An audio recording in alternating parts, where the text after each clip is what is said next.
This is an era where everyone can be a lord. Anyone can build their own domain and become a ruler. However, as someone who has traveled through time, I started off with only a piece of contaminated land. The world mocked me, calling me a worthless piece of trash. But they didn't know about the benefits of being a time traveler. I could turn any fallen enemy soldiers into my own army of zombies, while others use their graveyards for burying corpses. My graveyard nurtures them. Elf archers are transformed into poisonous elf archers, goblins become zombie goblins. Even the undead lord exclaimed upon seeing me, "Goodness, your infection rate is even faster than my summoning of the undead." At this point, I, a recent traveler, found myself in a very awkward phase. In the dead of night, the sharp howls of criticism echoed through the entire corridor.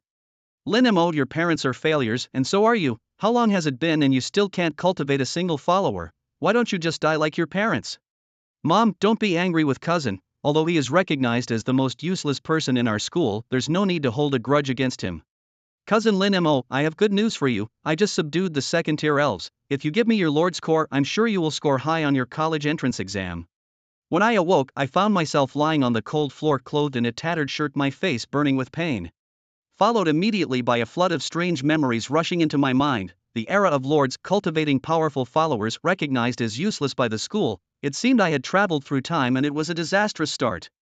My predecessor was an orphan taken in by an uncle's family after the death of his parents. Not long ago, when my uncle passed away, my aunt revealed her true colors, intent on driving me out of the house. I had barely managed to acquire a piece of land as a novice lord, but it was still contaminated. Even before she drove me away, my aunt tried to take my lord's core for her beloved son. Reflecting on these misfortunes, I couldn't help but sigh. Such a tragic background is indeed painful for a young person with an immature mind. I got up from the ground and returned to my room, which was no better than a dog's kennel. I then opened the Lord's panel, ready to take a look at my worthless land, but the sight before me was utterly disheartening. The sky was overcast with dense clouds, the land was purplish black, utterly corrupted, the whole world seemed lifeless, devoid of vitality. Such land was not fit for cultivating followers, let alone growing anything. I quickly adjusted my mindset and continued to explore the panel. The first few messages were standard and did not stir any emotion, but the last one caught my eye. Since I had come this far, it couldn't all be a setup for failure. Excited, I chose to receive the time traveler's gift package. The moment I spoke, a huge golden pillar of light shot up from the ground, piercing the clouds. Then a crisp voice rang in my ears. Received basic building, refugee camp, received SSS grade skill, sacrifice, received deity status, plague god. I stared wide-eyed, my mouth agape as if I could fit an entire ostrich egg. A 3S skill and a deity status sounded impressive. I hurried to check the descriptions. As a lord, I could offer sacrifices to the void demons and receive unexpected benefits. The deity status of the plague god allowed me to infect everything I saw, turning all realms into my most loyal servants. Any living being infected would automatically be transformed into my follower. Reading about the plague god, I became exhilarated. Wasn't this just a version of Resident Evil in another world? This meant I could avoid the need to subdue followers directly and instead infect the living to turn them into my followers. The more I infected, the more I could expand my forces indefinitely, just like in Resident Evil. The SSS tier sacrifice skill is an incredibly overpowered ability. The abundance of low-level infected was simply being wasted, and if sacrificed directly, it could clear out inventory while granting random treasures. Truly exhilarating. Drawing from the memories of my predecessor, I found no mention of anything divine. I surmised that divinity likely belongs to the realm of legendary items accessible only to great lords.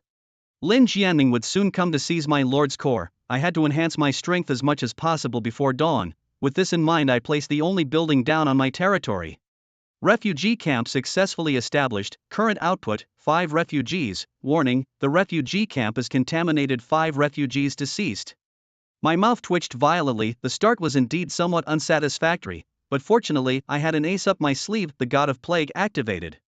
A pale green mist enveloped the refugee camp, and in the next second, the deceased refugees opened their eyes simultaneously. Zombie refugees infected ordinary humans with nails and teeth filled with bacteria, highly contagious. With this, I finally had my first batch of followers. Although these followers were staggering and gave me no prestige, I didn't care. I immediately opened a portal and transported my followers to the Newbie continent. The so-called Newbie continent is actually a massive land within the Void Realm. It is teeming with low-level monsters and recruitable races. Moreover, the rules of this continent prohibit lords above level 3 from entering, hence its name, after entering the Newbie continent. I controlled the zombie refugees to explore the vicinity. It wasn't long before we encountered a squad of goblins, their green-skinned little creatures wielding large clubs. In an instant, they smashed the zombie refugees into a pulp.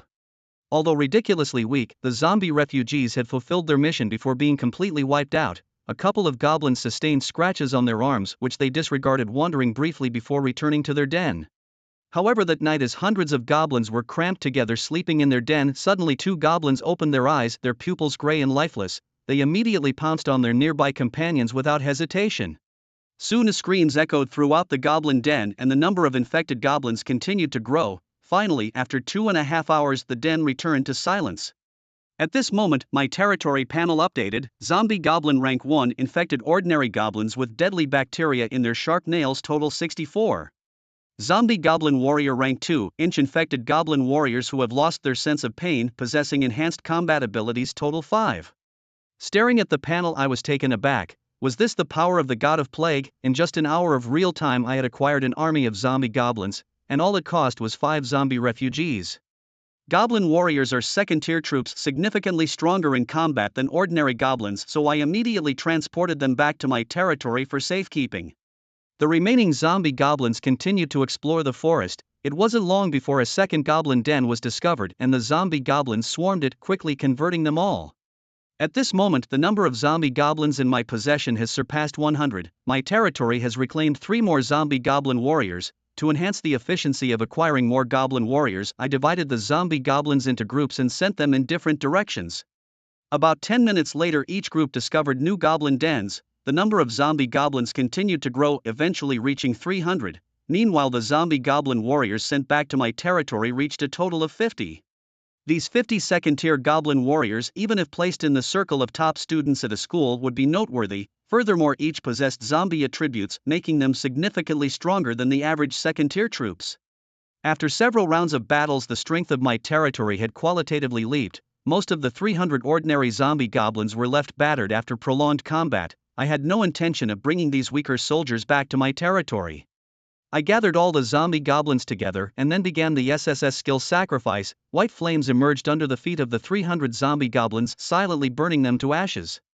The moment the ritual ended, a notification sound by my ear announced, "Sacrifice successful, obtained B-level Lord skill Bloodlust Joy." Elated, I immediately checked the newly acquired skill. Bloodlust Joy, a buff-type Lord skill, allows my subordinate troops to enter a bloodthirsty state, significantly boosting their attack power and movement speed. However, it noted that the skill would consume the life force of the troops, cautioning to use it wisely. But my subordinates were all zombies. What life force did they have? I casually summoned a zombie goblin warrior and applied Bloodlust Joy. A faint aura glowed on the skin of the zombie goblin warrior. Then the usually dull zombie goblin began to bare its teeth and grin, becoming extremely agitated. After several rounds of testing, I confirmed that this skill not only enhanced the attack power and movement speed of the zombie goblin warriors but also did not consume any so-called life force. The zombie goblin warriors in a frenzied state had an attack power close to that of third-tier troops. Coupled with their plague-infected attributes, they could even combat third-tier troops without falling short. Looking at the clock, it was still a few hours before dawn. Feeling somewhat exhausted, I wrapped myself in a blanket and fell into a light sleep. However, not long after, a loud banging on the door woke me up. "Are you dead in there? Open the door now, hand over the core of your territory immediately, or get out of this house right away." I opened my eyes calmly and opened the door. My aunt, with a shrewish look, instinctively reached out to twist my ear, but I pushed her hand away with a slap, just as she was about to burst into curses. She heard the voice of Lin Jian. "Mom, has my cousin gotten up yet? I need to head back to school this afternoon." Lin Jian was sitting in the living room nearby. From the memories of my predecessor, I knew that this cousin of mine loved to play the good guy, especially at school. He appeared to have a good relationship with the original owner of this body, but he often spoke ill of him behind his back. Even when I was bullied and humiliated, this cousin would watch from not far away, clearly taking pleasure in my misfortune. These two were no good, and my gaze grew colder as I walked straight into the living room. My aunt threw a document at me. "Sign this contract for a voluntary territory duel, and then let Xiao Jian take your Lord Core." Lin Jian gleefully added, "Don't worry, cousin, once I get your Lord Core I'm sure to do well on the college entrance exam. You'll have contributed to that success too. Every lord has only one core of his territory, and if this core is destroyed or stolen, he will completely lose his lordship. It's akin to being utterly stripped of martial prowess, becoming a cripple." Gazing at my cousin Lin Jian, his face still bore that harmless smile. I snorted coldly and signed my name on the duel contract. Immediately, a golden glow enveloped both Lin Jian and me. our consciousness was then automatically transported to the void. When I opened my eyes, I found myself hovering above my own territory. The core of the territory was suspended in the very center of the land. At the edge of the territory, a portal resembling a wormhole appeared. Soon, there was movement from the portal and a team of 50 elven archers marched out. The 3 leading the group were particularly robust, clearly elite elven archers of the second-order military class. The arrogant laughter of Lin Jian then echoed through the void. Haha, my beloved cousin, I have long awaited this day to ravage your lands. Without anti-here, Lin Jian's true colors were fully revealed. You such trash do not deserve to live in this world. What use is there in being handsome and a good student? You're still nothing but rubbish. I then realized why Lin Jian harbored such hatred towards me. It was all due to jealousy of my looks and academic prowess. With a smirk, I retorted, with a mom like that shrew of yours, no wonder she raised something like you. Enraged, Lin Jian screamed. In the next second, all 50 elven archers charged towards my lord's core. As the leading elite archers advanced, a green-skinned arm suddenly emerged from the soil, grabbing an elite archer's leg and tearing off a chunk of flesh in the next second. Before the elven archers could react, dozens of zombie goblin warriors burst from the ground, wildly slashing at the surrounding archers, taking down many in a matter of seconds. Fall back, regroup, Lin Jian shouted, scrambling to command his troops. Perhaps realizing that I was not an easy opponent, Lin Jian gritted his teeth and summoned reinforcements from his own territory. 50 peasants armed with hoes emerged from the portal. Lin Jian's piercing voice then announced, you forced my hand, using the sea-level lord's skill, call to arms. The peasants, under a shimmer of golden light, quickly transformed into militiamen wearing rudimentary armor. The surviving 20 elven archers also retreated behind the lines of militia. Watching Lin Jian regroup his forces, the corners of my mouth slightly lifted. Just when I was worrying about my lack of ranged fighters, he delivered them right to my doorstep. Indeed, a good cousin he is. In the next moment, the slain elven archers, transformed by the zombie goblins, rose from the ground. Elven poison bowmen, these new zombie archers whose arrows were soaked in toxic blood, their deadly arrows capable of infecting enemies at a distance. Lin Jian's pupils shrunk to the size of pinpoints, his entire being as if plunged into an ice cellar, his scalp tingling instantly. How did the dead elven archers rise again, and why had they seemingly joined my forces? I immediately commanded the elven poison bowmen to fire their arrows, which upon hitting the militia camp caused massive casualties. 8 militiamen were killed instantly and many more were wounded by the arrows. Then, the slain militiamen rose from the ground, their gaping mouths lunging at nearby compatriots. Lin Jian panicked, his pupils dilating in disbelief. How is this possible? This can't be happening. How did you manage this? Why are your minions so bizarre? No matter how desperately Lin Jian screamed, I ignored him. To thoroughly eradicate the problem, I decided to first destroy his territory. Lin Jian cowered, calling all his minions back to his own lands. As they retreated, the already chaotic scene descended further into disarray. The militiamen who couldn't retreat in time were instantly slain by the zombie goblin warriors. By the time Lin Jian pulled his troops back to his territory, only 15 elven archers remained, with the militia suffering heavy casualties. Lin Jian's heart bled for the forces he had painstakingly raised. With the university entrance exams tomorrow, what was he to do? Continuing the battle meant even missing the exams.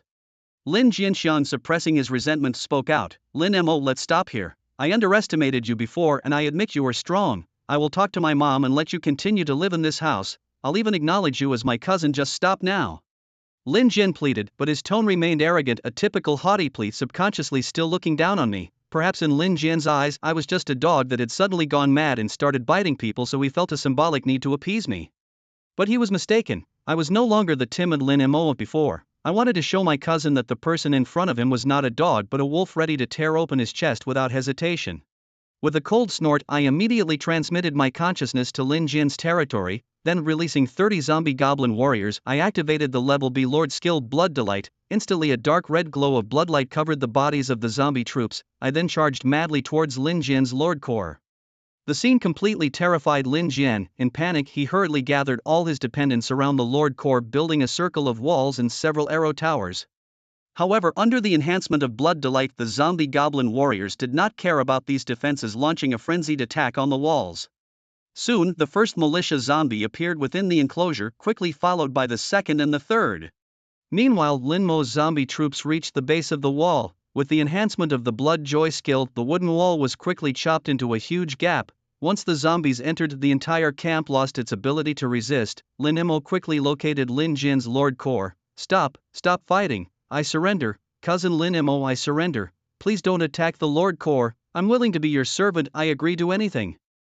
Lin Jian was in complete panic, his tone tinged with fear. Please. Don't destroy my Lord Core, without it I'm nothing, my life would be ruined. Haha, did you think of my life when you aimed for my Lord Core? Lin Mo sneered and ordered a full assault. Hundreds of zombies launched an attack on the Lord Core and cracks quickly spread across it. Lin Mo, you bastard, you're insane. Lin Jian trembled all over, regretting his past decisions bitterly. Why did he target Lin Mo, who was fully capable of nurturing quality minions that could easily get into college? But now everything was over. Accompanied by Lin Jian's hysterical wails, the Lord Core shattered with a loud bang. Following that, a glowing golden orb flew out from the remnants of the crystal. Lin Mo casually waved and caught the orb in his hand. This orb contained all the power of a first-level lord and some stored items. Without hesitation, Lin Mo opened it. He obtained the Void Origin, Level 1, resources including 1,000 stones, 800 with 300 iron ores and 100 gold. He also obtained blueprints for a wooden wall, a wooden watchtower and a poultry farm. Additionally, he gained a sea-level lord skill, Battle Call. Moreover, this battle added 100 zombie villagers and 40 elven poison archers to his domain. Fortunately, he even managed to extract Lin Jian's lord skill. Although it was just a sea-level skill, it could sell for a decent amount at the exchange.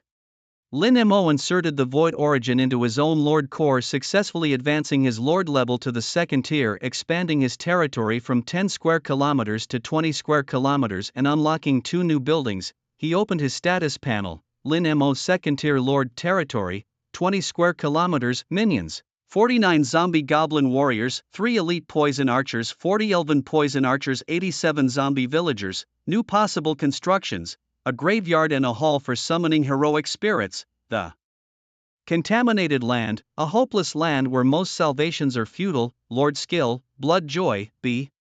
Feeling refreshed as he exhaled a cloudy breath, Lin Mo felt revitalized. As the contractually agreed duel time ended, Lin Mo automatically exited the void territory and returned to reality. As soon as he returned, he saw Lin Jian crying in his mother's arms. Lin Mo, you're so cruel. Why did you have to destroy my little Jian's territory? He's now a cripple, do you understand? His aunt's face was fierce, as if she wanted to tear Lin Mo apart. Lin Jian glared resentfully at him, and in the next second he rushed toward him recklessly. Lin Mo wouldn't indulge him and kicked him directly in the abdomen. Lin Jian's face turned the color of liver as he curled up in pain on the ground. Remembering the domestic violence inflicted by his aunt in the past, Lin Mo kicked him a few more times. His aunt's face turned pale as she held her precious son in distress. Lin Mo glanced coldly at the mother and son, then strode back to his bedroom. He picked up his examination materials and the money he had earned from years of secretly working. Lin Mo slung his backpack over his shoulder and left the cold place without looking back. From this moment on, he would never step into this place again. He would have nothing to do with that mother and son. As he walked away from the residential building, Lin Mo felt a refreshing clarity and lightness of spirit. He noticed that many neighbors were leaning on their windowsills watching him with strange looks. Lin Mo didn't care and walked briskly towards the Lord's Exchange. The Lord's Exchange was a marketplace in Tianhai City where lords could trade and sell items. Tomorrow was the national examination, a critical juncture in the life of an ordinary student. Lin Mo, a poor boy without money or influence, needed to seize this opportunity to change his fate in this lord-dominated world. Getting into a good university and leveraging its resources was his path to becoming stronger. Lin Mo, a young man full of fighting spirit, couldn't waste this chance after being transported to this world of lords. Upon arriving at the exchange, Lin Mo placed the materials he had gathered from his cousin on the trading counter. He sold 100 gold and 300 iron ore for a total of 30,000 blue star coins. Miscellaneous architectural blueprints fetched an additional 5,000 blue star coins. The sea-level lord skill combat call was in high demand. It was snapped up immediately by several lords. Although their offers were low, Lin Mo wasn't in a hurry. He refused all trades that didn't meet his expected price. While waiting, Lin Mo's consciousness returned to the Lord's space. He organized and tidied up his current followers. He then placed the 2 newly acquired buildings around the Lord's core. Ding. Consumed 500 stones and 500 wood to build a graveyard. Ding. Consumed 300 stones and 300 wood to build a hero summoning altar. Just as Lin Mo was about to check the descriptions of the buildings, the system notification sounded again.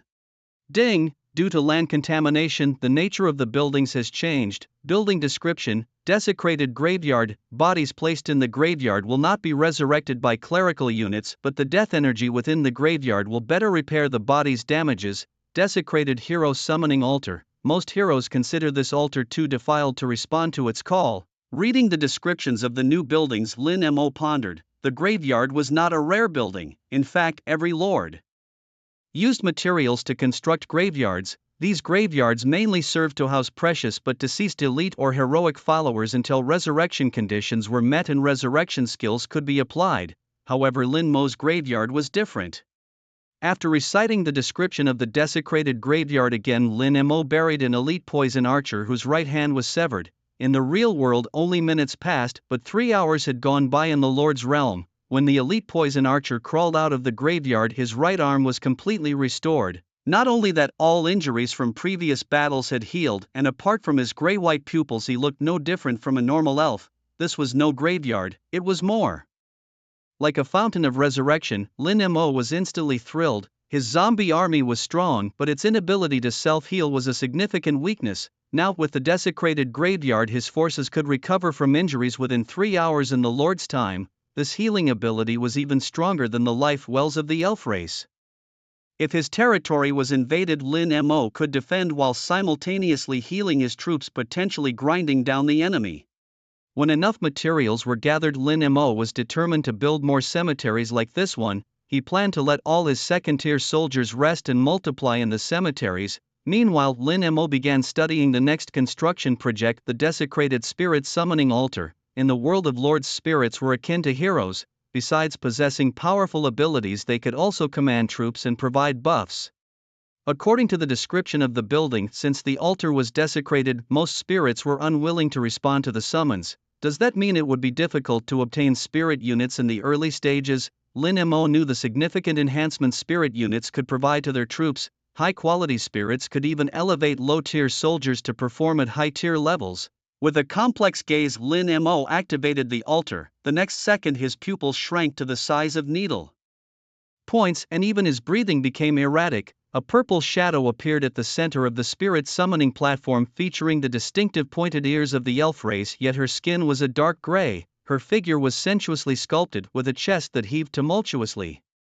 This was none other than the Dark Ranger Sylvanas, an epic spirit. Originally a high elf general, she had been corrupted by darkness, transforming into a lone ranger who traversed between life and death, craving battle. She was at level 1 with abilities to gain experience through combat. Her skills included Windbreaker Arrow, Rain of Arrows, and Silence Spell. Her spirit aura consisted of Strong Strike aura and Archer talent. Note: under the shroud of the Plague God, the spirit also gained the ability to infect everything. An epic quality Dark Ranger called Little Black. Lin Mo was stunned. His altar was corrupted, wasn't it? Why did it summon an epic spirit on the first try? Spirit qualities were categorized into common, rare, elite, epic, and legendary. Typically, low-level lords, due to insufficient influence, struggled to recruit spirits above the elite level. Even during the novice period, summoning a rare spirit was considered incredibly lucky. Summoning an elite spirit could effortlessly grant entry into top-tier universities within the Dragon Kingdom. And now an epic spirit had appeared in Lin Mo's altar. Could it be that the desecration of the altar deterred most common spirits, leaving only dark spirits willing to come to his land? And such spirits often possessed great strength. Rubbing his hands together, Lin Mo thought that the contamination of his territory wasn't all bad, at least it was beneficial for him. Just then, a very polite voice brought him back to reality. "Hello, young man, my child has college entrance exams tomorrow. How much are you selling this battle summon for?" Lin Mo's consciousness returned to the present and saw an old father with glasses sitting across the trading desk. Polite Lin Mo responded, "Hello, uncle. The current price is 200,000 blue star coins or an equivalent item exchange." The uncle, a straightforward man, hesitated briefly before asking, "I only brought 150,000 blue star coins with me. Would you be interested in this skill?" He then showed Lin Mo a crystal containing a Lord skill. Class Lord skill, Flesh Explosion, detonates the bodies of followers, causing damage equivalent to their full strength hit to the surrounding area. Lin Mo was initially startled upon seeing the skill, and his heart uncontrollably began to race. Flesh Explosion, he hadn't expected it to be Flesh Explosion. Strictly speaking, this wasn't a powerful Lord skill, since the cost of detonation was the complete extermination of one's followers.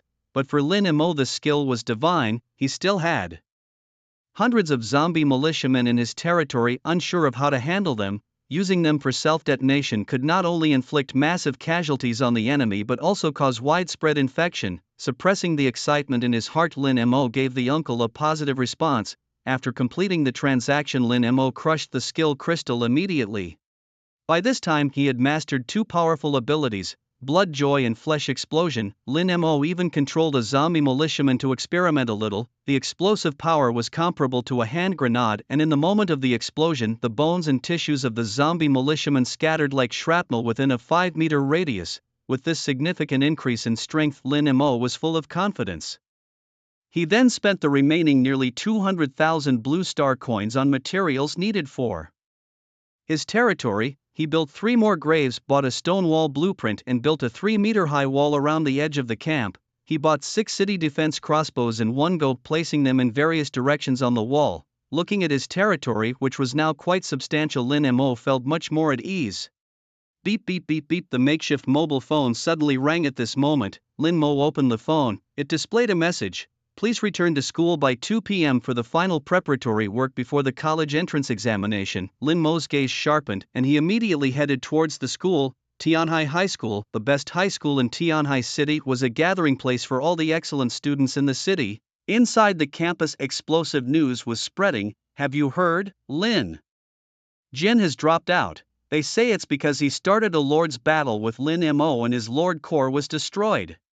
In classroom 3-2, a group of students huddled together discussing the news. One of the students, a skinny guy with a sharp chin and cheekbones, said with disdain, Lin Jian, that mama's boy is such a loser he couldn't even beat Lin Mo. He always boasted about how powerful his followers were. Right, a calm-faced student leaning back in his chair replied, Lin Jian was always a loser, it's no surprise Lin Mo beat him. The skinny guy immediately showed a flattering smile. He Tian is right in front of our Tian. Lin Jian is nothing but a loser. Our Tian is aiming for Qinglan Academy, a real genius. Zheng Tian, proud and lofty, just recruited 3 third-tier mountain giants yesterday, so his goal was to get into the Four Saints Academy. His voice was loud and boastful. The surrounding students looked on with envy. For ordinary students, recruiting a batch of first-tier soldiers was already a difficult task, let alone third-tier ones. As they were discussing, Lin Mo appeared at the classroom door. Yo, isn't this the loser Lin Mo? Quite impressive, making your cousin drop out of school. As soon as Lin Mo stepped into the classroom, a sharp mocking voice reached his ears. He frowned slightly, looking in the direction from which the voice had come. A few male students were huddled together looking at him with derision. The shark-chin skinny guy was known as Ma Hou, a notorious bully in 3rd year class 2. Opposite him was Zheng Tian, the leader of the small gang who usually led the bullying against Lin Mo. Seeing these people, memories of Lin Mo's past life quickly flooded his mind. He had been forced to kneel in front of the other students, cornered in the bathroom to be beaten, and even had to give them a share of his part-time job earnings. Memories of the past were vivid in his mind. These scumbags. Lin Mo's eyes turned cold as he silently returned to his seat. After about 10 minutes, the homeroom teacher arrived and methodically explained the procedures and precautions for tomorrow's exam. After an hour, the teacher left, giving students time to freely interact. The boisterous Ma Hou wrapped his arms around Lin Mo's neck from behind, familiar and uninvited. A slight tightening brought a choking sensation from Lin Mo's neck, a common bullying tactic among the bad students. Lin Mo's gaze grew icy, and with a swift elbow strike he hit Ma Hou in the abdomen. Ma Hou quickly released his grip, anger flaring as he said, "You dare to fight back? Do you think beating Lin Jian gives you the right to yell at us?" Lin Jian, what's he? Lin Mo scoffed. And what are you exactly? Ma Hou was livid, his face alternating between shades of red and white, especially as several students looked their way, making him feel even more embarrassed. In his frustration he turned to Zheng Tian and shouted, "Brother Tian, this kid doesn't respect authority. I think his skin is itching for a lesson. Shall we teach him one?" Zheng Tian, with his arms crossed and a boss-like demeanor, replied, "Ma Hou, we're now lords. Do we need to handle a nobody ourselves?" Ma Hou's eyes lit up. As lords, they could initiate a territorial duel in case of disputes, and if things got too heated they could even sign a combat contract allowing them to destroy the opponent's Lord Core and seize their resources, a fight to the death. Unable to step down, Ma Hou could only glare coldly at Lin Mo. "You're a nobody, how dare you talk back to me? Do you believe my rabbit hound army will tear your territory apart?" Lin Mo smirked. "Rabbit hounds? Fitting pets for a known lackey like you at Tianhai High School. Lin Mo's words successfully infuriated Ma Ho. He bellowed, "Damn it, Lin Mo, you're asking for it. Dare to duel with me, if not, kneel down and call me grandpa. Make me happy and maybe I'll let it slide." In Ma Ho's view, Lin Mo had always been meek, so he was sure Lin Mo would not accept the challenge. The next second, however, Lin Mo's calm voice rang out, "Okay, let's have a match then. Shall we sign a combat contract?" Seeing Lin Mo's composed expression, Ma Ho felt a sudden unease, but the words were already out and there was no taking them back. The surrounding students began to jeer. "Ma Ho, you always brag about your invincible hound army. Time to show it. Go get Lin Mo, give Lin Jian some revenge. Lin Mo's just a worthless lord, what are you afraid of?" Many of the jeering students had bullied Lin Mo before. Lin Mo remained calm and collected. As Ma Ho hesitated, Zheng Tian snorted, "Monkey, don't be scared. If you lose, I'll finish him." It seemed like days since they had last put Lin Mo in his place, and Zheng Tian felt it was time Lin Mo remembered his place. With that, Ma Ho bit the bullet. "Since you're courting death, bring it on, let the Lord duel begin." The classroom was equipped with screens for watching the duel. As the two entered their respective territories, all students looked up. The viewer's perspective was primarily from Ma Ho's side, the invader. Inside his territory, over 300 rabid hounds swiftly assembled. These hounds, similar to wolves, were among the weaker first-tier military units, generally bred in large numbers for their sheer mass. Seeing such a force, the students gasped. Ma Ho might have seemed lackadaisical, but he had clearly been diligent in training his minions. 300 rabid hounds, that should secure a spot at a decent academy. Right? Wondered some. Unsure of Lin Mo's resilience, Ma Ho couldn't help but boast. Rabid hound army charge into Lin Mo's territory and shred everything. 300 hunting dogs burst forth, swiftly infiltrating the territory of Lin Mo. The Lord's perspective on the battle resembled the top-down view of a player in a real-time strategy game. Unexplored areas were completely obscured by a fog of war. Ma Ho watched as his army of hunting dogs advanced unattacked for a while and couldn't help but show a disdainful smile. "Foolish Lin Mo, why don't you resist? Are you scared by my army of hunting dogs?" In fact, not only did Ma Ho think this, but the observing students also felt that Lin Mo's territory was too weak. Each lord's territory was limited in size and space was needed for placing buildings or developing livestock. The unobstructed advance implied that there were pitifully few buildings on the lord's land. Just as Ma Ho was smugly confident that he had secured victory, the next second a 2-meter-long arrow shot out from the fog of war. The arrow was so powerful that it penetrated 4 hunting dogs before losing momentum. "Is that a siege crossbow?" A sharp-eyed student instantly recognized the origin of the arrow. Siege crossbows were expensive, costing 10,000 blue star coins each, and they wondered how Lin Mo could afford such weaponry. Before anyone could react further, several more arrows flew out of the fog. In just a moment, more than a dozen of Ma Ho's hunting dogs were killed. "Damn it, everyone charged storm into their camp." Ma Ho grew anxious and hurriedly urged the dogs to quicken their pace. However, as the fog of war gradually dissipated, a pristine 3-meter-high white wall appeared in the scene. Not only were there siege crossbows mounted on the wall, but also dozens of elven archers. In an instant, arrows poured down like rain, instantly killing several more hunting dogs. "Lin Mo, how could you even have a wall?" Ma Ho was incredulous. With the offensive power of the ferocious hunting dogs, even wooden walls should be hard to break, not to mention stone walls. Without large siege equipment, it was very difficult to breach the walls. It was a total giveaway, but in just a few seconds of stupor, the raining arrows had already killed nearly 50 fierce hunting dogs. These arrows were extraordinary, their penetrative power and accuracy far superior to regular archers.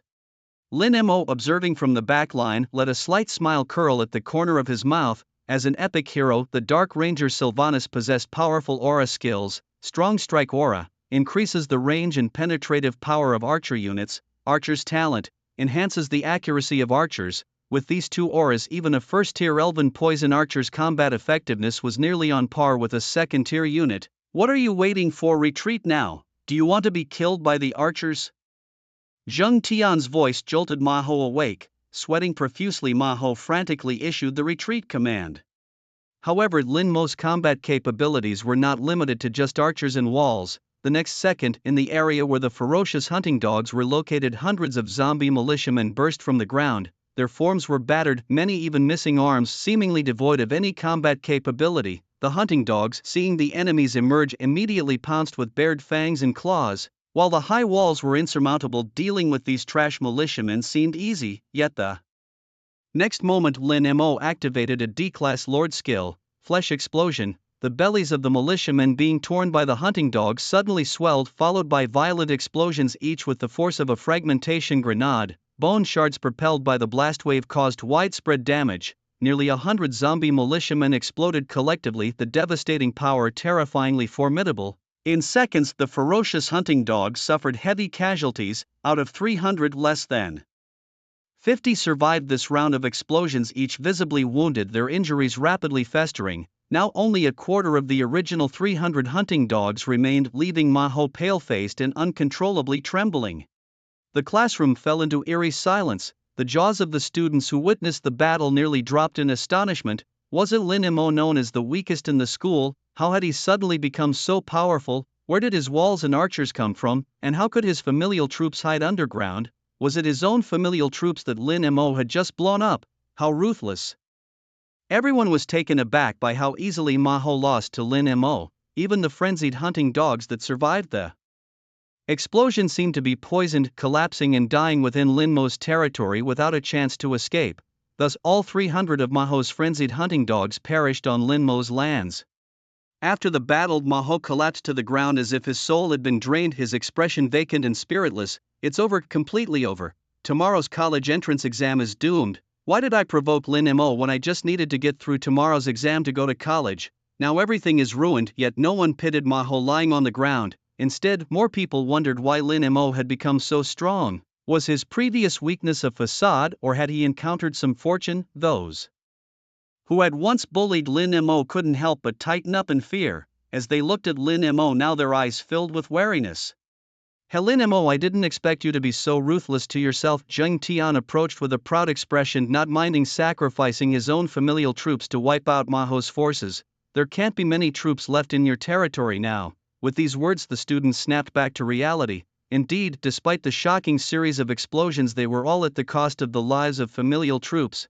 Such large-scale destruction surely meant that not many familial troops remained in Lin Mo's territory. I get it now. Lin Mo is just bluffing, probably only left with some elf archers in his territory. Zheng Tian smiled slyly, then pulled out a parchment scroll from his pocket. Lin Mo, do you dare to engage in a contract battle with me?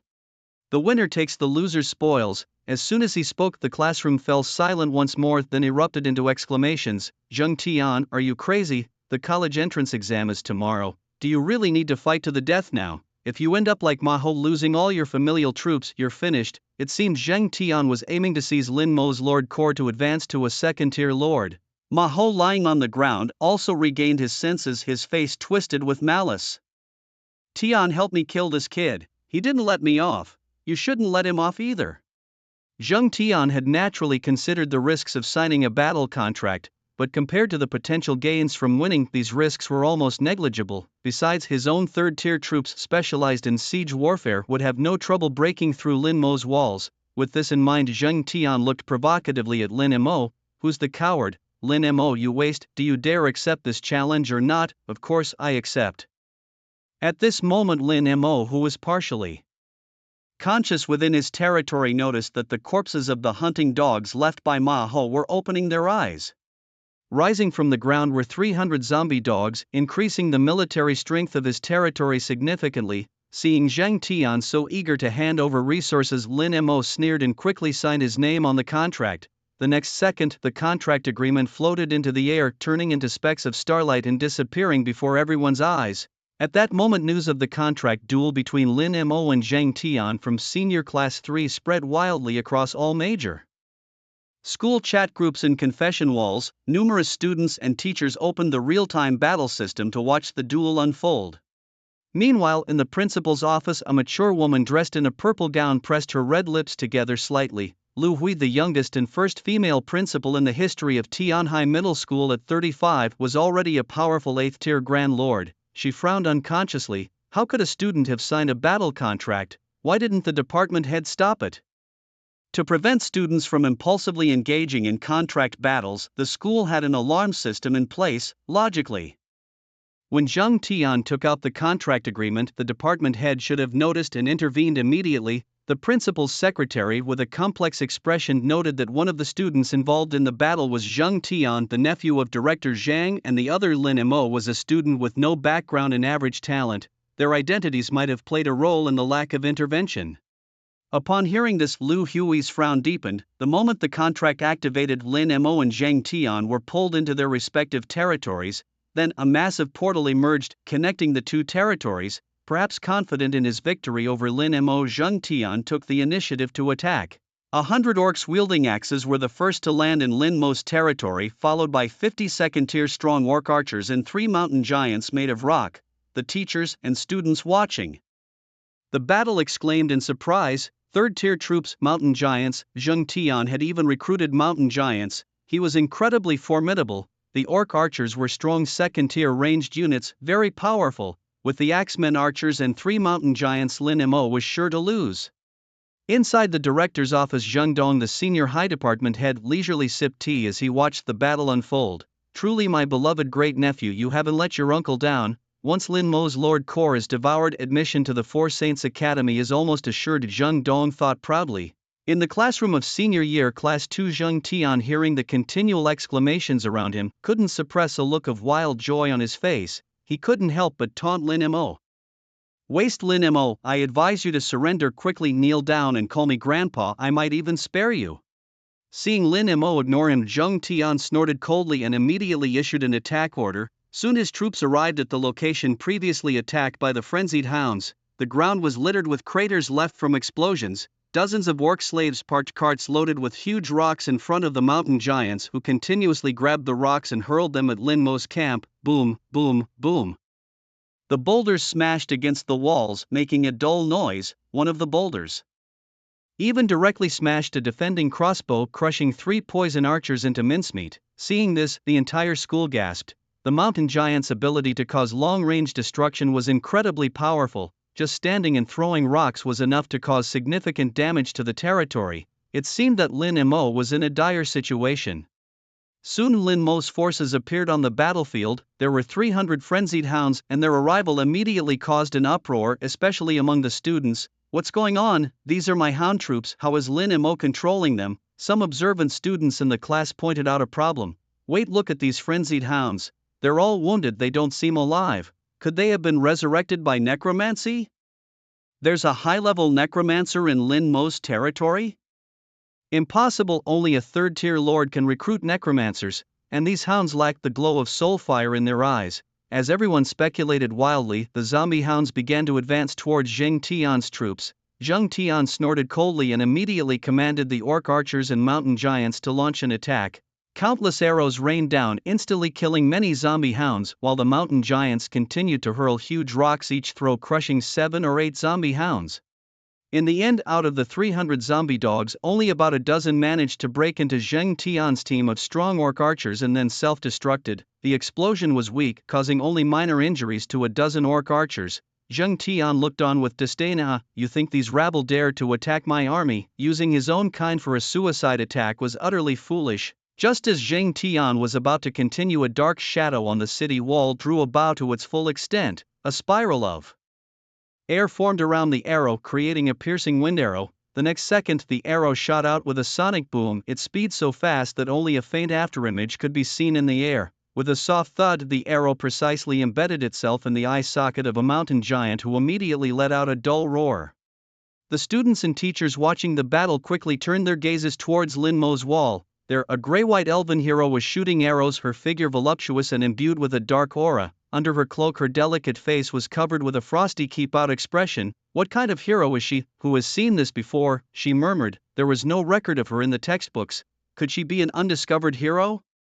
The attack that severely wounded a third-tier mountain giant was something ordinary heroes could not achieve. It had to be at least of a rare grade. The school exploded in shock, with everyone discussing fervently. Lin Mo's classmates were incredulous. How had the once timid boy, who was constantly insulted and ridiculed by Zheng Tian, suddenly become so powerful? Being able to summon such a hero before the college entrance exam meant his future was boundless.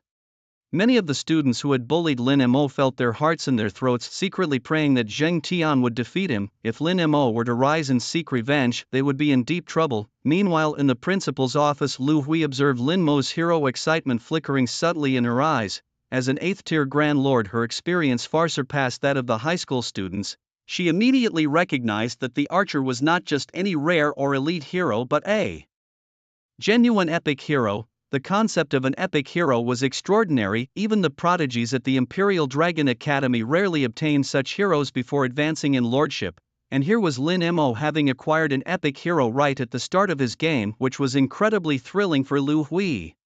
Back in the territory battle, Zheng Tian saw the high-quality hero in Lin Mo's territory and his eyes burned with jealousy. He immediately commanded the remaining 2 mountain giants to launch an offensive against the Dark Ranger. Huge boulders flew towards her, but her cool gaze did not show any panic. Instead, she dodged the boulders with agile movements. Soon the cooldown for her piercing wind arrow ended. The Dark Ranger seized the opportunity, drew her bow fully once again, and released the piercing wind arrow. The arrow was still impeccably accurate, instantly penetrating the eye socket of another mountain giant. The second mountain giant fell to the ground, incapacitated.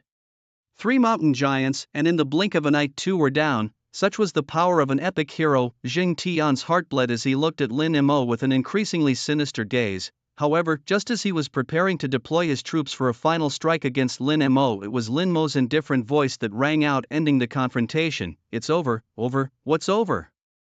Zheng Tian was baffled, not understanding what Lin Mo meant by over, but in the next second a scene that made Zheng Tian's pupils explode occurred. The 2 mountain giants kneeling on the ground suddenly stood up. As they stood, their bodies visibly secreted a layer of dark green slime. Poisonous rock giants with an attack that carried a toxic splash effect, possessing extreme infectivity.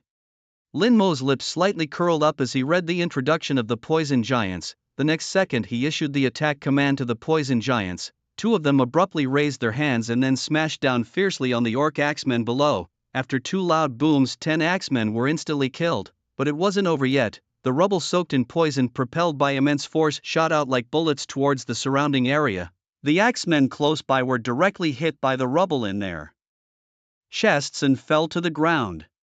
Zheng Tian's mountain giants were now attacking Zheng Tian's own troops. The scene unfolding before everyone's eyes not only terrified Zheng Tian but also deeply shocked the teachers and students who were watching. Many students stood with their mouths agape, completely petrified. What was happening here? How had Zheng Tian's mountain giants become Lin Mo's minions? What was even more terrifying was that, after becoming Lin Mo's minions, the stone giants seemed to become even stronger. Only 1 remaining mountain giant attempted to attack the poison giants. However, just as it lifted its arm, an arrow whistled through the air and pierced its eye socket. From a distance, on top of the city walls, a Dark Ranger lowered his bow, his cold pupils radiating disdain for life. Another poison-soaked giant slowly stood up from the ground, and the battle quickly turned one-sided. The axemen killed by the poison giants rose from the ground, their faces filled with a craving for fresh blood and flesh. Under Lin Mo's deliberate control, the zombie axemen charged towards the 2nd-tier strong bowman squad. Meanwhile, the poison giants continued to ruthlessly kill the 1st-tier axemen in their vicinity. With the terrifying destructive power of the poison giants, Zheng Tian's troops were completely routed. Inside the head of the grade's office, Director Zhang watched the gruesome battle unfold. His hand trembled, and he accidentally dropped his teacup, shattering it on the floor, his face grim. He pulled up Lin Mo's profile. It didn't make sense. Lin Mo was supposed to be a student without any background or strength, so how did he possess such bizarre minions that could transform enemy forces into his own army? This ability was even more otherworldly than that of a necromancer lord. Director Zhang's face turned sour as he stood up from his desk and headed towards Class 12 of the senior year. At the same time, in the principal's office, Lu Hui also stood up and said to the principal's secretary, "Come, let's go to Class 12 of the senior year. I want to meet Lin Mo personally." The camera cuts back to the Lord's battle. The spread of the plague was so rapid that by the time Zheng Tian regained his senses, all his minions had been transformed into zombies. Watching his painstakingly assembled army now under Lin Mo's command, Zheng Tian's face became extremely ugly, his whole body trembling. Meanwhile, Lin Mo was in a particularly good mood, his lips slightly raised. But now was not the time for the final harvest yet. The villagers turned into zombies seemed to go mad, their infection rate sharply increasing. Zheng Tian's main forces had already been defeated by Lin Mo, leaving no manpower to stop the spread of the infection. Zheng Tian paleface screamed loudly, "Damn you Lin Mo, you've won, okay? Now get your cursed kin out of my territory, I promise I won't bother you again." Lin Mo sneered, "You bullied me so happily in the past, even forced me to kneel in front of the whole class. Do you think I would let you go now?" Although it was Zheng Tian who had bullied Lin Mo's predecessor, Lin Mo felt it was his duty to avenge his former self. With a cold smile, Lin Mo watched Zheng Tian and said, "I have some good news for you. My kin have found the location of the Lord's Core. Weren't you shouting about smashing my Lord's Core? Well, now I plan to do the same." Hearing this, Zheng Tian's face turned ashen. "Lin Mo, brother Lin Mo, stop, I was wrong, I deserve to die. Please don't smash my Lord's Core, I'll become a cripple." Lin Mo scoffed, "Someone like you, who only bullies the weak, is better off as a cripple." With that, Lin Mo immediately gave the order to attack the Lord's Core. Zheng Tian, like Lin Jian, was a bully at the academy. Lin Mo had absolutely no mercy for such scum.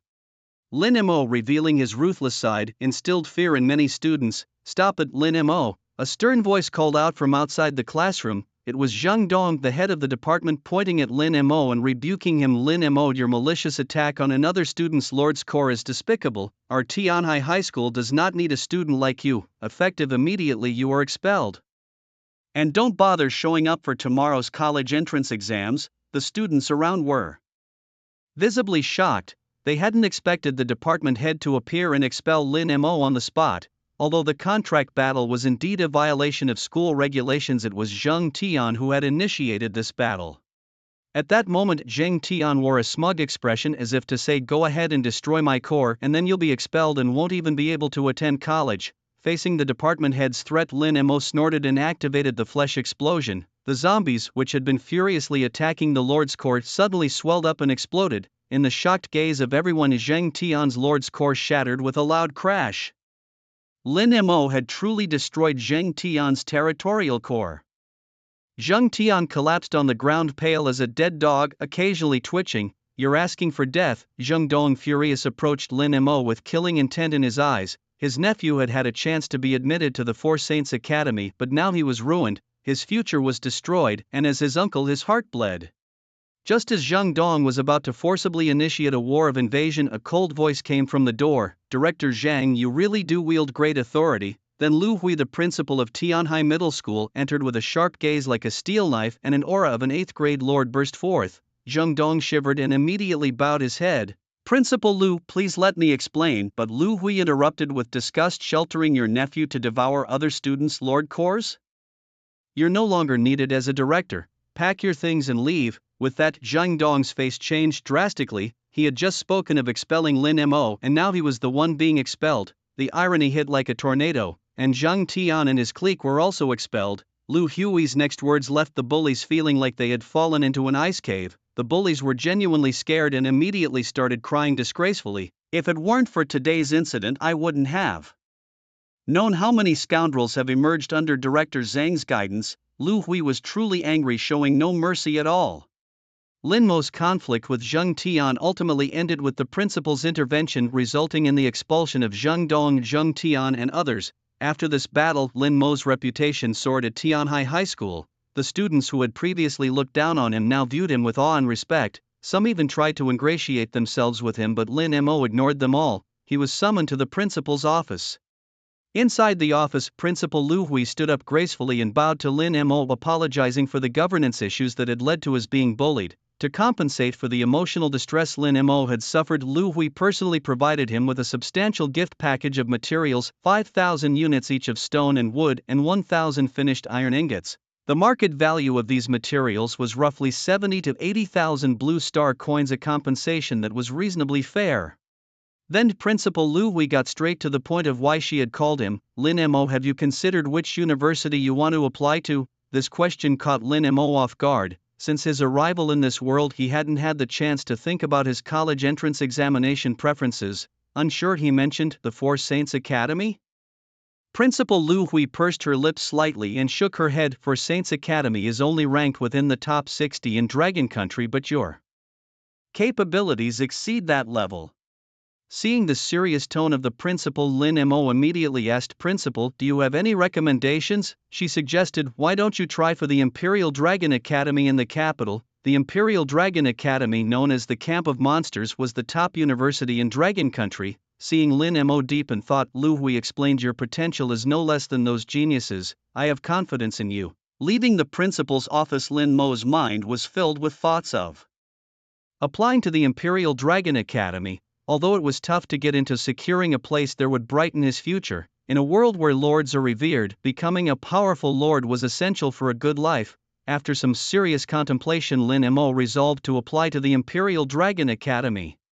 With this decision, Lin Mo took out the essence he had acquired from Zhang Tian. With a flick of his mind, he opened it and a large batch of resources appeared before him. He gained Void Origin, level 1, and resources: 5,000 stone, 5,000 wood, 3,000 iron ore and 500 gold. Additionally, he obtained a level B Lord skill called Whispers of the Slumberer and a Voidland Coordinates scroll. Surprised, Lin Mo thought Zhang Tian had a level B skill and never used it. With a puzzled face, he opened the skill description. The level B Lord skill Whispers of the Slumberer allowed him to more easily persuade wild units to become his followers. Lin Mo realized that this auxiliary skill explained why Zhang Tian could recruit third-tier mountain giants and a host of strong orc archers.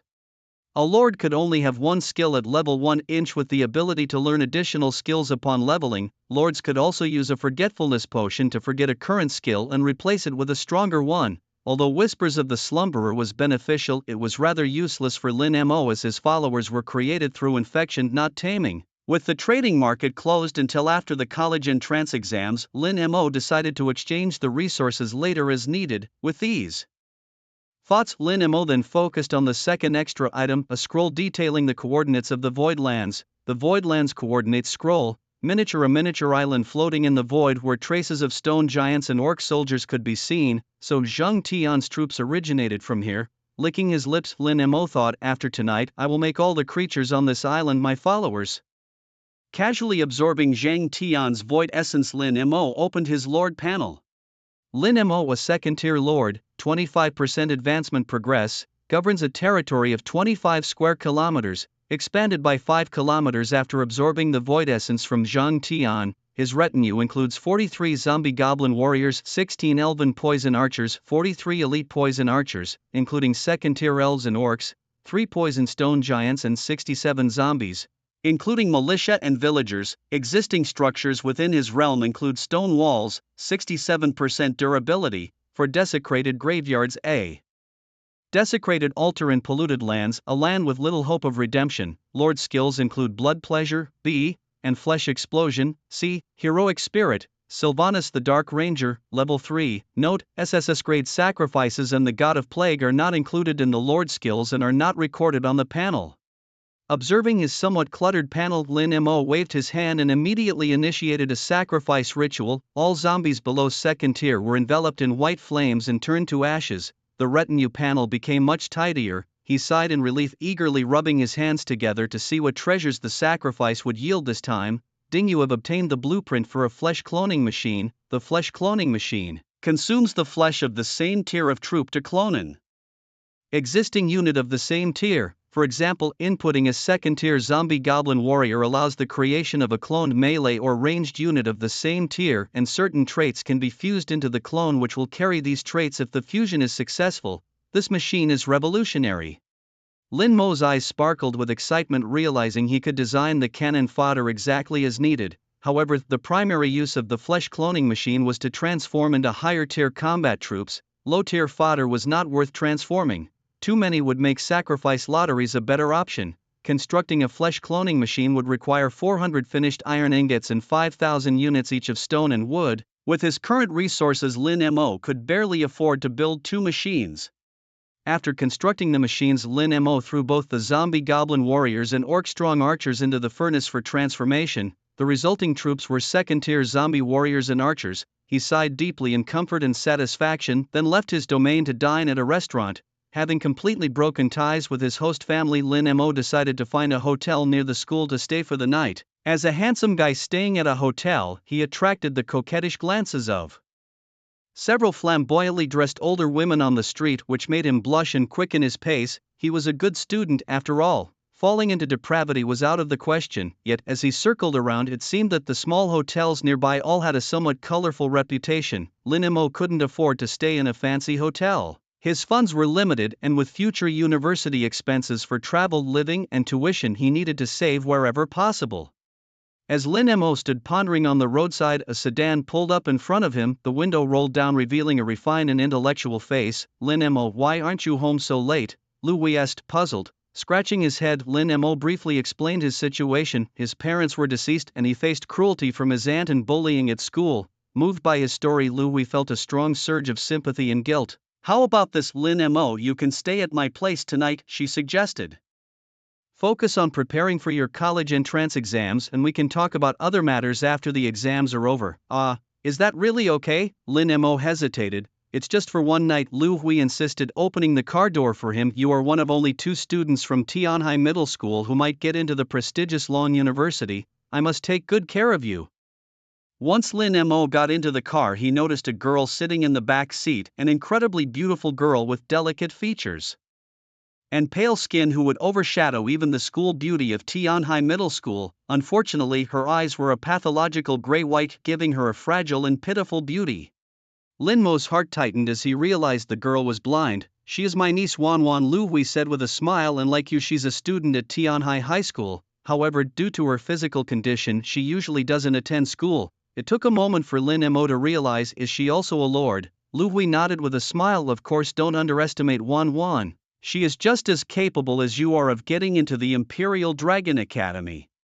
Although lords do not use their eyes to observe their dominions, Lin Mo had never before met a blind lord. "Auntie, when will we be home? I'm hungry." The girl's voice was soft and sweet. To Lin Mo it sounded so delightful it almost made his ears pregnant with joy. He couldn't help but take another look at her. Lu Hui and her niece lived in a detached villa. After dinner, Lin Mo settled into the room arranged for him by Lu Hui, preparing for tomorrow's college entrance examination.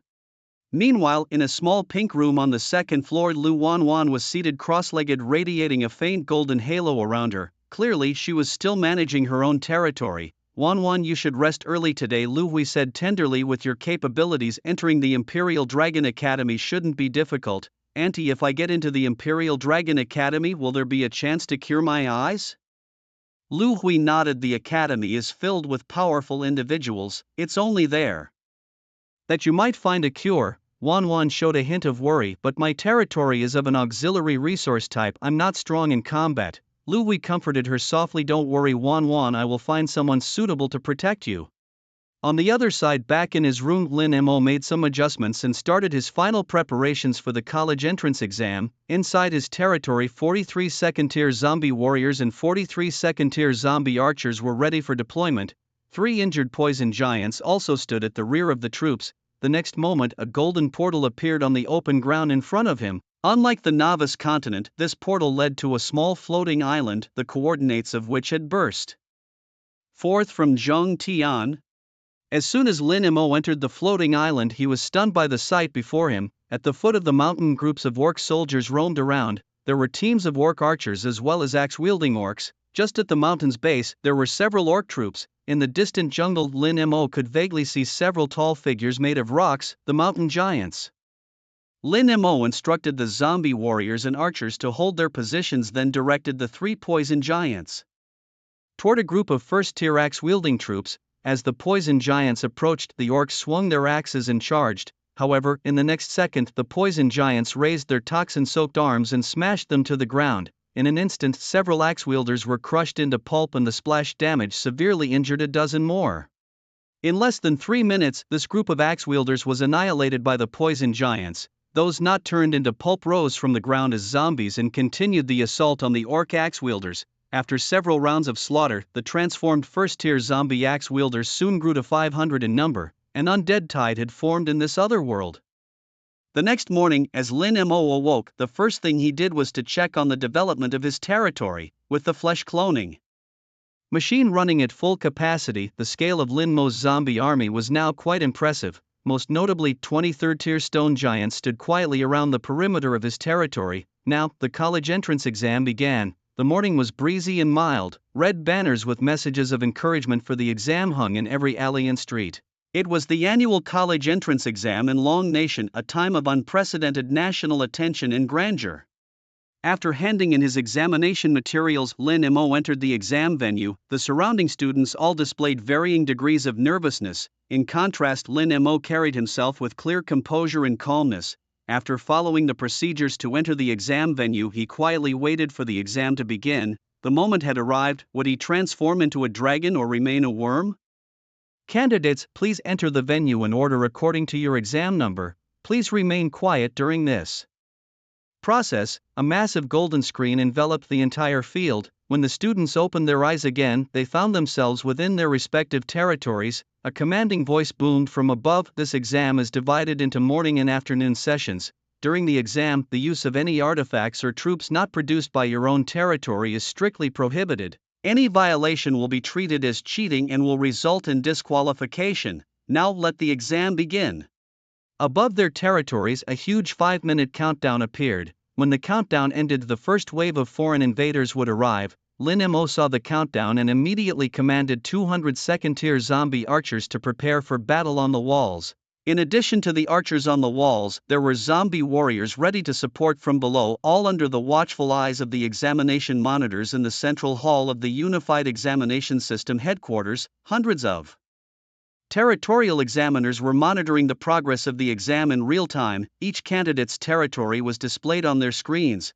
This student is quite interesting, remarked a 6th-tier examiner, intrigued as his gaze focused on Lin Mo's territory. His territory has been severely contaminated, yet he's managed to cultivate retainers. A contaminated territory? I heard it's land tainted by the blood of a dark god, a 1 in a million chance for a novice lord. This student really has terrible luck. I hope he can withstand the first onslaught. At least he should manage to pass. Sighing, the examining teachers, noticing Lin Mo's polluted land, shook their heads in dismay. Over the years they had never heard of a student from a contaminated territory making it into the university. Such territories don't even produce the most basic retainers and have no potential for development. As the countdown reached 0 inch, the first wave of monsters surged into the students' territories. These were humanoid monsters with golden lion manes and masks on their faces. The appearance of the monsters immediately elicited cries of shock from the candidates. What are these Cho-Mo creatures? No way, the first wave and its Cho-Mo creatures. This question is too hard, the candidates wailed in despair. Cho-Mo creatures were quite strong among first-tier troops. Their deployment as the first wave only indicated the high difficulty of this year's examination paper. Inside Lin Mo's territory, he watched the approaching Cho-Mo creatures with a stern look and immediately issued an attack command. The 200 zombie archers on the wall simultaneously released their arrows. A dense rain of arrows covered the Cho-Mo creatures, and within seconds a large number were slaughtered. They're so fragile? Lin Mo expressed his surprise, having not expected a volley of arrows to kill so many Cho-Mo creatures. By the time the second volley was fired, there were hardly any surviving Cho-Mo creatures. Could it be that this year's exam questions are simple? Lin Mo attributed the phenomenon of quickly killing the Cho-Mo creatures to the simplicity of the exam questions. However, if other candidates knew about his thoughts, they would probably be utterly dismayed, as most were anxiously commanding their battles using Cho-Mo creatures for the first exam. How is one supposed to survive this? Back in the examination hall, one of the monitors quickly noticed Lin Mo through the monster death data. What kind of troops is this student using? Second-tier troops with an attack range and arrow strength almost reaching third-tier levels, and their accuracy is terrifyingly high. The monitor immediately called over their team leader. Team leader Chen furrowed his brow as he watched the replay of Lin Mo killing the Cho-Mo creatures. Contaminated land, yet capable of raising such powerful retainers? I've never seen this before. And these archers are strange. They look like a blend of elves and orcs, but I'm not exactly sure what they are. Even the team leader had never seen such a thing. What on earth is going on with this student named Lin Mo? The proctor responsible for monitoring Lin Mo once again exclaimed in surprise. Come and see. How did the dead Cho-Mo monsters stand up again? As soon as these words were spoken, several proctors, including team leader Chen, immediately came to the monitor. On the screen, the Cho-Mo monsters that had been shot dead were eerily crawling up from the ground. They stood quietly like puppets, creating a somewhat chilling scene. Team leader Chen frowned and immediately commanded Xiao Lu pull up the combat log for this student. Following the team leader's order, Xiao Lu promptly brought up a panel. the panel clearly recorded that 30 seconds ago Lin Mo's number of minions was 520, but after 30 seconds the number of minions had surged to 736. Had these resurrected Chio-Mo monsters become minions of this student? Transforming enemies into one's own minions, what kind of territorial attribute was this? The conversion efficiency was much higher than that of Necromancer Lords. If he continued converting like this, wouldn't it be equivalent to an endless troop surge? The discussion grew more intense, even attracting the attention of other monitoring groups.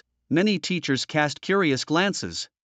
Suddenly, a serious-looking middle-aged man hurried over. "What's happening here? Why the noise?" Team leader Lu gave a wry smile and explained the situation regarding Lin Mo. The middle-aged man named Wei Dongxian was not only the chief examiner of the Tianhai testing area but also a powerful 8th-tier lord. After hearing team leader Lu's explanation, Wei Dongxian also slightly furrowed his brows. Team leader Lu, looking troubled, said this student's territorial feature is to thrive in battle, increasing his forces the more he fights. I'm worried that continuing this way will make it difficult to assess his true level. Wei Dongxiang responded without hesitation. Transforming enemy forces for his own use is the unique feature of this examinee's territory. The content of the assessment does not need to be changed. Let's see how far he can go on his own. The proctors nodded in agreement.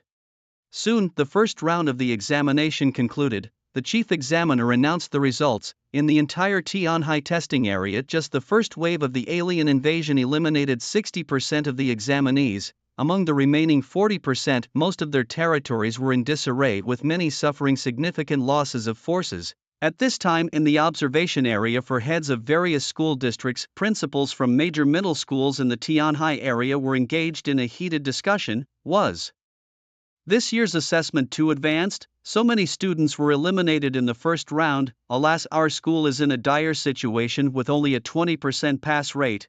Could it be influenced by that incident with the extraterritorial evil gods that they suddenly increased the difficulty?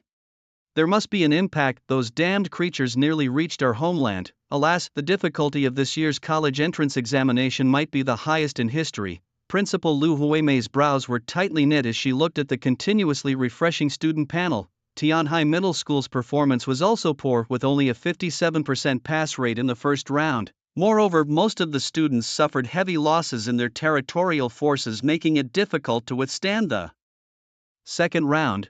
But when Lin Mo's territorial information appeared on the rotating screen, her brows relaxed slightly. Lin Mo's forces were still ample and his territorial defenses were intact. It seemed he should be able to withstand the second round of attacks. After a brief rest, the prompt for the second round of the examination sounded. Inside the territories of the college entrance examination, candidates from various high schools, as the glow from the teleportation gate spread, hundreds of small green-skinned creatures landed in the territories. They were a group of first-tier goblins wielding wooden sticks. What ye goblins? Upon seeing the identity of the invaders, many students widened their eyes in disbelief. It wasn't that the goblins were difficult to handle. On the contrary, goblins are the weakest monsters. The second round of assessment was actually goblins. Isn't this practically giving away points? Many students instantly filled with confidence. Haha, mere goblins. My Minotaur warrior could stomp several to death with 1 foot. These little creatures probably can't even break through my wooden fence. The second wave is in the bag. It seemed the teachers knew the first round had been too tough, hence the second round was made easier. The students were brimming with excitement, rubbing their hands together in full confidence. In contrast, Lin Mo furrowed his brow at this moment. Given that the National College Entrance Examination was intended to select talents, it seemed illogical for the first test to be difficult and the second to be easier.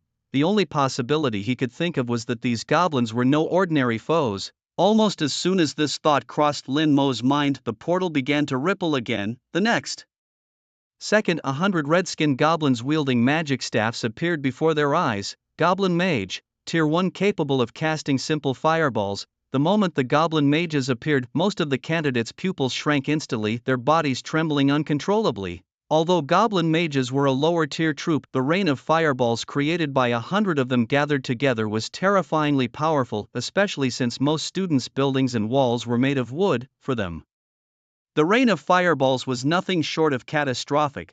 This was no longer about scoring points, it was about survival. Without waiting for the students to recover, the goblin mages began launching simple fireballs at their camps. Flames erupted across the territories, causing chaos. The candidates were frantic, trying to extinguish fires while organizing their troops to combat the charging goblins. The scene was utterly chaotic. Meanwhile, Lin Mo's camp was also bombarded with fireballs, but most of his structures were made of stone or metal, which were less flammable. Facing the goblin mages, Lin Mo did not hold back. He promptly awakened 5 poison giants from the graveyard. These giants, gripping ground demons, turned into humanoid catapults. Like throwing footballs, they hurled the demons into the midst of the goblin mages, causing a series of explosions. This volley of attacks killed about 7 or 8 goblin mages. Following this, the slain mages rose from the ground as zombies, biting at other mage units. The zombie crisis erupted in an instant. A single conversion led to 2 and 2-2. For inch, spreading like cancer cells until all the goblins were infected. With this round of assessment, Lin Mo once again achieved an easy victory. Was that too easy? Lin Mo scratched his head, looking up at the sky where nearly half an hour remained in the exam time. While other candidates were still busy eliminating goblins, Lin Mo had already begun to reorganize his territory. From this round of battle, he had converted 98 goblin mages and over 200 goblins. He positioned the goblin mages on the city walls. As for the remaining 200 or so goblins, being too weak, Lin Mo simply waved his hand, opting for a mass sacrifice. Under a burst of white flames, the goblins were reduced to ash. The sacrifice completed, Lin Mo received 2 graveyard buildings, an excellent reward, as each graveyard was akin to a fountain of life for him. Having placed the graveyards, Lin Mo now owned 6, significantly enhancing his troop recovery capabilities. As the second assessment neared its end, students from various regions, after enduring extremely tough battles, finally saw the end of the assessment. Some students, overwhelmed by the intense stress, suddenly relaxed and collapsed on the ground. Damn, that was tough. The goblins almost reached my lord's core, but luckily I held on. I can't take it anymore. This is my limit. All my troops are gone, echoed the voices of many students across the examination venues. Dozens of students immediately gave up on taking the third test. By the end of the morning session, fewer than 100 students in the Tianhai examination area continued, with most either forced to withdraw due to losing all their troops or voluntarily quitting, feeling unable to continue. In the examination hall of Tianhai testing area, Wei Qiangdong watched the lights on the monitoring panel flicker out one by one. Each extinguished light represented a candidate withdrawing from the exam. This year, a total of 80,000 students participated in the college entrance examination in Tianhai. As the exam progressed, less than 3,000 remained. The real selection of the elites is about to begin. Is that candidate named Lin Mo still in? Wei Qiangdong asked Chief Lu. Chief Lu nodded affirmatively. Yes, he is still in. Moreover, he has converted a goblin mage into one of his own followers. Now, he not only has an archer troop but also mages. Chief Lu's words caught the attention of the other examiners. They had never seen a lord before who could directly convert enemy forces into his own without recruitment. Wei Qiangdong smiled with anticipation, wondering what other surprises this young candidate would bring. Let's announce the score rankings to the public, Wei Qiangdong declared with a sweep of his hand, knowing that the reporters waiting outside the examination hall were probably as anxious as ants on a hot pan. Soon, the top 100 scores were displayed on the large screen outside the testing area. Lin Mo was in first place with 530 points, a population of 810 in his territory, and a national rank of 13th. The second place went to Ning Qindong with 369 points, a population of 210 and ranked 798th nationally. The announcement of the rankings immediately sparked heated discussions. Who is Lin Mo? Being 13th in the nation is incredibly strong. He's definitely the top scholar of the province with a limitless future. Rumors circulated that the top 10 candidates nationally would receive generous rewards from the Dragon Country, though it was unclear if this was true. Outside the exam hall, students, parents, teachers, and even passers-by were all abuzz with talk. The Tianhai testing area being a mid-level district nationally had rarely seen even provincial top scorers, let alone national ones. The emergence of a dark horse like Lin Mo naturally drew significant attention. Inside the principal's observation room, Principal Lu Hui clenched her fists excitedly, her intelligent face flushed with a hint of red. Although her niece had achieved good results in a special exam room and her territory's unique nature wouldn't be publicly disclosed in the college entrance examination, Lin Mo was a genuine talent who stood out amongst tens of thousands of candidates. Principal Lu, Lin Mo is from your school, right? What an impressive youngster, other district principals said, casting envious glances her way. such a strong student. If he continues to perform well, he might get into a top national university. Alas, our school doesn't have a single student in the national rankings this time. We're probably going to lose face." The principals from various districts chatted amongst themselves, their expressions a mix of emotions. Just then, a discordant voice rang out. There have been students in previous years who started with high initial scores but faltered later on. "Don't celebrate too soon, Principal Lu. Be careful, my student might surpass yours." The speaker was Principal Su Bo from Tianhai Second School. Due to annual recruitment issues, they weren't on friendly terms. Su Bo's student Ning Qindong, who was currently in second place, came from a prominent family with ample resources and considerable talent. Su Bo had high hopes for him, although he was only second in score at the moment. If he could maintain his performance in the subsequent assessments, overtaking wasn't out of the question. Principal Lu Hui pursed her lips and did not retort. Time will tell, she thought, as all the principals watched the final session of the morning's exam began. Meanwhile, in Ning Qindong's territory, 100 second-tier musketeers stood ready on the city walls. These musketeers, whom he had recruited with great effort, had long shooting ranges and powerful attacks, making them ideal for defense. Moreover, he also had a common hero, a dwarf gunner captain who could enhance the attack power of all musketeers.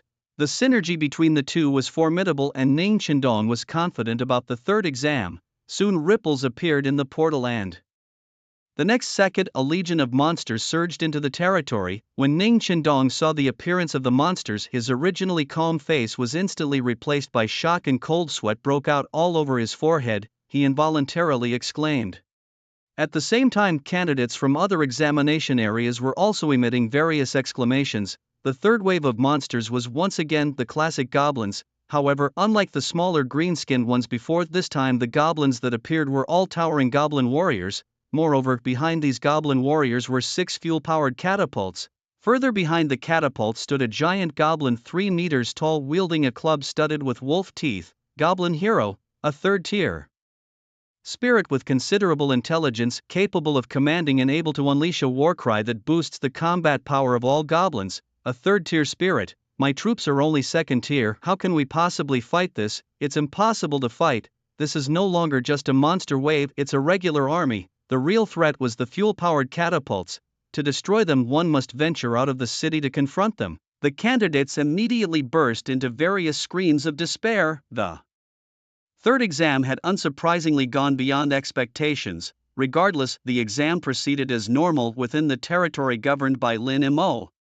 When Lin Mo saw that the enemy had 6 catapults, he did not hesitate to awaken all 20 of his poison giants. The fuel-powered catapults were indeed formidable siege weapons, and if not destroyed quickly, they could cause massive damage. Thus, Lin Mo spared no expense. He directly used second-tier zombie warriors as projectiles for the poison giants.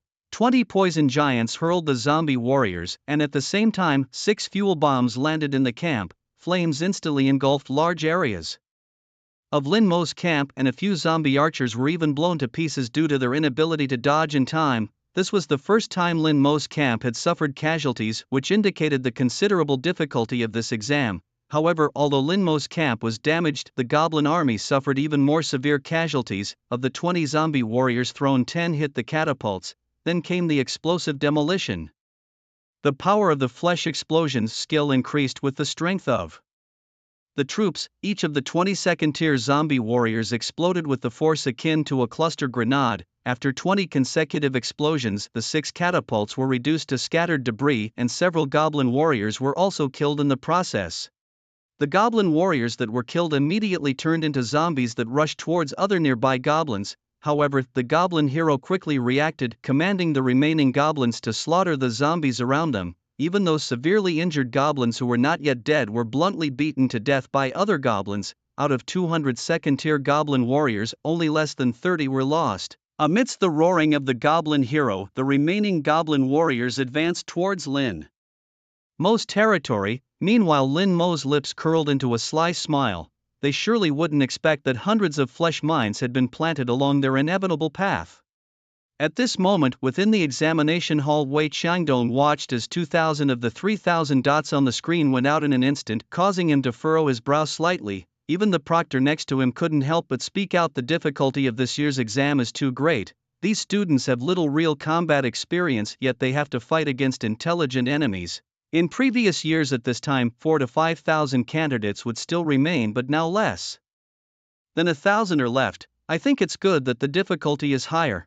Difficult problems can reveal dark horses, Wei Changdong remarked without addressing the response, but instead turned his head back to Chief Lu. Mr. Lu, about that student who can turn enemies into his own kin, how is he doing?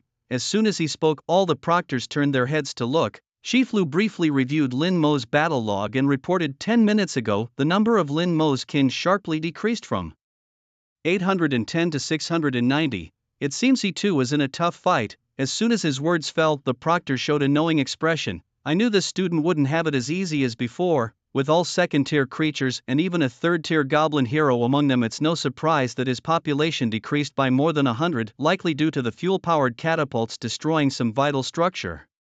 The invigilators shook their heads one after another, for this year's national examination was exceptionally challenging. Wei Changdong, however, was not quick to draw conclusions. Instead, he approached Lu, the group leader. Mr. Lu, could you please pull up Lin Mo's battle footage?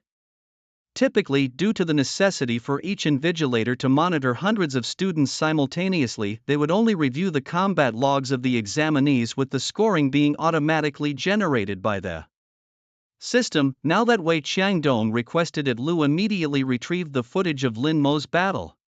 At this moment, Lin Mo's territory was in complete disarray, littered with severed limbs and bodies, and the ground was pockmarked with dense pits. Among the corpses, a few were goblin warriors chopped into pieces. The scene at first glance was indeed of a particularly fierce battle. It seemed that many of Lin Mo's soldiers had perished, while over 100 goblins still remained, now closing in on the city gates. These goblins, although bearing various wounds, appeared not severely affected, showing no hindrance in their advance toward the camp. At the rear of these goblins, a goblin hero munched on the body of a fellow goblin while directing the warriors to attack the walls. Visible cracks began to appear on the wall, rapidly widening. Both the goblin warriors and the goblin hero displayed a mad and triumphant look, anticipating the imminent breach of the camp. Weirdly, Wei Changdong furrowed his brows in confusion. I remember Lin Mo had a group of second-tier archers, and he had also converted quite a number of goblin mages. Why can't I see them on the walls? The battle unfolding seemed more like Lin Mo was deliberately holding back rather than being overwhelmed. Could it be that the oil catapults have exhausted his forces? Guess Lu. Wei Changdong shook his head. Even the most powerful catapult couldn't have wiped out all his troops. And look at those remnants in the distance. The oil catapults have been destroyed long ago. It seems like this student is plotting something. Even Wei Changdong, with years of invigilation experience, couldn't fathom what Lin Mo was up to. As the cracks on the wall grew larger, it seemed only a matter of moments before the goblins would breach it and enter the camp. Lin Mo's mysterious strategy had also caught the attention of other invigilators. Many gathered around Lu's monitor, speculating incessantly. Suddenly, one of the invigilators exclaimed, "Hey, have you noticed that the frequency of the zombie goblins' attacks seems to be decreasing?"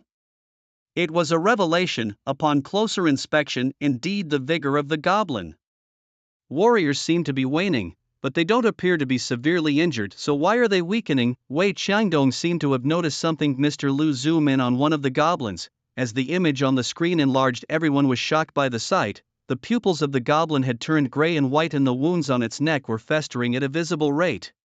This goblin seems to be infected with some virus. Is this how Lin Mo converts his followers? As if responding to the invigilator's suspicions, the goblins that were still vigorously banging on the walls began to slow their pace, increasingly so until, as if spellbound, they simultaneously ceased their pounding. What followed was a chilling scene.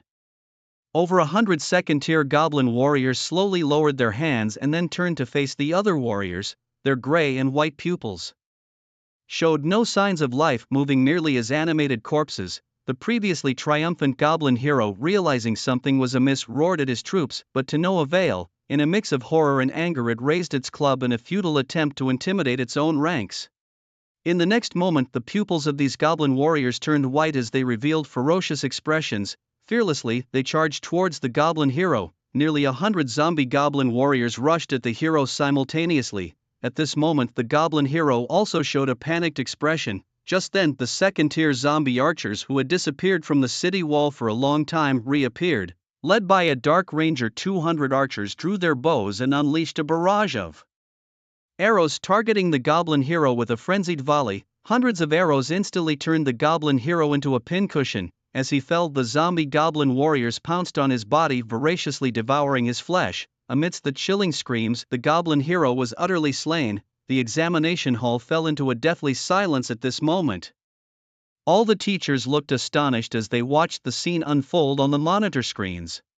Over 100 goblin warriors had been infected by an unknown virus and did not hesitate to attack their leader. The goblin hero was first ambushed by the archers and then was brutally bitten to death by his own subordinates. Such a death was horrifying to behold. But what was even more suffocating was the sight of the bitten and badly mangled goblin hero, who soon stood up again. His pupils were gray and lifeless. Lin Mo's combat style was somewhat akin to spreading a plague. He didn't need to kill his enemies, just infecting them was enough to complete their transformation. His number of minions quickly returned to 800. The losses just now must have been mere cannon fodder. By sacrificing over 100 first-tier cannon fodder, he gained 100 second-tier soldiers and 1 third-tier spirit. It was a war that fed itself, growing stronger with each battle. The teachers without exception all gasped in astonishment. It was only then that they truly realized how formidable this Lord Lin Mo really was.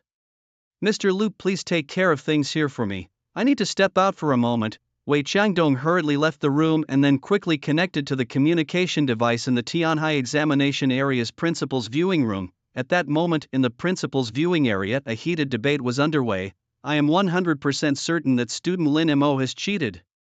How can his troop numbers refill instantly after a sudden loss of 100? Clearly he has hired mercenaries to fight, which is strictly against the rules in the entrance exams." Principal Su Bo from the second school scorned angrily. "Students who cheat must have their examination qualifications revoked.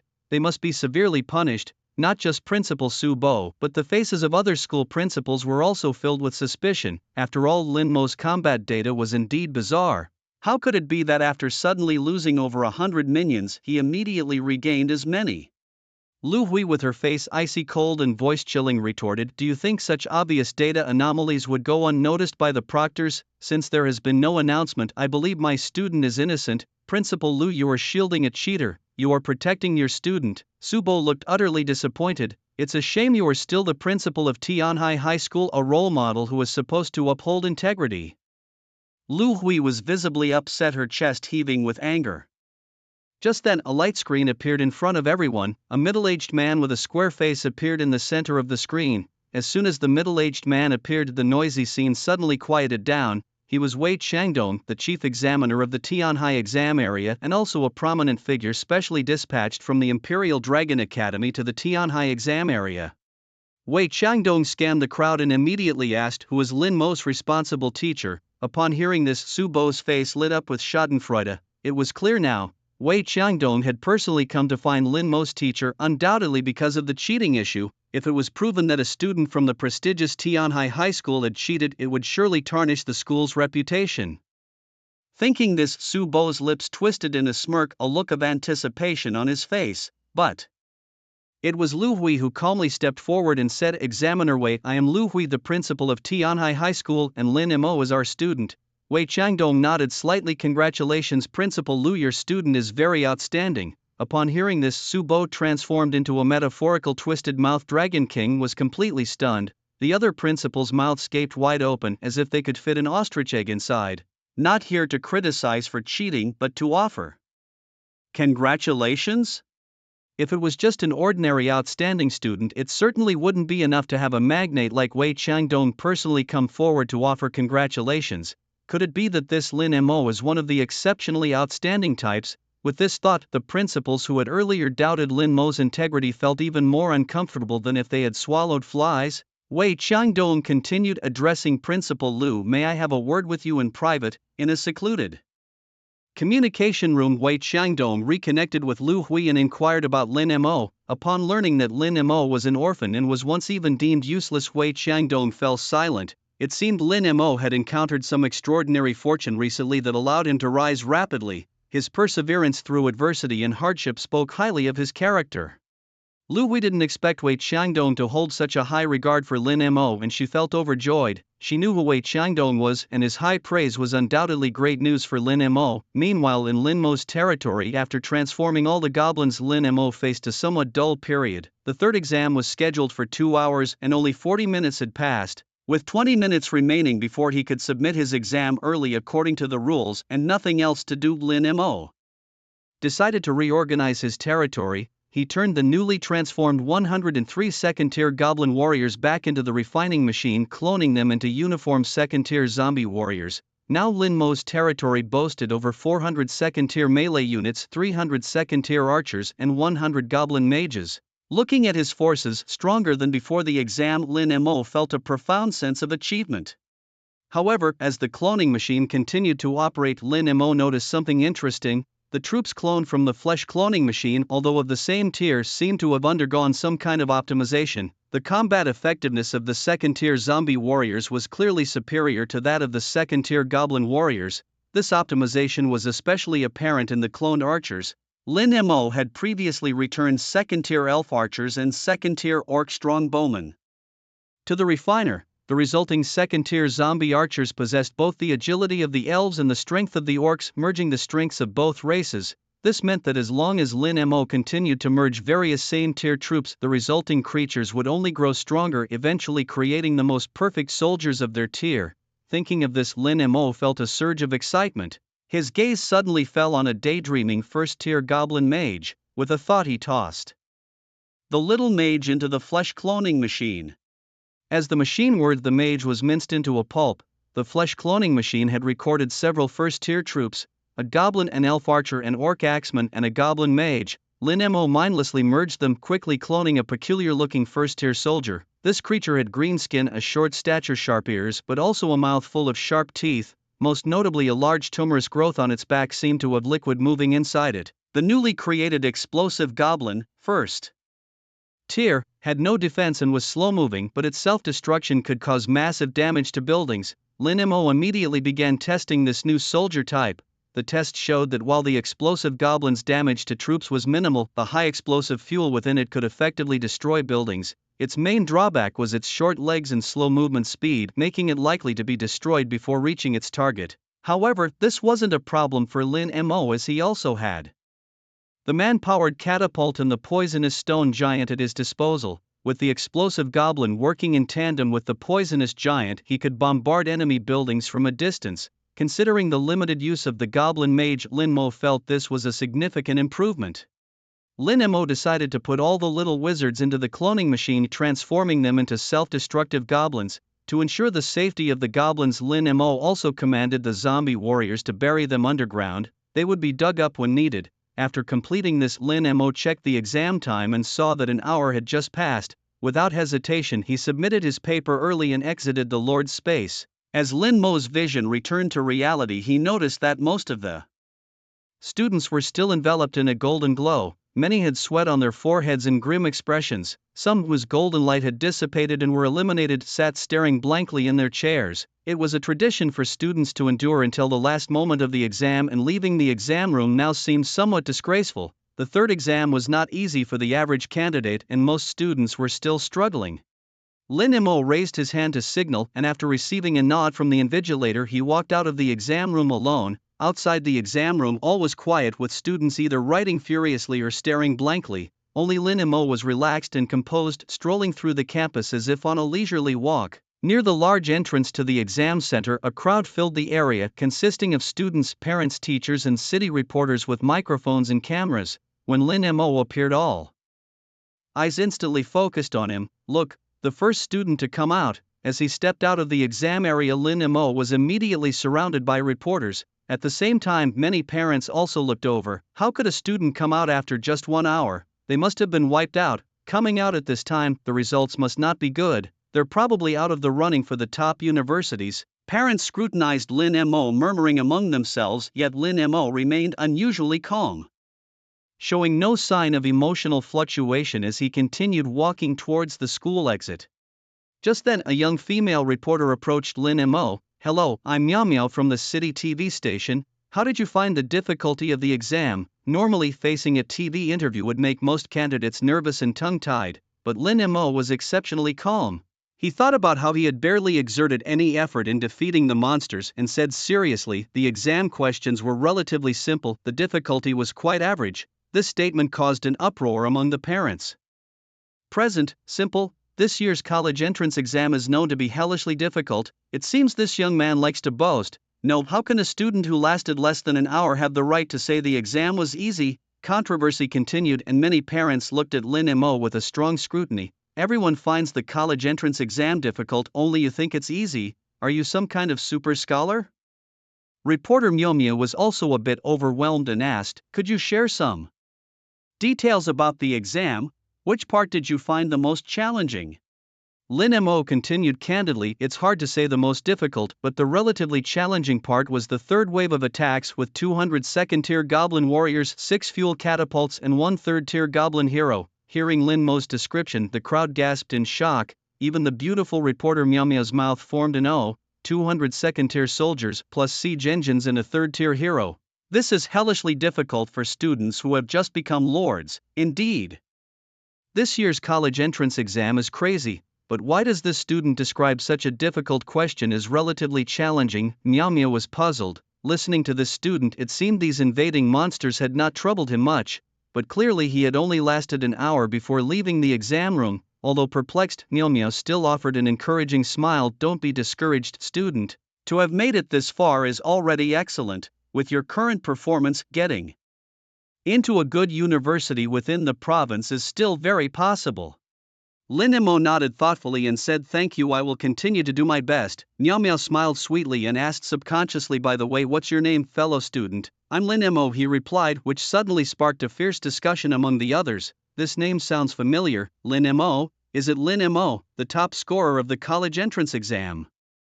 A parent pointed at the electronic display high above and exclaimed, is this guy the top-ranked Lin Mo from Tianhai district? It really is him, and the prospective top scorer of the provincial college entrance exam, Lin Mo. No wonder he said the exam was easy. Gasps of astonishment resounded one after another.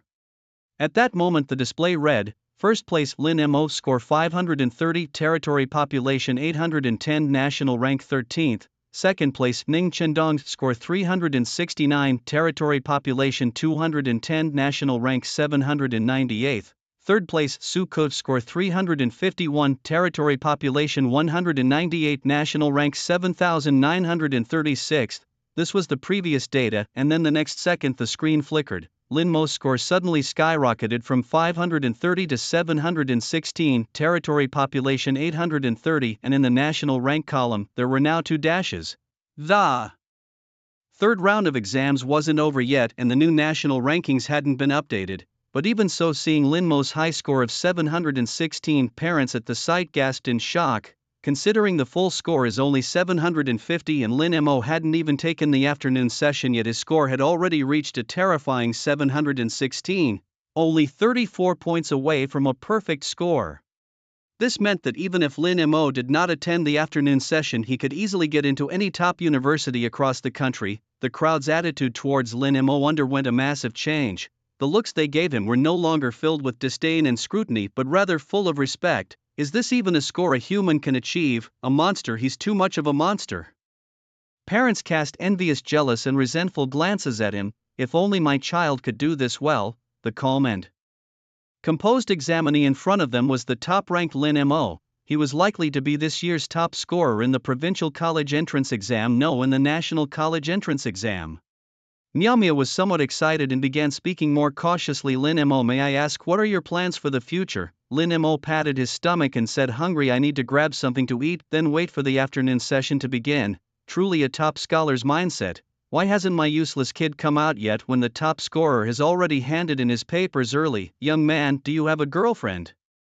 My cousin's daughter is the school beauty, maybe you could leave your contact information. Praises were heard non-stop and Lin Mo, with a smile on his face, maintained his serene demeanor. He walked through the crowd and headed towards the distance. After walking some distance, a familiar car stopped beside him. The window rolled down, revealing Principal Lu Hui. Come on Lin Mo, I'll take you out for a meal. Lin Mo scratched his head. Principal, that's really not necessary, I can just find a place to eat. Principal Lu rolled her eyes. Eating just anywhere won't do. What if you get a stomach ache? Under Principal Lu's insistent invitation, Lin Mo got into the car. However, what he didn't expect was that Principal Lu's niece Lu Wanjin was also quietly sitting in the back of the car. It was daytime now and Lin Mo glanced at Lu Wanjin unconsciously, feeling even more amazed than the night before. Lu Wanjin had silver-white long hair and a delicate body like an untainted elf. Her eyes were covered with a gray cloth, but it still couldn't hide her stunning beauty. With a frail demeanor similar to that of Lin Dayu, she easily aroused a protective instinct in others. Wanjin is a resource support type lord. She doesn't participate in the college entrance exam rankings, said Principal Lu while steering the wheel. Lin Mo, I have something to tell you about the afternoon exam during lunch. Lin Mo was puzzled. Soon, the three of them sat down in a private room of a fast food restaurant. As the dishes were served, Principal Lu spoke very seriously. The afternoon session will be extremely difficult. You must not take it lightly, understand?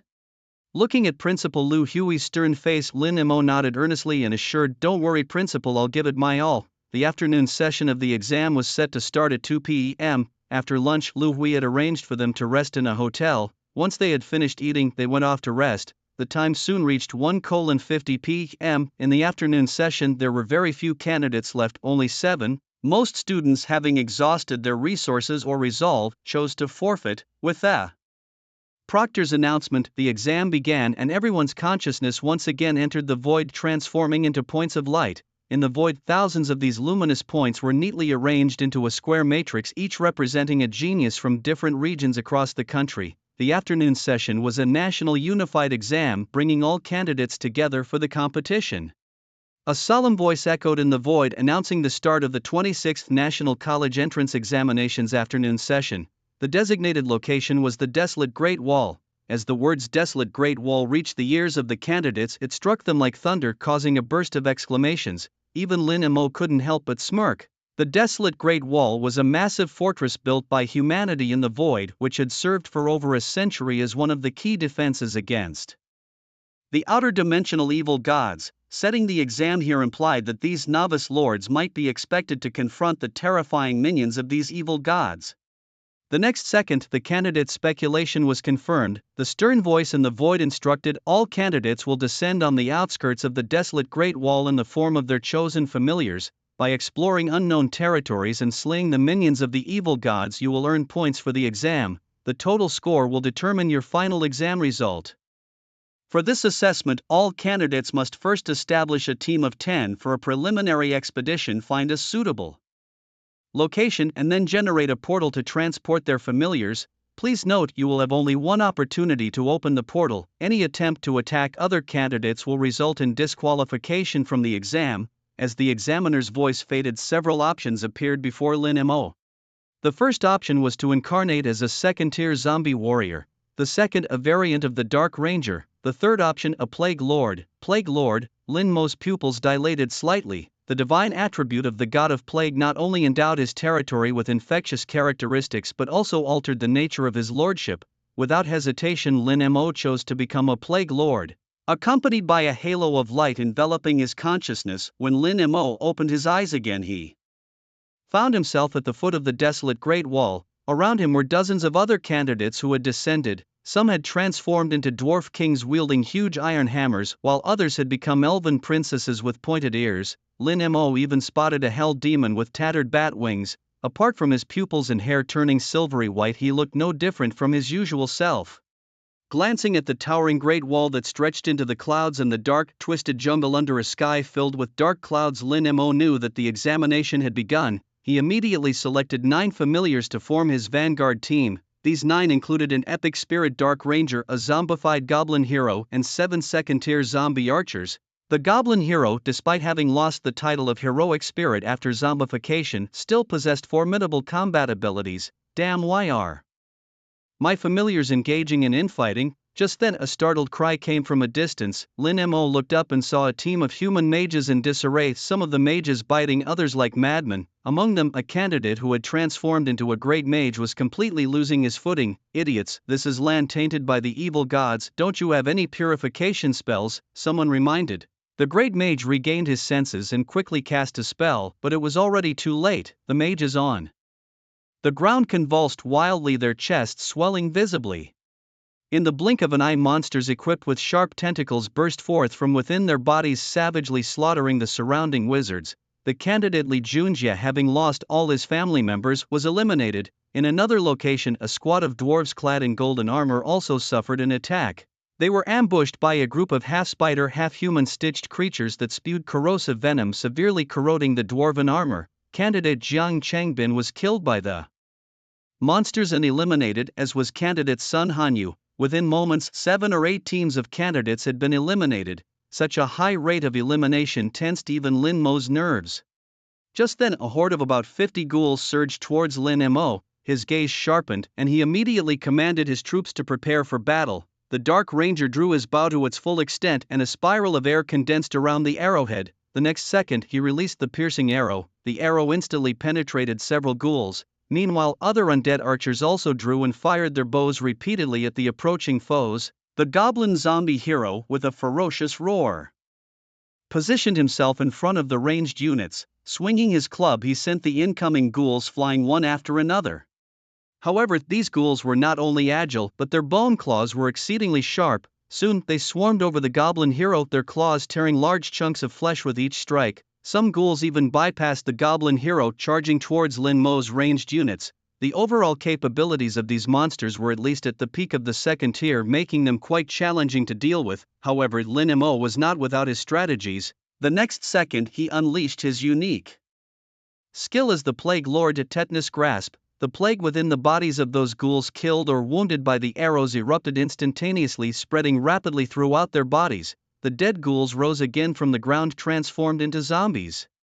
Those ghouls rushing towards Lin Mo ran with dilated pupils turning white, then leaped with wide-open jaws at other nearby ghouls. The advancing horde of ghouls instantly descended into chaos. The duration of Tetanus Grasp was 10 seconds, and within this period any ghoul scratched by the zombies quickly turned into a zombie itself, becoming part of Lin Mo's forces.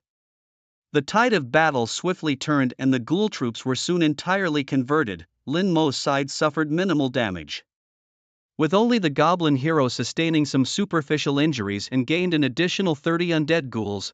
Watching the ghouls rise one by one from the ground, Lin Mo's mouth curled into a slight smile. With these forces, the foundation of his zombie army was nearly complete. Meanwhile, back in the National Examination Hall in the Imperial capital, the principals and school heads of Dragon Country's top universities were gathered. Among these leaders, there were those whose mere stomping could cause tremors in the realm of lords. Each one was a top powerhouse of Dragon Country. This year's entrance exam was more brutal than in previous years, with 50 students eliminated in less than 10 minutes. The students were too frightened to venture deeper and opted to establish strongholds along the Great Wall instead. The world beyond the desperate wall was indeed cruel for these youngsters, whom only through harshness can one temper one's spirit, mused one elder.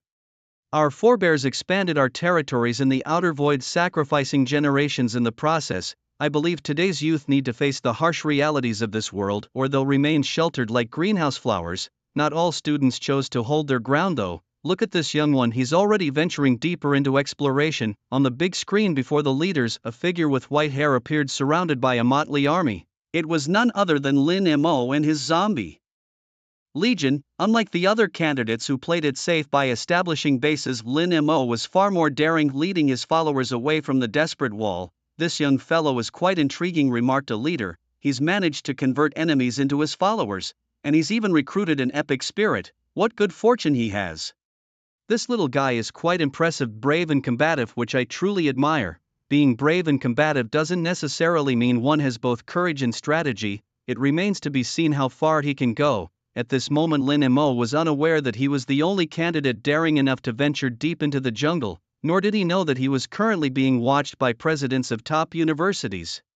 Leading his army of zombies, Lin Mo kept advancing deeper into this twisted jungle. Soon they discovered a circular clearing the size of a soccer field. In the very center, 200 two-headed demons were gathering. Standing 2 meters tall and covered in black keratin, these were second-tier demons with high magic resistance. Clearly, they were assembling to launch an attack on the high school candidates' camp. Just as they were gathering, Lin Mo's team approached them head-on. Seeing this, many presidents displayed expressions of frustration. It turned out someone had rightly said that this candidate was lacking in strategic thinking. With only 40 followers, how could he dare to confront 200 two-headed demons? The two-headed demons, with their astonishing defense, might not even be penetrated by the arrows of second-tier soldiers. This candidate was perhaps too greedy, and this move might lead to his entire team being wiped out. Amidst sighs from the university presidents, the battle between the two forces began. as expected the arrows from Lin Mo's second-tier zombie archers couldn't breach the defenses of the two-headed demons. Being unable to break the defense meant they couldn't infect the enemy group. However, Lin Mo was prepared for this situation. Ghouls forward. In the next second, the leading 10 ghouls charged at the two-headed demons. Their charge was not disorderly but always in a line like a white streak, quickly closing the distance. What is he trying to do? The presidents were puzzled by Lin Mo's maneuver. Soon, the ghouls collided with the two-headed demons. However, there were too few ghouls and they only blocked the demons for less than a second before being knocked down and trampled crazily. But Lin Mo was not panicked. Blood explosion. The next second, the trampled ghouls exploded violently, their rib bones shot out like bullets in all directions, wounding many two-headed demons, yet this did not stop the demons' charge. Second group of ghouls, go. Following the same tactic, the second group of ghouls hit the formation of the two-headed demons and the next second explosions spread again. However, the defensive power of the two-headed demons was formidable and a series of explosions did not kill them, only managing to inflict shallow wounds. The two-headed demons were now less than 50 meters away from Lin Mo. Third group of ghouls, go. The third group of ghouls fiercely collided with the two-headed demons' forces, followed by self-detonations. Unfortunately, 3 rounds of explosions were like dropping stones in the ocean. They failed to inflict substantial damage on the group of two-headed demons. The ground was only littered with the remains of the self-exploding ghouls, not a single two-headed demon less. Alas, it's a pity. This student stops here. We thought he could create a miracle, but he is still too young. If he could be a bit more prudent and develop further, perhaps there would still be a chance. The university presidents shook their heads, their eyes full of disappointment. Under the current circumstances, Lin Mo had no chance of turning the situation around. Even if his infection abilities were extraordinary, it was definitely too late. Lin Mo did not realize that he had already been labeled a failure in the eyes of these big shots. The plan finally reached its final stage, facing the two-headed demons charging at him. Lin Mo was not afraid. Instead, he licked his lips, showing an excited expression. Whether his zombie army could take off depended on this wave. Lin Mo raised his right hand toward the charging two-headed demons. A ghastly green light rapidly condensed in the palm of his hand. In the next instant, the grip of tetanus struck. Lin Mo suddenly crushed the radiance in his hand, and a ghastly green halo fiercely spread out in all directions. The moment the light enveloped the two-headed demons, the plague within their bodies spread wildly throughout. The running demons, their faces visibly morphing at an alarming rate, became ferocious and bloodthirsty. Their bodies twisted, shoulders slanted, and even their pupils turned a pale gray. Of the 200 demons, nearly half were transformed into zombies, a bloody delight. Lin Mo unleashed his skill once again. The transformed zombie demons, enveloped in a blood-red hue, saw their attack power and movement speed greatly enhanced. They hesitated not a moment to pounce on the nearby two-headed demons, especially those about to charge at Lin Mo. They were particularly taken care of by the zombie demons, dragged away and dismembered. In the ensuing chaos, 200 two-headed demons were completely entangled in a brutal melee. Flesh flew and roars echoed intermittently for about 10 minutes. After 10 minutes, there were no living two-headed demons left at the scene. All were transformed into Lin Mo's followers, exactly 146 zombified two-headed demons. Meanwhile, inside the Imperial Capital's examination supervision hall, silence reigned, so quiet that one could hear a pin drop. Dozens of university presidents stared intently at the screen, their faces filled with shock, especially those who were certain of Lin Mo's failure, their eyes wide open, almost popping out of their sockets. After the great battle, not only did Lin Mo's followers not decrease, but they had instead increased by nearly 150. Misjudged indeed. His temperament is certainly not that of an ordinary person, brave and meticulous, truly a rare talent. He had all the qualities needed to become a top lord, earning continuous praise. At this point, these top university presidents fully acknowledged Lin Mo's strength. His standout performance had ignited a strong desire within these deans to recruit such talent. Compared to other candidates, Lin Mo's achievements dimmed their lights considerably. Most students chose to remain stationary, relying on their followers in their territories to tough it out against the demonic creatures at the edge of the desperate wall. In just this short time, dozens more students had their positions overrun by monsters and were eliminated by the system. Among this year's candidates, although there were a few with strong abilities, their followers' combat effectiveness had declined with each wave of monstrous attacks. Only Lin Mo grew stronger with battle. Now, having transformed more than 100 two-headed demons, his combat power had soared. By comparison, Lin Mo naturally became the most eye-catching star of this national examination. Those eliminated talents from various regions were also watching Lin Mo's battle with discussions spreading among them. What kind of monster is this, not even using the teleportation gate and already has over 140 followers? Is he cheating? I couldn't summon as many from my territory even if I wanted to, and he hasn't even claimed a base yet. Wouldn't he be invincible if he did? These self-proclaimed geniuses felt a crushing blow to their pride. This candidate named Lin Mo had given them a profound sense of defeat. Meanwhile, Lin Mo's assessment continued, leading his 145 two-headed demons. He ventured deeper. Soon more creatures surged towards him, not just ghouls, but also creatures like spider sirens and carrion crocodiles, all second-tier beings. Faced with such a force, Lin Mo was unforgiving, slaying as many as came at him, trading injury for injury, and even life for life. Lin Mo's forces quickly swelled to 300 in number. His team was filled with various types of demonic creatures, all of which were second-tier troops without exception. Watching 7 or 8 kinds of second-tier demons become part of his zombie army, Lin Mo was secretly thrilled. He thought to himself about the potential of throwing these different types of demons into the flesh cloning machine to mix all their strengths together. He wondered what kind of extraordinary new troop type he could create.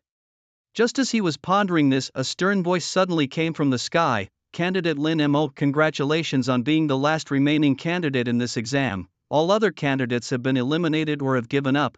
The abrupt voice startled Lin Mo. He blurted out in confusion, "Huh? What's that? It's over. I haven't even started going all out and the exam is over." At this moment, the eliminated students who were watching Lin Mo felt a sudden urge to bash their heads against Tofu. His words were infuriating. They had exhausted all their strategies and used up all their forces just to last that long, and now this guy was saying he hadn't even started trying. It was infuriating, especially since he hadn't even captured a stronghold yet. He really hadn't exerted himself at all. Truly, comparisons can be maddening. Lin Mo's statement also left the main examiner in silence for a long while. Inside the imperial capital's main examination hall, the examiner paused the communication, turning his gaze to the various university presidents around him. The presidents looked at each other, unsure of what to do next. However, at that moment a calm voice emerged from behind them. "It seems this young fellow is still eager to continue. Let him move forward and explore further then." Everyone instinctively turned around, their faces immediately showing respect. Even the main examiner bowed slightly as a sign of respect. The newcomer was an imposing old man with a strong stride and an aura of decisiveness. This man was none other than Chu Qingtian, the principal of the Dragon Academy in the imperial capital and also the deputy commander of the fortress at the Endless Wall, a highly influential figure in the military of the Dragon Nation. "This young fellow has an outpost ahead of him. Let's see if he can take it down," Chu Qingtian said, hands clasped behind his back, his tone leaving no room for doubt. The university presidents exchanged glances. An outpost of the demonic minions was no small challenge. Even a 5th-tier lord would need to be very cautious in attempting to take down an outpost, let alone Lin Mo, who was just a 2nd-tier novice lord. Yet, no one dared contradict Chu Qingtian's words. "Candidate Lin Mo, congratulations on being the last to endure. Now you have 2 choices. First, leave the Endless Wall and complete the exam. Second, there is an outpost of the demonic minions to your northeast. If you can take it down, you will receive a reward from the Endless Wall's guard army." As soon as these words were spoken, they sparked intense discussion among the watching candidates. Wow, a reward from the Endless Wall's guard army? That must be incredibly generous. Generous or not, you have to be alive to claim it. Even a 5th-tier lord wouldn't dare to mess with an outpost of the demonic minions lightly. If it were me, I'd definitely end the competition now. After all, I'm already ranked first. The presidents of various universities were discussing quietly in the main examination hall, wondering if the student would choose to continue the challenge or simply exit the exam. Logically, since he had already secured first place, continuing the challenge seemed somewhat pointless. Moreover, if something went awry, it could be a loss greater than the gain. Just then Lin Mo's calm voice resounded, "Teacher, I choose to go deeper. I am very interested in the rewards from the guard army of the Great Wall." As soon as these words came out, whether it was the watching candidates or the university presidents, they all fell into a deathly silence. This guy's head was made of iron. Chu Qingtian, standing silently, showed a slight relaxation in his stern face. This boy is greedy, but greed isn't necessarily a bad thing. In a way, greed is also a driving Force for becoming stronger. This young fellow is quite good, Chu Qingtian commented lightly, then turned and left. The insidious power of the evil gods permeated every corner of the colony, burdening him with the responsibility to address these issues. His gaze returned to Lin Mo. After accepting the mission to attack the outpost, the examiner kindly provided a map of the evil minions' outpost, referred to as the evil outpost. Lin Mo and his followers hurried over and established their base on a highland not far from the outpost. Once the base was secured, the portal opened and troops of followers marched out majestically from the territory. The most eye-catching were the 20 Tier 3 poison giants. The observing candidates discussed animatedly. No wonder he dared to attack the outpost, he had so many Tier 3 stone giants at his disposal. Useless, don't you know how strong the evil outpost is? Just having stone giants won't help. The main issue, they argued, was that Lin Mo had too few troops and their ranks were too low to breach the outpost. The outpost itself was heavily fortified with huge stone walls layering 3 deep. One could vaguely see guards on the walls and various military buildings inside. The principals of various academies couldn't help but shake their heads considering the vast disparity in strength. Even the walls were a tough challenge for Lin. As the battle commenced, shouts echoed, drawing everyone's attention to the screen. 20 poison giants stood in a row at the forefront of the base. Behind them, hundreds of bloated creatures with giant blisters on their backs slowly emerged. Come on, let's test the power of this newly launched siege weapon, Lin Mo commanded, and the poison giants mimicked athletes throwing shotputs, hurling the self-destructing goblins towards the outpost. Accompanied by a series of loud explosions, the goblins detonated one after another inside the outpost. Although they didn't cause much damage to the troops, they destroyed several buildings and even brought down a section of the wall. The next second, a roar erupted from the outpost. Who dares invade Morlax's territory? Seek death. Following that, 30 large creatures with iron chains and sickles for limbs charged out. The Abomination Butchers, a Tier 3 melee troop type, were the second Tier 3 troop type Lin Mo encountered after the Mountain Giants. Lin Mo's eyes narrowed as he immediately commanded the poison giants to prepare for combat. At the same moment, the zombie archers behind the poison giants began shooting frantically. The Dark Rangers tried to decimate the butchers with piercing arrows. However, being Tier 3 dark troops, their defense and resistance were significantly stronger. Infecting and converting them was not going to be easy. In an instant, the Abomination Butchers clashed with the poison giants.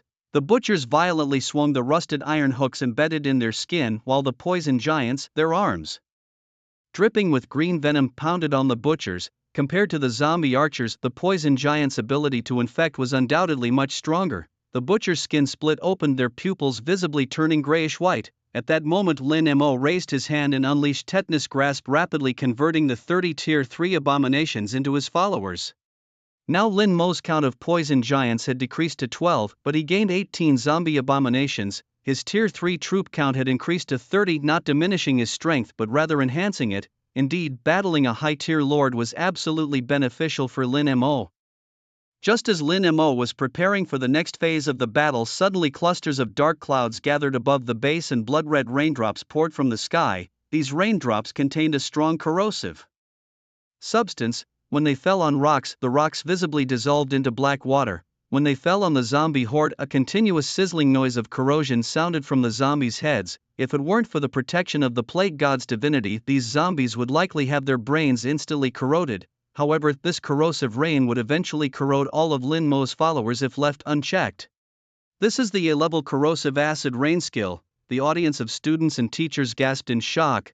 It's over with that acid rain. Lin Mo's stronghold is done for. I told you he couldn't win, but he just had to show off. Alas, what a waste of all those Tier 3 soldiers. There were sounds of regret everywhere. Under the envelopment of the A-level Lord skill corrosive acid rain, Lin Mo's stronghold was doomed. In such a situation, no one believed that Lin Mo could create a miracle. At this moment, Lin Mo himself was also feeling very grave. He had underestimated the strength of the high-ranking lords. Just one skill forced him to abandon his stronghold. However, Lin Mo did not believe that he had definitively lost in this battle. His lord trait meant that even if he was left with only one soldier, there was still a possibility to turn defeat into victory through infection. When warriors meet on a narrow path, the brave ones win. Bloodlust abounds. All my followers heed my command and charge at the enemy's fortress regardless of the cost. As Lin Mo issued the command, he jumped onto the shoulder of a poison giant. With the boost from Bloodlust Joy, an army of 1,000 zombies of various forms, charged toward the outpost. He actually abandoned his own stronghold and used all his military strength in the attack. It was a change the base tactic. The students were instantly thrilled. He's burning his boats, he's not even keeping his stronghold, it's all or nothing now, win and sword lose and be completely wiped out. Lin Mo is truly mad. Lin Mo was never one to accept defeat. Even if the chances of victory were slim, he would try his utmost. At this moment, towards the outpost, hundreds of black arrows were shot at him, with 100 tier 3 dark elves drawing their bows. The powerful penetration instantly killed hundreds of Lin Mo's followers, even taking down 2 abominable butchers. Twin-headed demons stood at the front, bearing the brunt of the arrow assault. All archers, stop shooting back, charge full force at the outpost. Poison giants, throw the tier 2 soldiers, throw them hard onto the city walls. Under Lin Mo's command, the zombie legions madly surged towards the outpost. Huge casualties soon followed. Lin Mo's followers were crazily reduced from 1,000 to 800, 700, 600. If it weren't for the fact that all his followers were zombies, the charge would have resulted in even more tragic losses. Facing the enemy's moth to the flame attack, a smirk rose on the face of the lord named Morlax. Such weak soldiers still want to attack my fortress, foolish blue star human race. Under Morlax's command, dozens of huge, pitch-black cannons with intricate patterns, unlike any siege weapon seen in the market, protruded from the city wall. The next second, cannons fired simultaneously and black cannonballs exploded continuously among the zombie troops. Just the first volley alone directly killed 200 followers. At this point, Lin Mo's troops were down to only 300 and most were already heavily injured. In contrast, the evil god lord's side, aside from a few self-destructive soldiers scratched on their bodies, had almost no casualties. With such a contrast, the outcome was very clear. Morlax, looking at the pitiful state of the human race troops outside the city, hooked his fanged mouth into a huge arc. Watching your followers being slaughtered must be so desperate. Remember the instigator of all this, I, the great evil god lord Morlax. Next time we meet, I will tear every one of your followers to pieces. Amidst the arrows and cannon fire, Lin Mo's followers dwindled to just 100. 2 butchers and 3 poison giants remained. Zombie archers and zombie soldiers all perished, leaving only dual-headed demons with higher defenses still desperately holding on. The zombie troops were still 50 meters away from the city walls. The next second, a huge cannonball flew towards Lin Mo. Suddenly, only half-bodied goblin hero stood in front of Lin Mo. With the explosion, the goblin hero was instantly blown into a pile of mush. Xiao Hei helped Lin Mo up from the ground. Her cold pupils were filled with concern. A piercing arrow had penetrated her flat abdomen. She too had sustained serious injuries in this battle. Could this be a loss? With less than 100 kin left, there was no hope for a turnaround. The students and principals watching the battle shook their heads in disbelief. Opposing them was a 4th-tier evil godlord, and it seemed impossible for Lin Mo to win. Just as everyone was silently lamenting, Lin Mo, aided by the Dark Ranger Sylvanas, slowly got up. His eyes flickered with a green light. Just moments ago, as the Lord of the Plague, he sensed a change in the concentration of the plague on the city walls. After fermenting over time, the plague within the bodies of the Dark Elf archers finally reached its lowest threshold for transformation. Tetanus grasp. Lin Mo couldn't help but shout. The next second, a ghastly green halo spread from his body. The plague rapidly spread through the bodies of the dark elves on the city walls, turning seemingly insignificant wounds into festering, pus-filled sores. Simultaneously, their dark pupils turned gray-white. 20 dark elves instantly transformed into bloodthirsty zombies and began to bite the other dark elves nearby. The arrows aimed at Lin Mo's troops suddenly ceased firing. A zombie outbreak erupted on the city walls. The Dark Elves reacted quickly, with several of them joining forces to try to control their frenzied kin. Just as they attempted to behead these mad creatures, flesh explosion, the transformed Dark Elves exploded, their self-destruction comparable to the force of a C4 explosion. 100 Dark Elves were heavily casualties in the blast, nearly all were affected. Following the explosion, the slain Dark Elves daringly rose from the ground again, grotesque faces, twisted bodies they had become. Zombies. Sensing the presence of 30 to 40 friendly forces on the city walls, Lin Mo's spirits lifted. He immediately ordered 2 abomination butchers to charge towards the city gate. The next second, the butchers exploded violently, blowing a huge gap in the gate. All kin on command surged into the castle interior.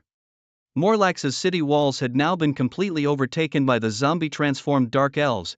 they drew bows and shot arrows, continuously killing other species within the city. The third-tier Dark Elves, already strong in attack, were further enhanced by the Dark Rangers buffs, killing an enemy unit with each arrow. The soldiers killed by the arrows quickly rose from the ground and threw themselves at nearby soldiers.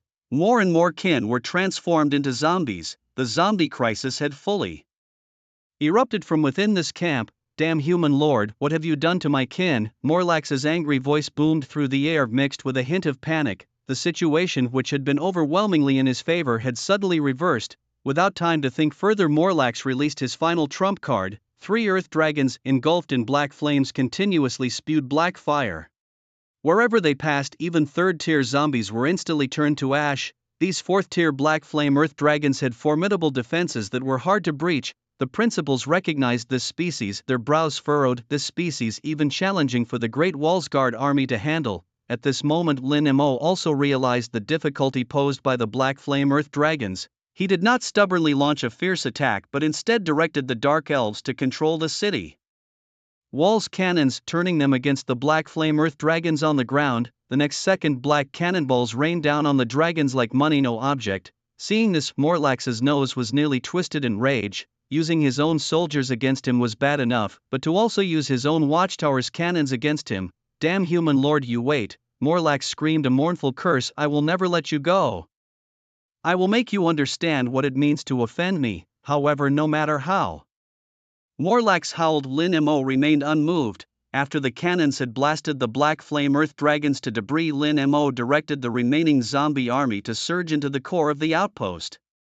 In the heart of the operation, a humanoid creature with sharp fangs and a beak was directing his subordinates to move goods. Beside him stood a portal clearly ready for a quick escape.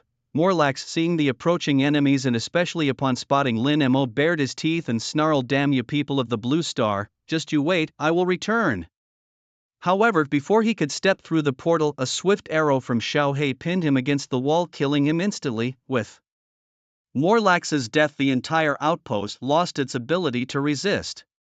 As Morlax's body dissolved into sparkles of light, they automatically drifted into Lin Mo's hand. These sparkles contained the coordinates of Morlax's domain, a fourth-tier evil deity lord. In the world of lords, defeating a lord's avatar grants you the coordinates to their domain. With an invasion card, one could launch an assault on the lord's domain to plunder resources.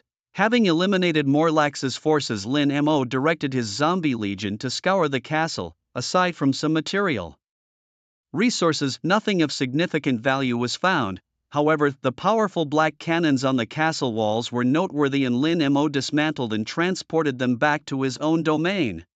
Additionally, 3 unrecognizable carcasses of black flame dragons and other third-tier soldiers' remains were also collected and brought back to his domain. Once all was completed, the sky echoed with a solemn voice, "Long missed congratulations, Lin Mo, for exceeding the mission requirements. You may now return." Lin Mo sighed in relief, his body instantly relaxing. Despite heavy losses, victory was his at last.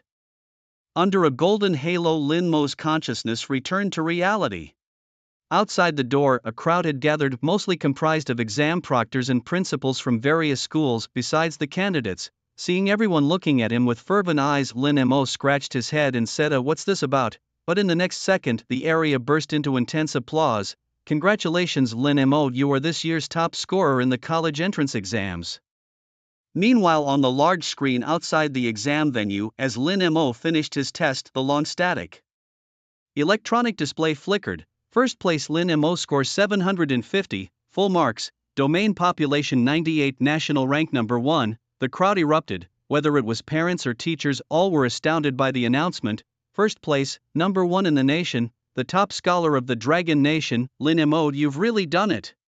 Simultaneously, Lu Hui, the principal, couldn't contain her excitement any longer. Shaking with emotion and cheeks flushed red, she felt immense pride as her student achieved the top national score, a rare honor. "Congratulations, Principal Lu, your school has really made a mark this year. It's been years since our district produced the top scholar, and now we have a national top scholar." Amidst the praises, Lu Hui felt dizzy as if drunk. Outside, the beautiful reporter Miao Miao's eyes sparkled with excitement as she faced the camera. Lin Mo has emerged as the top scorer nationally in the college entrance exams with a perfect score of 750. he has not only brought honor to his family but also to our city of Tianhai. Given this year's high difficulty level, achieving such a feat is truly remarkable. Look everyone, the top scholar of the college entrance exams is here.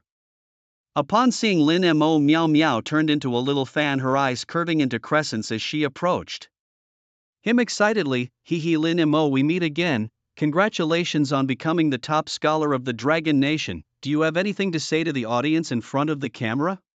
Lin Mo waved at the camera. Hello everyone, I'm Lin Mo, Lin from the forest where all kinds of birds flock, and Mo for silence. Meow Meow, who would you like to thank the most for this college entrance examination? I'd like to thank myself the most. What about your relatives? My parents have passed away, leaving only my vicious aunt and cousin, so I thank myself for surviving this malicious family. Meow Meow felt the conversation was getting awkward. Then, do you have any secrets to your current success? Lin Mo replied, it's all thanks to my peers who set the bar. Meow Meow gave a weak smile. The live broadcast reported on this, appearing on the TV sets of families throughout Tianhai City. As the news of the college entrance examination swept across Longwood, Lin Mo's name topped the hot lists on major media platforms nationwide. The nation's top scorer of the 17th college entrance examination, the genius leader Lin Mo, emerges looking forward to his future performances. Numerous prestigious universities extended olive branches inviting the genius Lin Mo to join their institutions. Lin Mo in his interview appeared graceful and composed, earning the state media's praise as a model youth of the new era. Shocking news followed when a woman from Longjiang City claimed to be Lin Mo's long-lost aunt, hoping to undergo a DNA test to confirm their relation. Lin Mo's name quickly spread far and wide. Before long everyone knew of him and delighted in discussing the story of this poor boy from Tianhai City who had topped the nation's college entrance exam. Even the alumni wall at Tianhai High School quickly featured a large portrait of Lin Mo with a caption below, Lin Mo, 17th national top scorer, the first in the history of Tianhai City. Inside the examination hall, Wei Qiangdong and other invigilators closely observed Lin Mo's expressions during the exam, all wearing looks of admiration. This young man not only has unique talents but also possesses excellent psychological qualities. He's a promising seed indeed. Who knows how much more admirable he will grow in a few years. Turning to Director Wei, the invigilators asked his opinion. Wei Qiangdong, with a serious look on his face, broke into a slight smile. This young man has limitless potential. He may well become a central force for our Blue Planet people in combating external threats. The invigilators nodded in agreement. The future of the Blue Planet relies on these young people. Hello Lin Mo, I'm a teacher from the Four Saints Academy. If you join our college, not only will we cover your 4 years of university tuition, but you will also receive 300,000 Blue Planet coins in scholarships and various top-tier resources. One recruiter pitched, consider joining Magi City University. We offer classes taught by beautiful teachers and a wealth of resources for you to choose from, said another. I'm from Linchuan Lord University, our school is huge. Think about us. Lin Mo, just having escaped from reporter Meow Meow, was now surrounded by a crowd of people, all from famous universities. Representatives from Evergreen University, Four Saints Academy and Magi City University among others clamored like vendors in a market, each showcasing their university's advantages and generous resources.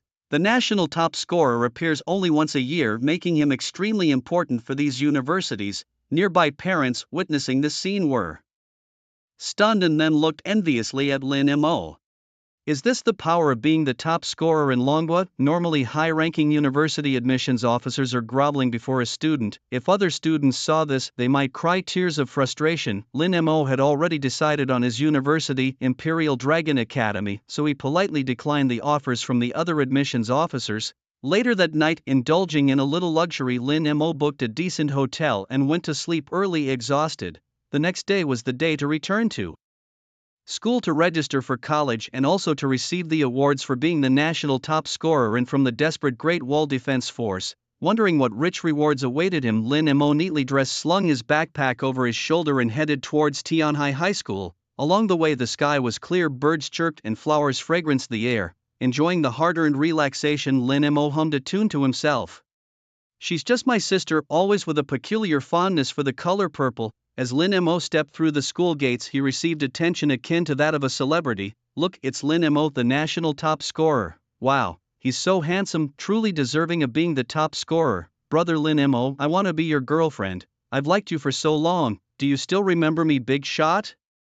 You helped me pick up a basketball in the first semester of freshman year. Don't forget me now that you've made it big. Despite the surrounding flattery, Lin Mo only felt the noise. When he was deemed worthless, he was surrounded by ridicule and contempt. Now that he had succeeded, the ridicule had turned into sycophantic praise, but in truth, there was no real difference between the two.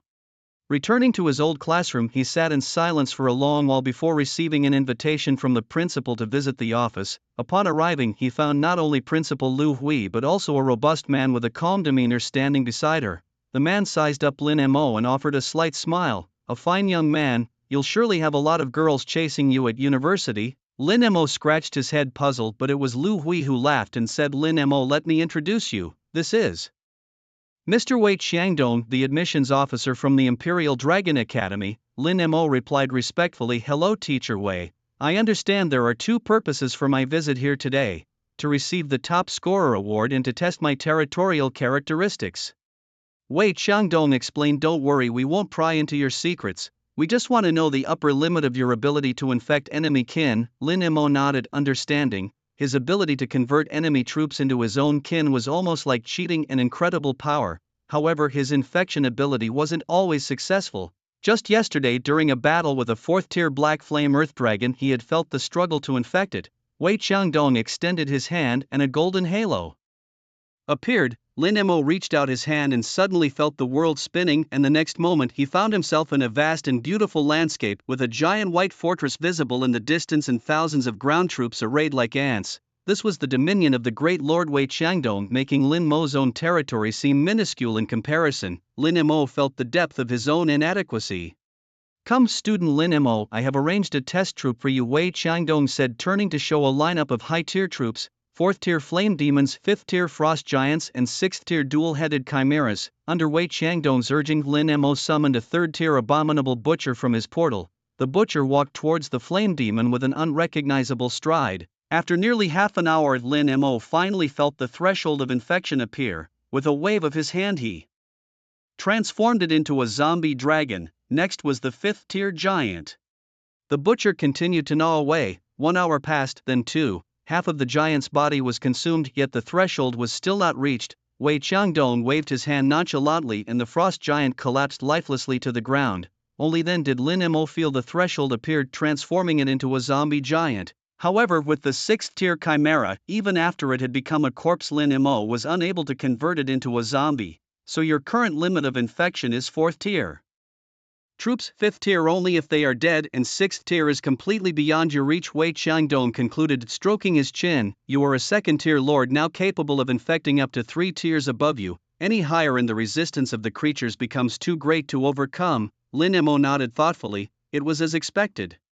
Once again, Wei Qiangdong raised his palm and the infected corpse instantly turned to ashes. Then it was time for Lin Mo's award for his performance in the college entrance examination. Back in the real world, Wei Qiangdong waved his hand casually and several orbs of light appeared in front of him. Lin Mo's eyes lit up. Unsurprisingly, these orbs contained his rewards. The first reward was 1.26 million blue star coins, including bonuses for the top national score, top provincial score, and first place in the Tianhai campus. Lin Mo's eyes sparkled as if transforming into coins themselves, pulsating wildly. Over 1 million blue star coins. To have it just like that was incredibly thrilling. A young wealthy prodigy indeed. He gleefully accepted the savings card. The second reward came from the Imperial Dragon Academy in the capital. It was a Grade C skill advancement scroll, a precious item that could upgrade a lord's Grade C skill by 1 level. This too was a valuable asset worth between 2 to 300,000 in the market, perfect for upgrading his flesh explosion skill. Lin Mo happily accepted this second reward. Following this, Wei Qiangdong's expression turned much more serious. The third and final reward, chosen personally by Mr. Chu Xingtian, the principal of the Dragon Academy and also from the defenders of the Great Wall of Desperation, was presented next. Wei Qiangdong guided a golden orb towards Lin Mo and said softly, 5th tier barracks, Imperial Dragon Riders. 5th tier barracks. Lin Mo was stunned, and even Lu Hui beside him showed a look of astonishment. Rewarding a barracks directly? That was a grand gesture. Typically, a lord had only 3 ways to acquire troops: capturing them during explorations on the Great Map, buying mercenaries, or the most stable method, constructing barracks. Different barracks produced different kinds of troops who would loyally serve their lord unconditionally. However, acquiring a good barracks often required venturing into the dangerous void to explore various relics, a reward from the Great Wall of Desperation. A fifth-tier barracks was virtually an invincible asset for Lin Mo at this stage. Grinning, Lin Mo said, "Mr. Wei, please include me in future outpost missions. I'm eager to improve." Wei Changdong chuckled at Lin Mo's enthusiasm. "Don't take it lightly, my boy. This time the lords from the evil gods faction were unprepared. Next time it won't be as easy." Lin Mo awkwardly touched his nose.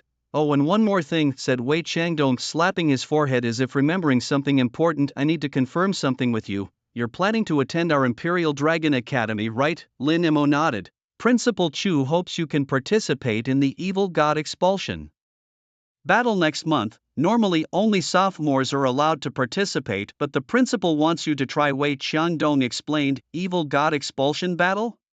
Sounds dangerous," Lin Mo thought. Nodding slightly, Wei Changdong added, "Normally freshmen aren't allowed, but you're an exception and you also have the personal invitation from the principal." With such a setup, Lin Mo had no reason to refuse. "Then I choose to participate," he declared. Wei Changdong warned him with a serious look, "Use this time to strengthen yourself as much as possible. The battlefield of the evil god is fraught with peril and anything unexpected can happen." Lin Mo nodded.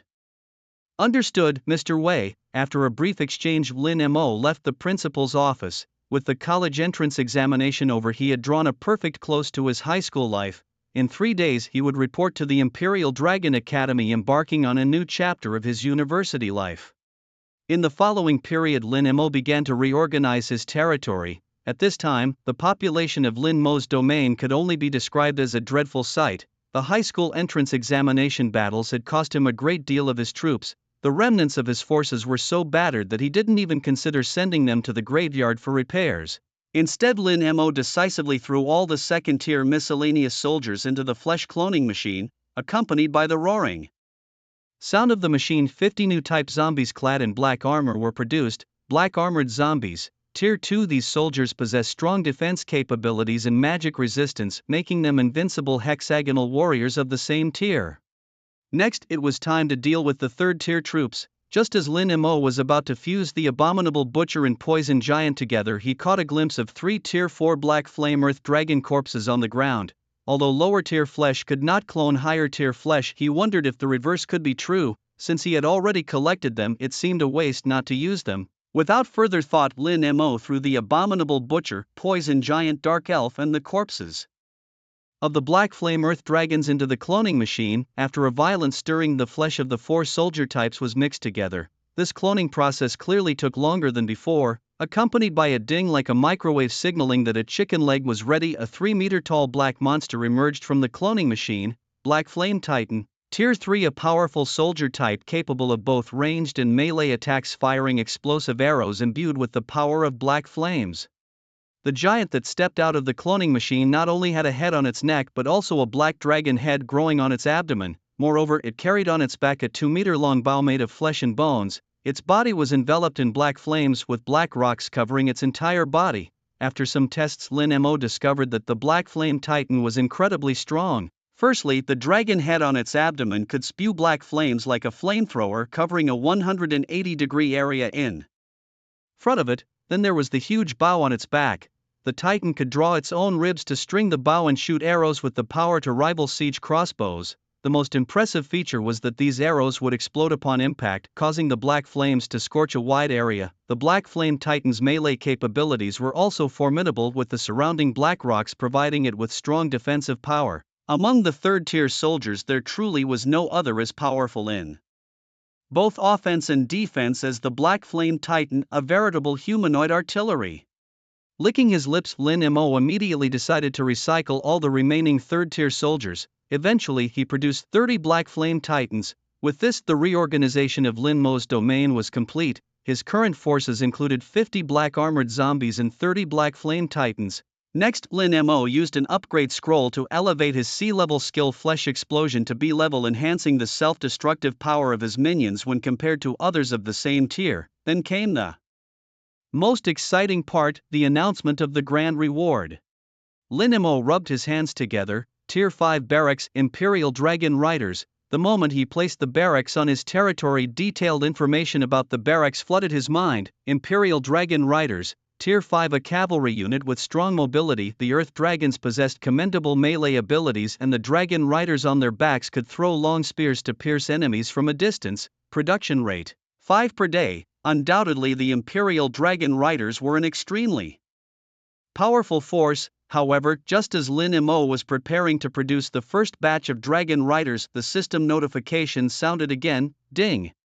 The barracks have been influenced by contaminated land, altering its nature. Defiled barracks. Imperial Dragon Riders. The spirit of the Imperial Dragon Riders has been corrupted, manifesting a fierce tendency toward brutality, transforming into savage dragon riders. Description of the savage dragon riders.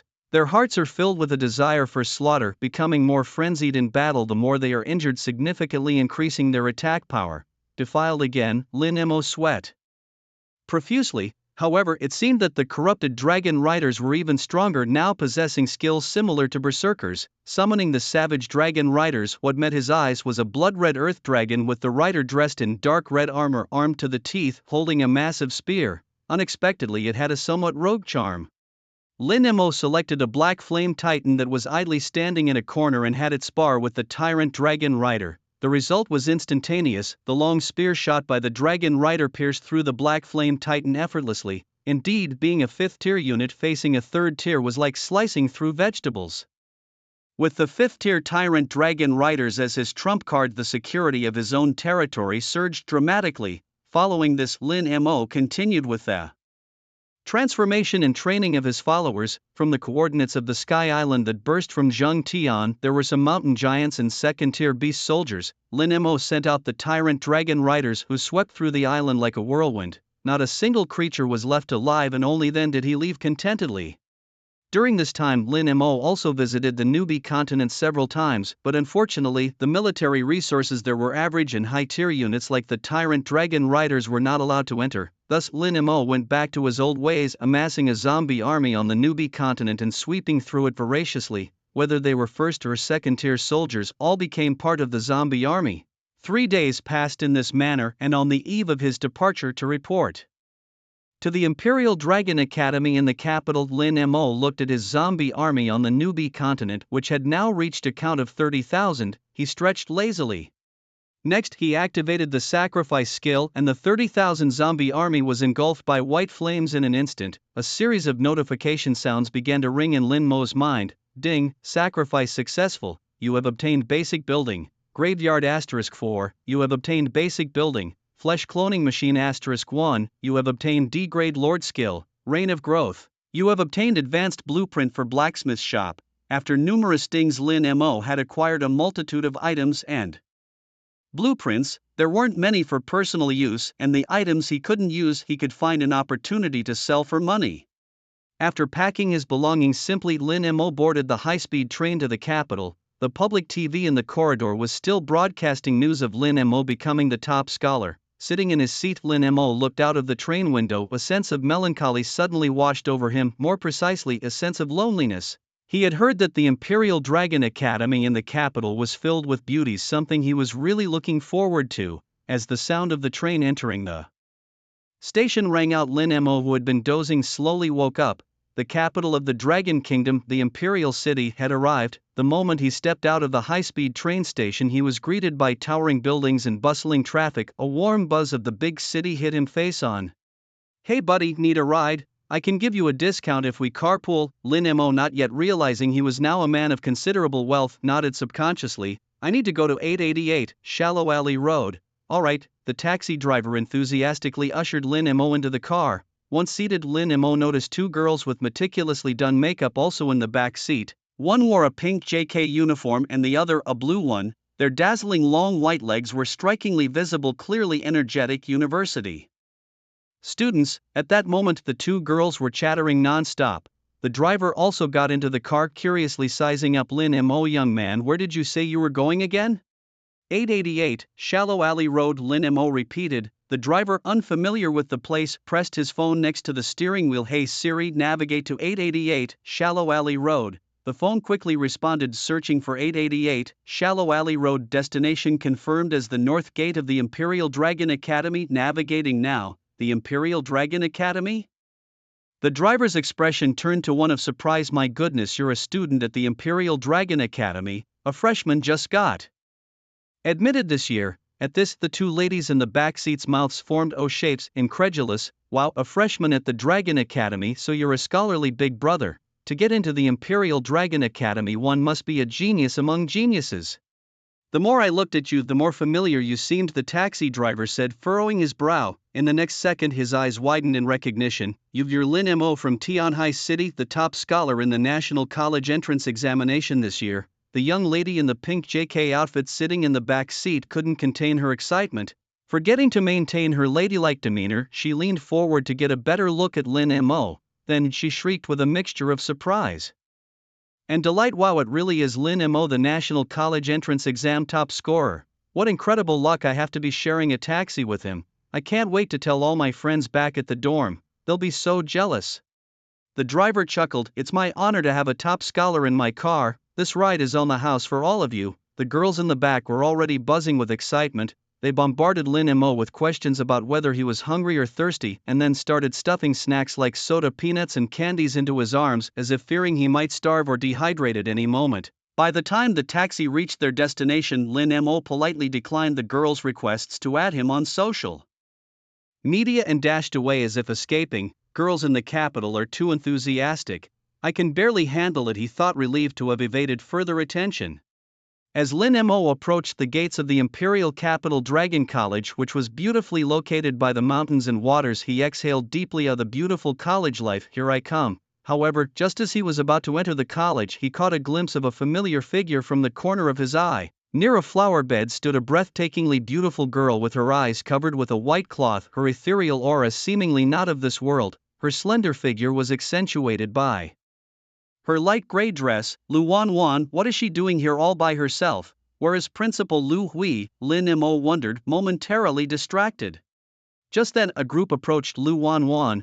What are you doing here, beautiful lady? My name is Wu Deji, an incoming genius student at the Imperial Capital Dragon College. And you are? A young man with a few yellow strands in his hair and a fake smile moved closer to her. His companions, who carried a frivolous air about them, followed. Lu Wanwan looked visibly panicked. I mean no harm, beautiful, Wu Deji said, his eyes wandering indiscreetly over her, especially when he realized she could not see. He couldn't restrain himself and reached out to touch her. Haven't you eaten yet? Let me take you out for a good meal. Just as Wu Deji's hand was about to make contact with Lu Wanwan, a hand clamped down on his wrist. A surge of force followed, causing him immediate pain that twisted his face. Ouch, let go of me, he yelled, his voice turning into a squeal. This scene attracted the attention of other students at the school gate. Brother Lin Mo, is that you? Even though Lin Mo hadn't spoken, Lu Wanwan recognized him instantly. She ran to his side like a frightened chick, clutching his arm tightly. Lin Mo might not have known her well, but she was Principal Lu Hui's niece, and he couldn't just stand by while she was being harassed. Wu Deji and the gangsters were still unable to get up from the ground at that moment. Meanwhile, Lu Wanwan was shrinking into Lin Mo's embrace, her arms tightly wrapped around Lin Mo's waist. The strong masculine scent accelerated her heartbeat, causing her cheeks to flush red. At the same time, she felt a strong sense of security, a feeling she hadn't experienced since losing her sight. Thinking this, Lu Wanwan subconsciously tightened her arms around him even more. This is my little sister, you know, Lin Mo said coldly, looking at the gangsters on the ground. If you dare to bully my sister again, see how I'll deal with you. Let's go, sister, I'll take you to Long Academy. Seeing a security guard approaching from a distance, Lin Mo didn't want to argue and started walking towards Long Academy, still carrying Lu Wanwan.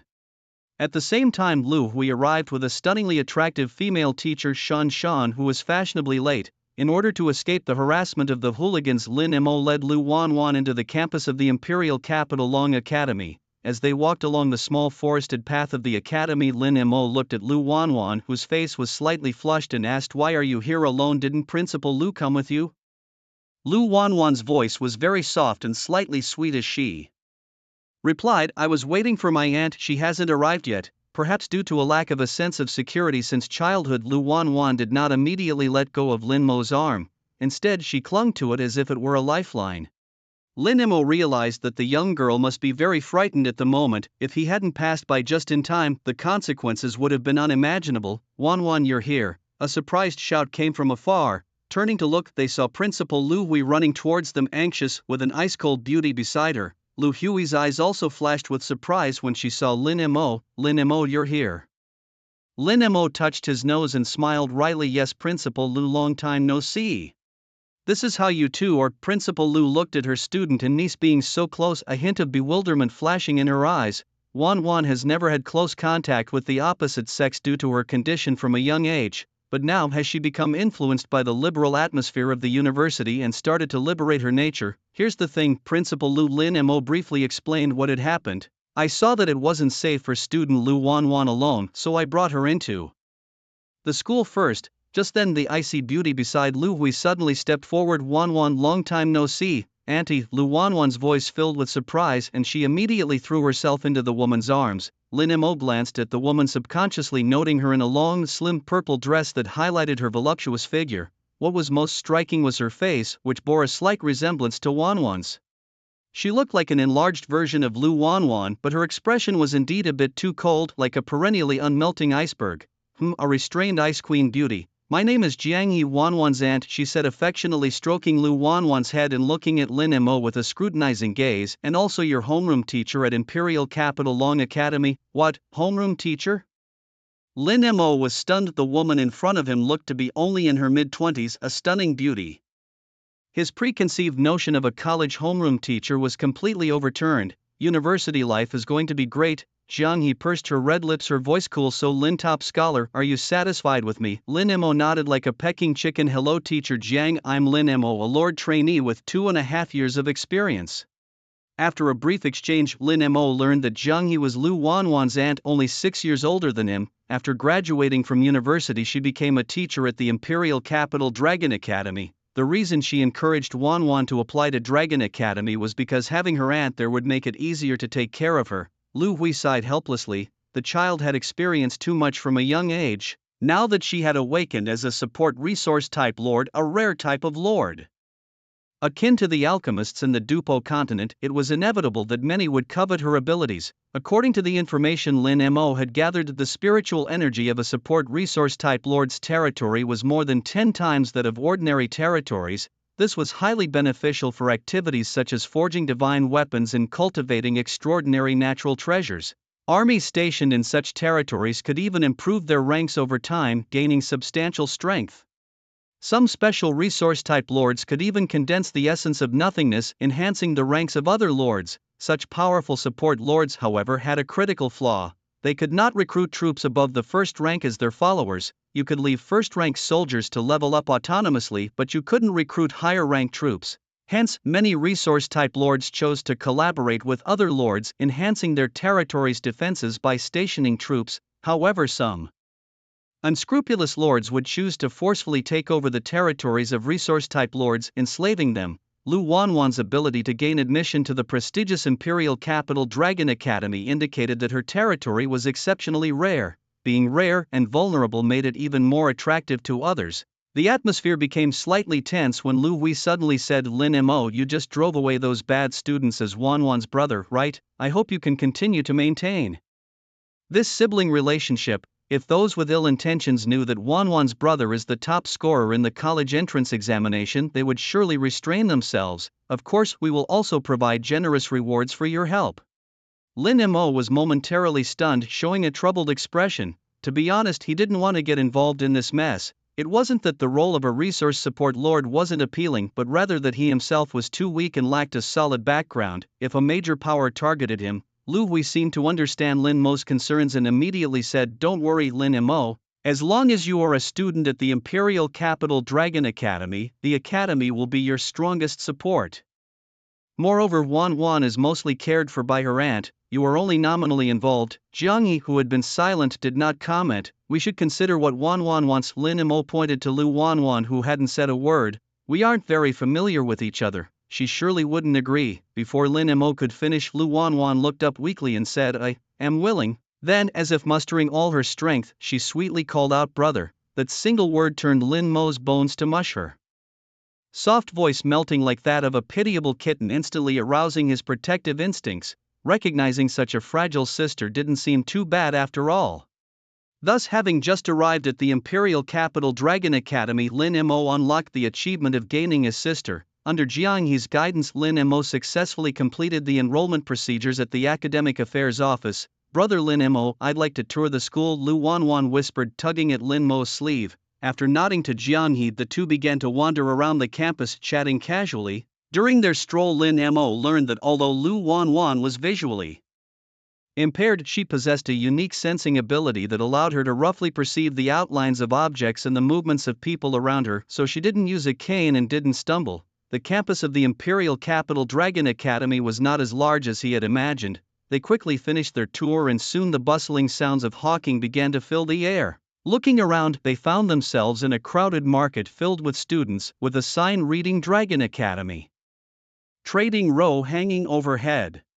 Lin Mo's eyes lit up when he realized he still had a batch of materials he hadn't dealt with yet which he could sell for some quick cash. He grabbed Lu Wanwan and headed to the trading hall. Student transactions were straightforward. Simply package the Lord materials you want to sell and place them on your rented stall for 30 yuan. Lin Mo displayed all the materials he recently acquired, set the prices, and then entered a state of deep focus, resembling an old monk in meditation.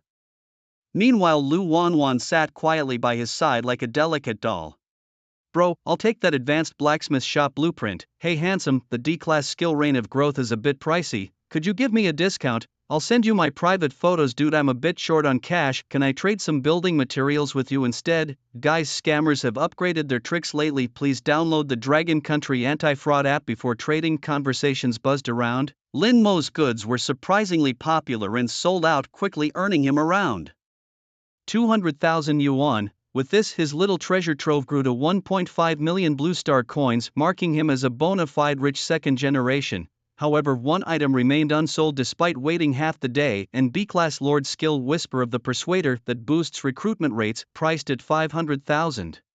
The skill was indeed valuable, but its high price meant only a serious buyer would consider it. Just as Lin Mo thought such a buyer wouldn't appear today, a pair of slender, long white legs suddenly entered his field of view. Tracing upward, he saw a red miniskirt, a flat belly without a trace of excess fat, and a chest barely contained by a leather jacket. Her face full of pride revealed her wild nature. The newcomer was a wild beauty exuding a leopard-like ferocity. Isn't that Jiang Min, the heiress of Haoyu Group? What's she doing here browsing the stalls? People around murmured, wow, a beautiful and wealthy young lady. If someone could win her heart, they'd save 30 years of struggle. What are you dreaming about, you poor sod? She's a fourth-tier lord, way out of your league. Ignoring the surrounding whispers, Jiang Min squatted down to meet Lin Mo's gaze, her impressive cleavage clearly visible. Lin Mo felt his blood pressure surge, feeling a warm rush in his nose. This girl is fiery. I really like this B-class skill. How about 300,000 plus these two C-class lord skills? Lin Mo examined the skill she offered, shook his head and said, they aren't what I need. 500,000 non-negotiable. Jiang Min frowned slightly. These two C-class skills are definitely worth over 200,000. If I weren't in a hurry, I definitely wouldn't sell them to you. As the daughter of the Haoyu conglomerate, Jiang Min was never short of money, but today she hadn't brought enough, hence the barter attempt. She was also looking to make the most of a limited-time dungeon scroll that was about to expire. The limited-time dungeon scroll was a highly valuable item containing various treasures and rare followers, even with a chance to encounter high-quality heroic spirits. If not used timely, the loss would be substantial. Taking the skill book and then having to sell it off is too much hassle. Lin Mo shook his head. Cash is more straightforward. Seeing Jiang Min's conflicted expression, Lin Mo added, or perhaps you have something else of use to offer. As a lord, the useful things she could offer were limited. Just then Jiang Min received another notification that the dungeon scroll was about to dissipate. Biting her silver teeth, she proposed, how about this? Give me the skill book and I'll take you through a high-level dungeon. It supports 2 players and bringing you along should cover the cost of the skill book. A high-level dungeon? Lin Mo inquired instinctively, wondering about its worth. Jiang Min blushed furiously, steam nearly coming off her head. That scroll cost me 2 million Blue Star coins. I'm not even asking you for money. A $2 million replica scroll. Lin Mo's interest was piqued instantly and he decisively left the stall. In a vacant classroom, Lin Mo made sure Lu Wanwan was settled before turning to join Jiang Min. Once we're in the replica, remember to stay behind me. Jiang Min, hands on her hips, spoke arrogantly. I can tell just by looking at you that you're weak. So what rank of lord are you? Second rank? Ha, just as I thought. A little weakling. Facing Jiang Min's disdainful gaze, Lin Mo simply touched his nose and said nothing. Make sure to regroup with me as soon as you're in the replica. If a dependent dies in the replica, they really die. I suggest you send in dependents with high defense, Jiang Min continued. This replica is mainly for recruiting rare troops, so don't venture too deep, otherwise I won't be able to protect you. Although pressed for time, Jiang Min still went over the precautions once more. With everything set, Jiang Min took out a parchment scroll glowing with a white halo. At her signal, Lin Mo placed his palm on the scroll. The next second, Lin Mo's consciousness appeared in a void. Ding! Entering replica. Forest of the Terrestrial Dragons. Replica introduction. 100 years ago, a Dragon King fell at the heart of this forest. Influenced by the Dragon King's corpse, the forest has spawned dozens of Tier 3 and 5 Fire-type dragon beasts. Please select the dependents to dispatch, 0/5, and choose the replica landing spot, 1/2/3/4/5/6. Jiang Min's voice echoed from above. Little chick, you choose landing spot 4 and I'll take 5, then we'll regroup. The creatures here are at least Tier 3, you definitely won't be able to handle them. Hearing Jiang Min's words, Lin Mo silently selected the number 1 landing spot, then, pretending to be flustered, he said, Big sister, my hand slipped and I accidentally selected point 1, maybe you shouldn't wait for me.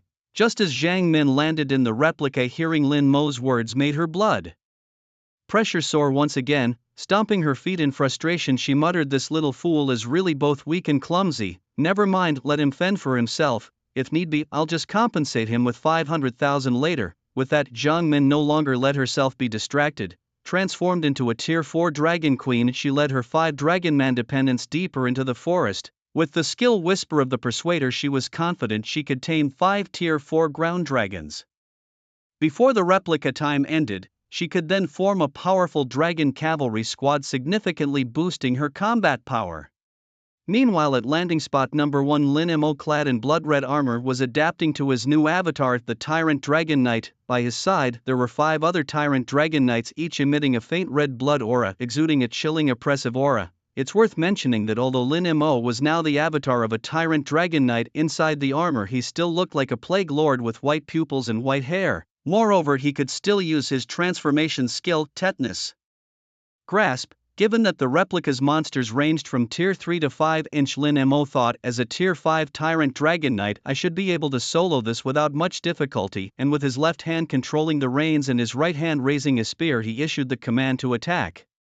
Soon, the charging group encountered their first batch of adversaries, a group of Tier 3 flame rhinoceroses numbering over 10, leisurely grazing. Without a second thought, Lin Mo charged forward and instantly slaughtered them all. Activating Tetanus Grasp, the fallen flame rhinoceroses rose from the ground. These flame lizards held little cultivation value, so Lin Mo sent them all back to his territory in one go to serve as cloning material for the Black Flame Titans. The battle continued.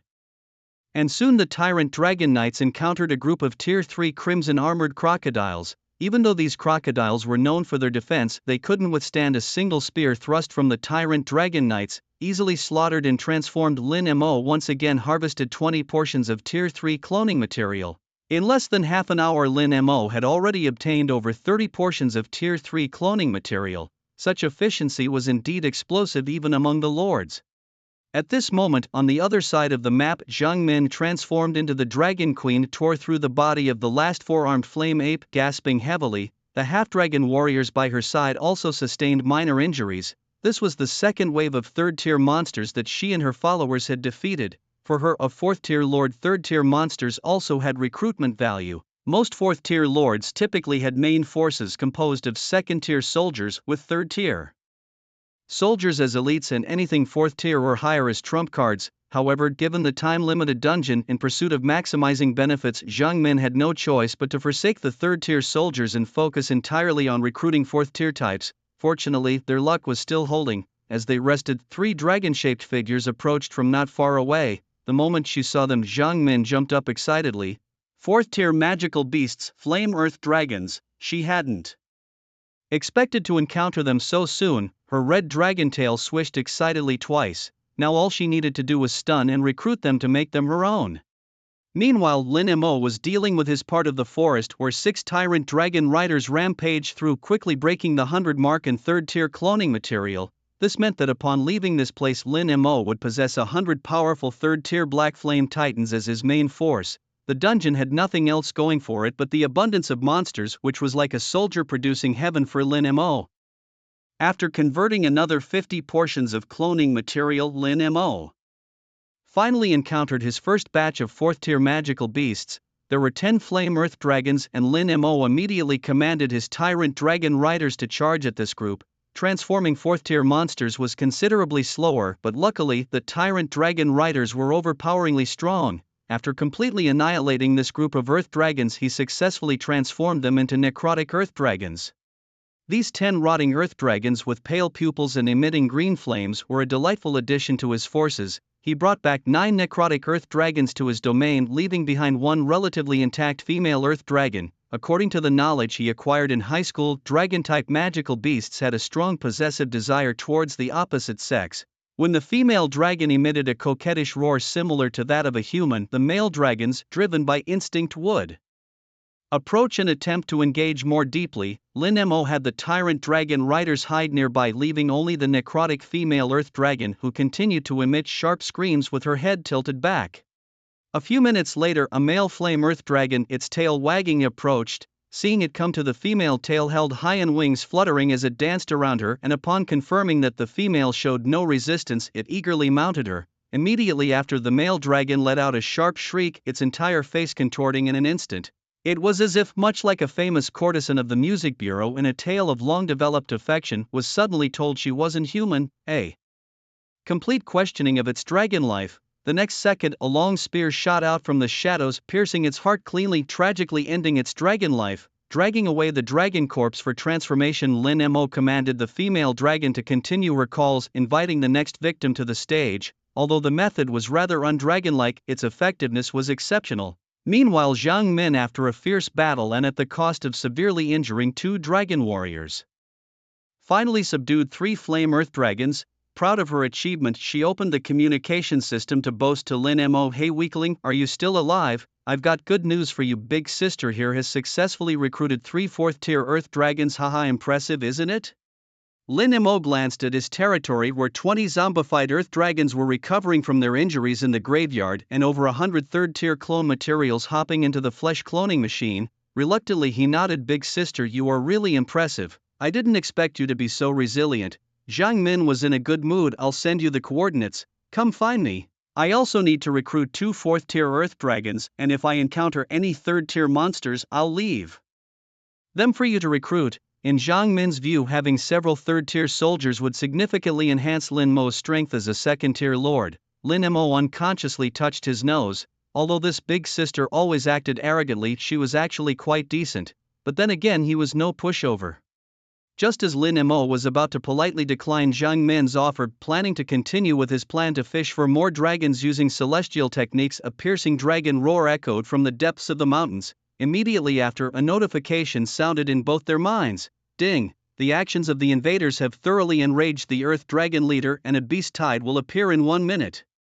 Zhang Min turned pale. "I was just trying to subdue a few Earth Dragons. How did I enrage the leader? Did you do something wrong? Why would the Earth Dragon leader be angry?" Lin Mo was also stunned. "I didn't do anything. At most, I was just fishing for dragons." Another notification rang out. All players involved in this instance cannot exit until all enemies are eliminated or all players are defeated.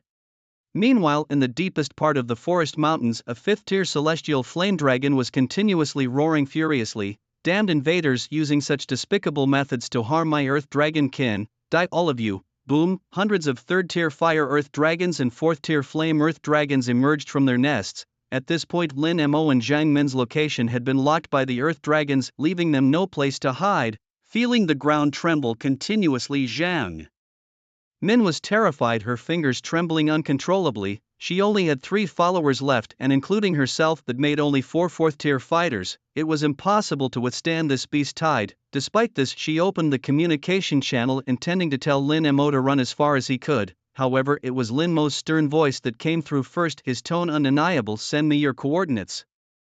Zhang Min was momentarily stunned, feeling a sudden sense of security, and subconsciously sent her coordinates, although in her view sending coordinates was useless. In an instant, the first wave of monsters charged towards her like a landslide. What she saw were 10 4th tier flame earth dragons, their massive jaws ready to tear Zhang Min to pieces. Behind the flame dragons followed dozens of third-tier monsters. It's over, it's all over, Zhang Min thought in terror, her face filled with fear. Just as she was about to close her eyes and await the tragic fate of being torn apart by the monsters, several mournful dragon roars came from the left side of the jungle. Zhang Min, startled, instinctively looked up. In the next moment, 6 powerful blood-red earth dragons charged from the side, hitting the incoming flame earth dragons hard. Simultaneously, the dragon riders on the earth dragons wielded sharp spears, fiercely stabbing into the hearts of the flame dragons. 5th-tier soldiers, Imperial Dragon Knights. Zhang Min's pupils shrank suddenly. Note, these aren't just any Imperial Dragon Knights, they seem like a mutated breed. Before her stood none other than Lin Mo. Under his command, the brutal Dragon Knights formed a line in front of Zhang Min. As the beast tide surged forward, the brutal earth dragons, unafraid, continued to tear their enemies apart with their claws, while their riders threw spears, shooting down the monsters one by one. In a blink of an eye, this wave of the beast tide was annihilated. Witnessing this scene, Zhang Min stood frozen in shock, her worldview shattered, her eyes filled with questions. Who are these suddenly emerging super soldiers, and whose commanders are they? It turns out they are level 5 soldiers, yes, level 5. But in the next moment, the tyrannical dragon rider in the center turns around. Removing her helmet, she reveals a face with white hair and white pupils, exuding a strange and enchanting allure. Zhang Min's mouth drops open in shock, her fingers trembling as she stutters, You. Little weakling, how could it be you? Big sis still think I'm a weakling. Zhang Min calms herself, then rolls her eyes beautifully. Little weakling is a term of endearment, sis. I never imagined, little weakling, that you, a mere level 2 lord, could recruit level 5 soldiers.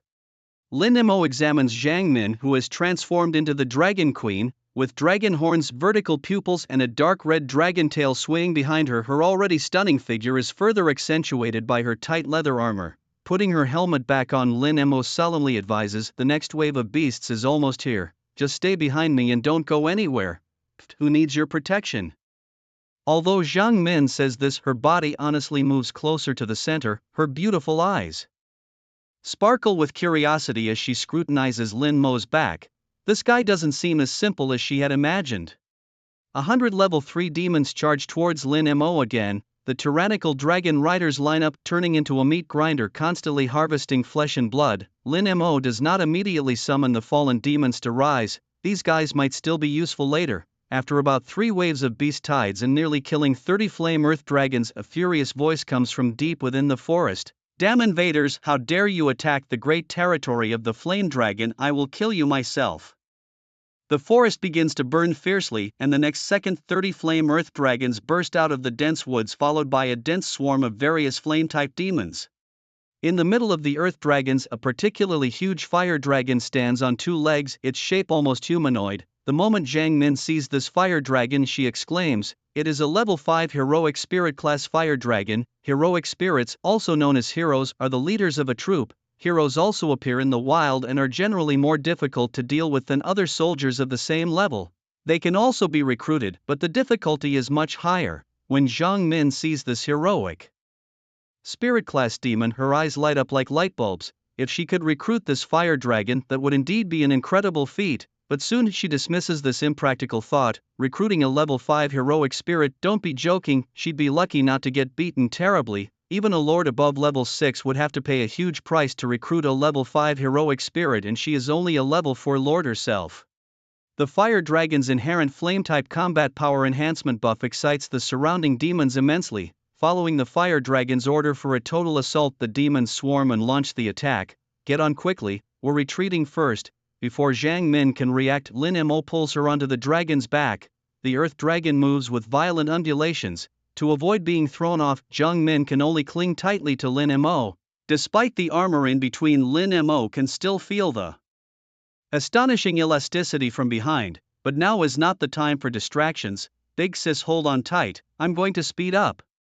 Zhang Min's thoughts momentarily wander, her face flushing red, and she can't help but spit lightly. The next second, the tyrannical earth dragon suddenly accelerates forward, frightening Zhang Min into using all her strength to wrap around Lin Mo, effectively becoming like an octopus. In an instant, the tyrannical dragon riders leave the swarm of demons a good distance behind. Little weakling, this isn't a solution, we'll be trapped in the instance if we don't eliminate them, Zhang Min says with a worried look. Don't worry big sis, I have a plan. Lin Mo's words fall and he suddenly pulls the reins. the Earth Dragon under him makes an impressively stylish tail-drifting maneuver.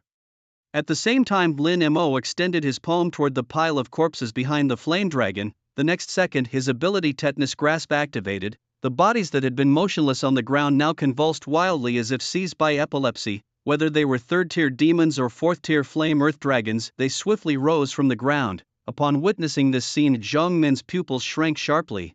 With a complex expression, she turned to Lin Mo. "Little weakling, tell me. Honestly, who exactly are you?" Only now did Jiang Min realize she didn't even know his real name. "I'm Lin Mo, a freshman," Lin Mo replied as he directed the zombie army to flank the Flame Dragon from both sides. Jiang Min's eyes sparkled as she involuntarily gasped in surprise. "Lin Mo, you're that special sovereign who topped the National College entrance examination." It suddenly made sense why he could summon fifth-tier soldiers. It was him all along. Perhaps feeling that her tone was a bit too intense, Jiang Min's expression softened, turning somewhat coquettish. "Still, I have a good eye randomly taking a little weakling to grind dungeons, and he turns out to be a top scholar, but in my eyes, you're still that silly and cute little junior, huh?" Lin Mo paid her no mind. At that moment the zombie army and the tyrannical dragon riders closed in from both sides, surrounding the Flame Dragon and its kin. Sensing the dire situation, the Flame Dragon raised its head and unleashed its skilled meteoric flames. Hundreds of millstone-sized meteors fell from the sky, targeting the advancing zombie horde. Lin Mo's gaze hardened, and he raised his hand to release a counter-skill, Blood Joy. The zombie army instantly went berserk, their speed increasing dramatically, managing to charge forward before the meteors could strike.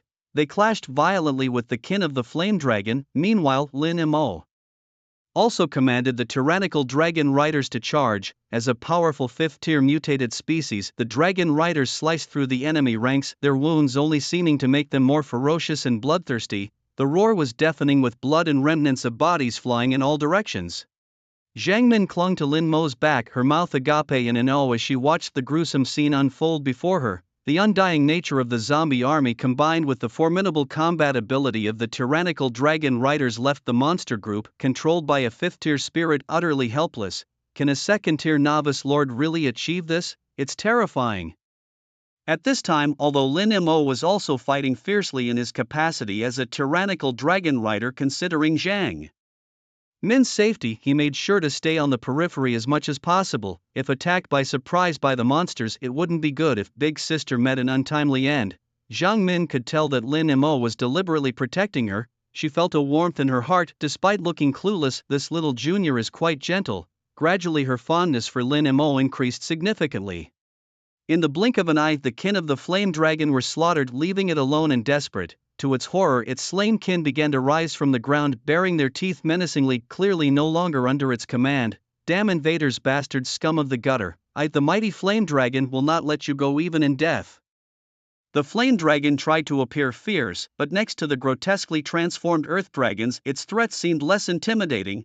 Fifth-tier monsters are a bit hard to convert, Lin Mo noted, preparing to give the order to kill when Jiang Min suddenly spoke up from behind him. "Junior Lin Mo, have you heard about the treasure of dragons?" Lin Mo instinctively replied, "Dragons have a habit of collecting treasures which they hide deep within their nests, known as dragon treasures." Jiang Min nodded. "Right, this Flame Dragon is a fifth-tier spirit-level demon with high intelligence. Surely it has dragon treasure. Why are you holding back all of a sudden?" Lin Mo, slightly exasperated, touched his forehead. "Big sister, just speak your mind. Whatever request you have, rest assured I will not agree." Hearing Lin Mo's joke, Jiang Min clenched her fists and playfully punched him on the waist, returning to her normal tone. "I want to recruit this dragon spirit. If the recruitment is successful, you can have the dragon's treasure. Of course, you can also choose to kill this trash-talking nasty dragon, but then you'll lose the dragon's treasure and end up with a corrupt, stinking, filthy dragon corpse plus a -100 affection penalty from your senior." Jiang Min, think carefully, okay? Jiang Min's proposal left Lin Mo chuckling. Shrugging his shoulders, he replied, "Well, give it a try then. If recruitment fails, we'll just kill it." Jiang Min, excited, walked briskly towards the Flame Dragon, but soon the dragon's mocking laughter rang out. "Filthy, weak, despicable rat, what right do you have to be my master? I would rather starve or be beaten to death than compromise with a rotten egg like you coming from a sewer," the dragon ranted on, though the exact words were too many to recount. Frustrated, Jiang Min returned to Lin Mo, her face darkened. "This dragon talks too much trash, just kill it." Lin Mo couldn't help but laugh. Big sister, if you really want to recruit it, I actually have a plan. What plan? Oh, Zhang Min asked, looking annoyed. Lin Mo snapped his fingers lightly and suddenly the zombie horde parted to make way. 5 female zombie dragons approached and started to flirt around the flame dragon, which immediately panicked. The dragon curled up, covering its eyes with its wings, and its body trembled violently, clearly terrified. Huh? What is this stinky dragon afraid of? When Zhang Min learned the truth, her cheeks flushed and she couldn't help but spit. Okay, so that's how you play Lin Mo, you're really bad.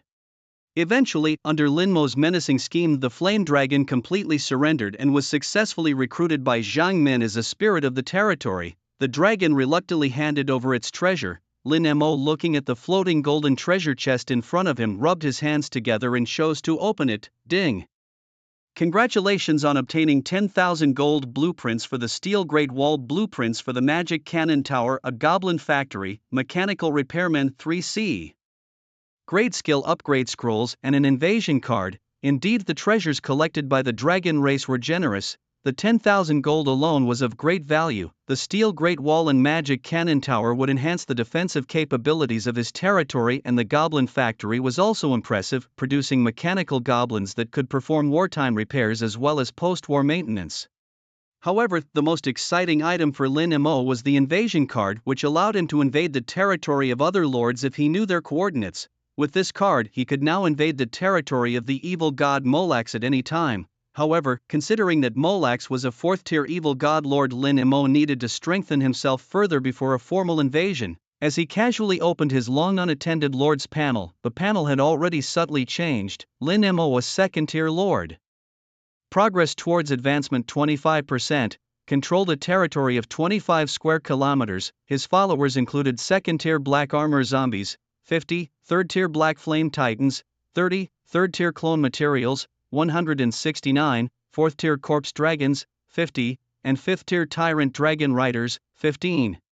The available buildings were Blood Flesh Cloning Machine *4 inch Graveyard *10 and a desecrated Imperial Dragon Rider Barracks *1 with new buildable structures including the Steel Great Wall, Magic Cannon Tower and Goblin Factory. The contaminated land from the evil god seemed unable to stop his progress towards becoming stronger. The Lord's skills included Blood Joy, B, and Flesh Explosion, B. Although his Lord level was somewhat low, his followers were not only high grade but also consisted entirely of mutant species, each equipped with zombie attributes, making them highly formidable in battle. With such strength, he was not far behind a 4th-tier lord. As the dungeon time ended, Lin Mo exited the void space and returned to reality. Yet before his vision fully restored, a fragrant breeze swept over him. Lin Mo then saw Zhang Min's delicate face approaching his own. She then planted a kiss on his cheek. Reality was nothing like the Lord's world, and Lin Mo's face instantly turned red. The lovable junior was indeed shy. Discovering a new side of him, Zhang Min with a mischievous smile nudged Lin Mo's shoulder. Thank you so much, Junior, you've helped me tame a 5th-order dragon spirit, Zhang Min said earnestly. As a lord focusing on nurturing dragon-type spirits, a high-tier dragon spirit significantly boosts her strength, elevating her capabilities by a great deal. Here, this is for you. As a token of my gratitude, Zhang Min handed over a gold card which boldly displayed the amount of 1 million. You can use this gold card at any shop under the Haoyu group, Zhang Min explained, and it automatically upgrades you to a permanent VIP. Seeing Lin Mo hesitate, Zhang Min forcefully stuffed the gold card into his pocket. Take it, this is a sister's love for you. Her eyes gleamed with joy, shaping into crescent moons as she found Lin Mo increasingly pleasing to the eye, particularly because Lin Mo was quite handsome and just a freshman, which made Zhang Min like him even more. Lin Mo coughed lightly, maintaining a serious face. Thank you, senior, but we both just took what we needed. Since the deal is done, we should part ways. Here, farewell. With a whoosh, Lin Mo vanished from the classroom, leaving Zhang Min standing there dumbfounded and stomping her foot in frustration. No way. Am I really that uncharismatic? Junior, you could at least leave me your contact info. As Lin Mo left the classroom, he felt like he was forgetting something but couldn't recall what it was. It wasn't until his homeroom teacher, Jiang Yi, called him that Lin Mo suddenly slapped his forehead. Oh no, I left Lu Wanwan in the classroom. He hurried back, fortunately finding Lu Wanwan quietly napping at a corner desk like a peaceful little kitten. He gently ruffled Lu Wanwan's hair to wake her. Let's go, little sister. Wanwan brother will take you out for dinner. Your auntie is treating After dinner, Lu Wanwan, who usually received special care from Jiang He due to her unique condition, parted ways with Lin Mo and returned to her dormitory assigned by the school. Lin Mo lived in room 314 of dormitory 10 at the Dragon Academy, where all students had individual rooms. After washing up, Lin Mo went to organize his domain. Inside the domain, the flesh cloning machines were furiously at work. Raw materials of third-order flesh were thrown into a large cauldron above, and soon giant black flame titans emerged from the hatch below. Lin Mo now owned 4 flesh cloning machines, each producing a black flame titan every 10 minutes, though the pace felt a bit slow. If it weren't for the building placement limit for lower-tier lords, Lin Mo would have loved to operate 17 or 18 machines simultaneously. Throughout the night, the flesh cloning machines worked non-stop, neatly cloning rows of black flame titans. By morning, Lin Mo had cloned 200 black flame titans. Their combat power had significantly improved compared to the high school entrance exams. The next morning, Class 15 of the freshman year was holding its opening class meeting. About a dozen students sat inside the classroom, chattering away. "Did you hear? This year's top scorer in the college entrance exams is in our class." "Humph, I'm not interested in top scorers, I want to see beauties." As they were discussing, Lin Mo arrived at the door with Lu Wanwan. The moment the two appeared, the classroom fell silent.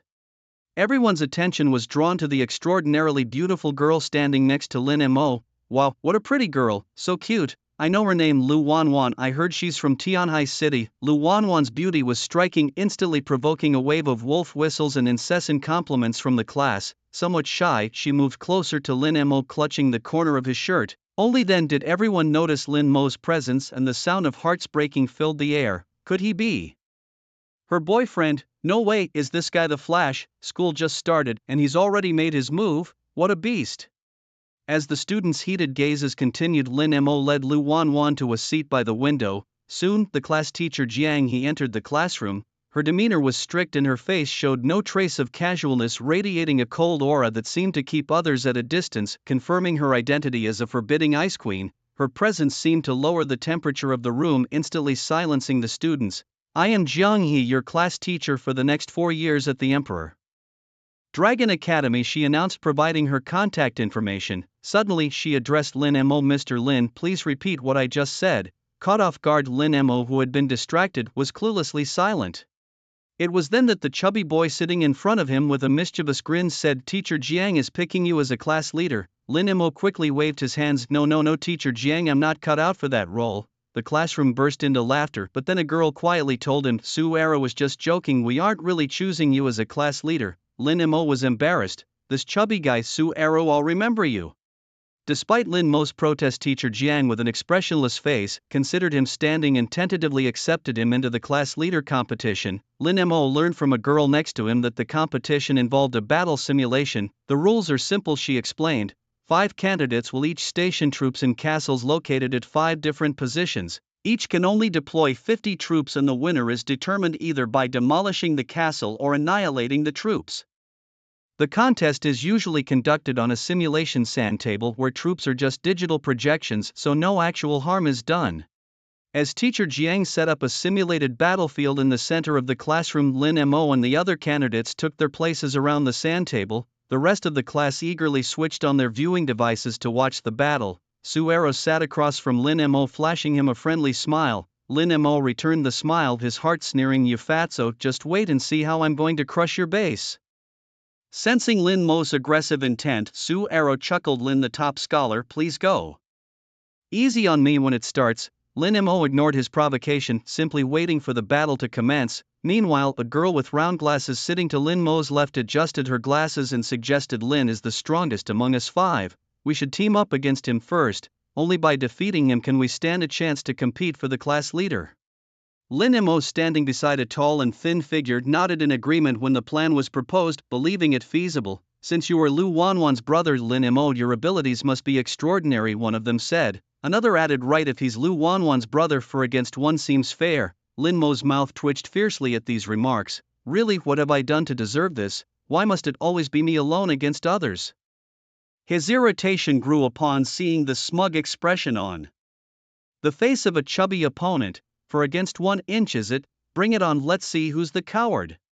As the battle began, the consciousness of the 5 participants was integrated into a simulated tactical map. Simultaneously, the entire freshman class, including Jiang He, switched to spectator mode. Within the battle map, a vast grassland stretched out before them. Lin Mo stood atop his black castle, from where he could see 4 other castles like his own in the distance. A prompt rang out. Please select the minions to deploy. 0/50. Without hesitation, Lin Mo deployed the Black Flame Titan. He kept his 4th and 5th tier troops in reserve since this minor skirmish didn't warrant their deployment. The Black Flame Titan alone should suffice. On the other side, the 4 students' minions assembled into a 200-person battle legion and began advancing toward Lin Mo's castle. The only girl among them, Song Ke, commanded a group of 3rd-tier sea demons led by a rare spirit Naga. The tall and thin Sun Gaochang led a group of 3rd-tier minotaurs. The chubby Su Era's minions were 2nd-tier wolf cavalry known for their mobility. The last boy who had been quiet was Qian Moyu, commanding a group of shadow assassins with innate stealth abilities. As this formidable team surged towards Lin Mo's castle, the classroom buzzed with excitement. For against 1 inch, even if Lin Mo topped the college entrance exams, he couldn't withstand this. Some speculated, definitely not everyone at Dragon Academy is a genius. For geniuses against 1, Lin Mo was doomed. Unknown to the others, Jiang He had quietly taken a seat next to Lu Wanwan. In a cool voice he asked Wanwan, "Who do you think will win this battle?" Despite being blind, Lu Wanwan didn't need her eyes to see in the realm of Lord Wars, which operated on a plane of consciousness. She whispered confidently, "Brother Lin Mo will win." Jiang Yi's cold eyes flickered with surprise upon seeing her confident expression. He scrutinized Lin Mo, intrigued by the boy his niece trusted so unconditionally. "Look, Sun Gaocheng's Minotaur warriors are powering up," someone shouted as the action returned to the battlefield. 50 Minotaur warriors, roaring and brandishing giant shields crafted by dwarf artisans at great expense, impenetrable even to 3rd-tier arrows, charged towards Lin Mo's base. They were flanked by Song Ke's sea demon troops. "Don't worry everyone," Song Ke adjusted her glasses excitedly, "just get my sea demons beneath the castle, and I'll cast a spell to significantly weaken all enemies inside." Upon hearing this, Sun Gaocheng excitedly licked his lips and activated his Grade B Lord skilled vine armor defense, wrapping the Minotaurs in a thick green vine armor that greatly enhanced their defense. At this moment, atop the walls of Linmare Castle, 50 Black Flame Titans had mysteriously lined up. These titans bore the colossal stature of mountain giants but were enveloped in sinister black flames. Moreover, a grotesque black dragon head protruded from each of their abdomens. The sight of these aberrant warriors prompted a burst of astonished cries from the classroom. "What kind of troops are these? They're not in the books. They resemble mountain giants, but those black flames are incredibly cool. Look closely at their backs, damn it, they have bows. These giants are archers, ranged combat units." The students stared in disbelief at the Black Flame Titans, almost dropping their jaws at their domineering and fierce appearance. Under Linmer's command, the Black Flame Titans took their massive bows from their backs, notched their arrows and drew the bowstrings taut.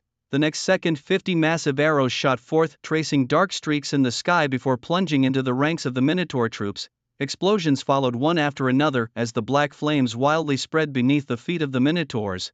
Amidst the explosions and searing black flames, the Minotaur warriors suffered heavy losses, disintegrating into streams of data on the spot. "No, how is this possible?" Sung Gaocheng's eyes widened in disbelief, dismayed at the fragility of his Minotaur warriors, which were considered to have decent defense among 3rd-tier troops and were equipped with custom shields and vine armor from the dwarf race.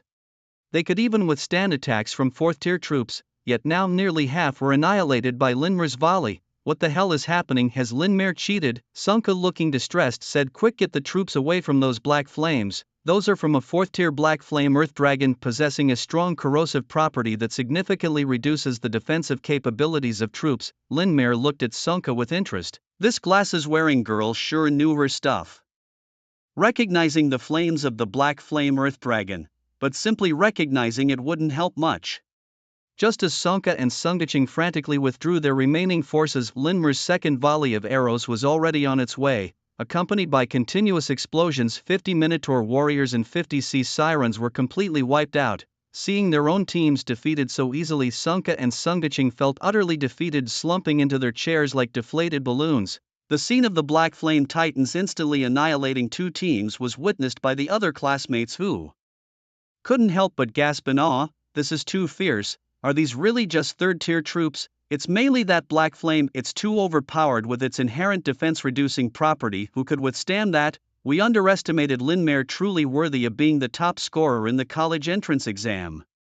However, just as the students were marveling at Linmare's powerful dependence, Zuaru made his move. Blood sacrifice, blood fury. The charging wolf cavalry pulled out daggers and stabbed themselves in the chest. As blood gushed out, their wolf mounts grew drastically in size, transforming into nearly 2-meter-tall demonic wolves in an instant. These demonic wolves threw off their riders and charged at Linmare's fortress with a speed so fast it was almost ridiculous. Zuaru roared, "Charge!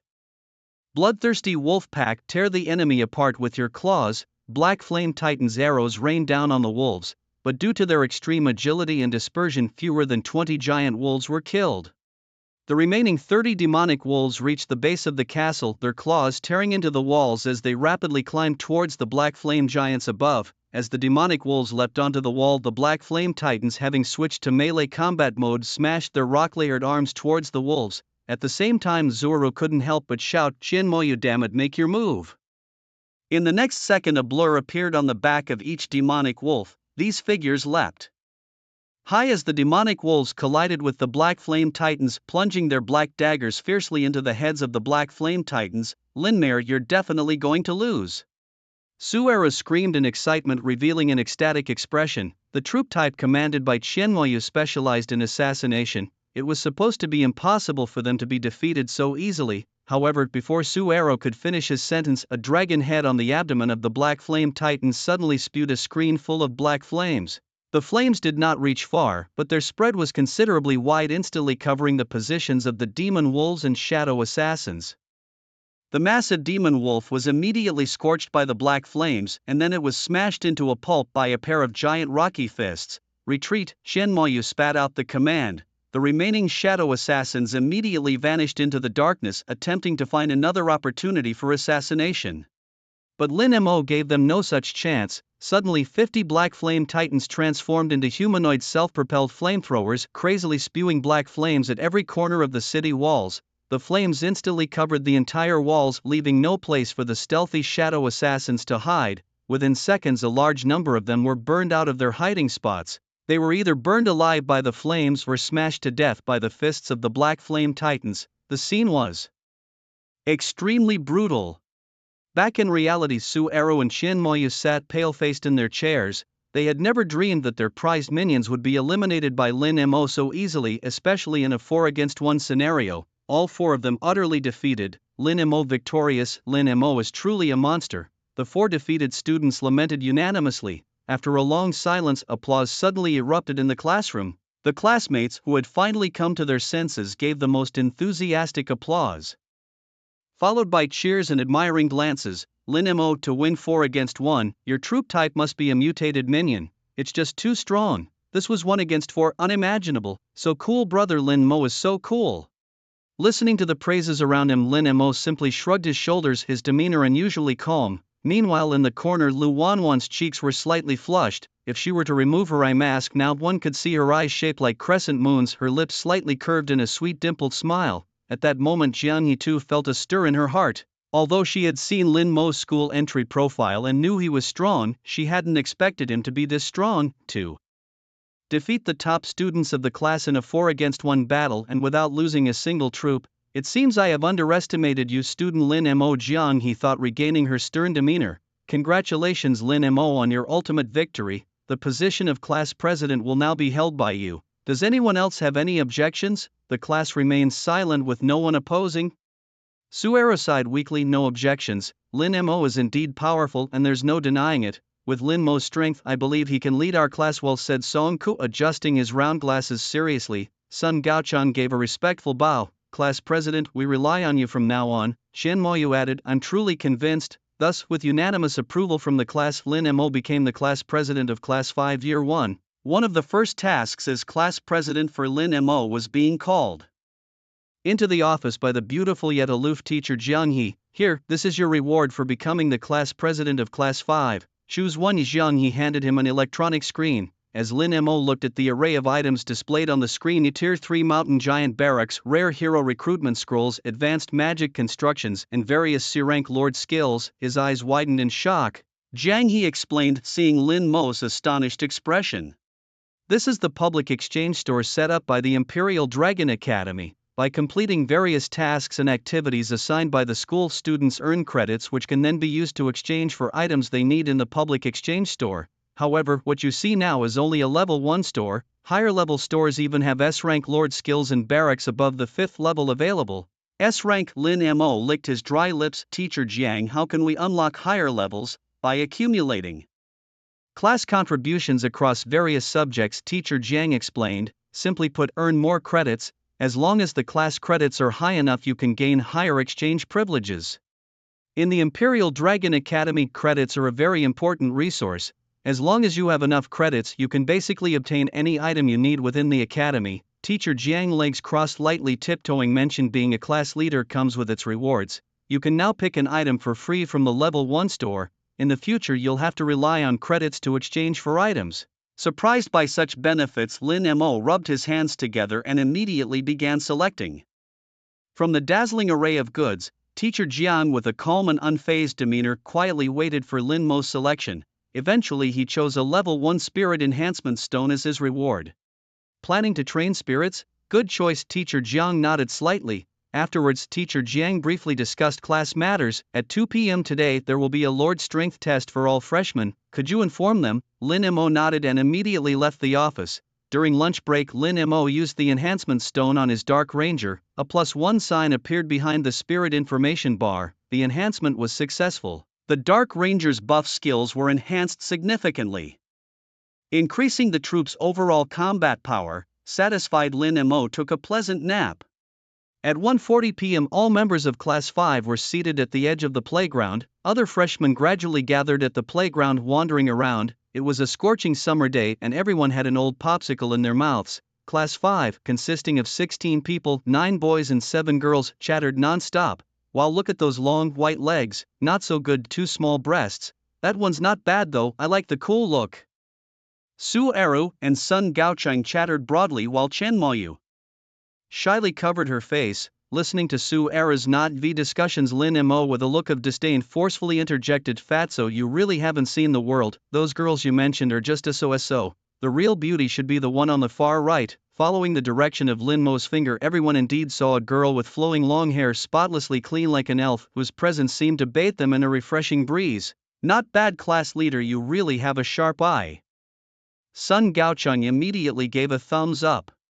Su Eru pounded his chest in admiration. You're awesome. Songke looked disdainful. Hey class leader, I didn't expect you to be like this.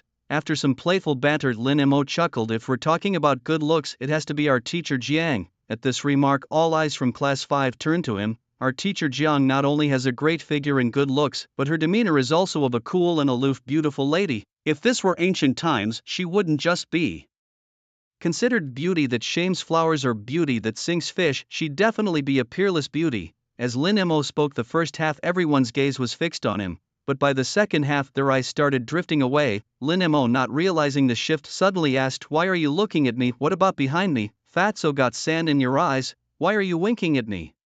Classmate Lin Mo, do you think I'm pretty? Behind him, a chilling voice, as if emerging from an ice cave, spoke up. Lin Mo's finger twitched and the barely eaten popsicle dropped to the ground. Turning around, he saw Teacher Jiang with a frosty face, giving him an enigmatic look. Beside her, Lu Wanjin covered her mouth, seemingly snickering. Teacher Jiang, listen to my excuse, explanation, it's not what you think.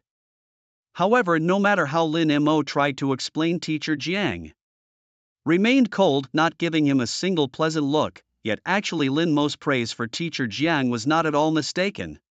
When Jiang He and Lu Wanwan, the two beauties, one tall and the other petite, appeared on the playground, almost everyone couldn't help but look over. Jiang He carried an air of cool elegance, naturally exuding a mature charm, while Lu Wanwan appeared delicate and docile, evoking a sense of affection. The two women, completely different in temperament, stood together, drawing considerable attention. At that moment, within the group of first-year students, a sleazy gaze greedily fixed on Lu Wanwan. However, it soon shifted to Lin Mo nearby, flashing with anger. What a small world filled with unpleasant surprises.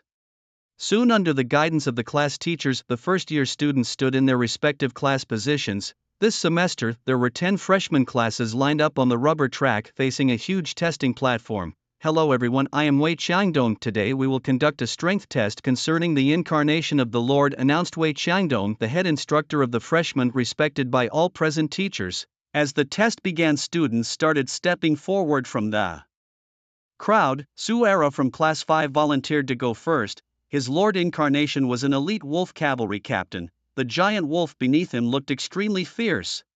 Class 5-inch Sueru elite wolf cavalry captain specializes in raid combat, can release nets to control the enemy, overall score 76 points. Class 8 Jodake heavy artillery captain specializes in siege warfare, can bombard enemy buildings from a distance, overall score 75 points. An hour passed quickly and most students had completed their assessments.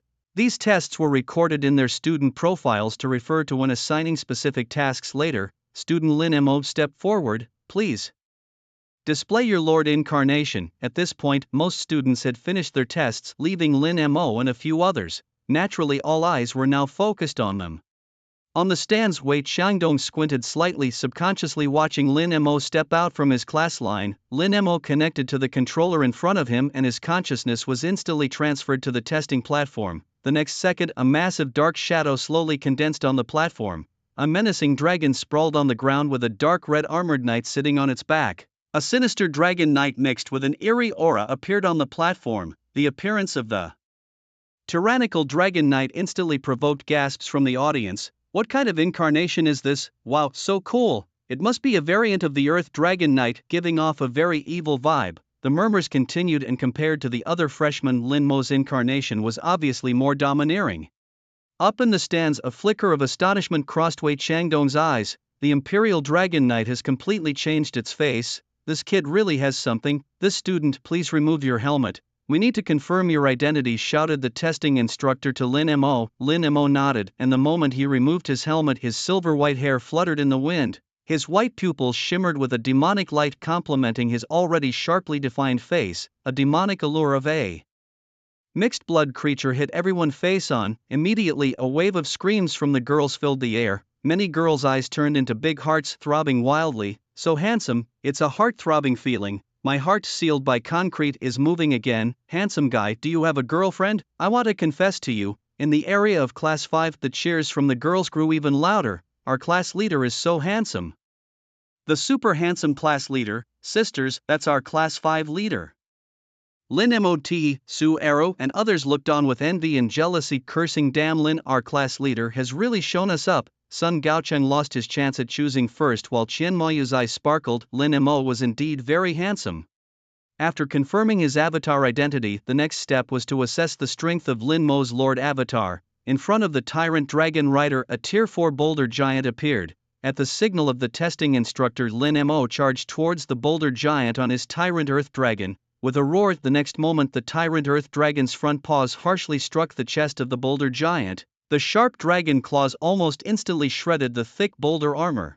This was followed by a flurry of ferocious claw strikes. The boulder giant roared in anger, attempting to counterattack, but the Tyrant Earth Dragon did not give it the chance. Opening its massive jaws, it brutally bit off the head of the boulder giant. A chilling crunching sound ensued as the head of the boulder giant was crushed like a peanut, the fragments slowly turning into data streams and vanishing.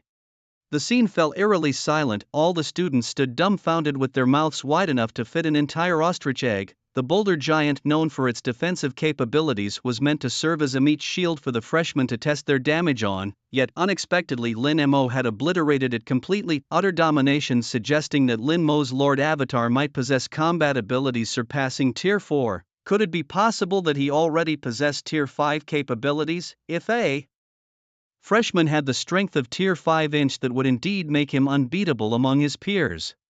The other freshmen looked at Lin Mo with envy. At this moment, Wei Qiangdong couldn't help but reveal a hint of astonishment. A normal Imperial Dragon Rider would definitely not be able to defeat a boulder giant so effortlessly. This mutated Dragon Rider clearly possessed much stronger offensive capabilities. Lin Mo's territory had been contaminated by the blood of a demon god, acquiring certain infective traits which seemingly could induce targeted mutations in his troops. If all of Lin Mo's troops could mutate, one could only imagine the terrifying forces that would emerge once he advanced to a great lord. Even the usually composed Wei Qiangdong felt a great surge within his heart. Lin Mo was truly a rare talent to appear once in a century.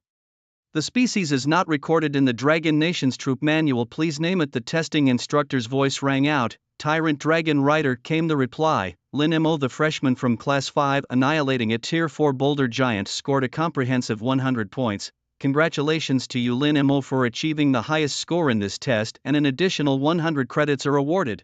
As the class monitor of Class 5, all students in your class will receive an additional 20 credits each. As soon as these words were spoken, a fierce debate erupted. Earning first place could add credits. With the current exchange rate of Blue Star coins to credits at 100 to 1, this was equivalent to a windfall of 2,000. This was incredibly exciting. One person's high score could reward the whole class. However, it was only when the class monitor scored high that this could happen. The students of Class 5 were overjoyed. Lin Mo, our class monitor, we absolutely adore you. Just like that, we've gained 20 credits. Lin Mo, you're not just our class monitor, you're like a godfather to us. The boys of Class 5 continuously howled in excitement.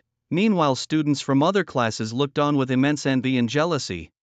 As Lin Mo exited the simulator, this testing session also came to an end. Class monitor, let's go have a meal together, Su Era suggested. Let's look out for each other during our 4 years in college, Sun Gaocheng said, wrapping his arm around the shy Qianmoyu. Song Ku and several other girls also gathered around class monitor. Let's all have a meal together. Lin Mo nodded. Fatty, do you know a good place? Su Era's mouth twitched. There's a nice restaurant east of the school. As everyone was busily discussing, a brash voice suddenly interrupted from the side. Lin Mo, you were quite the hero today. You've stolen all the limelight from the freshman, looking very cool. Lin Mo looked towards the source of the voice only to see a blonde-haired young man walking over, followed by 7 or 8 boys. The students of Class 5 instantly tensed up as a group of students approached them, clearly looking for trouble. Huang Mao continued to speak in a relaxed tone. Don't think you're anything special just because you scored full marks. In front of me, Wu Dizhi, all your so-called talents are worthless. One of Wu Dizhi's followers quickly added, our young master Wu is the second young master of the Wu family in the capital. The resources you desperately fight for are worthless to our young master. If you know what's good for you, come over and call him master. A mere reward from him can ensure your prosperity for a lifetime. Su Era looked disdainful. Putting on airs has reached our Class 5, while Sun Gaocheng also smirked coldly. Young Master Wu from the capital, remember I am your son, daddy. Qianmoyu silently gave them the middle finger. Although Class 5 had only recently been formed, they displayed remarkable unity. Bound by a common enemy, they presented a united front. Seeing that he couldn't intimidate the students of Class 5, Wu Dizhi pointed at Lin Mo's nose and cursed, you trash Lin Mo, hiding behind your class. You messed with me last time, today I'm going to end you. Lin Mo was somewhat speechless. I'm telling you, Huang Mao, this is a society governed by law. No knives or guns allowed. Say that again. I'm not called Huang Mao. Then what color is your hair? Yellow. Isn't that yellow hair? I'll kill you. Wu Dizhi charged at Lin Mo, but just as Lin Mo was about to retaliate, brothers and sisters, protect our class leader, Su Era shouted, charging at Wu Dizhi first. The rest of Class 5 also surged forward, the boys throwing punches and kicks, while the girls used their screams for psychological warfare. Amidst the chaos, Lin Mo saw his chance to get close to Wu Dizhi. Taking him by surprise, he delivered a swift kick, and with a crisp snap, Wu Dizhi's face turned the color of liver. A heart-wrenching scream echoed across the entire playground. Meanwhile, in a teaching building at Long Institute, accompanied by the ringing of a bell, second-year students began to file out of the building. Zhang Min walked somewhat absent-mindedly, accompanied by her best friend Zheng Xiaoxiao, whose name contrastively belied her generous figure. Did you hear? A freshman was fighting. Class 5 and Class 1, the leader seemed to be called Lin Mo, this year's top scorer in the college entrance exam.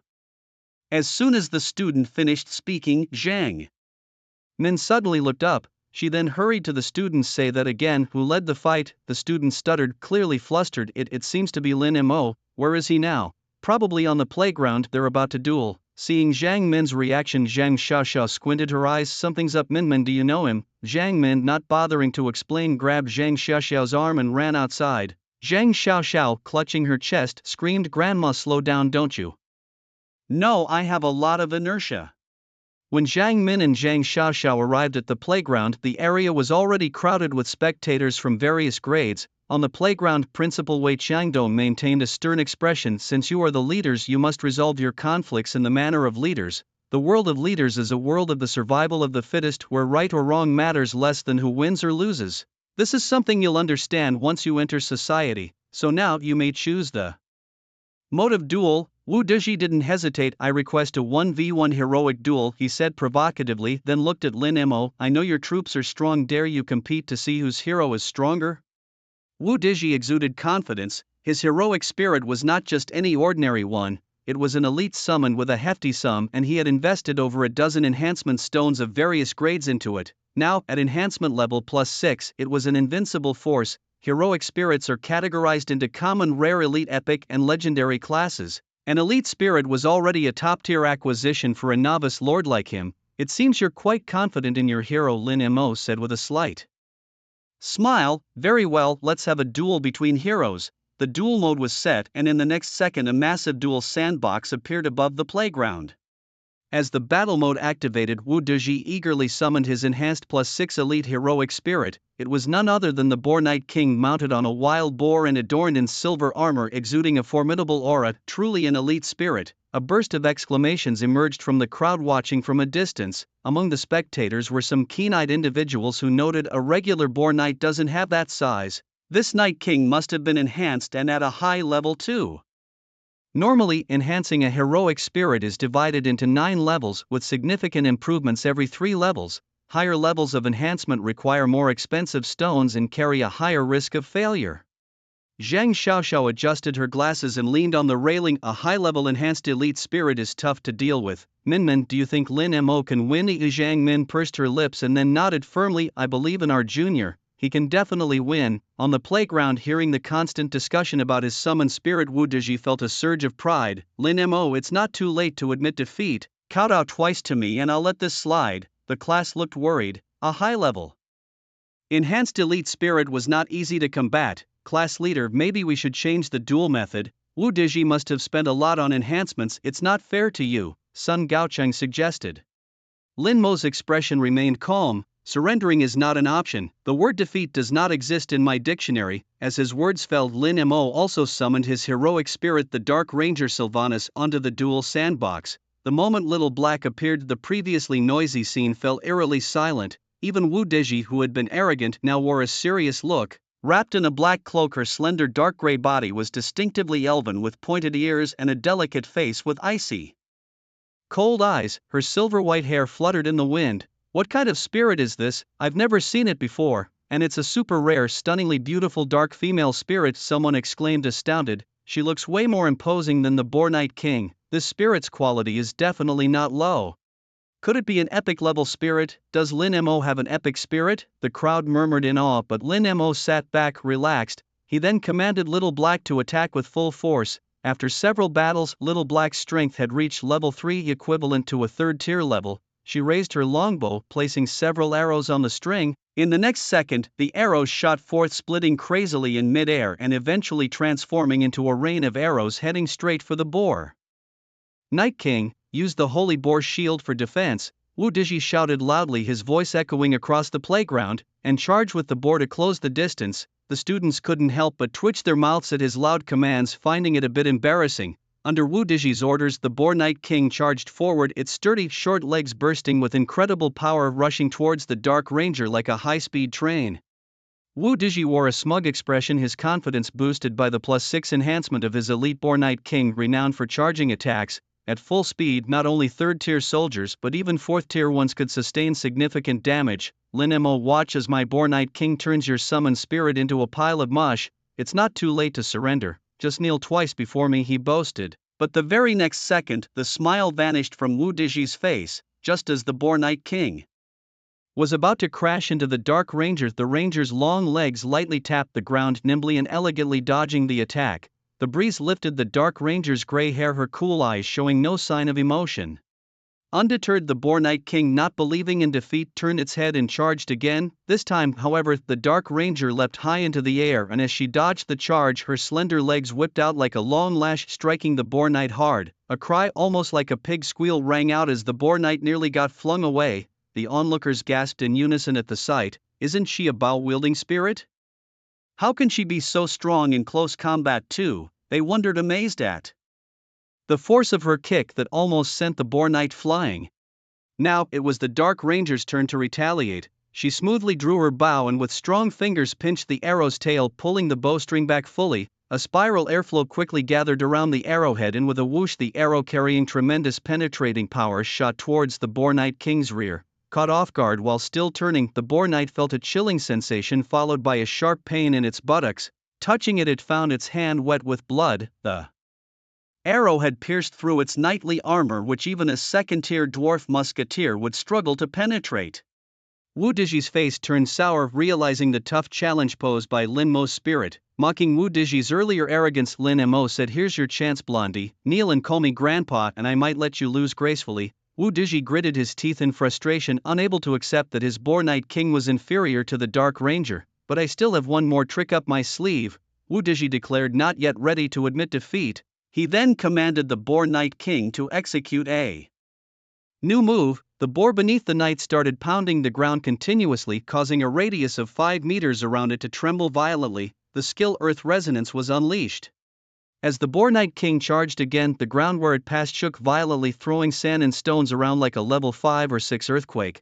The knight pulled the arrow from its rear, plugged the hole with its thumb to stop the bleeding, and swung its mace with the other hand. With a loud roar, it rushed towards the Dark Ranger. Under the influence of Earth Resonance, the knight's aura intensified, and as it neared the Dark Ranger, the trembling ground caused her to stagger, making it hard for her to aim. "How about that, Lin Mo?" Surprised, unexpected, Wu Diji taunted. "Earth Resonance is a skill acquired from breaking through to level 3 enhancement, specifically designed to counter agile heroes like yours. Now watch as I crush your spirit into pulp." Lin Mo watched the Dark Ranger dodging continuously within the range of Earth Resonance, contemplating the effects of spirit enhancement. Enhancing to higher levels could indeed allow one to fight across tiers. Despite the formidable prowess of the Boar Knight King, he was still slightly inferior compared to the Dark Ranger. After several dodges, the Dark Ranger quickly adapted to the frequency of the tremors. He then squatted slightly, arrow knocked and ready on the bowstring, preparing to release the second Windbreaker arrow. The Boar Knight King spurred his mount fiercely, charging towards the Dark Ranger. In a blink, a ring of light appeared above the head of the Boar Knight King. It was as if a paralyzing spell had been cast, freezing him in place instantaneously. "What's wrong with you, Boar Knight King? Don't just stand there, move." Wu Diji's voice broke in his excitement, not yet realizing what had happened. Not only Wu Diji but the other students watching the duel were also bewildered. Advanced leaders like Wei Qiangdong and Jiang He, however, appeared thoughtful. "It's the silence spell," Zhang Min couldn't help but shout from afar. Zhang Xiaoxiao suddenly covered her mouth. Wasn't the silence spell a spell only epic spirits could master? Advanced to a high level, it could even transform into a domain, banning magic over a large area, a nightmare for any mage squadron. At this point, the Boar Knight King, bound by the silence spell, had lost his abilities and stood there as if he were intellectually disabled. However, the next second, Xiao He released the Windbreaker arrow, piercing through the chest of the Boar Knight King. One arrow did not kill him. He methodically fired a second, then a third and a fourth arrow. The once imposing Boar Knight King now resembled nothing more than a live target. The students witnessing this scene were instantly thrown into disarray. This skill is too cheeky, controlling the enemy and hitting at will. Remember, this is the silence spell. Can you believe this skill isn't just for an individual, it's a group skill?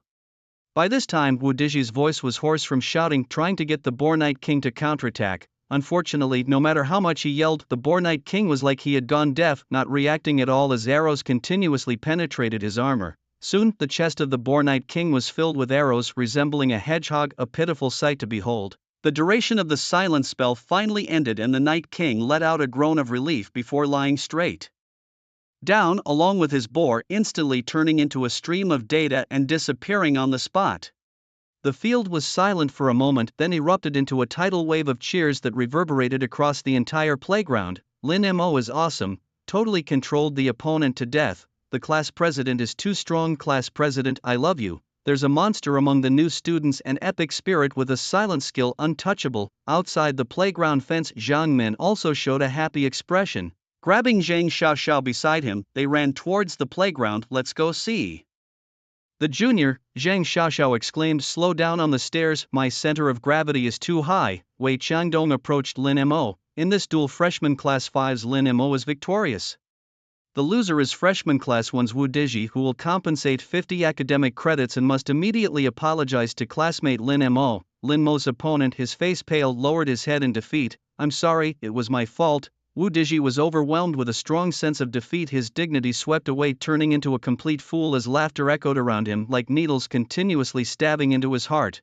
Meanwhile, the students from Class 5 cheered. The class president is too strong. The class president is the most handsome. That silly blonde dared to be arrogant, thinking he could bully others just because his family has some broken money. At the same time, the students from Class 1 hung their heads in dejection, their faces dark, especially since the principal had just mentioned that the loser was from their class, adding to their sense of humiliation and disgrace. Amidst the cheers and praise from those around him, Lin Mo remained impressively composed throughout. After the battle, his experience bar as a Dark Ranger had significantly increased and he was on the verge of advancing to the 4th tier. Just then, a female student hurried over and said cheerfully, "Hello Lin Mo, Teacher Jiang, he wants you to come to the office to see her." This sparked a flurry of discussions among the students of Class 5. "Is she going to criticize you?" they wondered aloud. "What's there to criticize? It was Class 1 who started the trouble. Maybe it's a commendation, perhaps even some special treatment." Despite everyone's speculations, Lin Mo simply waved his hand dismissively. "Stop guessing, I'll know once I go there. Send me the location for the dinner, I'll head over later." By the time Zhang Min and Zhang Xiaoxiao arrived at the scene, panting, Lin Mo had already left. Even the students from Class 5 had disappeared. Zhang Min stomped her foot in frustration, blaming Zhang Xiaoxiao. "Why couldn't you run faster?" Zhang Xiaoxiao looked aggrieved. "I'm carrying 2 landmines on my chest, I can't run fast." Meanwhile, Lin Mo found Teacher Jiang He in the office. Expecting her to discuss the duel, he was surprised when she handed him a lesson plan instead. "Starting tomorrow, we'll begin the freshman practice course. Every freshman must participate and high performers will earn extra academic credits. Wendy won't be joining this practice as she has special arrangements." Jiang He, acting unbothered, passed the responsibility of the lesson plan to Lin Mo, who reluctantly accepted it. The title Survival in the Mist caught his eye. Before he could delve into the details, Jiang He continued, "Also, how are you preparing for the exorcism battle against the evil gods?" Lin Mo, momentarily taken aback by the mention of his post-entrance exam agreement with Wei Qiangdong, nodded reflexively. "I've prepared as much as I can. When does the battle start?" "Soon after this practice course," Jiang He replied, pausing before adding, "Don't think you're strong now. The battlefield against the evil gods is countless times more brutal than school. High-tier lords command millions of followers far beyond your current capabilities." Lin Mo's thoughts darkened as he recalled the densely packed followers he had seen in Wei Qiangdong's territory, all of them powerful creatures above the 5th tier. Compared to Wei Qiangdong's domain, his own territory was insignificant. Realizing this, Lin Mo solemnly assured Teacher Jiang, "I will take the upcoming courses seriously." Jiang He nodded slightly. "Strengthen yourself in the practice course as much as possible. Remember, even a 9th tier lord has unbeatable enemies. Always be fully alert against any lords not from your own faction, understand?" Lin Mo nodded in agreement. "I remember." He left the office, his mind returning to the lesson plan as he headed to the class dinner. Survival in the mist. This is a world engulfed by fog. Beware of monsters that leap out from the mist. You may choose to gather resources to fortify your shelter or team up with powerful allies to explore this mysterious world. Danger and opportunity coexist in the fog, and precious treasures await the destined. Understanding the gist of the course, Lin Mo nodded slightly, finding the course quite intriguing. Upon arriving at the Class 5 dinner, he quickly blended in with his jovial classmates. During the meal, Lin Mo handed the lesson plan to Su Eru, asking him to take photos and share it in the class group chat. In the midst of Su Eru's disappointed expression, the task assigned by Jiang He was successfully completed. According to the analysis of the teaching plan, the mist survival should be categorized as a treasure hunting instance. The rules of the instance clearly stipulate that all students can only dispatch 2nd-tier dependents and 2nd-tier lord avatars to participate in the task. Lin Mo, who had just become a lord, was indeed in need of various treasures and items. This was a perfect opportunity to gather more treasures. After a satisfying meal, everyone headed back to their homes. The night passed without incident and the next morning arrived. When Lin Mo arrived at the freshman classroom, it was already packed. All 160 students from the 10 freshman classes were seated inside. "Wow, I'm so nervous. This course called Mist Survival sounds like a treasure hunting instance. I'm going to farm some treasures hard." Don't think it's that simple. Last year, many seniors didn't even see a treasure before they were taken out. I think it's safer if we form teams. Who wants to team up with me? My dependent is a musketeer, good at ranged but not at melee. Discussions about the instance were buzzing all around without exception.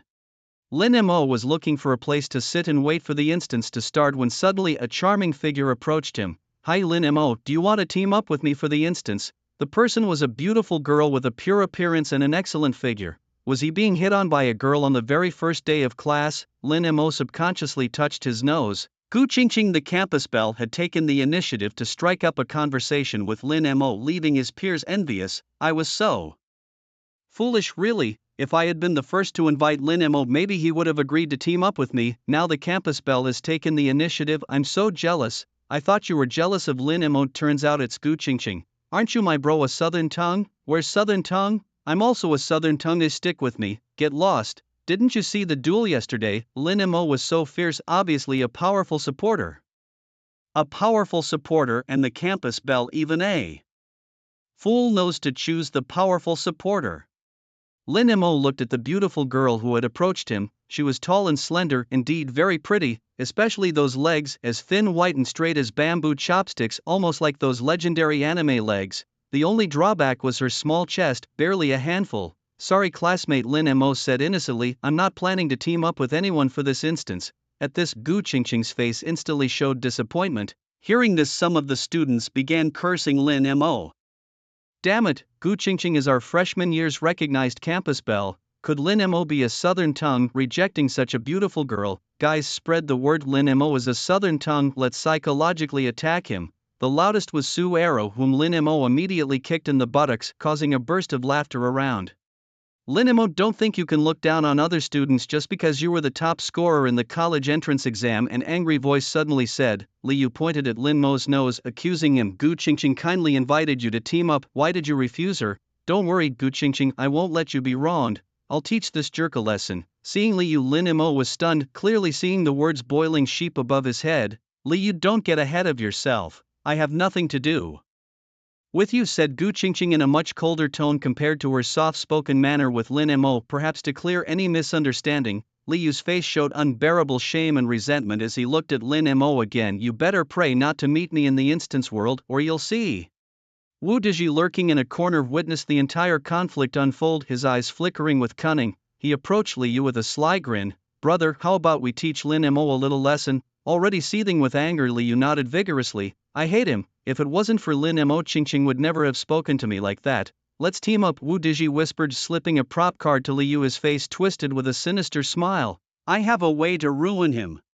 Liu's pupils dilated at the sight of the card. Is this the Blood Moon Catastrophe card? This card is worth a fortune. Wu Dizhi, flaunting his wealth, boasted. My surname is Wu and I have plenty of money. As long as it takes down Lin Mo, I don't mind smashing him with cash. As all the students gathered in the classroom, the head teachers of 10 freshman classes took to the podium. Zhang Yi was chosen to explain the basic rules of this fog survival course. For this course, each person can only bring 5 second-tier subordinates, and your Lord Avatar abilities will also be limited to the second tier. Opportunities and dangers coexist in the fog, and everyone only gets one chance to enter. If your Lord Avatar dies in the fog world, you will automatically be withdrawn from the course, so be careful and measure your efforts.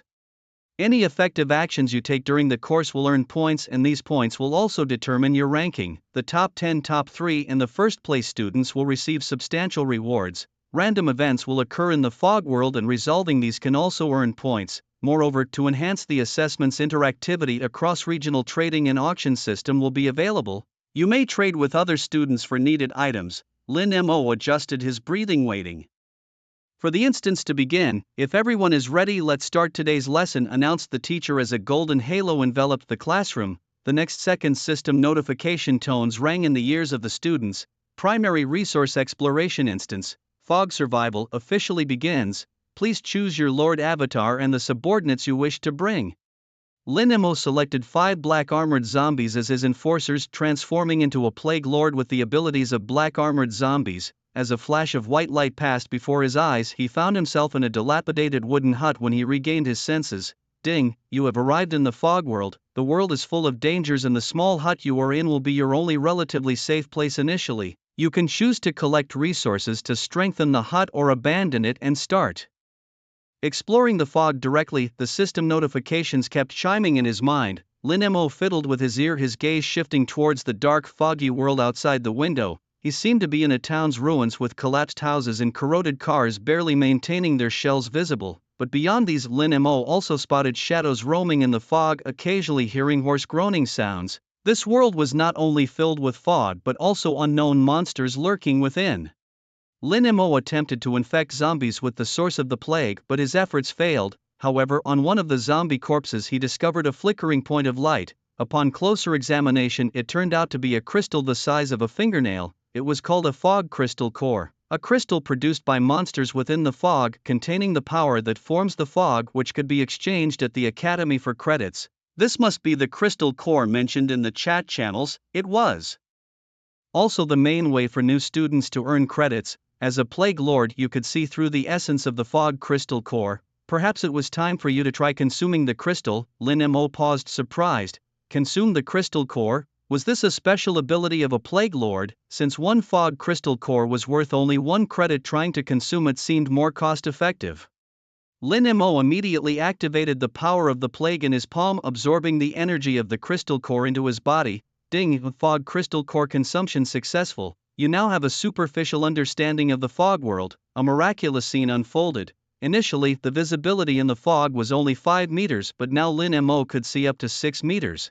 Consuming the fog crystal core allowed Lin Mo to see further in the world of fog. This was undoubtedly good news. Low visibility not only meant missing out on many treasures but also increased the risk of monster attacks. Higher visibility was a significant advantage in exploring the fog world. Now, as Lin Mo looked around, he indeed spotted a bronze treasure chest placed in the bushes 6 meters away. A bronze chest at the start? What luck! Chests in the fog world ranged from ordinary to bronze, gold, platinum and diamond, with higher tiers offering richer rewards.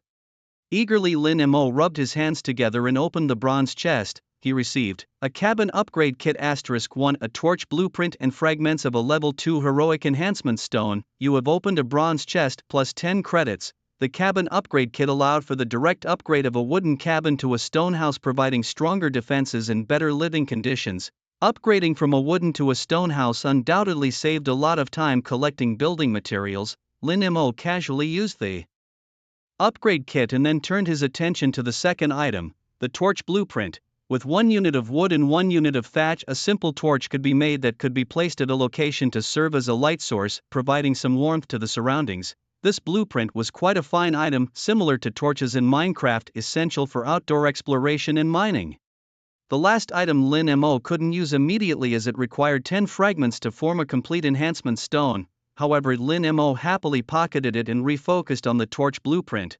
Go gather some wood and thatch. At Lin Mo's command, the armored zombies quickly collected a considerable amount of wood and thatch, piling it up inside the stone house. Next, Lin Mo used the torch blueprint and swiftly crafted a dozen torches. He then listed the torches on the trading platform and began advertising in the regional channel. Dark night, cold heart, still troubled by groping in the dark, worried about not making it back to the cabin and afraid to travel far? Lin Mo's torches are what you need, plug and play, providing warm shelter wherever you are. Honest merchant fare to all. 1 fog crystal core for 1 torch. 321 folks hop on board. After Lin Mo posted the lengthy advertisement in the regional channel, over 100 freshmen fell silent, then burst into intense discussion. Bro, Lin Mo, are your torches really plug and play? Big boss, Lin Mo is awesome, already got the blueprints so strong. You're our class leader, please give us a few torches. Lin Mo flatly refused requests from his classmates. Same price for everyone, 1 fog crystal core for 1 torch. This allowed for long-term illumination of an area, an incredibly useful item in the early stages. Soon notifications of completed orders continuously scrolled across the chat channel. Yangmi purchased 1 torch and paid Lin Mo 1 junior mist core. Gu Qingqing bought 4 torches and paid Lin Mo 4 junior mist cores. Suero bought 2 torches and paid Lin Mo 2 junior mist cores. When Xianmoyu made her purchase, the 16 torches quickly sold out and Lin Mo had earned 16 mist cores in total. However, Lin Mo was aware that the value of torches would diminish over time as they became less rare. Seizing the current demand, he decided to sell as many as he could while they were still valuable. The tireless armored zombies continued to gather wood and thatch for him. Meanwhile, Lin Mo hid inside his stone house, frantically making more torches. Soon a second batch of 30 torches was listed on the trading platform. Within minutes, they were all sold out. He continued making and selling torches. 3 hours later, Lin Mo had earned a total of 100 missed cores, which piled up into a small mound. Just as he was about to list another batch of torches, he noticed that they weren't selling as quickly. Checking the trading market, he saw that 4 or 5 other students had also started selling torches, and one had even dropped the price to 1 missed core for 3 torches. Clearly, the window of opportunity for easy profit had passed. Stretching lazily, Lin Mo's gaze fell on the 100 missed cores he had accumulated. Exchanging them for school credits seemed unwise at this moment. Instead, Lin Mo spread his arms and activated the source of the plague. The cores began to disappear visibly, and his device kept notifying him. Absorption successful. Visual range expanded. Absorption successful. You have deepened your understanding of the mist world. After all the mist cores were absorbed, Lin Mo stepped out of his stone house. Outside, he watched as his visible range, previously only 5 to 6 meters, swiftly expanded and eventually stabilized at 100 meters. Now, his vision extended over 100 meters, revealing collapsed ruins, cracked highways, and rusty, decaying billboards everywhere. Aside from these, in the bushes, ditches, and even inside collapsed buildings, several glowing points flickered. These were the locations of treasure chests. Excited by the wealth of visible treasure chests, Lin Mo's lips twisted into a sly, dragon-like smirk. Meanwhile, on the outskirts of a small town in the mist world, Liu had successfully met up with Wu Dizhi. All we need to do now is locate that guy Lin Mo, and I'm confident I can use this Blood Moon Catastrophe card to finish him off, Wu Dizhi said confidently, patting Liu on the shoulder. Liu's eyes burned with determination as he nodded firmly. Upon opening a bronze treasure chest, Lin Mo acquired an acceleration scroll, a blueprint for a bonfire, a piece of a Tier 2 enhancement stone, and 10 school credits. Opening another bronze chest, he obtained a Rain of Fire scroll, another bonfire blueprint, another piece of a Tier 2 enhancement stone, and 10 more credits. Opening a standard treasure chest, he found 60 stones, 60 wood pieces, and 5 school credits. Opening another, he got 10 scrap metal pieces, 5 plastic pieces, and 5 more credits. After opening all 18 chests around the stone house, Lin Mo had amassed a substantial haul. Ha, I found the third treasure chest, and it's a bronze one too. What luck. Sucking up to the big shot upstairs, hoping some of that good fortune rubs off on me. While you guys were hunting for chests, I've already upgraded my wooden hut to a stone house. Ha, jealous. I really wonder how the top 3 on the leaderboard do it. I only have just over 40 points, and they're almost at 200. Following this train of thought, Lin Mo opened the leaderboard. The top 3 spots were occupied by 3 familiar names. First place, Gu Qingqing from Class 4-inch with 198 points. Second place, Wu Dizhi from Class 1 with 176 points. Third place, Xian Moyu from Class 5 with 166 points. And in 18th place, Lin Mo from Class 5 with 115 points. Looking at the names on the leaderboard, Lin Mo pondered thoughtfully. There are quite a few experts among the freshmen. It seems I need to step up my game. Just as he was thinking, a digital alert suddenly sounded. Ding, a random event has occurred. An armed escort vehicle has appeared in the area, possibly carrying precious treasures. However, please note that this vehicle is well armed and has a high combat value, so lords should consider their own capabilities before engaging. Me, a random event? The chat channel exploded instantly. The first random event in the world of fog, and it sounds challenging. Too bad the route of the escort vehicle is too far from me, otherwise I would definitely give it a try. The vehicle does pass by my house, but I'm not planning to make a move. I'd rather play it safe and farm the living dead. Lin Mo opened the route map of the armed escort vehicle and paused in surprise. Conveniently, the vehicle was actually going to pass right by his doorstep. Recalling that he had found blueprints for a spike trap while opening chests, a bold plan began to form in his mind. Since the escort vehicle would pass by his house, why not set a trap to ambush it? No sooner said than done. Lin Mo immediately had the armored zombies split into 2 groups, one to gather materials and the other to follow him in constructing traps on the highway. To prevent the escort vehicle from escaping, Lin Mo designed the trap as a huge U-shaped ditch 10 meters long and 5 meters wide. After setting the dimensions of the trap, the armored zombies began digging frantically, throwing in all sorts of building materials. Approximately 3 hours in game time later, the trap was ready. Over 1 meter long, sharp wooden stakes densely packed the bottom of the trap, guaranteed to impale any prey that fell into it. But that wasn't secure enough for Lin Mo. He then had the armored zombies go to the town ruins to find some flammable materials to throw into the pit. During this process, a black iron zombie actually found an abandoned gas station. Upon receiving this news, Lin Mo quickly gathered the black iron Zombies to scout it out and eventually found a large barrel of gasoline inside. He poured the gasoline into the trap and covered it with a thin layer of fallen leaves as camouflage. Everything was ready. Now it was just a matter of waiting for the prey to arrive. Half an hour later, at the end of the highway, accompanied by the roaring sound of engines, a black armored escort vehicle emerged from the fog. The glaring headlights pierced through the fog, illuminating a large area in front and also illuminating Lin Mo's tin house. At this moment, Lin Mo was quietly lying in front of the window, as calm as still water, waiting patiently for the moment. 100 meters, 50 meters, 10 meters, the next second a huge crash sounded. The entire escort vehicle plunged headfirst into the spike trap. Due to the powerful impact, the front of the vehicle was instantly smashed and deformed. Several sharp wooden stakes pierced directly into the cabin, presenting a gruesome sight. But that was not the end. Lin Mo took out a skill scroll named Rain of Fire and tore it in half. Red clouds quickly gathered in the sky and hundreds of basketball-sized meteors ablaze with raging fire plummeted down towards the vehicle. The meteors smashed relentlessly onto the escort vehicle, instantly triggering a series of dense explosions. At the same time, the flames also ignited the flammable materials and gasoline inside the trap. Soon a fierce fire blazed within the entire spike trap, engulfing the whole escort vehicle and fiercely burning the personnel inside. Lin Mo watched the roaring flames, guessing that the people inside the vehicle must be finished. But the next second, the transport vehicle was violently kicked open and 5 bio-enhanced brutes wielding heavy weapons stepped out. Doomslayers. After seeing the faces of the 5 men, Lin Mo couldn't help but curse. He saw 5 muscular men, their faces twisted, clearly no longer belonging to the human category, and the weapons they held were Gatling guns. Countless dense bullets enveloped Lin Mo's metal house. In an instant, sparks flew and the piercing sound made people's scalps go numb. Fortunately, the house had been upgraded to metal. Had it been stone, it certainly wouldn't have withstood such intense attacks.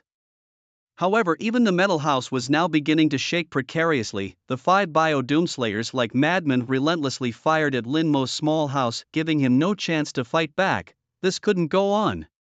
Lin Mo pulled out a scroll decorated with snowflakes and tore it in half. In the next second, large snowflakes began to gather around the Doomslayers. The temperature plummeted, the snowflakes turned into ice crystals, and like sharp blades, they continuously tore at the Doomslayer's skin. In this extreme cold, the Doomslayers indeed shut down and then slowly tried to step out of the area. Black armored zombies, get out there and finish them.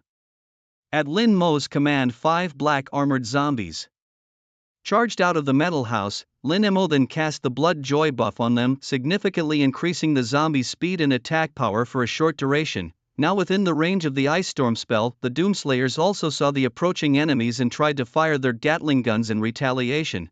But within the ice storm, their guns jammed and their movement speed and reaction times were greatly reduced. In an instant, the black armored zombies reached the Doomslayers. The zombies' hands grew sharp claws and they frenziedly tore at the Doomslayers' bodies. The Doomslayers fought back, but without the firepower of the Gatling guns, they couldn't do much with just their fists. Soon Lin Mo, hiding inside the metal house, felt the familiar threshold of infection once again. The next second, the tetanus grasp was activated. The 5 Doomslayers were instantly overtaken by the plague. Transformed into Lin Mo's followers, Virus Doomslayers, Tier 2, being powerful bioengineered beings, they became even more bloodthirsty and fearless of death after being reinfected by the virus. As the ice storm spell dissipated, the 5 Doomslayers stood still, their souls seemingly drained. Lin Mo immediately issued a rally command and saw the Doomslayers line up neatly, holding their Gatlings like soldiers awaiting inspection. Although the Doomslayers were Tier 2 troops, the Gatlings in their hands were still formidable weapons. Lin Mo was overjoyed to take the 5 Doomslayers under his command and couldn't wait to head towards the armored vehicle. By then, the armored vehicle had already been completely turned into a fiery ruin. Hovering above the wreckage was a shiny golden chest, not just any golden chest but a more prestigious platinum chest. He had struck it rich. Lin Mo excitedly rubbed his hands together and immediately ordered the Doomslayers to bring down the chest. What followed was the thrilling moment of opening the chest. The moment the chest was opened, a beam of golden light shot skyward. Simultaneously, a message was broadcast on the regional channel. Congratulations to student Lin Mo for successfully intercepting the armored vehicle, plus 100 credits. As soon as the announcement went out, it sparked a heated discussion among the students in the channel. Someone actually dared to hit the armored vehicle. Amazing, just amazing. Isn't Lin Mo from class 5? He's so fierce. The armored vehicle just passed by my house. I didn't even dare to look, and there Lin Mo goes killing it. I always said Lin Mo was the man. The channel was filled with envious and awestruck discussions. Back to Lin Mo. After opening the platinum chest, he received a reward of 50 credits. Floating in front of him were 5 golden orbs. Opening the first one, ding, congratulations on obtaining a level 4 hero enhancement stone. A level 4 enhancement stone. Lin Mo was stunned, then overjoyed. A level 4 enhancement stone was not cheap, costing at least 1,000,000 blue star coins. Just like that, he had made 1,000,000. Happily taking the enhancement stone, he proceeded to open the second orb. Ding, Lin Mo received a medium mechanical beast summon card which allows buildings to be placed on the back of the beast for free movement. Lin Mo summoned the mechanical beast and decided to place the corrugated iron house on its back. To his surprise, it worked. This meant that he could search for treasures in the foggy world while staying safe inside the iron house. The safety and efficiency in obtaining treasures were significantly increased. Excited, he couldn't wait to open the third orb. The third orb revealed an advanced house upgrade component. It could upgrade any house by 1 level and allow customization of part of the house's layout. Without hesitation, Lin Mo upgraded immediately. Ding, his house was upgraded from a corrugated iron house to a steel house, significantly enhancing its defense. The fourth orb was a medium land expansion card, a rare item that could expand a lord's territory by 10 kilometers. Lin Mo kept this card specifically for territorial development. As soon as Lin Mo opened the last orb, an unusual light purple halo flashed before his eyes. Following that, a light purple card floated in front of him. Summon card, Black Watch Squad, a group of 5 elite human soldiers with extensive combat experience equipped with powerful firepower sufficient to handle most viral infection incidents. It was a summoning card for the Black Watch. Lin Mo immediately chose to use the card. The next second, 5 Black Watch soldiers equipped with rocket launchers and assault rifles appeared before him. These soldiers, being from the second-tier troop class and specializing in ranged combat, significantly enhanced his combat capabilities. Now having 10 ranged units, Lin Mo thoughtfully pinched his chin while looking at the steel house on the back of the mechanical beast. Lin Mo activated the custom modification mode and transformed the steel house into a 2-story building. The lower floor served as his resting area and storage for supplies, while the upper floor was converted into a gun tower, allowing for 360-degree unobstructed ranged attacks. With the upper floor designed for ranged troops to attack surrounding enemies, the setup was perfect. Now Lin Mo planned to collect more treasure chests from other locations, storing useful items and selling unnecessary resources. Once he had decided on his next steps, Lin Mo called his followers back to the steel house. Accompanied by the sound of mechanical bearings, the mechanical beast emerged from the ground carrying the steel house towards the distance. Shortly after Lin Mo left, 2 sneaky figures appeared beside the road. Look, there's the wreckage of the transport vehicle. Lin Mo must be nearby, Liu exclaimed excitedly. However, his loud voice alerted a nearby zombie. Damn it, keep your voice down. Wu Dizhi was somewhat speechless and immediately tore open an invisibility scroll. Their figures quickly vanished and the zombie, losing its target, slowly walked away. To catch up with Lin Mo, Wu Dizhi had used his 13th invisibility scroll, each worth 5,000. This extravagance made Liu envious but also hopeful, since Wu Dizhi had promised him a substantial reward if they defeated Lin Mo, a reward comparable to the treasures found in survival explorations. For the sake of winning back the favor of his goddess and the high rewards, Li Ning had left his wooden house to track Lin Mo with Wu Dizhi. As they tried to trace Lin Mo's tracks, the sound of gunfire erupted nearby. The two exchanged glances and immediately rushed towards the source of the gunfire. At that moment, Lin Mo was engaged in battling a group of high-level monsters known as revenant zombies, and behind these zombies was a golden treasure chest half buried in the mud. The mechanical beast, when not moving, would automatically burrow into the ground. Thus, when the zombies charged, they could only pound on the steel walls of the house. Unfortunately for them, the walls were too sturdy and their palms shattered without causing any damage. From the gun tower above, the Black Watch effortlessly eliminated all the revenant zombies. During the collection of spoils, the armored zombies served as porters, transporting golden treasure chests back into the house. They also gathered the mist crystal cores from the revived corpses. Upon opening the golden treasure chest, plus 30 credits were earned. 3 level 3 enhancement stone fragments and a blueprint for a magnetic grappling hook launcher were obtained. Additionally, a junior territory expansion card was received capable of expanding the Lord's territory by 5 kilometers. An Ice Bloodstorm scroll was also found, capable of releasing a high-level spell that conjures a large-scale ice bloodstorm. The contents of the golden treasure chest were quite impressive, especially the magnetic grappling hook launcher, which caught his eye. This device could grab items within a 100-meter radius, and it was equally effective on treasure chests. Seeing the item description, Lin Mo thought of the gold miner game he had played in his previous life. Grabbing everything without even needing to step outside was extremely thrilling.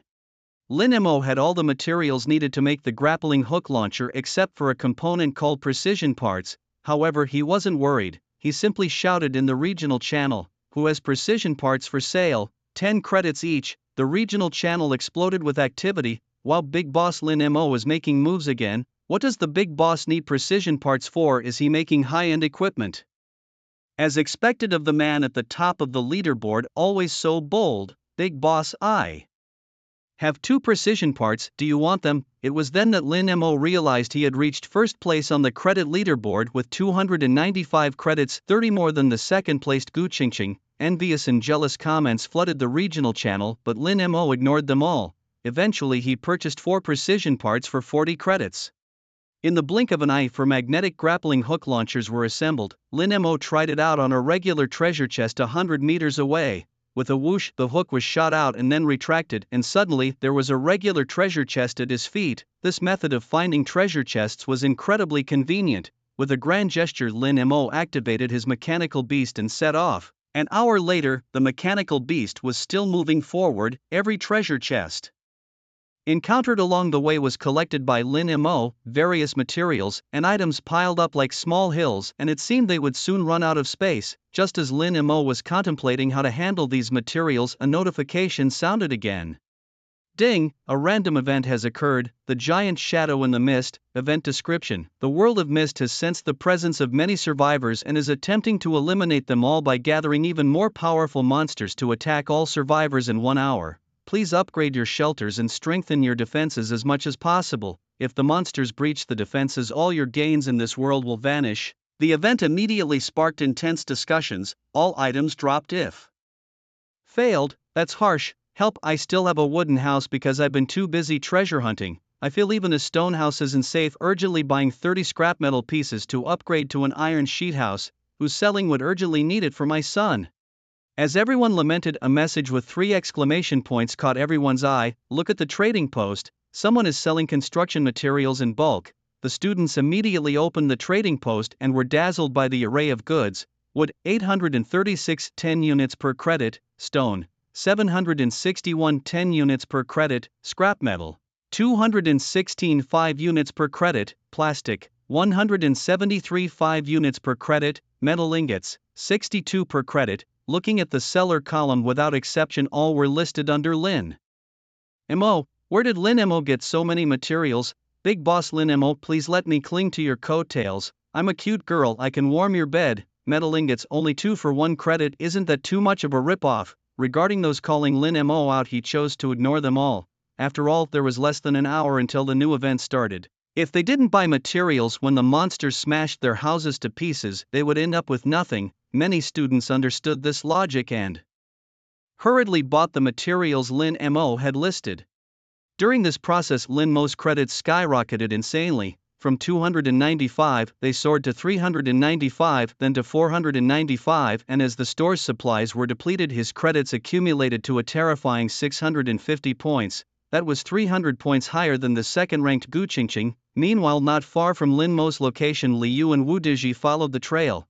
Seeing the line of open treasure chests on the ground, envy uncontrollably surged across Li Yu's face. How did this damn guy manage to find so many treasure chests? The materials from the trading post must have come from these chests he opened. Seeing Lin Mo's credits ranking first, Li Yu trembled with anger, as if Lin Mo had stolen his limelight.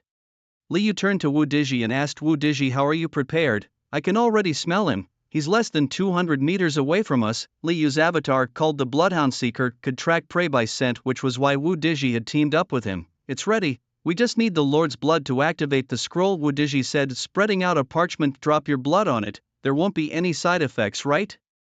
Li Yu, somewhat worried, was reassured by Wu Dizhi's smile. Just a drop of your blood is needed, Wu Dizhi said, promising a generous reward upon completion. Liu, believing him, nodded and bit his finger, letting the blood drip onto the scroll.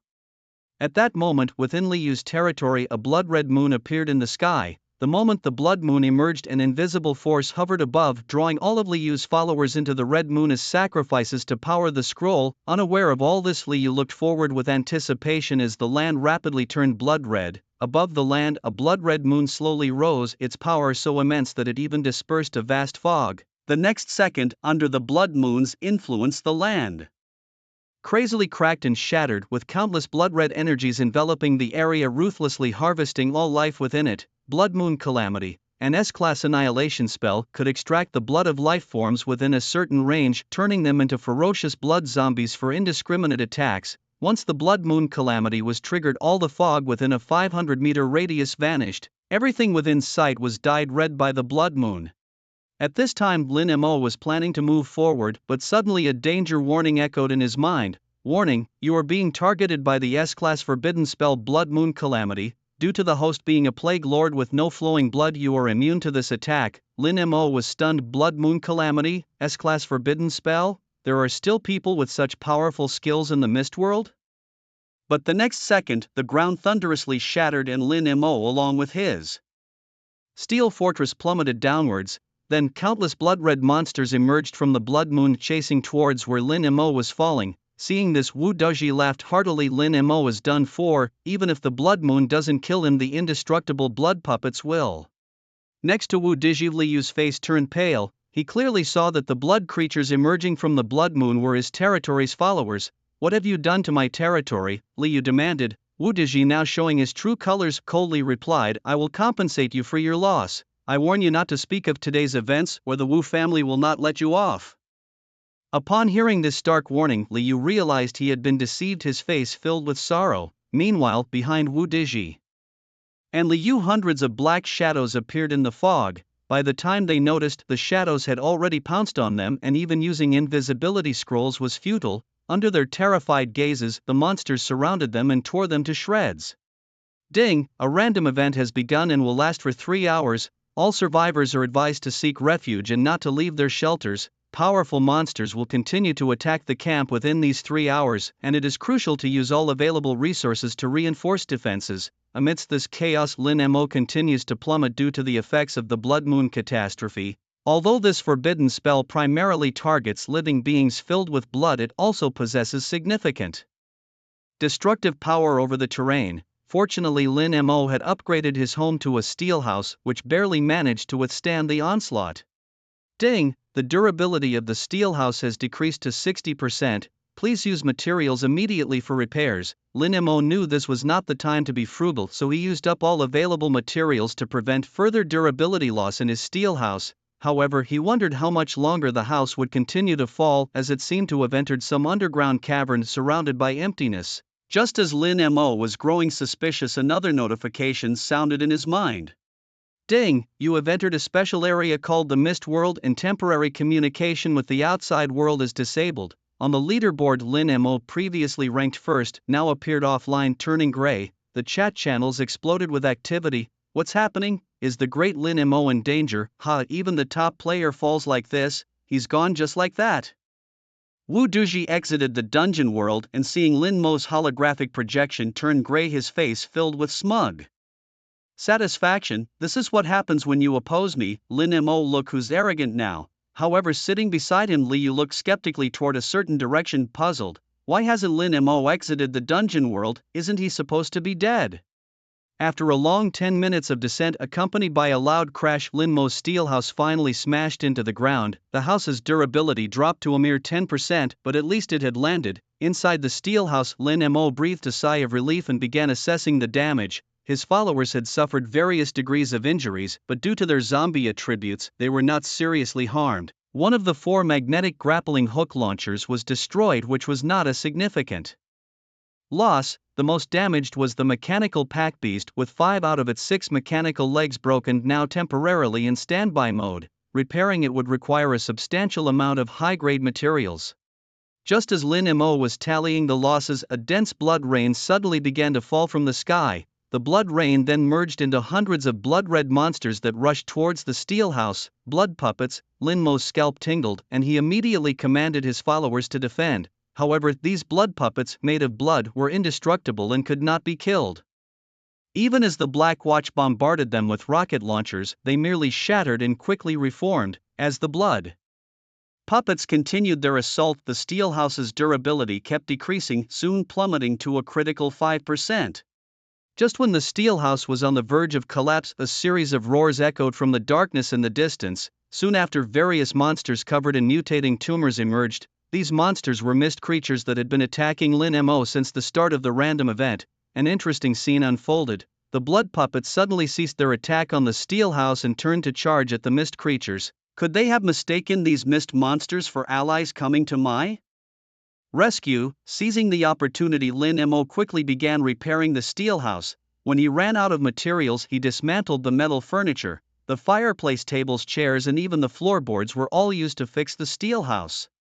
Lin Mo realized in an instant that the monsters spawned by this random event could drop materials and equipment. It seemed like a defensive battle, but it was actually a treasure hunting party. Using a magnetic grappling hook, he decided to see if he could snag some orbs back. No sooner had he given the command than several orbs were retrieved by his followers. He obtained one level 2 enhancement fragment, 30 metal ingots, and one mechanical repair tool. This is too awesome. Lin Mo couldn't help but curse in excitement, ordering his followers to continue fetching the orbs. As materials quickly accumulated, Lin Mo poured them all into the restoration of the Iron House. Soon the durability of the Iron House was back to 100%. The remaining materials were used to repair the mechanical camel beast. Meanwhile, Lin Mo also acquired a massive amount of other materials. He had now accumulated 67 level 2 enhancement fragments, 19 level 3 enhancement fragments, and 1 level 4 enhancement stone. There was also a pile of skill scrolls, including 5 high-level scrolls. Among the monsters that appeared during this random event, there was a boss. Unfortunately, Lin Mo didn't even get a glimpse of it before it was taken down by the blood puppet. 3 hours later, with the end of the Blood Moon catastrophe, the blood puppet finally vanished from the scene. The misty monsters, due to the end of the random event, faded back into the fog. Lin Mo leaned out of the window to check the situation. The ground was densely covered with twinkling points of light, each representing a mist crystal core. This is a fortune. Assuring that there were no dangers around, Lin Mo dispatched his armored zombies to collect all the mist crystal cores. Exactly 500 cores, which equated to 500 credits, quite a haul. But who would cast a Blood Moon catastrophe spell on me? Lin Mo thought briefly and soon pinned the suspicion on Wu Dizhi, the rich kid. After all, only someone like Wu Dizhi could afford such a high-level spell. Others simply couldn't use it. Lin Mo silently noted this debt. He then began to absorb the mist crystal cores. After absorbing 100 cores, a notification sounded. Ding, you have reached the absorption limit for mist crystal cores and your visibility range in the mist has expanded to 200 meters, maximum. You have begun to glimpse the essence of the mist world, comprehending the A-grade Lord skill, War Mist. The War Mist skill description read, releases a large area of mist, reducing the visibility and accuracy of enemy troops while having no effect on your own or allied units. An A-grade Lord skill. Lin Mo was surprised. He hadn't expected to acquire an A-grade skill in such a manner. Clearly, War Mist would be a formidable skill in Legion warfare. Creating a large area of mist was a perfect counter to ranged units. However, Lin Mo was currently only a level 2 Lord, so the War Mist skill was grayed out in his skill bar and unusable. He'd have to wait until he could upgrade to a level 3 Lord. A zombie army combined with War Mist would be a powerful setup. After happily collecting his spoils of war, he remembered that he seemed to have fallen into a special area of the mist world. Climbing to the second floor of the Iron House to survey the surroundings, Lin Mo was momentarily stunned. His current location was a huge underground cave. The floor of the cave was impeccably flat while the ceiling resembled an inverted iron pot. In the direction of the cave's center near the ceiling, a large number of monsters were gathered, seemingly protecting something. Lin Mo immediately understood. Clearly, there was a precious treasure in the middle of the dome cave, hence the congregation of so many monsters. Moreover, these were no longer the typical undead or reanimated zombies. They resembled mutants formed after nuclear radiation, each with strength surpassing second tier and reaching third tier levels. If it were any other student, they could only sigh and leave, as it was nearly impossible to break through and claim the treasure with only second tier troops at their disposal. but Lin Mo was an exception. He ordered a black sentinel soldier to shoot at one of the mutants. The injured mutant immediately charged towards Lin Mo's position. Following this, 5 armored zombies sprang into action, battling the mutant. 5 against 1, and with the blood joy activated, the armored zombies successfully took down the mutant. When the mutated creature rose from the ground again, its pupils had turned a pale gray. This method proved effective, and Lin Mo repeated the trick, continuing to lure the mutated creatures towards him. After strangling them, he would then infect them to convert them into his own units. Lin Mo was patient, attracting only 1 or 2 monsters at a time, slowly strangling and infecting them. 3 hours quickly passed. During this process, 2 random events occurred, but they happened on the surface and were unrelated to Lin Mo. He was solely focused on infecting the mutated creatures. By then, behind the steel room, the number of infected mutants had reached 100. Without exception, their bodies were enveloped in dark green venom, clearly possessing infectious characteristics. Next, Lin Mo began to attract even more mutated creatures. From groups of 4 or 5 to groups of a dozen or more, these mutated creatures, devoid of any intelligence, were immediately tackled down by the zombie mutants as soon as they were lured in. They were then quickly assimilated into friendly units. Soon, the zombie mutants increased to 200, while the mutants congregating in the center of the cave were reduced to fewer than 100. Observing the zombie army surrounding the steel room, Lin Mo revealed a calm smile, blood, and joy. Zombie army attack. Following Lin Mo's command, 200 red-glowing zombie mutants charged towards the core of the cave. The mutants were startled and immediately tangled up together. However, in terms of numbers, Lin Mo's zombie army completely overwhelmed the opposition. Enhanced by the blood joy, the combat power of the zombie army was much stronger than that of the mutants. The battle quickly became one-sided. Soon all the mutants were slaughtered. Just as Lin Mo thought the battle was over, the next second an angry voice erupted from the core. "Who dares to invade my territory? Damn intruders!" Ding! Your actions have angered the remnant soul of the Mist Lord. Prepare for battle immediately. In the next moment, dozens of zombie mutants were flung away, and in the middle of the cave a gigantic mutated monster slowly rose. This monster, standing 5 meters tall, was composed of tens of thousands of human bodies. Everywhere on its body, densely packed struggling human forms were visible, and its dense arms looked like fur, making one's scalp tingle. Embedded in the top of this monster's head was a figure cloaked in a black robe, clearly controlling the massive flesh monster. The remnant soul of the Mist Lord. Once he was a formidable lord whose mist had devoured countless beings across myriad realms and destroyed numerous lords' territories. Several years ago, he was slain by the human champion Chu Qingtian and turned into a survival copy of the mist.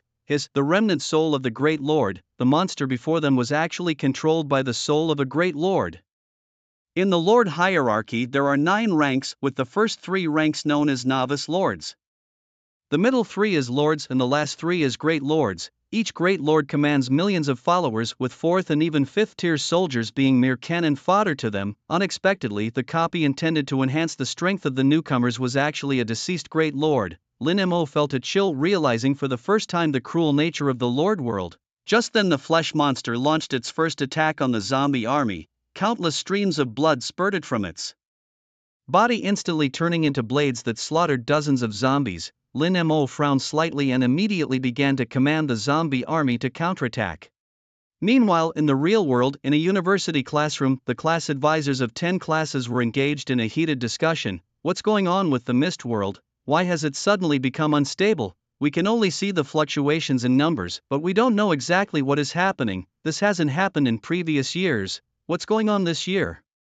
At this moment, Zhang He was also frowning, his gaze resting on Lin Mo, whose avatar had turned gray. A flicker of curiosity passed through his cold eyes. Could it be this guy causing trouble? Not only the class advisors, but also the students who had been eliminated were discussing. No one knew exactly what was happening in the Mist World. Just then, the classroom door was suddenly pushed open and 2 stern figures stepped in. The moment they saw the newcomers, the once noisy classroom fell silent. It was none other than Principal Chu Qingtian and Director Wei Changdong. Principal Chu and Director Wei. As Chu Qingtian waved his hand dismissively, I felt the core of the fog world was invaded by a little guy, so I came to take a look. As soon as these words were spoken, everyone showed a shocked expression. The core was invaded. Who could be so powerful as to invade the core itself? But then, with a wave of Chu Qingtian's large hand, a huge screen unfolded on the podium. A figure with gray-white hair appeared on the screen. When the crowd saw the appearance of The young man with white hair, they were instantly astonished. Lin Mo, it was actually him. A glint of surprise flashed in Jiang He's beautiful eyes. Indeed it was him. Wu Dizhi and Liu reacted most dramatically, jumping 3 feet high from their seats, their faces ugly as if they had eaten several pounds of flies. How could Lin Mo not be dead? This is unscientific. Meanwhile, in an underground cavern, Lin Mo was unaware that he was being watched. After several rounds of testing, he had figured out the basics of the blood-flesh puppet. In addition to spitting out blades made of blood, it could also swing its huge meaty palms to fly enemies in nose. Blood-red human figures sticking to its body could also detach and launch surprise attacks. He also noticed that the human figures sticking to the blood-flesh puppet's body could be shot dead after their heads were blown off by firearms. Now that he had a grasp of the situation, it was time for a counterattack. Black Watch use RPG to bomb the monster's chest. Doom Warrior focus fire below the monster's chest, clear the minions on the boss. Under Lin Mo's command, mechanical beasts roamed around the perimeter of the monster while the machine gunners on the towers launched a concentrated fire attack. However, these attacks seemed to hardly damage the blood-flesh puppet. It was as if they were merely tickling it. Back in the classroom, the students and teachers who witnessed this scene started discussing again. Lin Mo's attacks seemed ineffective. This monster must be at least a 4th tier in strength. Lin Mo can't beat it. It's over, he's probably going to die here. Wu Dezhi didn't hide his schadenfreude. Lin Mo is just trash. If he can kill this boss, I'll kneel down and call him daddy. Despite being a top scholar in the college entrance examination, he's just a poor boy without money or resources. Wu Dezhi's voice was loud, drawing the attention of many students. Even a student from class 5 quietly took out their phone and recorded the scene of Wu Dezhi being scornful.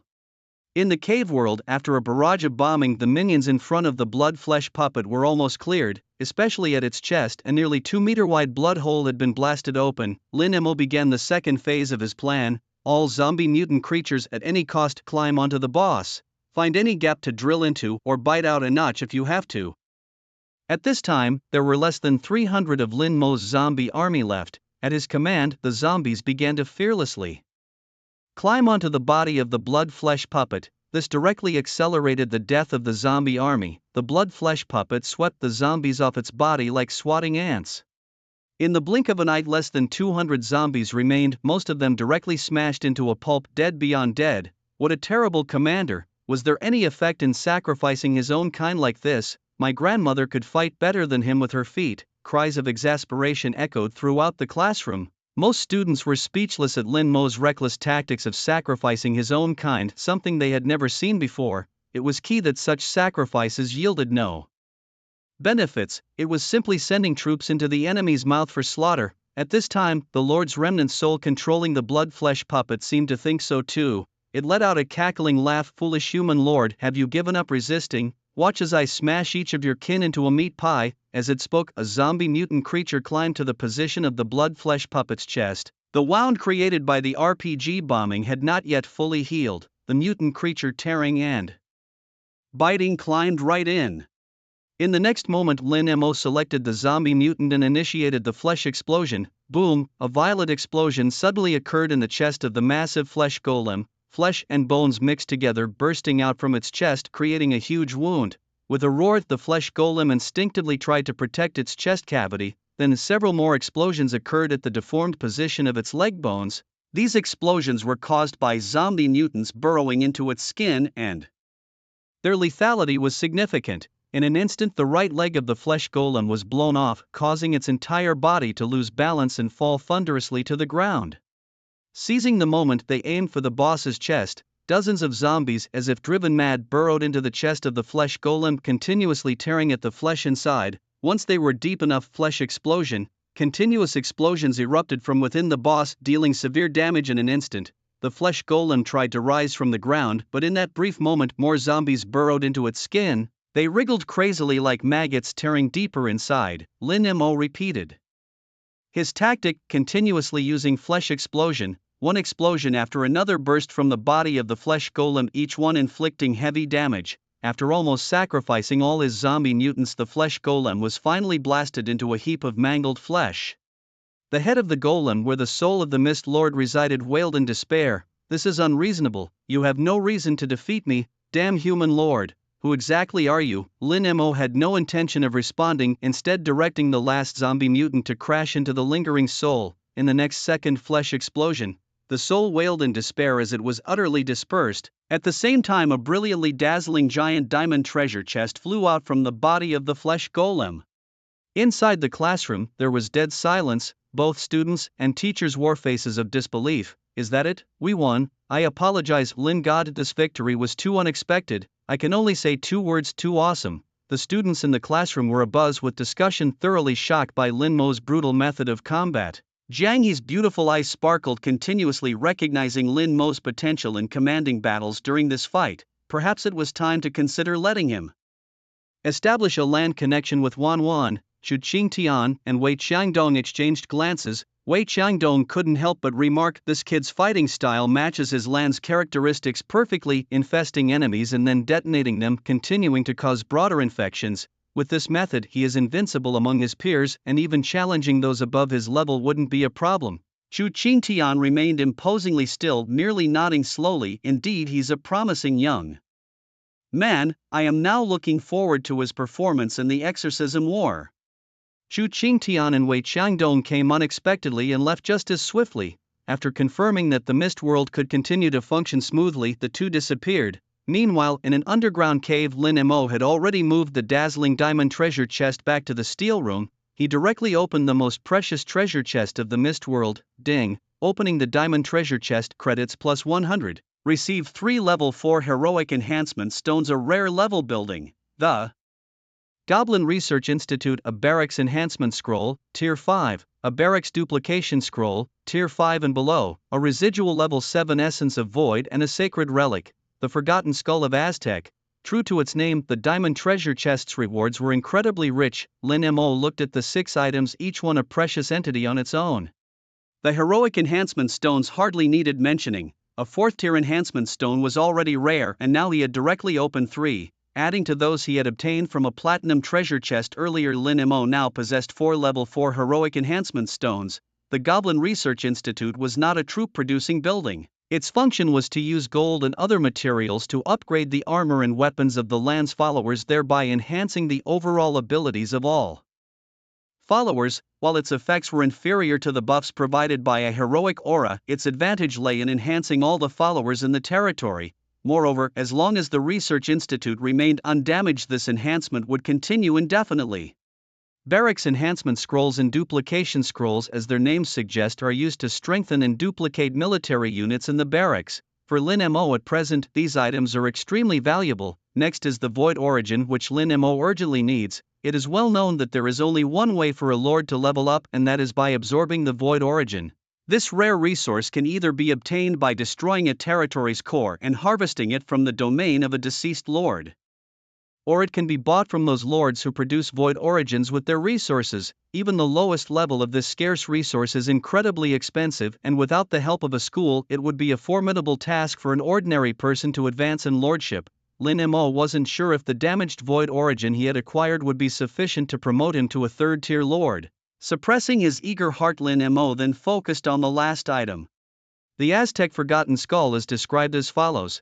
The Aztec was once a traveler who continuously moved through the battlefield of myriad tribes, possessing a magical ability to make people forget. Placing the Aztec's Forgotten Skull within one's territory allows it to unleash a forgetfulness skill every 24 hours, real time, erasing any coordinates left behind during campaigns in other dimensions. Lin Mo's pupils suddenly constricted and his fingers trembled with excitement. The function of this relic was to erase the traces of coordinates in dimensional warfare. This meant that if Lin Mo's invasion of another lord's territory failed, the opposing lord would not be able to find the coordinates of his territory because the Aztec's Forgotten Skull could erase the traces of the invasion. It was as if he knew someone's house number, rang their bell in the middle of the night, but they couldn't find out his own address.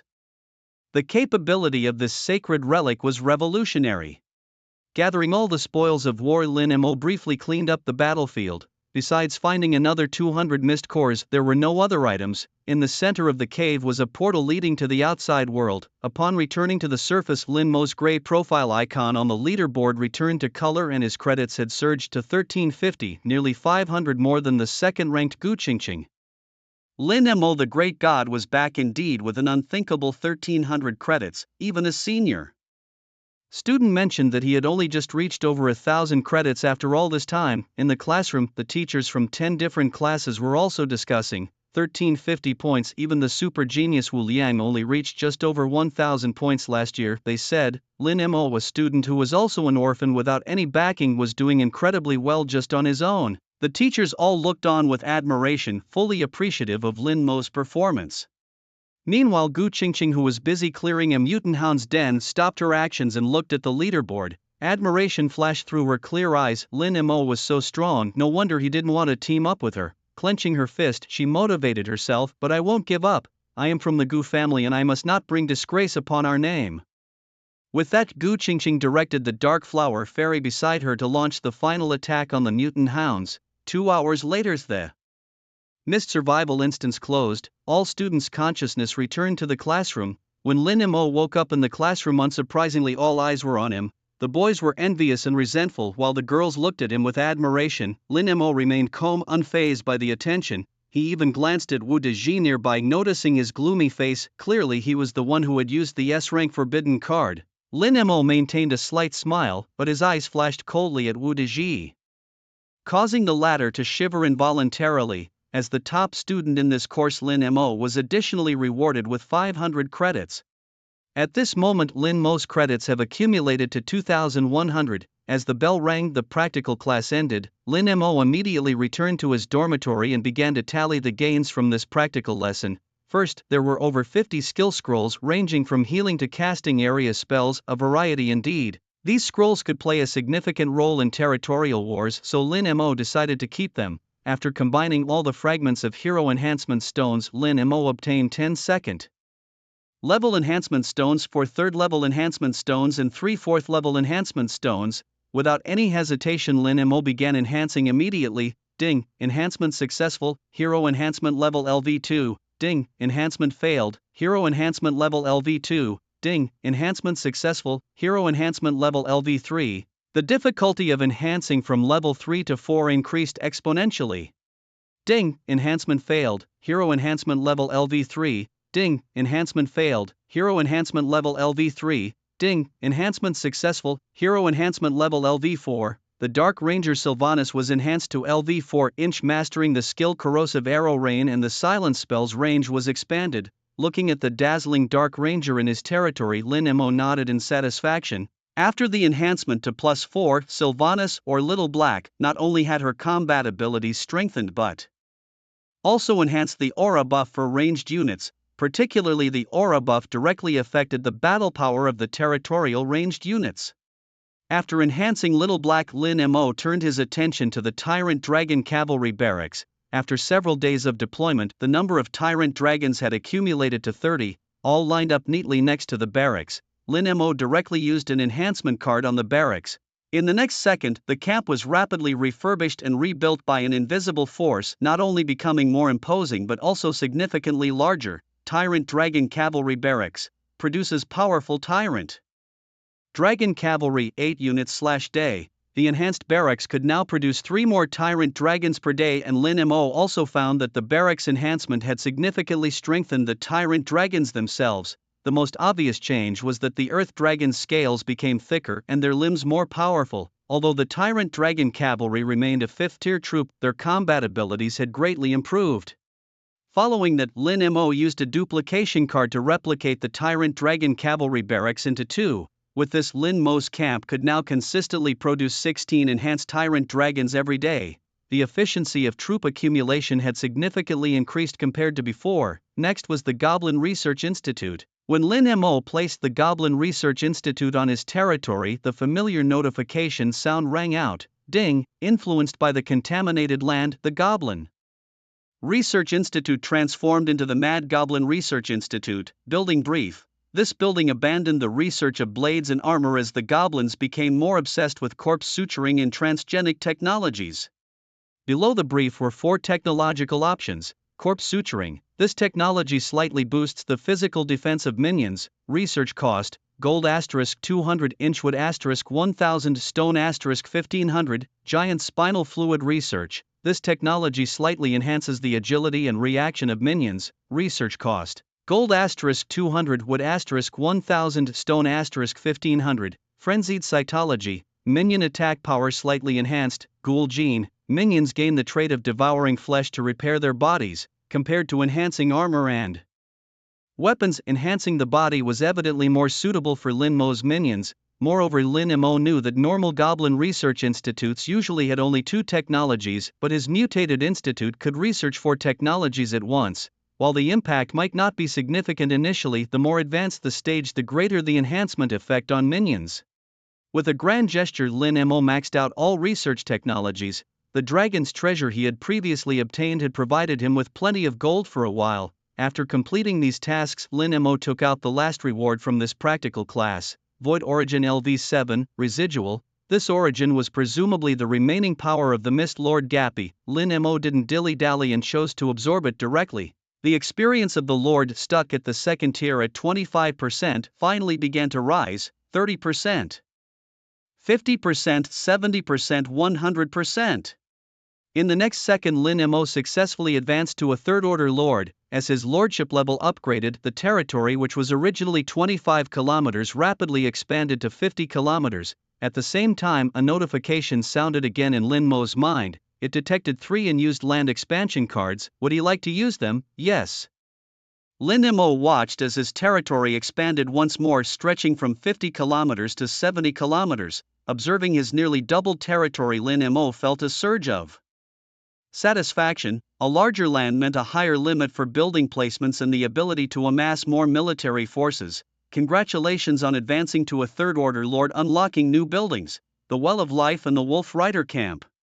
Lin Mo decided to construct these 2 buildings, and sure enough, both underwent mutations. The Well of Life became contaminated, turning into the Well of Plague, its waters deadly to most creatures, but able to rapidly heal the wounds of his followers.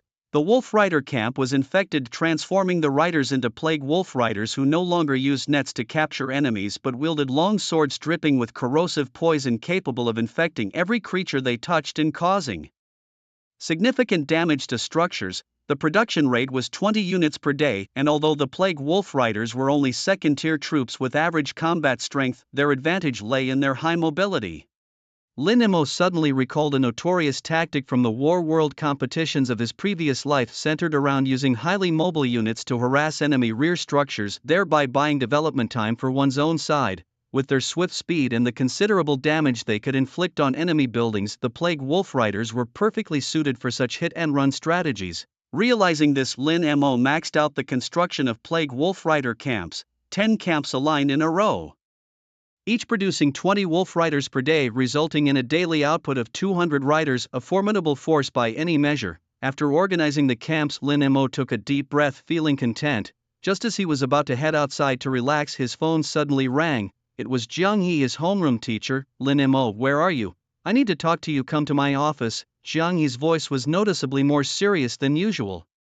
Frowning unconsciously, Lin Mo headed straight to the office. Upon entering, he found Jiang He alone. Lu Wanwan was unexpectedly absent. Today Jiang He was dressed in a light purple cheongsam, which accentuated the perfect curves of a mature woman. Her figure was voluptuous, and coupled with her cold yet exquisite facial features, even Lin Mo, who prided himself on his extensive experience with women, was momentarily captivated. No wonder she's Lu Wanwan's aunt. The aloof aunt's charm is too compelling. Do I look good? Jiang He's icy voice snapped Lin Mo out of his reverie. Hurriedly averting his gaze, Lin Mo put on an innocuous expression. Teacher Jiang, what did you want to see me about? Jiang He pursed her lips slightly, eyeing Lin Mo. He had been ogling her when he first entered, but now he had switched to a facade of a model student, a mix that was both infuriating and endearing. The principal has sent a letter, Jiang He said irritably. In 3 days at 9 in the morning the exorcism battle begins. Make sure you're on time. 3 days? That soon? Lin Mo was startled. He had thought it would be weeks before he would participate in the battle. Jiang He sat, her long white legs crossed, tapping her toes on the floor. If you're scared, you can drop out. I'll speak to the principal. Who said I'm scared? Lin Mo rolled his eyes. It's just a battle with second-year students. Who's afraid? A flicker of admiration passed through Jiang He's eyes, though her voice remained cold. But I must remind you, every second year student participating in this battle is top of their class, like Wu Liang, Xiao Yuqing, Zhang Min and others. and there's one among them who has a grudge against you. Lin Mo's expression turned solemn immediately. Jiang Min was indeed a tough opponent. Jiang Yi's usually impassive face twitched slightly. I'm talking about Wu Liang, Wu Dizheng's elder brother. Jiang Yi was somewhat speechless, but he couldn't help asking Lin Mo, do you also have a grudge against Jiang Min? She is the daughter of the Haoyu Group's tycoon. Do you have any issues with her? Lin Mo chuckled awkwardly. No, Mr. Jiang, there's nothing between Jiang Min and me. Please don't overthink it. Jiang Yi frowned and responded coldly, whether I overthink it or not, we have no ties. But beware of the Wu family when you're on the battlefield. They are known for their vindictiveness in the capital. Lin Mo nodded like a pecking chicken. Don't worry, I'll be careful. Suddenly Jiang He asked, I heard from Su Era that Gu Qingqing from Class 4 has taken a liking to you. Scratching his head, Lin Mo replied, I'm not quite sure about that. Jiang He, with a bit of a shocker, suggested if you want to avoid Wu Dizhi's entanglement, dating Gu Qingqing might not be a bad idea. Mr. Jiang, what are you talking about? I haven't even considered that.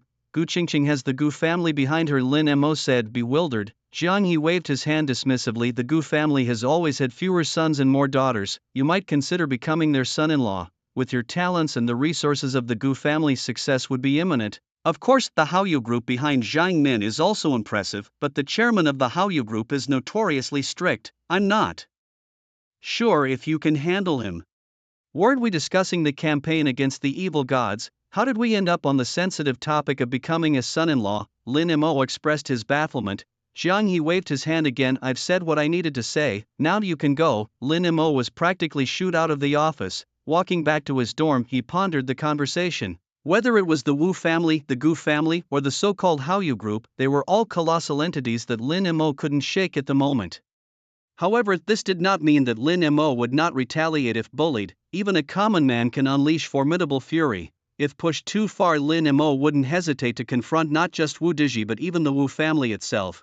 But at the end of the day, everything boiled down to the strength of one's power. With the campaign against the evil gods looming, it seemed he needed to double his efforts. A determined look crossed Lin Mo's face. He had previously obtained an invasion card and the relic known as the Forgotten Skull. Even if he couldn't successfully invade the territory of the evil god lord, he could still retreat unscathed. Thinking of this, Lin Mo quickened his pace.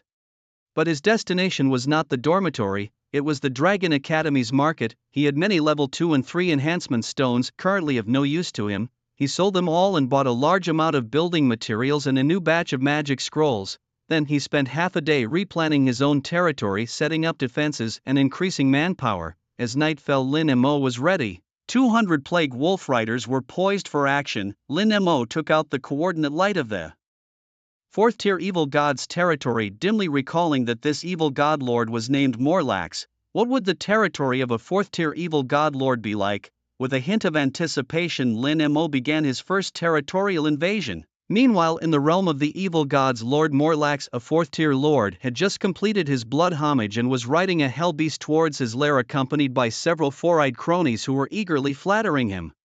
Mr. Morlax, as the youngest 4th Order Lord of the evil spirit Norlensa, you were indeed splendid during the worship just now. Even the Holy Witch Miss Machima cast friendly glances at you several times. No one but you could persist for a week under the foot of the Blue Star human race's wall of desperation. Your peer's flattery was well received by Morlax, who lay lazily on the back of a hellbeast, his face full of pride. The Blue Star human race has only risen 100 years ago. Do not think that by building the wall of desperation they can stop the steps of our evil gods. General Sarachaw from the north has already found a way to erode the wall, and it won't be long before our armies will occupy all the territories of the human race. One day our great evil god will descend upon Blue Star and slaughter all the deities there. As Morlax was declaring his grand ambitions, suddenly news of an alien race appearing in his territory burst into Morlax's mind. Morlax's face changed. How could my territory be invaded?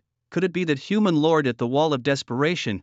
But he is only a 2nd Order Lord, how dare he invade my domain? Without giving Morlax much time to ponder, he immediately sank into consciousness and entered his own territory. At this moment, in the southwest corner of Morlax's territory, a troop of wolf cavalry smeared with green blood continuously poured out of a portal. Lin Mo looked down at the gathering of the army from a godlike perspective. Since he was the invader this time, most areas of the map were black and invisible. Although there were animals and plants in the evil god lord's territory, the overall appearance was as if splashed with a layer of dark red blood. the entire sky was also gloomy, extraordinarily oppressive. The forest trees seemed mutated, twisted like monsters. Next was the time to explore the map. Lin Mo controlled 5 Plague Wolf cavalry to run out in 5 directions. One was to scout and the other was to find the buildings of the evil god lord. Meanwhile, Lin Mo also dispatched a mechanical goblin to construct buildings on the spot. Accompanied by a continuous flow of resources, 2 plague wells were constructed. Looking at the thick green liquid in the well, Lin Mo directly controlled all the wolf cavalry, each filling a water bag for backup. This was the first invasion and Lin Mo did not send all troops over yet. He first let the Plague Wolf cavalry scout around to test the enemy's depth. If he confirmed that this lord's military strength was inferior to his own, he would launch a full attack. As he thought about it, the Scout Wolf cavalry sent back new information. The Plague Wolf cavalry discovered a group of evil god laborers mining in the nearby mountains. The evil god laborers, responsible for resource extraction, had a ring of eyes embedded in their heads and 4 arms. Not far above them on the high ground, a few first-order evil god soldiers continuously whipped them to mine. It seems they are mining evil eye crystals. Lin Mo noticed at a glance the red crystals pulsating like a heart inside the mine. A flash of surprise crossed his eyes. In the world of lords, there are hundreds of types of mines. Some are used to forge various types of armor, others to grant weapons special properties, and even to allow minions to devour and master some special powers. Each faction has its own unique mineral resources. For instance, the evil eye crystals of the evil god faction were a rather expensive mineral resource, even more valuable than gold in the market. Watching the 3 minecarts full of evil eye crystals, Lin Mo immediately commanded the Plague Wolf cavalry army to surge towards the mine. Accompanied by the howling of wolves, the mine was surrounded by wolf cavalry. The evil god soldiers, who were vigorously whipping the laborers, all stopped their work, their faces filled with terror as they watched the dark shadows charging towards them. They instinctively wanted to ring the alarm bell, but before they could, the giant wolves had already pounced on them, tearing them to shreds. Not just the evil god soldiers, the laborers also died in large numbers under the long blades of the wolf cavalry. Accompanied by the green plague rapidly spreading on each corpse, the dead miners and soldiers opened their eyes, twisted, and stood up from the ground. This wave directly infected over 100 zombies, who growled and stood still. However, one of the wolf cavalry approached the minecart and opened the resource transmission channel. The 3 great chariots bearing the evil eye crystals were swiftly transported back to Lin Mo's territory, where he successfully received his first substantial profit of 136 evil eye crystals. Just as Lin Mo was preparing to venture into other regions, a furious voice thundered from the heavens above, "Human lord, how dare you invade my domain? Watch as I, Morlax, tear your kin to shreds." The ground trembled, and on the plains not far from the mines, thousands of dark shadows rapidly approached. Lin Mo focused his gaze and saw, to his dismay, hundreds of black flame earth dragons. The black flame earth dragons, being of the 4th tier military class, were not creatures that his wolf riders could confront head-on. Lin Mo immediately ordered his plague wolf riders to retreat from the rear mountains on the flank, while simultaneously sending his newly transformed zombie army towards the black flame earth dragons. As the dragons collided with the zombie forces, they slaughtered them with ease, their skin ablaze with black flames against which the ordinary zombies could not breach their defenses. In an instant, the zombie army was decimated. "Cursed blue star humans, I know your kin possess infectious traits, and to counter you, I have fully upgraded my resistance in the evil god technology," Morlax bellowed. The evil god technology, similar to the Goblin Research Institute's, supports various technological research efforts. Lin Mo, without responding, hastened his retreat further into the distance. However, this being Morlax's stronghold, the entire territory was visible to him. Thus, he quickly mobilized his troops to chase after the Plague Wolf riders, even utilizing his lord's skills in the process. The Black Flame Earth Dragon's speed increased drastically, rapidly closing in on the Plague Wolf riders. Blood of Joy, Speed Scroll, Berserk Scroll. Lin Mo without hesitation activated his own lord's skills and used 2 magic scrolls to increase the movement speed of his wolf riders. The wolf rider army visibly accelerated, quickly gaining distance from their pursuers. However, simply gaining distance was not enough. Lin Mo, commanding from a bird's eye view, immediately employed a new skill he had acquired after advancing to a 3rd tier Lord, War Fog. In the next second, countless white smokes billowed from the underbrush and spread rapidly over dozens of kilometers. At that moment, Morlax, who was also commanding from a bird's eye view, furrowed his brow. The war fog not only obscured his minion's vision but also blurred his view of the ground to just a vast expanse of mist. The figures of the Plague Wolf Riders completely vanished within the fog. Simultaneously, Morlax received distress signals from his minions in other directions. Multiple outbreaks of a terrifying plague erupted at mines, lumberyards, and even riverside villages. Those slightly infected fell down feverish and unconscious, while those more severely affected turned into bloodthirsty zombies, wreaking havoc on the farmers and miners. Under Lin Mo's direction, the scattered Wolf Rider scouts were not merely scouting the lands of the evil god. Upon discovering a village, one of the Plague Wolf Riders poured water from the Well of Plague into the river upstream of the village. This toxic water, a potent restorative for the Plague Knights, proved to be a deadly poison for other beings. Villagers who drank or even came into contact with the river water soon became infected. The entire village swiftly succumbed to the plague, eventually leading to a zombie crisis. The same scenario unfolded in the mines and lumberyards, where Plague Knights first charged in wildly and then self-destructed when exhausted, transforming more troops into zombies. While Morlax pursued the Wolf Rider army, several resource sites had already fallen. Numerous zombies surged from these sites, converging in the same direction. Watching his painstakingly nurtured minions perish, Morlax was enraged, his heart bleeding with fury. "Cursed human lord, why won't you face me in direct combat, you coward, hiding like a mouse?" Despite Morlax's curses, Lin Mo remained silent. Recently he had plundered vast resources from another gathering site, gold, timber, stone, all filling Lin Mo's coffers. These were just what his Mad Goblin Research Institute needed for technological studies. The resources he plundered perfectly filled this need. To thoroughly scout Morlax's territory, Lin Mo dispatched several Wolf Riders in all directions. Half an hour later, much of the evil god lord's domain, including several prosperous towns, had been mapped by Lin Mo. These towns surely hoarded vast treasures, and Lin Mo planned to attack them next. However, just then hundreds of sharp screeches pierced the sky. Suddenly, hundreds of humanoid bats with fangs bared swooped down on the Wolf Riders. Lin Mo frowned slightly. These were third-tier flying troops known as gargoyles. However, these were not like any gargoyles Lin Mo had read about in textbooks. Not only were they larger, but their eyes were blood red, as if afflicted with conjunctivitis, enhanced by the Evil Eye Crystal. Lin Mo realized instantly. The Evil Eye Crystal's effect was to enhance their combat abilities at the cost of their sanity. 100 of these evil-eyed gargoyles charged at the Plague Wolf Riders. Their sharp claws killed several Wolf Riders in an instant. The Plague Wolf Riders tried to retaliate, but their long swords were too short to effectively strike back at the evil-eyed gargoyles, who killed dozens of Wolf Riders with each dive. After several rounds of diving, the Plague Wolf Riders suffered heavy losses. In contrast, the gargoyles suffered few casualties. Suddenly, the gargoyle group attacked those among them who were infected, tearing their bodies apart completely. By eliminating the infected from their ranks, the gargoyles avoided the risk of a widespread transformation. Morlax's arrogant voice rose again. "I anticipated this, human lord. Once this cavalry is destroyed, I will personally oversee an attack on your domain and eradicate every single one of your kin." At this point, Morlax felt victory was within his grasp. As he organized the gargoyles to launch another offensive, suddenly a blood-red cyclone appeared around the Wolf Riders, a high-level spell scroll, Blood Ice Storm. A massive wall of blood-red storm erupted around the Plague Wolf Riders, its blood-red ice crystals slicing through everything in their path like blades. By the time Morlax realized it was a high-level spell and tried to recall the blood-eyed gargoyles, it was too late. The storm formed a huge circular wall, its strong suction pulling the blood-eyed gargoyles into it. Immediately, countless blood-colored blades tore through the bodies of the gargoyles, who fell from the sky and were quickly hacked into mincemeat by the Plague Wolf Riders. Unlike most spells cast by lords, which do not harm their own or allied forces, this spell was devastating.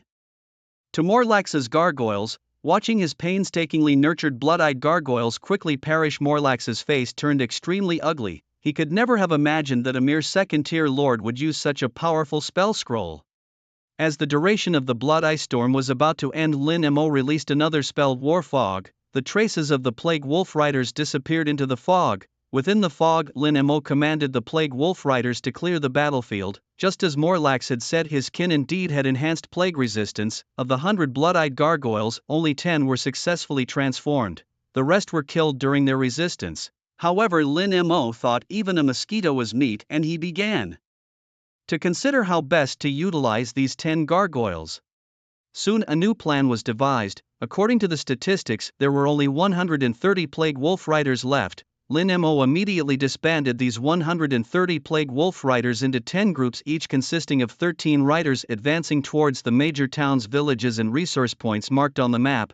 Meanwhile, 10 Blood-Eye Gargoyles remained on standby under the cover of the war fog. They had ingested the water from the plague well, which healed their wounds at a visibly rapid rate.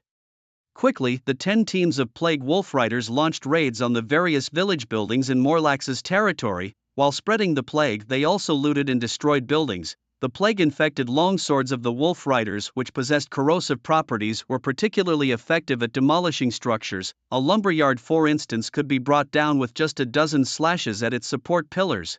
A vast amount of resources was sent back to Lin Mo's domain.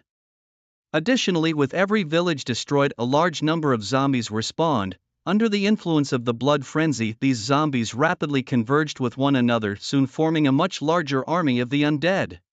During this process, Morlax was not without resistance. He mobilized hundreds of Tier 4 Black Flame Earth Dragons in an attempt to clear the infected. However, what disgusted him immensely was that whenever the Black Flame Earth Dragons reached the infected towns, especially when encountering the Plague Wolf Riders, a barrage of magic scrolls would rain down on them as if they were free. These scrolls were low level and did not cause much damage, but the infuriating part was their various slowing effects. Scrolls like Blizzard Mire or even Charm, any magic that could delay the Black Flame Earth Dragons, was relentlessly utilized by Lin Mo. After bombarding them with scrolls, he would then cover their marching routes with the war fog. As a result, Morlax had no clue how many villages were destroyed or how many civilians were turned into zombies. The marching speed of the Black Flame Earth Dragons was greatly reduced, and after 2 hours, they had only managed to eliminate 5 squads of Wolf Riders. Meanwhile, the remaining squads continued to ravage, pillage and loot massive amounts of materials.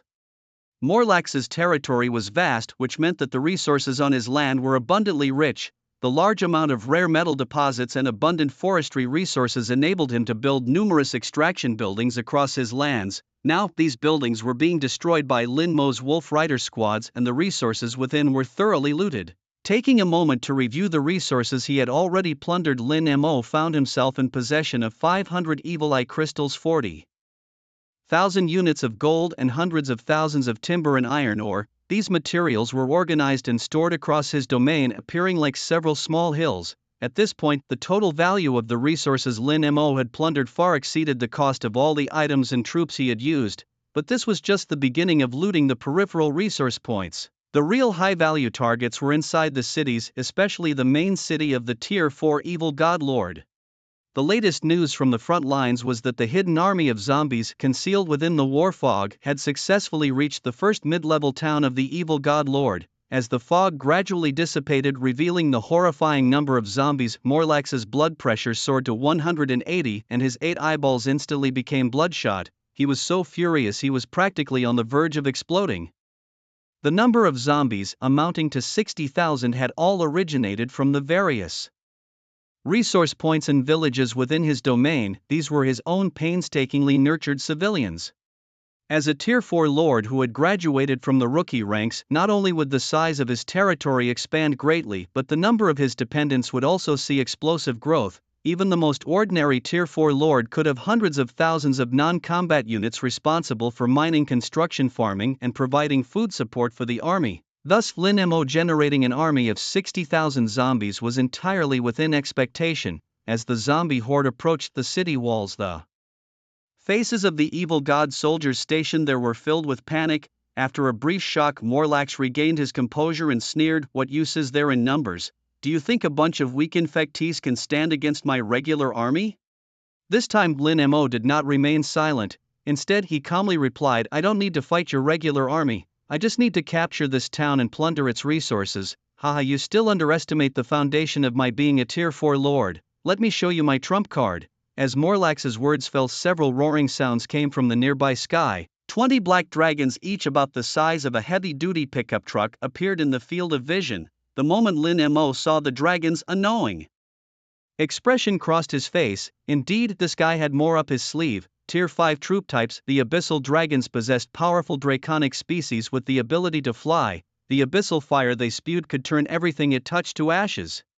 As the abyssal dragons appeared above the airspace, deafening cheers erupted from the soldiers of the evil gods on the city walls. Morale surged instantly. Lin Mo did not dare to be careless and immediately ordered the zombie horde to begin their siege. At the same time, he released a war fog to cover the marching route of the dragons. Lin Mo dispatched a zombie army to attack a medium-sized town under Morlax's control. The 5-meter-high walls made climbing impossible. However, Lin Mo had no intention of scaling the walls. He directly ordered the remaining Plague Wolf Riders to reach the city gates and furiously slash at the gates with their corrosive broadswords. Under the hacking of dozens of Plague Wolf Riders, the city gate corroded and deformed rapidly.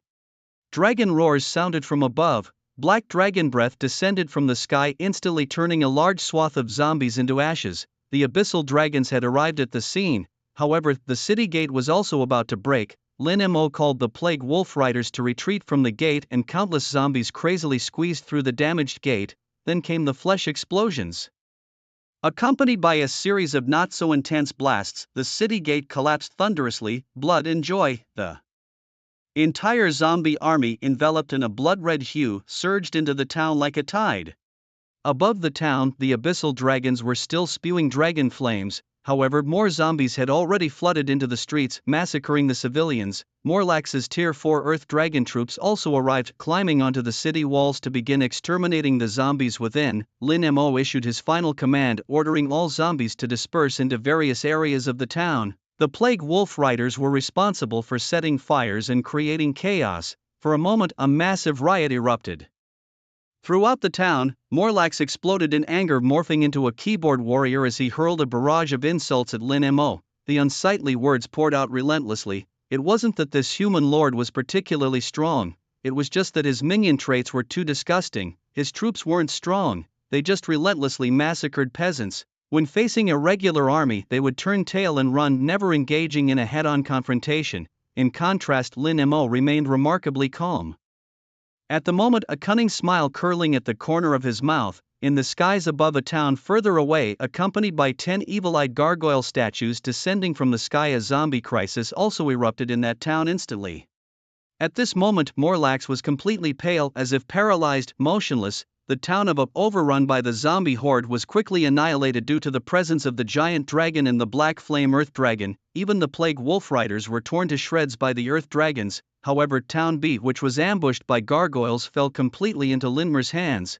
The town's population of 70,000 was entirely transformed into zombies by Linmer. The zombies swarmed into every household in the town hall's resource warehouse, transferring all the massive resources back to Linmer's territory. 100,000 gold, 1,360 demon eye crystals, mountains of iron ingots, wood and stone. 2 hours later, the entire town was stripped bare, turning it into a dead city inhabited only by zombies. At this time, the first batch of Morlax's reinforcements arrived, along with the abyssal dragons flying in the sky. Just as the dragons roared, ready to utterly destroy these invaders, it was Linmer, observing from above the town, who simply snapped his fingers.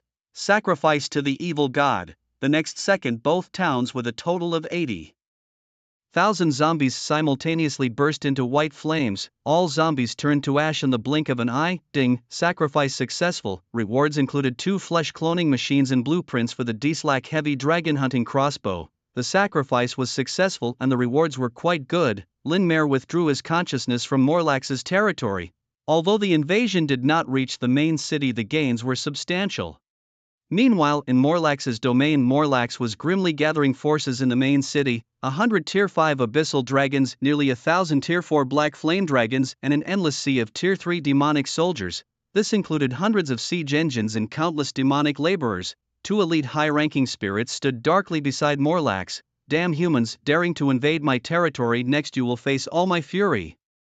According to the rules of territorial invasion, if you invade someone's territory without destroying the enemy's core, the opponent will automatically obtain your territory coordinates and can attack without using any special items. At this point, Morlax, seething with anger, was ready to crush the damnable human lord. However, after a long and furious wait, he still had not received Linmer's coordinates. What was going on? Where were the human lord's coordinates?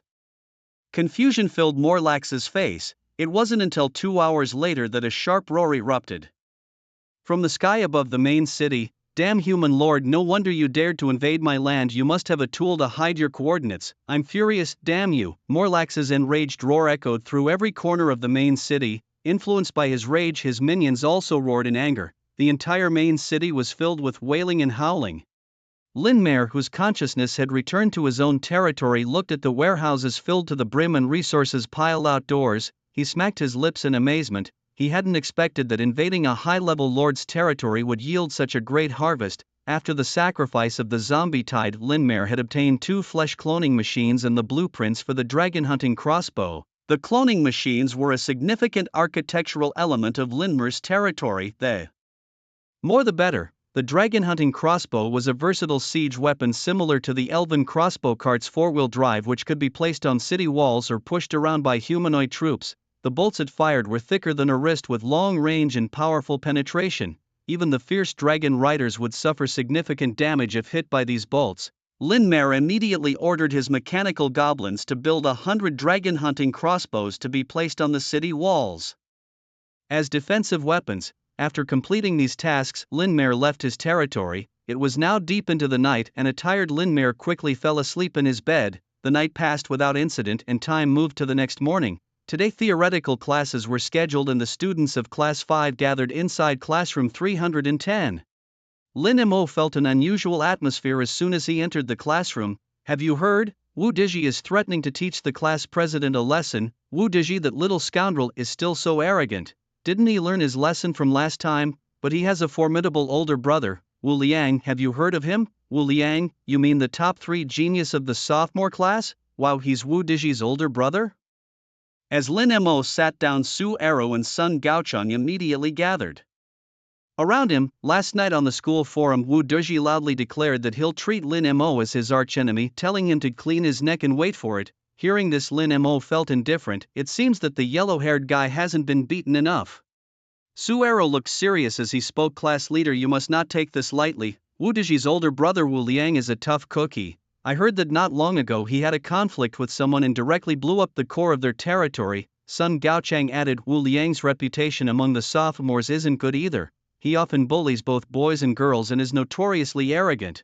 Recently he was rejected by the sophomore goddess Zhang Min, and now Wu Liang is like a ticking bomb, ready to explode. Listening to their advice, Lin Mo waved his hand with a sense of resignation. Don't worry, I'll be careful. I don't provoke others if they don't provoke me. Lin Mo only said the first part out loud, keeping the second part to himself. But if someone provokes me, I'll slap them right back. After the theory class, Lin Mo invited Su Arrow and Sun Gaochang to join him for lunch in the cafeteria. Shen Mayu approached, looking hesitant. Lin Mo immediately put his arm around Shen Mayu's shoulders. Come on, Shen Dum, let's go eat. I'm not mute. Then sing the Tibetan plateau for me, will you? Shen Mayu, caught in the joke, laughed along with everyone as they headed to the cafeteria. After lunch, Lin Mo received a message from Jiang He. It said that Lin Mo had broken the freshman record for academic credits, so the class was granted early access to the Academy's Level 2 store. The news exploded in the class group chat with continuous praises for Lin Mo. He quickly scrolled through the messages and then accessed the Level 2 store. Unlike the basic store that sold only low-tier scrolls and materials, the Level 2 store offered a much richer selection, albeit at higher prices. Items like the Empire Heavy Armor Soldiers, 300 credits, Intermediate Spell Scroll Firestorm, 500 credits, and Elite Hero Recruitment Scroll, 1000 credits dazzled Lin Mo. But soon an item priced at 1,500 credits caught his eye: Dragon Alduin's spine. The old dragon god Alduin was slain by a dragon slayer and his body turned into the Dragon Spine Mountains. One of his vertebrae was discovered by an adventurer, and after changing hands several times over hundreds of years without anyone discovering its potential, it became an art piece and was eventually collected by the head of the Imperial Dragon Academy and placed in the exchange store. Could this Alduin be the same one from the Elder Scrolls? Lin Mo wondered skeptically, though unsure if it was merely a coincidence of names. The term dragon god in the description made Lin Mo realize this item was extraordinary. I do have a flesh cloning machine. I wonder if I can use this vertebrae to create something incredible. With that thought, Lin Mo did not hesitate to exchange for Dragon Alduin's spine. The vertebra was only one segment but was unexpectedly huge, almost the size of a heavy-duty truck. It was hard to imagine how massive the actual body of Dragon God Alduin must have been. After exchanging for the vertebra, Lin Mo still had over 500 credits left. he browsed the store a bit more and eventually exchanged a 500 credit invasion card. With just 2 days left before the Evil God Expulsion War, Lin Mo needed to use the remaining time to become as strong as possible, hence he planned to invade Morlax's territory again that night. Once the cooldown for the Aztec Forgotten Skull ended, shear the wool right off the sheep, he thought, preparing for the invasion throughout the afternoon. As night fell in the world of evil gods, Morlax, bearing 6 dark circles under his eyes from exhaustion, withdrew from his own territory. He hadn't slept since the invasion last night, not just out of anger but also because his land had been severely polluted. 2 towns attacked by zombies. Not only had all their people died, but the surrounding land and rivers were enveloped by a plague. Although the plague was too weak to infect the living, it still caused the common folk to suffer from fevers, illnesses, and even be bedridden. For an entire night and day, Morlax tirelessly cleared the remnants of the plague that had besieged his land. The medical corps dedicated to eradicating the disease nearly collapsed from exhaustion as they continuously treated the ailing farmers. After a relentless battle that lasted a day and a night, the plague was finally eradicated from his territory. Morlax, exhausted, lay on his blood-warmed bed, enveloped in a sensation as comforting as a womb. He let out a contented moan and slowly closed his eyes. But the next second, alarm bells rang across the land once more. Warning, the territory is under invasion. Organize defenses immediately. Morlax bolted upright from his bed, his 8 eyes bloodshot with irritation. Will this never end? Again, he muttered as he prepared to face the new threat. This time Lin Mo didn't resort to his usual tactic of using wolf riders for a quick raid. The previous raid had already devastated the peripheral villages and resource-gathering facilities of the demonic land, making it impossible to amass an army of undead swiftly. As soon as he landed, Lin Mo began directing mechanical goblins to construct a steel wall. Following the completion of the wall, various magical cannons and ballista towers were erected rapidly. All these were built using materials plundered from Morlax's own stores, which Lin Mo spared no expense in using. In no time, a formidable outpost centered around the territorial portal was established. Then 200 Black Flame Titans marched out from the portal, followed by a 4th-tier Flame Earth Dragon. In the distance, multiple roars filled the air as 30 abyssal dragons flew towards the outpost, each carrying a gigantic war mammoth. These mammoths, 4th-tier siege units, possessed immense strength, capable of smashing through steel walls easily. Each mammoth was equipped with a catapult capable of hurling explosive meteorites infused with molten lava power. The 30 mammoths lined up ready for battle while the abyssal dragons circled the area slowly, not rushing to attack. Soon a dark line appeared on the distant plains. Morlax's 4th-tier Black Flame Earth Dragons and 3rd-tier demonic soldiers reached the battlefield. It was only then that Morlax's shrill scream pierced the sky. Audacious humans, daring again to invade the sacred lands of the demonic lord, you must be weary of living. Now I shall show you the true power of the great demonic lord. Morlax had summoned a massive force from his main city, numbering over 5,000 troops, nearly 500 of which were 4th-tier Black Flame Earth Dragons. Compared to Morlax's army, Lin Mo's outpost housed only about 300 combat troops. 5,000 against 300 seemed a hopeless mismatch. However, Lin Mo's numerous defense towers made up for this disparity. The first to charge at the outpost were the 4th-tier siege mammoths. As they sprinted, the catapults on their backs hurled massive explosive meteorites. Following them were 3rd-tier demonic archers who shot arrows while on the move. Behind them came the Black Flame Earth Dragons. In the sky, 5th-tier abyssal dragons hovered menacingly, ready for battle. As dozens of meteorites fell from the sky, the ballista towers came into action. Hundreds of arrows flew up, smashing the falling meteorites. Although the hit rate of the ballista towers was not high, their sheer number compensated, allowing only a few of the explosive meteorites to hit the outpost, with the rest being detonated midair. Great demonic lord above, behold your most loyal followers, we thank you for the baptism of blood.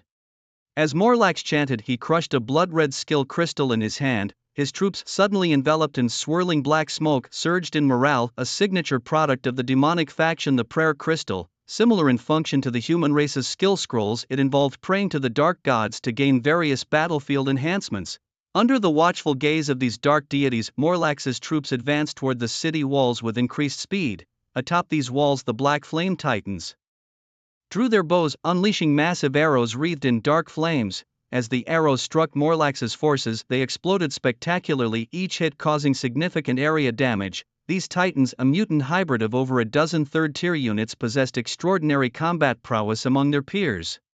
However, Linmer observed that the soldiers of the demonic side wounded by the black flame arrows did not quickly turn into zombies. Wrapped in black smoke, their wounds healed rapidly. The power of the prayer crystal used by Morlax effectively countered Linmer's plague power. Even those with scratched skin were immune to infection, and only those instantly killed by the arrows transformed into zombies. Yet, as these zombies rose from the ground, they were swiftly chopped into pieces by other demonic soldiers nearby. It was clear that Morlax was well prepared, having suffered greatly from previous plague infections. Linmer's plan to weaken the enemy through widespread infection had failed. However, Linmer was not perturbed. As the war behemoths reached the range of the defense towers, all towers began their counterattack. Dozens of cannon towers fired oil bombs simultaneously, tracing fiery arcs through the air before crashing into Morlax's troops. The explosions were relentless, smashing hundreds of demonic soldiers into pulp. At the same time, the ballista towers fired arrows like machine guns, peppering a siege behemoth's head until it collapsed with a defiant roar, followed by the second and third behemoths falling in quick succession. In response, Morlax commanded the abyssal dragons circling in the sky to dive down, spewing black flames towards the city's defenses. Amidst the fierce fire, numerous arrow towers were destroyed and many black flame titans were burned to cinders.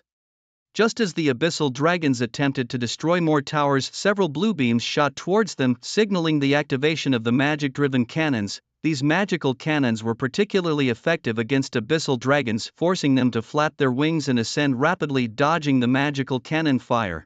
Meanwhile, under the cover of the abyssal dragons, 10 massive siege behemoths had approached the city walls.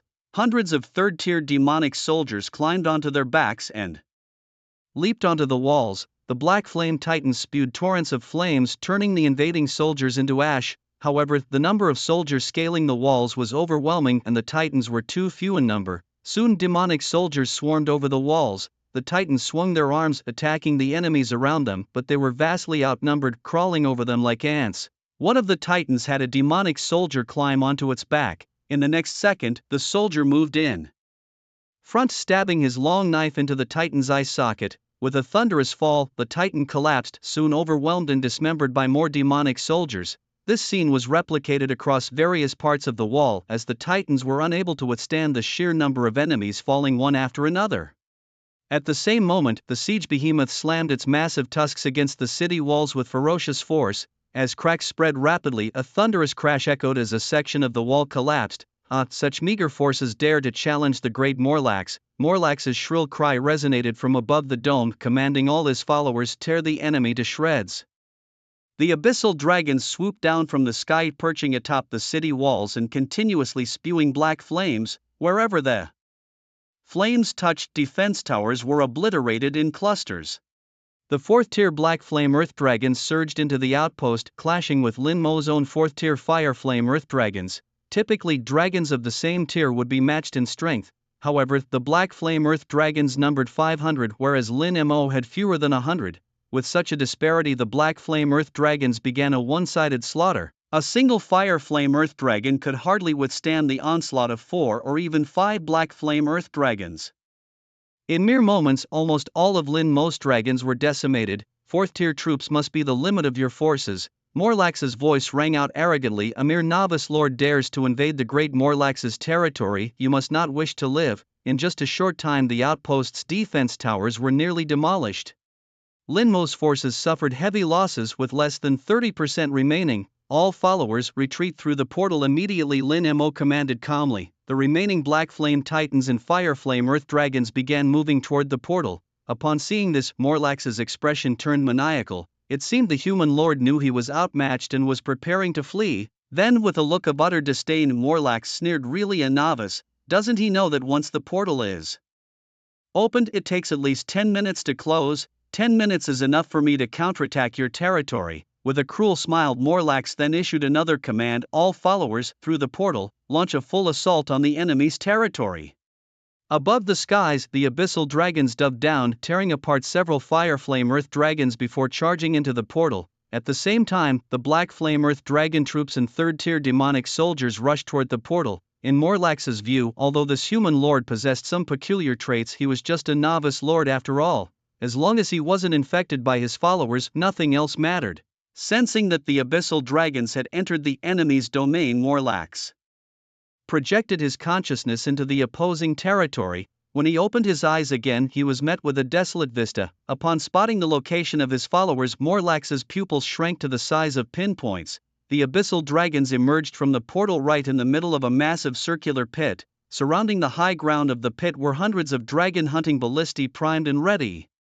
Beside each ballista stood blood-red earth dragon knights, and among them was a dark elf clad in a black cloak, evidently an epic spirit enhancing the ballistae's firepower. An ambush, Morlax realized a second later as the ballistae unleashed their arrows. The arrows, imbued with tremendous piercing power, shot violently toward the abyssal dragons. The dragons tried to flap their wings and ascend, but the terrain was too low and the ballista arrows were too swift. The abyssal dragon was instantly penetrated through the neck, followed by its chest, abdomen and massive wings, pinning it firmly to the ground. Such formidable ballistae, Morlax exclaimed, his breath becoming erratic. Meanwhile, the portal continued to flicker with light. Scores of 4th-tier black flame earth dragons and 3rd-tier demonic soldiers poured out, only to be met with a barrage of arrows from all directions. In less than a breath's time, hundreds of Morlax's troops were slain, all struck down by the powerful dragon-hunting ballistae. Morlax was jolted back to reality. With these dragon-hunting ballistae in operation, even if his troops managed to gain a foothold in this human territory, the casualties would be devastating. They couldn't continue fighting like this. Retreat, they must retreat. Realizing the dire situation, Morlax quickly returned to his own domain, attempting to issue a cease attack order to his kin who were rushing towards the portal. However, just as he returned, a voice casually floated down from the skies. "Do you think you can come and go from my territory as you please?" Before Morlax could finish his sentence, Lin Mo abruptly tore open a high-level magic scroll. In the next second, the followers of the evil god, crowded at the outpost, surged into the portal like madmen. A pale blue glow emerged around them. No matter how loudly Morlax shouted, his followers, as if deaf, rushed headlong into the portal. It was a high-level taunting skill. Morlax recognized the skill unleashed by Lin Mo and his heart bled. A group taunting skill could make troops lose their sanity and attack the taunted target frenziedly for a certain period. If it were used in a straightforward battlefield, Morlax wouldn't fear it. However, once the enemy had set a trap behind the portal, the power of this group taunting skill was equivalent to an S-tier forbidden spell. Thousands of demonic troops, including the abyssal dragons, crazily poured into the portal. On the other side of the portal, a massive pit had effectively turned into a grave. Soldiers emerging from the portal were instantly slain. The abyssal dragon tried to escape by flying up with its formidable physique, but in the next second it was pierced through by spears shooting from all directions. Fifth-order brutal dragon riders were fierce in combat. Thus, the massacre continued for a full 10 minutes. After 10 minutes, with the complete closure of the portal, this pitfall strategy was reluctantly concluded. Inside the pit, the bodies of those slain piled up, filling half of the pit. A rough estimate showed at least 2,000 casualties, many of which were 4th or even 5th order troops. "So you never intended to confront me directly from the start, but lured me into your territory," Morlax said, his tone dark as he suppressed his rage. "Could you tell me your name, human lord?" Lin Mo smiled faintly. "I do not change my name or sit under a changed name. I am Wu Liang." "Fine, Wu Liang, you wait, I will find a chance to retaliate." Morlax snorted coldly, his consciousness completely withdrawing from Lin Mo's territory. Just like the first time he was invaded, Morlax still could not obtain the coordinates of Lin Mo's territory. Watching his army, originally 5,000 strong, now reduced to less than 3,000, Morlax's heart bled. His voice almost squeezed out through his teeth. "Damn human lord, I will not let you go." Roars continued to echo over his domain.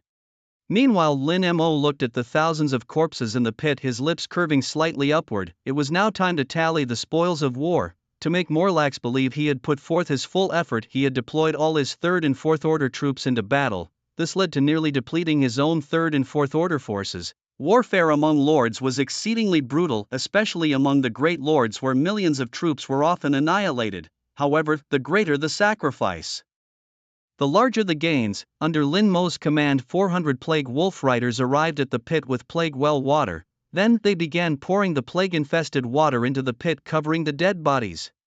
A chilling scene unfolded before our eyes. The corpses that had been lying still began to convulse violently, and in the next instant they climbed out of the pit. Some bodies, severely damaged, healed their wounds at a visibly rapid pace. Even those that had been beheaded managed to find their heads and reattach them. The plague-infested water soon filled the pit with a greasy green liquid from which more and more reanimated corpses emerged, making their way towards the shore. These reanimated bodies were all at least third tier, comprising both warriors and archers. Just then a huge figure burst forth from the green liquid, emitting a piercing scream. A fifth-tier abyssal dragon transformed successfully into a reanimated dragon. Several such reanimated dragons emerged from the liquid, numbering around 10. Soon after, fourth-tier black flame dragons appeared. Quickly, the final tally of the battle spoils was made. The converted included 1521 third-tier demonic soldiers and 326 fourth-tier black flame earth dragons.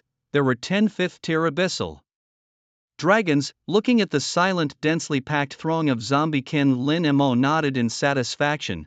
This shearing of the wool had been extremely successful. Originally, the fighting force of third tier or higher in his territory numbered just over 500. Now, with nearly 2,000 added, this was a significant enhancement. Moreover, aside from the tyrant dragon riders, his domain finally welcomed a second type of fifth-tier troop. This fifth-tier troop was also a large flying unit. Observing the majestic form of the abyssal dragons, Lin Mo felt very pleased. He then threw one of them into the flesh cloning machine, wondering if the spine of the mighty dragon Odawin could be merged with that of an abyssal dragon. Lin Mo instructed his kin to sever a piece of Odawin's spine about the size of a basketball and throw it into the flesh cloning machine. Perhaps due to the merging of high-tier troops, the cloning process took an unusually long time. Casually, he opened the research panel of the Crazy Goblin Laboratory. The previous 4 technologies had been fully researched, slightly enhancing the overall strength of his domain. The new technologies were still 4 in number. Aberrant Assistant, increasing the efficiency of troop transport and gathering. Bloodthirsty Stem Cells, enhancing resistance to negative effects. Corrosive Stomach, speeding up the digestion of flesh and recovery from injuries. Hardened Skull, improving the defense of critical parts of his kin. The second round of research cost more resources than the first, but Lin Mo didn't care and maxed out the 4 technologies again. Research in the territory was a slow and steady affair aimed at improving the overall quality of the domain. This kind of improvement might not be noticeable in the short term, but over a longer timeline it was a significant enhancement. Ding! Cloning complete, please retrieve the new kin. The notification prompted Lin Mo's gaze to return to the cloning machine. The moment he opened the machine, a white dragon slowly crawled out. Carrion Dragon, 5th tier and enhanced troop type, inheriting some of Odawin's genes. The Carrion Dragons lost the ability to breathe fire, but their physical defense was greatly enhanced. When the carcass of the dragon was shattered, it could reassemble and resurrect in a short time. Newly unlocked Material Fusion Entry, Odawin Spine, Entry Feature. Consuming Odawin's spine can grant the Resurrect trait to the kin, which cannot be duplicated and requires a certain amount of spine to bestow. Resurrection. The kin can resurrect once after death, resetting every 24 hours. Real-time resurrection. Lin Mo's eyebrows twitched slightly, revealing an excited expression.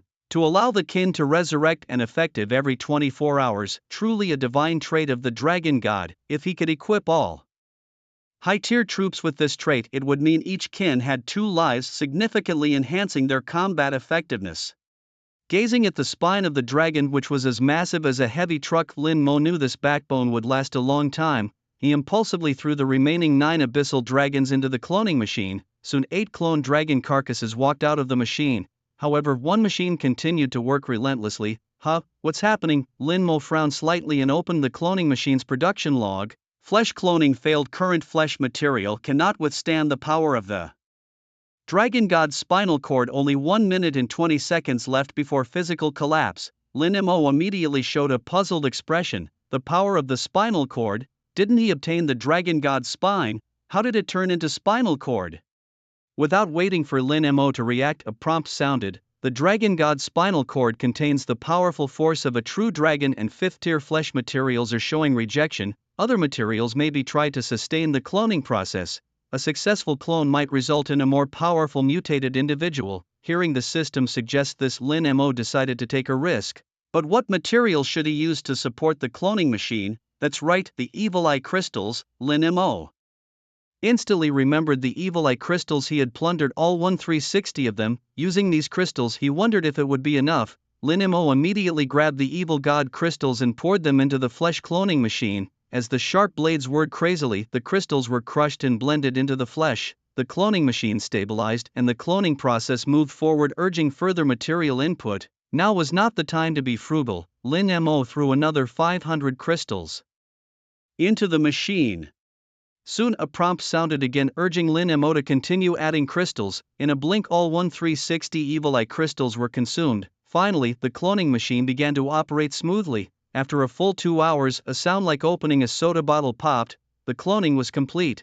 Following this, the hatch opened and steam filled the air. A vast red figure slowly emerged. The moment it appeared, Lin Mo distinctly noticed that both the carcass dragons and the fourth-tier zombie dragons instinctively retreated. It was as though they feared this creature that had stepped out of the cloning machine. As the steam cleared, when Lin Mo saw the creature produced by the cloning machine, he instinctively held his breath. The massive dragon body was composed of blood-red crystal scales. Its huge red wings folded over its shoulders and its forehead sported a series of crystal protrusions much like a diamond crown. The entire dragon seemed crafted from red crystals like a massive piece of art. Compared to ordinary dragons, it exuded a regal aura, very much the posture of a dragon king, with every movement enveloping a tremendous sense of oppression. Evil Eye Crystal Dragon King, 5th tier peak mutant, a mutant dragon species containing faint traces of the evil god and dragon god's power. Its body seemed to emit the aura of the ancient dragon Odadin. Skills: Resurrection, 6 hours CD, Crystallization Infection, Winged Beam Cannon. Mutant talents: Dragon Riding, Magic Resistant Skin, Crystal Devouring. Lin Mo immediately checked the details of the skills. Resurrection, like that of the skeletal dragon but with a resurrection cooldown of only 6 hours. Crystallization Infection releases a wide range of crystalline spikes that rapidly grow and violently explode upon hitting the enemy, the shards also infecting nearby enemies. Winged Beam Cannon concentrates the energy of the Evil Eye crystals in its wings and releases a powerful laser beam from its mouth to annihilate enemies. The skills of the Evil Eye Crystal Dragon King were overwhelmingly powerful. All area of effect damage abilities. Looking at the mutant talents: Dragon Riding. The Evil Eye Crystal Dragon King can be ridden and the rider gains a full attribute boost under the Dragon King's protection. Magic Resistant Skin significantly reduces the damage from elemental skills to the body with the same bonus applied to the rider. Crystal Devouring can elevate its grade by devouring rare crystals. The mutant talents were also superb, especially the riding and combat power boost. This was truly an exceptional mount, and the talent to elevate its grade through devouring crystals gave it considerable potential. The Evil Eye Crystal Dragon King approached Lin Mo. It bowed its massive body, showing submission. This mutant dragon lineage cannot be treated as a mere companion anymore. It's more akin to a mountable treasure, a steed allowing its rider to transform into a dragon knight soaring through the skies. A simple test was conducted with 2 ferocious dragon riders. The combat power of the Evil Eye Crystal Dragon King far surpassed that of the ferocious dragon riders, currently making it the strongest force in Lin Mo's domain. It's just a pity that such a mutant cannot be replicated, otherwise it would truly be invincible. At this moment, inside an apartment at the Dragon Academy, Wu Dizhi was lamenting his woes to another young man, his face sorrowful. "Brother, that's the situation, you must avenge me. That Lin Mo kid doesn't put our Wu family in his eyes at all, you must cripple him." The young man standing opposite Wu Dizhi had a sinister look on his face, his eyes occasionally flashing a chilling light like a venomous snake.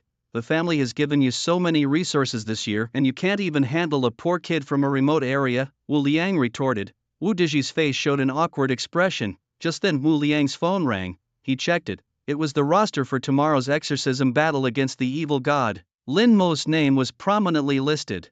The Lin Mo who bullied you, is he a freshman in class 5? Wu Dizhi nodded rapidly like a pecking chicken. "Yes, that bastard." "Good, then I'll take care of him for you." A cold gleam flashed across Wu Liang's face.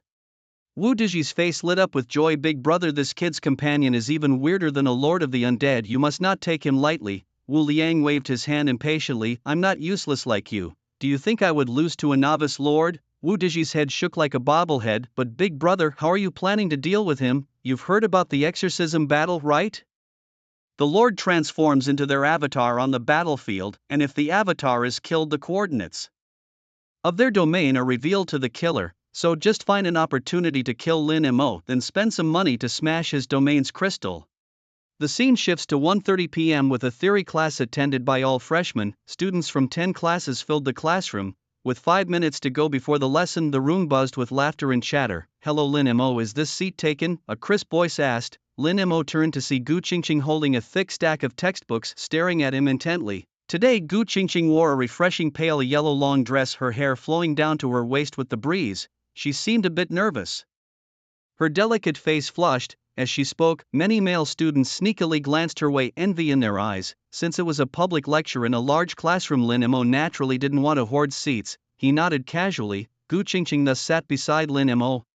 Lin Mo, you were so impressive during the last missed survival practical class. I tried so hard to catch up to you but couldn't, Gu Qingqing, who had come in second, said. Though her score was significantly lower than Lin Mo's, second place was still quite strong. Lin Mo replied earnestly, I was just lucky. Gu Qingqing covered her mouth and giggled, a big genius who got lucky, huh? When can I get some of that luck?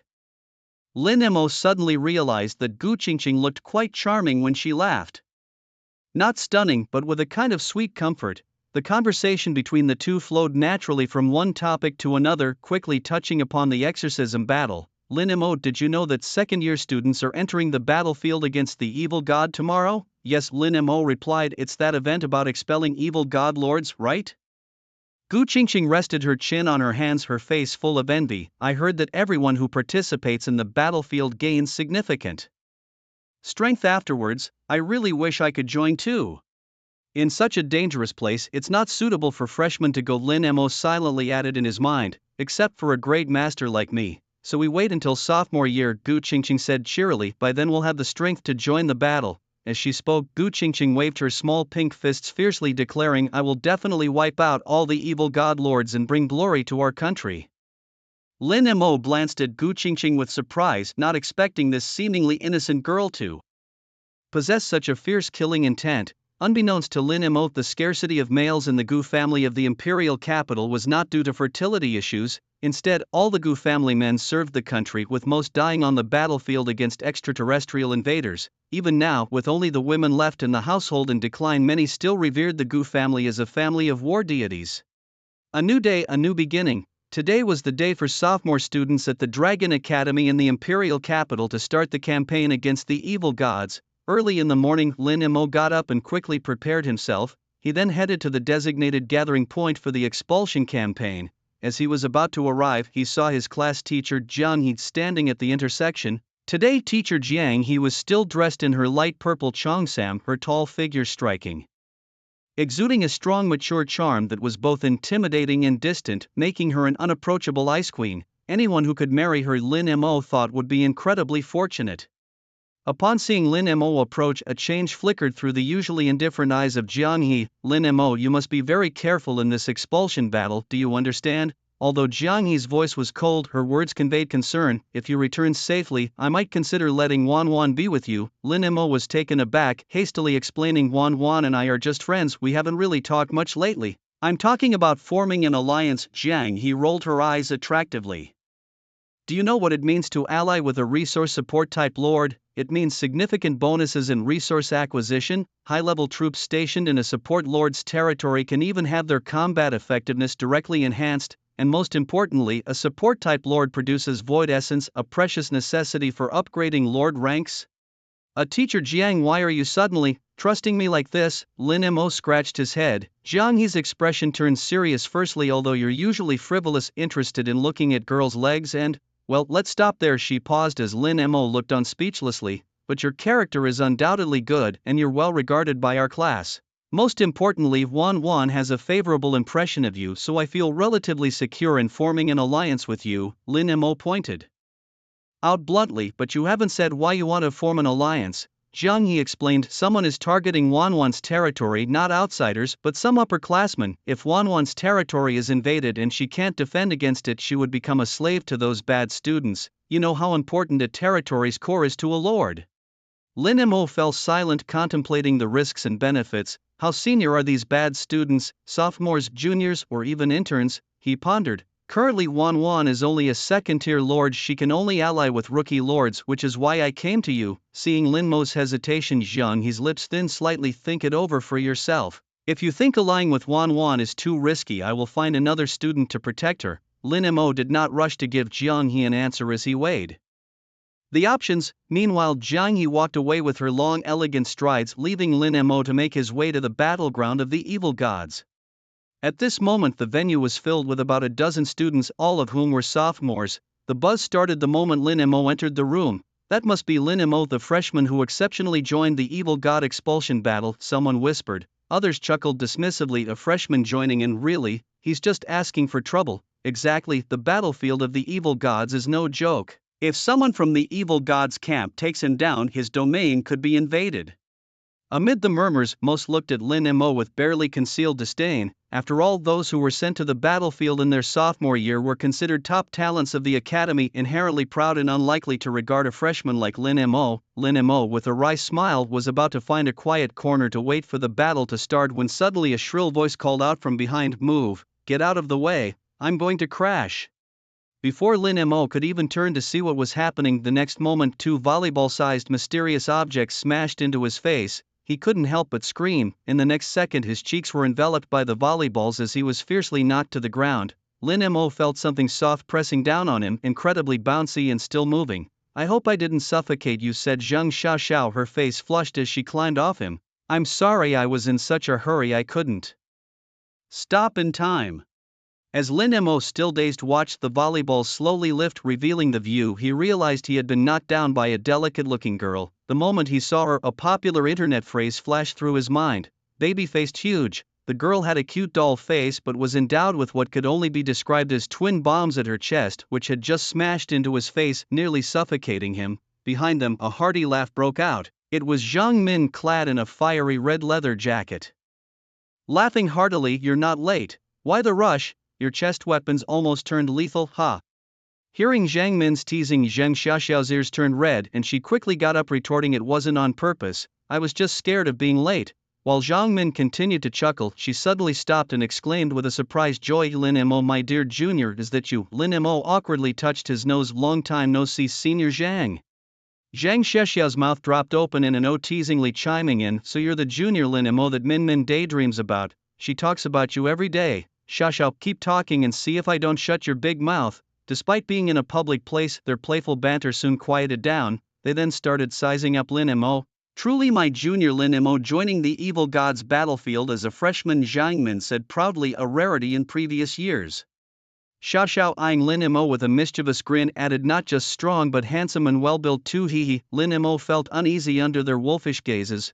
Seniors, are you also participating in the evil god's battlefield?" "I'm here to cheer." Zheng Xiaoxiao snuggled up to Zhang Min. "I'm her domain ally. I may not be good at fighting, but cheering is definitely my thing." Lin Mo then learned that Zheng Xiaoxiao, like Lu Wanwan, was a rare resource support type lord. They openly shared details about forming alliances with support lords, which greatly enhances domain quality, including resource acquisition speed and troop combat effectiveness. In exchange, combat lords must station some of their forces in the support lord's domain to protect them from invasions by other lords. If the assistant lord is successfully invaded, then the coordinates of the territory of the allied battle lord will also be exposed. The two are in a symbiotic relationship, sharing both prosperity and loss. As the three were conversing with each other, little did they know a snake-like gaze was fixed on Lin Mo. Wu Liang, with a grim face, was staring at Lin Mo, who was happily chatting with Zhang Min. His eyes flickered continuously with murderous intent. Initially, Wu Liang only intended to teach Lin Mo a simple lesson, but Lin Mo dared to meddle with Miss Zhang, the woman Wu Liang had his eyes on. How could a poor boy like Lin Mo dare to touch her? Filled with venom, Wu Liang had already put Lin Mo on his hit list. "In this upcoming demonic god expulsion battle, I will make sure you have no grave to lay in." 10 minutes later, the team leader Zhao Chen appeared on the field and began to explain the precautions for the demonic god expulsion battle. "My name is Zhao Chen, the leader for this activity. The battlefield for the demonic god expulsion battle is located in the Voidlands, where humans and the demonic gods clash in the northern battlefields. You will participate as Lord Incarnates on the battlefield. Please note, this is not a simulation or a mock battle but a real fight. Your safety is paramount." Of course, the battlefield commander will also score your actions, and the higher the score, the more academic credits you earn. Next, I will assign tasks based on each individual's capabilities. Wu Liang and Xiao Yuqing, your battlefield task is reconnaissance under the command of Officer Su Zhang. Zhang Min, Wang Taicheng and Zhang Zhe, your task is to escort the supply lines under the command of Officer Su Lili. Li Tie and Guo Meng, your Zhao Qian seemed like he was rolling call as he continued assigning tasks. The last name called was Lin Mo. Lin Mo, your task is. Zhao Qian paused briefly, unintentionally glancing at Lin Mo before continuing. Your task is to transport corpses from the cremation field under the supervision of Gu Minghu. The moment these words were spoken, numerous murmurs erupted. What? Transporting corpses? Lin Mo got such a hopeless job. The corpses on the battlefield of the demonic gods are utterly disgusting. Just hearing about it makes me want to vomit. Since he's just a freshman with weaker abilities, he has to be the corpse collector. Facing the discussions and mocking glances from everyone, Lin Mo snorted coldly and ignored them. What's wrong with being a corpse collector? On the battlefield, every role has its significance. Even cooking in the kitchen crew is extremely important. Zhao Qian quietly observed Lin Mo, noting that his expression remained unchanged, and nodded slightly. In fact, the role of the corpse collector was personally assigned to Lin Mo by Principal Chu Qingtian. The corpse collectors on the battlefield of the demonic gods are not tasks just anyone can undertake. In some respects, it's 100 times more dangerous than the reconnaissance team. Now everyone prepare to incarnate and enter the battlefield of the demonic gods. With a wave of the lead instructor's hand, a golden light screen enveloped the entire field and everyone's consciousness was instantaneously transported to the Voidlands. Ding! Please choose your Lord incarnation. Without hesitation, Lin Mo chose the Plague Lord, the demonic crystal Dragon King. In the next second, his body was covered in blood-red crystal armor. His demeanor changed drastically from the inside out. His hair mixed with strands of blood and his pupils remained the characteristic white of the plague god. His hands transformed into sharp dark red crystal claws and his feet into fierce dragon feet. At this moment, Lin Mo, resembling a king of beasts only with a base color of red crystal, felt the surge of powerful energy within his body. Lin Mo opened his attribute panel. Lin Mo, Tier 3 Lord, Lord Incarnation, Plague Lord, Demonic Eye Crystal Dragon King, capable of switching between two forms, talents, Plague Enhanced Physique, Dragon's Majesty.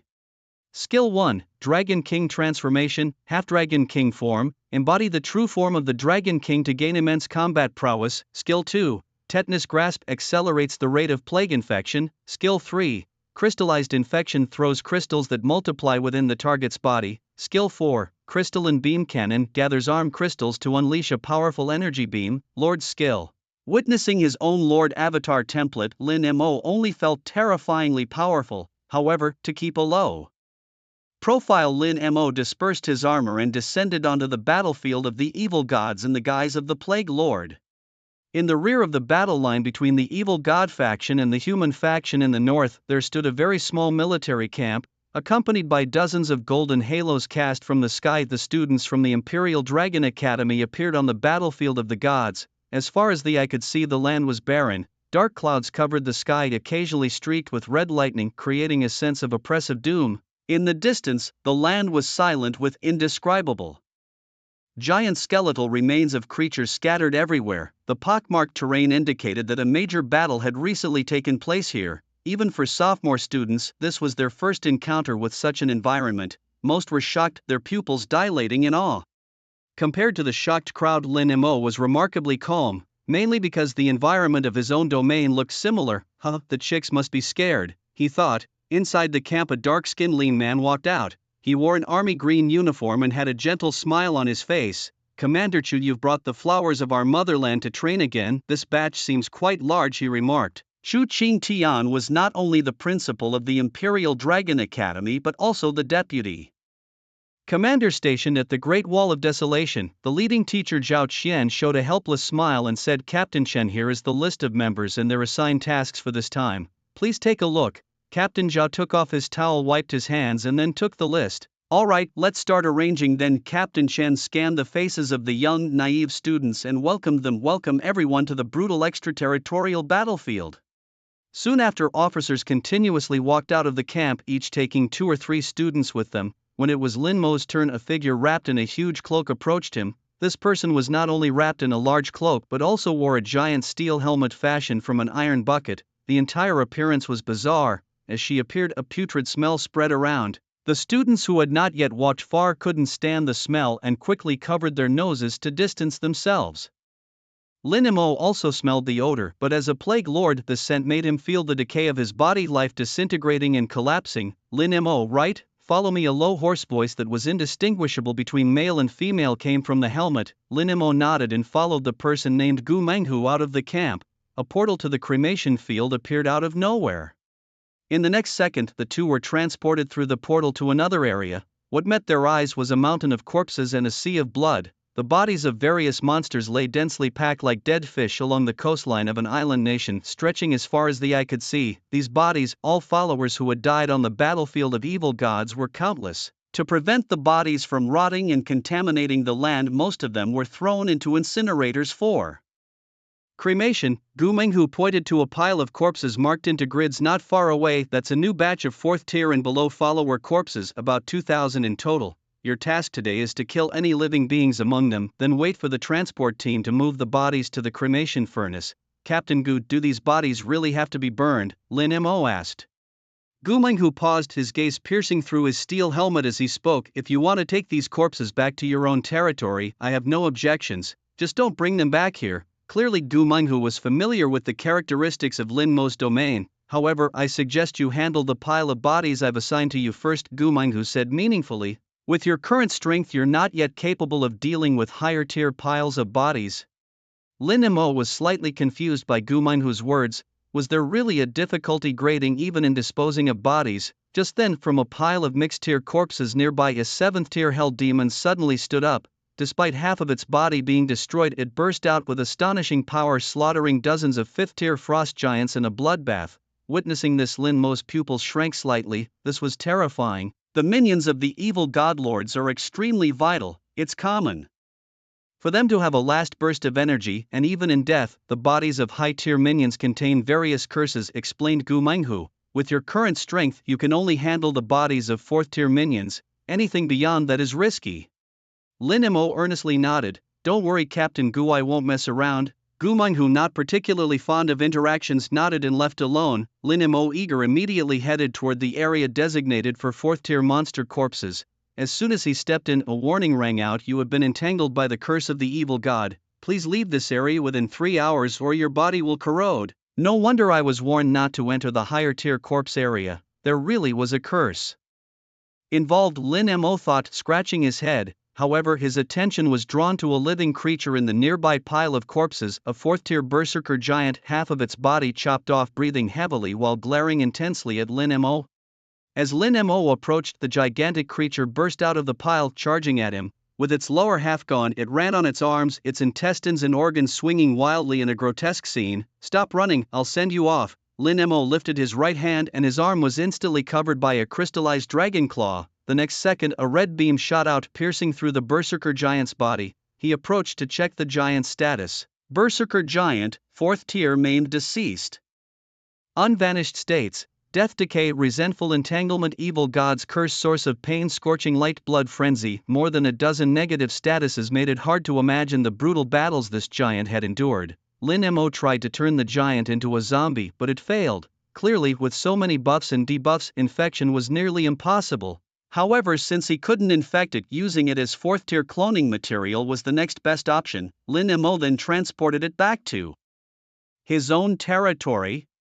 Continuing his search in the pile, he soon found another corpse, a dead black flame earth dragon. Lin Mo brought it back to his domain as well. After his last battle with Morlax, he realized that the strength of 3rd-tier black flame titans was no longer sufficient. With so many 4th-tier corpses available, he could create higher-tier units. As he continued searching, 2 desperately surviving 2-headed abominations ran towards him. Lin Mo's hands conjured a laser cannon, instantly killing the 2 abominations. 4th-tier cloning material +2, she noted. As Lin Mo rummaged through the pile, more hidden creatures were swiftly dealt with. He collected various types of 4th-tier cloning materials. Cave blood spider corpses +3, frozen demons +2, parasitic tree spirits +1, blood-eyed demon apes +4. Refreshing. Lin Mo stretched his slightly sore back, feeling exhilarated. In less than an hour, he had gathered 50 different 4th-tier demonic bodies. Lin Mo was now looking forward to seeing what powerful beings would emerge from merging these creatures. Unfortunately, due to the annoying curse, he could only stay here for 3 hours and could only pick some high-tier monsters to take back to his domain, Lin Mo thought regretfully.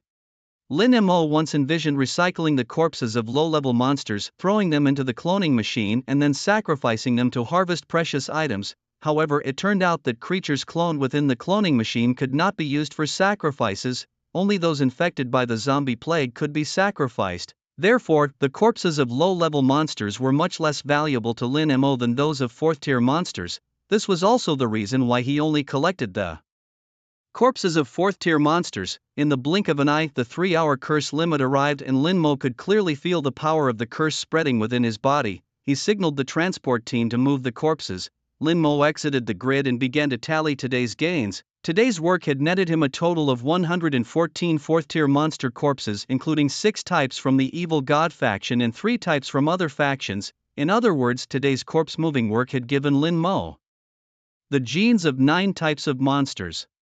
The principle of the flesh cloning machine was simple. The richer the genes, the stronger the monsters it could clone. Lin Mo was not in a hurry to begin cloning. Instead, he planned to wait until the curse was lifted tomorrow before continuing to acquire more genes. Thus, he aimed to create an ultimately invincible batch of fourth-tier troops.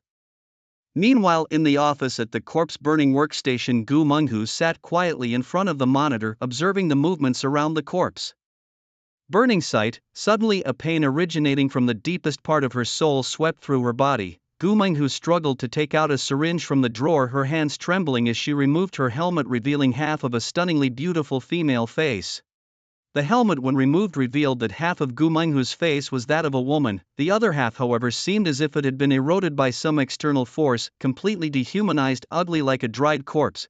At this moment, the skin of the mummified part was eroding her intact skin at an extremely fast pace, resembling some kind of wriggling worm, looking bizarre and eerie. If there were people from the Imperial City present, men and women alike would scream in horror, for the woman before them was none other than Gu Menghu, the eldest daughter of the Gu family, who had been missing for 7 years. She was once called a prodigious talent that comes once in 100 years by the principal of the Dragon Academy of the Imperial City.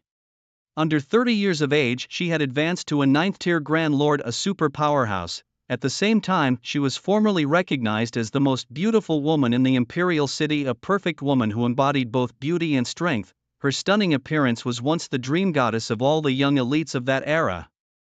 However, such a peerless genius had suddenly disappeared 7 years ago, and even the Gu family did not know where she had gone. Rumors had it that she was struck down by a powerful foe from the Evil God faction, which shattered her Lord core and left her spirit in despair, reducing her to an ordinary person. However, the reality was far more severe. Gu Menghu's territory had been eroded by the power of the Evil God. This erosion not only completely killed all the creatures in her territory but also affected the Lord herself through the territory.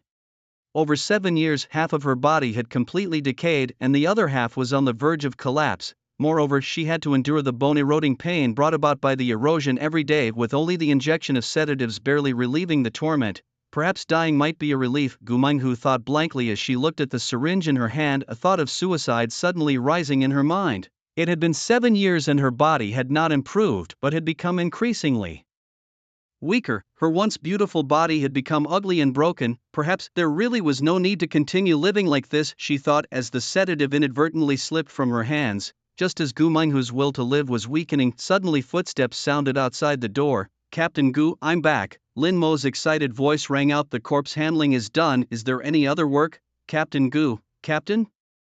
Odd, the transport team clearly said Captain Gu was here. Why isn't anyone responding? Lin Mo looked around, puzzled.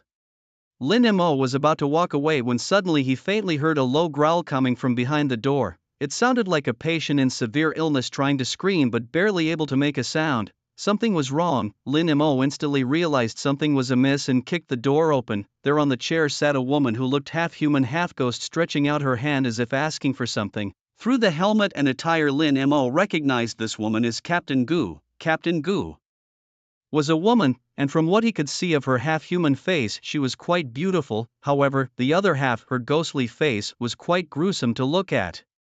At that moment, Captain Gu's face was contorted in pain, as if she was enduring some tremendous torment. Lin Mo hurried forward, but Captain Gu, trying to warn him, gasped, "No, don't touch me, you'll get infected." However, the pain she was experiencing this time was unprecedentedly intense. She hardly had the strength even to breathe. "Captain Gu, are you all right? Are you looking for medicine?" Lin Mo asked as he reached out to support her, but the moment he touched her, a notification sound echoed in his mind. Ding, detecting remnants of the evil god's power, absorb it. If the evil god's power is not cleared in time, the host lifeform will be in danger. Lin Mo, startled, subconsciously chose to absorb it.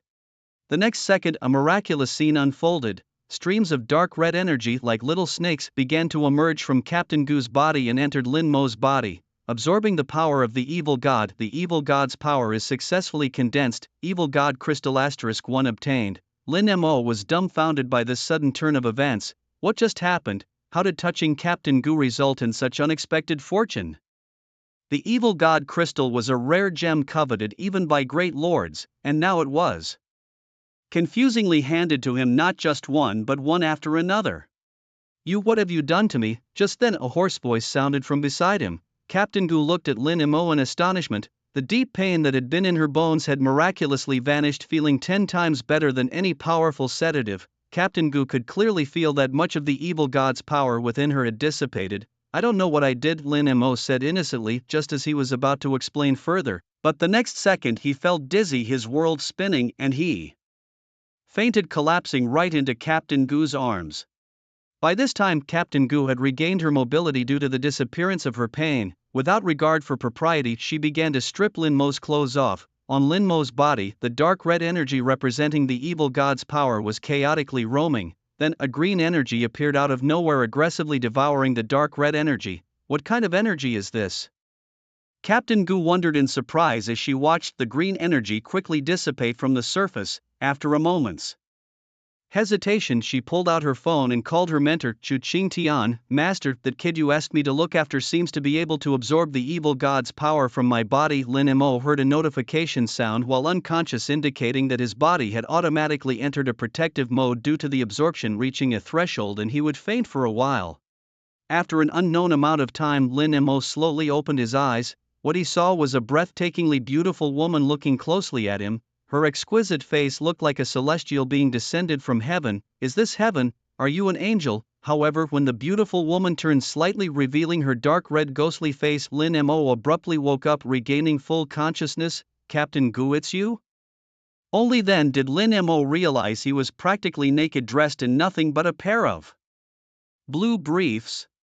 "How did I end up stripped?" Lin Mo was still in a state of shock when Gu Menghu tossed his clothes back to him and explained, "I was worried that the power of the evil god might have corrupted you, so I removed your clothes to check your body. There are no signs of corruption so far." Lin Mo, still somewhat skeptical, dressed himself and couldn't help but ask Captain Gu, "What exactly is the power of the evil god? And why do I absorb this evil power after coming into contact with your body?" Gu Menghu turned slightly, trying his best to hide half of his ghastly face in the shadows. "The power of the evil god is a force controlled by the evil god's faction, containing a strong curse. Any lord outside of this faction who is tainted will severely affect both their domain and themselves." Gu Menghu said, a hint of sadness in his eyes. "My real name is Gu Menghu. I joined the military to continue my father's legacy, and everyone started calling me Fierce Tiger. During a battle, I was infected by the power of the evil god, leading to the annihilation of all my domain's followers. And I myself was corrupted, becoming what I am now." At this point, Lin Mo could clearly sense the intense sadness in Gu Menghu. "As for why you can absorb the evil god's power from my body, I've consulted Principal Chu Qingtian," Gu Menghu continued. "It seems to be due to the characteristics of your domain, which appears to specifically counter the power of the evil god. To be more precise, it's probably the power of the plague that restrains the evil god's power." Lin Mo thought this to himself but did not voice it out. "The reason you fainted earlier is likely because dispelling the evil god's power requires a tremendous amount of physical strength." As he spoke, Gu Menghu slowly took out 2 cards from his pocket. "I think these should cover the cost of one treatment." Lin Mo took the cards, his pupils dilating slightly. The 2 cards Gu Menghu handed over were of significant value. One was a previously used 5th-tier barracks duplication card, which could duplicate a barracks and thus greatly increase the efficiency of troop deployment. The other was a territory expansion card, capable of expanding one's domain by 10 kilometers. The market value of these 2 cards exceeded 1 million. "Captain Gu, you are indeed very generous. Are you satisfied with this payment for the treatment?" Gu Menghu asked. "Yes, very satisfied." Lin Mo paused, then added, realizing afterward this time, "Does that mean there will be a next time?" Gu Menghu was straightforward. "You are the first person who can neutralize the evil god's power in my body. I would like you to be my physiotherapist, helping me dispel some of the evil god's power periodically. I will compensate you with materials and tools that you currently need the most." Noticing Lin Mo's skepticism, Gu Menghu added, "This arrangement has been personally set up by Principal Chu Qingtian. You know his character, he wouldn't harm you, as long as I regularly absorb the evil God's power from your body. You'll provide me with valuable items?" Lin Mo confirmed. Gu Menghu nodded. "Yes, even if you return to school it won't be an issue, I will come to find you." Being able to absorb the evil god's power to form evil god crystals and receive handsome rewards, Lin Mo naturally wouldn't refuse such an offer. "Alright, Captain Gu, let's enjoy our cooperation." The two shook hands, officially establishing their partnership. In the following days, life returned to normal. Gu Menghu did not seek out Lin Mo again, while Lin Mo spent his time collecting high-tier demonic corpses from piles of bodies. 3 days quickly passed. After finishing his third day of work, Lin Mo stretched lazily and waved to a nearby transport team. Several goblin heroes quickly descended from the vehicle, bowed to Lin Mo, and then began moving the bodies. Lin Mo stepped aside, found a chair to sit down, and his consciousness sank into his domain. After 3 days of labor, he had collected 432 fourth-tier demon corpses of 30 different types. Lin Mo was preparing to use these 30 types of demonic genes to create the strongest tier 4 troops. However, before starting the creation process, Lin Mo made a special visit to the Dragon's Nest. The Dragon's Nest was a landing site specifically built by Lin Mo for dragons. 9 skeletal giants lay around the perimeter of the nest, while inside a dark red crystal dragon was in hibernation. After obtaining the evil god crystal, Lin Mo immediately had the evil eye crystal dragon king try to swallow one. However, the energy contained in the evil god crystal was too immense, and just one crystal had put the crystal dragon king into a deep sleep. Meanwhile, Lin Mo could distinctly feel the energy inside the evil eye crystal dragon steadily climbing. It seemed it was about to break through to tier 6. The thought of a tier 6 combatant soon appearing in his territory filled Lin Mo with immense anticipation. He then utilized the barracks duplication card and territory expansion card gifted by Gu Menghu. Lin Mo's territory had now expanded to 80 square kilometers, and the tyrannical dragon cavalry barracks had increased to 3. These barracks now produced 24 tyrannical dragon riders daily, a rather substantial number. But today there were other important matters at hand. Refocusing his attention on the flesh cloning machine, Lin Mo checked the materials he currently possessed. The spine of the ancient dragon Ordwin, the evil god crystal, 30 tier 4 demonic genes, and 432 tier 4 cloning materials. Next, Lin Mo planned to use these materials to synthesize the strongest troop type. With the flesh cloning machine activated, Lin Mo began tossing the demonic creatures into the machine one by one. The giant blades on top of the machine whirled crazily, grinding all flesh into mincemeat.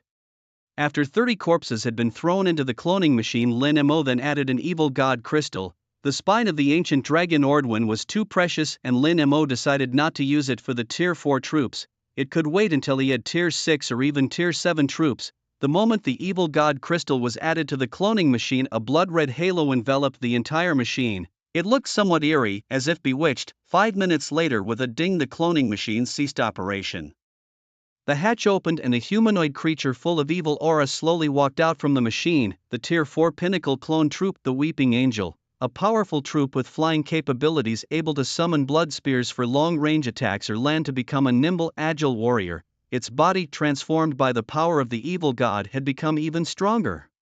As the steam cleared, what appeared before Lin Mo was a humanoid creature with a perfect female form. It had 2 pairs of black bat wings and was covered in blood-red patterns. Most notably, its face lacked traditional features and was instead covered by a smooth helmet-like exoskeleton. Troop talents: ultra-high-speed flight, blasphemer, endowed by the evil god crystal. Troop skills: blood spear, crimson claws, crystal, and shield.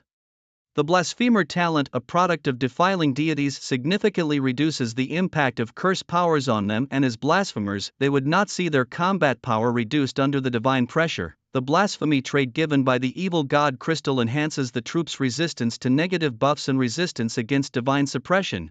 Watching this brand new tier 4 clone troop, Lin Mo felt pleased and immediately summoned a tyrannical dragon rider to test its combat capabilities. True to its tier 4 pinnacle strength, it possessed the ability to switch between ranged and melee combat forms freely. Its blood spear had an astonishing piercing power, and its crimson claws could even tear through the armor of a tyrannical dragon rider. When faced against a tier-equivalent Black Flame Earth Dragon in combat, the Weeping Angel could completely shred it in a dominating manner. This newly born troop was impressively powerful and, most importantly, it also had both ranged and flying capabilities. This would be a significant advantage on the battlefield. All the 4th-tier corpses and the Black Flame Earth Dragons within the territory were thrown into the flesh cloning machine. The new troop type, the Weeping Angels, officially entered mass production. The expected number of 4th-tier Weeping Angels was 700. As fortune would have it, at that very moment a tremendously intimidating dragon roar suddenly emanated from the dragon nest, following closely a blood-red crystal dragon flew out from the nest. The immense oppressive aura made the surrounding dragonkind kneel and submit in an instant. Lin Mo's eyes lit up. The Crystal Dragon King had finished absorbing the Evil God Crystal. He immediately opened the familiar panel. The Evil Eye Crystal Dragon King, Tier 6, a powerful dragon mutant containing ancient dragon bloodlines and the power of an evil god. Its hard body can withstand attacks surpassing its tier. At last, the first Tier 6 familiar was born in the territory. Lin Mo, gazing at the massive Crystal Dragon King in the sky, felt a surge of immense pride swell within him. Moreover, as the master of the Evil Eye Crystal Dragon King, Lin Mo's Lord Avatar also received a significant boost in strength. He successfully upgraded to a Tier 6 Lord Avatar, his power immensely enhanced. Just as he was joyously feeling the changes in his body, Gu Menghu quietly approached him. Sensing her presence, Lin Mo immediately exited the territory. "It seems you've grown quite a bit stronger these past few days," Gu Menghu remarked as she looked Lin Mo over. "I think you should stay and work at the corpse burning field from now on. It suits you." "Captain Gu, what brings you here?" Lin Mo asked, scratching his head. "The battle on the southwestern front just ended. Come with me to recover the bodies." "Are we going to the battlefield to collect corpses?" Lin Mo nodded earnestly. "I'll be careful."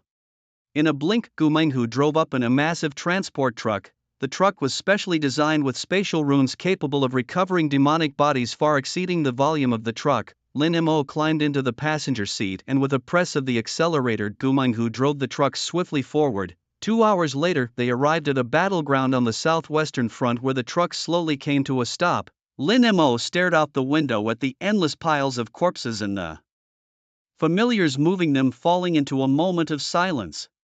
The battles between great lords involve millions of soldiers slaughtering each other. "What you see here is just a small scene," Gu Menghu explained simply. Lin Mo suddenly understood why second-year university students were brought to real battlefields for training. Only by being exposed early to the brutal battles between great lords could a sense of crisis always be maintained in one's heart. This sense of crisis would continually drive a novice lord to become increasingly powerful. "Come on. Let's collect the bodies. Remember not to wander too far." Lin Mo began working alongside Gu Menghu. Unlike the corpse burning field filled with cursed energies, the battlefield, due to the clash of two armies, contained both the cursed powers of the evil god lords and the purifying forces of the human lords. These opposing forces neutralized each other, thus not severely affecting those collecting the corpses. Gu Menghu handed Lin Mo a dimensional bag and gestured for him to use the space bag to collect bodies. The dimensional bag, along with the truck's cabin, had an inherent suction property. Lin Mo aimed at a pile of corpses, opened the space bag and saw the bodies on the ground disappear in an instant. So this is how body collectors operate. If it were up to manpower alone, it would take days and nights to transport them all, Lin Mo thought as he continued his work. Occasionally, he would also collect some high-tier demonic bodies into his own territory. Gu Menghu tacitly permitted Lin Mo's actions. After all, her job was to deal with bodies, whether by incineration or collection by Lin Mo, it was all considered processing. 1 hour later, Lin Mo had collected 50 bodies of 4th-tier demons and 3 bodies of 5th-tier demons. The 4th-tier demon bodies could be used in the cloning machine to clone crying angels, while the 5th-tier demon bodies were designated for cloning the tyrant dragon riders. Lin Mo had decided to make the crying angels the main force of his territory, with the tyrant dragon riders as the elite force. The larger these two forces grew, the stronger Lin Mo's territory would become. Suddenly, Gu Menghu pointed towards some bodies not too far away and said, "Lin Mo, I won't be collecting those bodies, you take them." Lin Mo looked closely and saw 10 5th-tier demon carcasses. Excited, he licked his lips and thanked Captain Gu. "Thank you, Captain Gu. With these additional 5th-tier cloning materials, I expect the number of my tyrant dragon riders to reach 100. Moreover, it will continue to increase at a rate of 24 per day." Lin Mo couldn't help but recall his previous battle with Morlax, it wouldn't be long before he had the strength to confront him directly. Just then a mocking voice rang out, isn't that the freshman newbie, busy collecting corpses I see?" The voice continued, "Everyone else is here to train and increase their strength, and here you are foolishly moving bodies around. Haha, that's hilarious." Lin Mo looked up to see several second-year students looking at him with disdain, proud and viewing him as if he were a fool. Their displeasure stemmed from the fact that despite being a freshman, Lin Mo was allowed to participate in their second-year courses, which wounded the pride of these self-proclaimed geniuses. They had come over to mock Lin Mo after seeing him collecting bodies on the battlefield. Unaffected by their mockery, Lin Mo silently collected a 6th-tier demon body into his territory. Participating in the battlefield of the evil gods was a rare opportunity, and Lin Mo was determined to seize it to enhance his capabilities as much as possible. "Hey kid, we're talking to you. Are you deaf?" one of the hot-headed students shouted. "I think he's not only deaf but also a mute." A total nepotism case without any real talent. The mocking grew uglier, prompting even Gu Menghu to slowly raise his head and ask, "They're all saying this about you and you're not angry?" Lin Mo shook his head slightly. "I don't get mad at fools. Those who look down on the weak aren't much stronger themselves." Gu Menghu looked at Lin Mo with a trace of admiration. "What you said makes some sense. True power indeed doesn't involve mocking the weak." At that moment a piercing alarm tore through the sky. At the same time, both Lin Mo, Gu Menghu and the nearby second-year students heard the same message in their minds. All Lord Incarnations must immediately evacuate from the Southwest C691 battle zone, as the evil Godlord is about to launch an offensive. Upon hearing this, the faces of the second-year students instantly turned pale. In contrast, Lin Mo remained calm and looked at Gu Menghu. "Let's go, let's drive out of here," said Gu Menghu, his brow furrowed as he led Lin Mo towards the transport vehicle. However, this attack was unlike any other. Just as they were about to board the vehicle, the ground began to shake uncontrollably. The next second, a massive serpentine monster burst through the soil, swallowing the entire transport vehicle in one gulp. The creature, a blood-red giant worm with a massive oral apparatus equipped with circular saw-like teeth, instantly shredded the transport vehicle. After emerging, the worm quickly disappeared back into the ground, and from the huge hole it left, various high-ranking demons poured out. The once peaceful land was suddenly overrun with creatures of evil. "Watch out!" Gu Menghu shouted as he pushed Lin Mo aside, but the next second a blood-red blade of light shot out from the crowd of monsters, striking Gu Menghu in the back and spraying blood everywhere. Gu Menghu's face turned instantly pale as he sustained a gruesome wound. In the distance, a bizarre humanoid figure wrapped in tentacles emerged. He had only one arm, and at the end of his slender arm was a crimson sword covered with flesh buds. The blade that had just severely wounded Gu Menghu was emitted from this sword. Several sophomores were also surrounded by monsters looking distressed. "Damn, we're surrounded. We can't let them kill us or our territory coordinates will be exposed." Why did so many monsters suddenly appear? As the menacing demons drew closer, Lin Mo knew he had to give it his all. In the next second, the power of the evil Eye Crystal Dragon King swept through his body. Lin Mo's body was quickly covered with a layer of blood-red armor made of crystals. The armor was quite stylish, exuding a powerful aura akin to that of a king. As soon as the armor was assembled, the surrounding monsters hesitated and stopped in their tracks. Lin Mo, the severely injured Gu Menghu, looked at Lin Mo in astonishment as he completed his transformation. Lin Mo's hair, now a mix of gray and blood-stained strands, matched with the red crystal armor, made him resemble a battle-hardened general. Just by his appearance he looked immensely majestic. Gu Menghu was completely stunned. "Captain Gu, I'll take you out of here," Lin Mo said as he picked up Gu Menghu. The next second, a pair of blood-red crystal wings unfolded from his back. On the other side, the sophomores engaged in a fierce battle also noticed Lin Mo's transformation. Shouts of surprise arose. "Look over there, that freshman's Lord Incarnation," one of the students exclaimed. "What kind of familiar incarnation is this? I've never seen it before. Such a powerful aura. It must be at least a 6th-tier familiar. So cool." The students who had just been mocking Lin Mo were now all showing expressions of shock. Lin Mo attempted to fly into the sky with Gu Menghu to leave the scene. However, as soon as he took off, a crimson blade aura struck again. The blade aura, infused with immense power, forced Lin Mo to resist with all his might, but he was quickly knocked down to the ground. "Lin Mo, just go, I can't escape with you," Gu Menghu said, looking pale. Lin Mo did not speak. He simply placed Gu Menghu gently on the ground and assumed a combat stance. Blood Joy, a red glow covered his body, followed by Rage Scroll. continuous recovery scroll, hardened skin scroll, blood burning scroll. Lin Mo, as if crazed, used all the power enhancing scrolls he had saved up on himself. His combat power surged crazily during this process, his momentum climbed higher and higher. The enemies before him were powerful, almost impossible to resist, but he could not bear to leave Gu Menghu alone to escape. "Don't worry, Captain Gu," Lin Mo said in a deep voice, "you won't be harmed with me here." Countless high-tier monsters surged towards Lin Mo. Lin Mo's eyes turned bloodthirsty, his sharp dragon claws suddenly spread open. Immediately after, hundreds of red crystals shot out in all directions. These red crystals, with immense penetrating power, expanded rapidly like balloons upon entering the bodies of the monsters of the 5th tier. And below were instantly burst open by the red crystals as soon as they were hit. The battle had just begun and had already reached an intense phase. Under the stack of dozens of frontal buffs, Lin Mo erupted with the strongest power he had ever unleashed. His sharp crystal dragon claws continuously tore through the bodies of the charging monsters. Some monsters even tried to bypass Lin Mo to attack Gu Menghu lying on the ground. However, each time they were about to succeed, Lin Mo would swiftly strike, crushing their throats. At this moment, the incapacitated Gu Menghu stared blankly at the young man standing in front of her. His silhouette wasn't imposing, but it gave her a sense of security. The peak 6th tier Lord incarnation didn't seem very strong to her, but the fighting spirit Lin Mo was displaying now made Gu Menghu take notice. She suddenly remembered her father, the former war god of the Dragon Nation who had died long ago on the battlefield.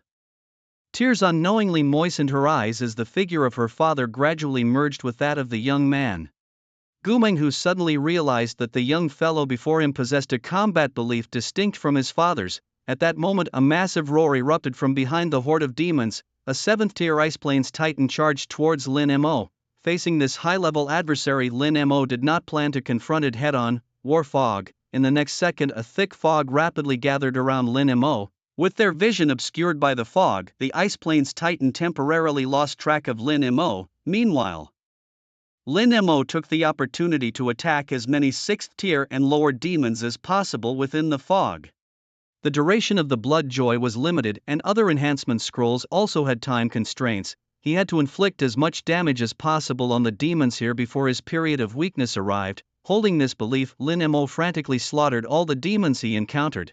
As an incarnation of the Evil Eye Crystal Dragon King, a being invincible among his peers and further empowered by buffs, he momentarily had the ability to contend against a vast number of the evil gods' followers. However, this intense combat lasted only for 3 minutes. After 3 minutes, an exhausted Lin Mo could no longer maintain the war fog. The mist quickly dissipated, revealing dozens of corpses scattered on the ground. Simultaneously, the various positive buffs on his body rapidly faded and the negative effects of Blood Joy left him extremely pale.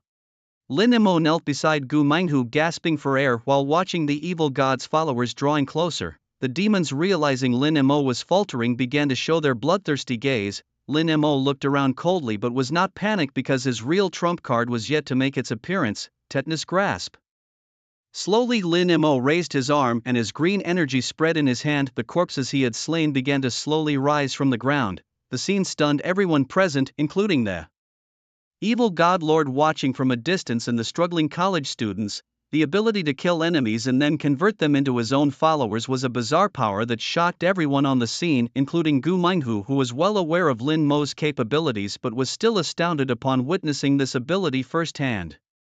Roar! The 7th tier Ice Plains Titan was the first to recover from the shock, swinging its huge mace towards Lin Mo. Lin Mo immediately commanded the zombies to join the fight. However, facing a 7th tier demon head-on was clearly not a wise choice. Lin Mo quickly assigned all his 5th tier zombies to hold back the Titan's advance, while 3 6th tier zombies charged ferociously at the other demons, quickly infecting a large number of them. Meanwhile, Lin Mo continued to use Tetanus Grasp to infect more zombies and keep hindering the Titan's advance. After advancing to a 3rd tier Lord, Lin Mo's limit for infecting followers reached up to 6th tier. He could freely infect 5th tier creatures, and with enough effort he could also turn 6th tier creatures into his own. Under Lin Mo's control, more and more demons were turned into zombies. It seemed as though the tide of battle was about to turn. However, just then, the eerie figure standing behind the demons once again raised the long sword in its hand. A blood-red sword light sped towards Lin Mo. In the next second, a 5th tier demonic wolf burst out from the crowd of corpses, striking precisely against the sword light. The wolf was instantly torn into two halves, but Lin Mo and Gu Menghu remained unharmed. Unfortunately, due to his internship status, Lin Mo could not deploy his own followers in battle. He continued fighting while taking heavy breaths. During this battle, Lin Mo noticed that this wave of evil god followers rushing towards him was not the strongest group. The most powerful followers of the evil gods were targeting a more distant human frontline. From a high vantage point, one could clearly see a vast swath of evil god followers spreading across the land, yet only in the direction where Lin Mo stood did it seem like a stick inserted in a river parting the tide like enemies. Lin Mo's battle continued, and the strange figure in the evil god's camp realized how troublesome Lin Mo was, immediately heading towards him with a long sword, while Lin Mo hastily controlled two 6th-tier zombies to defend. However, in the next second, a blood-red blade flashed by, decapitating two zombies without giving them a chance to resist. A single strike killed a level 6 familiar. Who was this person and why was his strength so terrifying? Lin Mo realized he could no longer afford to hide any tricks up his sleeve. If he didn't take down this strange foe, both he and Gu Menghu were done for. Thus, in the next moment, Lin Mo drained the last bit of strength from his body and deployed the war fog. Mist surged out, quickly obscuring the vision of the strange man. Following that, the zombies in the mist began to run wildly and converge, launching a suicidal attack on the stranger fearlessly. The strange man reacted quickly, swinging his long sword the moment the first zombie approached. Before the sword even touched the zombie's flesh, there was an explosion of blood and flesh. A massive blood-red explosion engulfed the strange man completely. Lin Mo couldn't see the situation inside, but he still directed the zombies to charge at the monster. Explosions continued one after another, each blast stirring up a large cloud of blood mist. The suicide attackers were all level 5 soldiers, with each explosion comparable to a medium-sized C4. Despite the intense series of blasts, Lin Mo's furrowed brows showed no sign of relaxation. He knew well that the strange man who could kill a level 6 zombie with a single slash couldn't possibly be so easily defeated. As expected, when the war fog dissipated, invisibility was restored. At the epicenter of the explosions, the figure of the strange man, albeit missing one arm, still stood unharmed. As the bloodstains from the explosion slowly dissipated, the strange man unscathed looked at Lin Mo with a mocking expression. "Human lord, surely you didn't think such attacks could harm me? I am the great Baron Mobius, my strength." Lin Mo didn't let this so-called lord of the evil gods Mobius waste any more words. Instead, he focused his mind on his domain, extracting a blood-red crystal, clearly an evil god crystal. The moment Mobius saw the crystal, greed flashed in his eyes. "Do you think you can trade your life for this crystal? You're naive. After all, once I kill you, everything in your domain, including its coordinates, will be mine." Lin Mo ignored him, his palm squeezing the crystal into dust. The next second, countless strands of fine red energy entered Lin Mo's body. The previously dim red crystal armor shone brightly again, and Lin Mo felt his strength returning. This was the last resort Lin Mo could think of. Absorbing the power of the evil god crystal in the guise of the evil eye crystal Dragon King, he prepared for his strongest strike.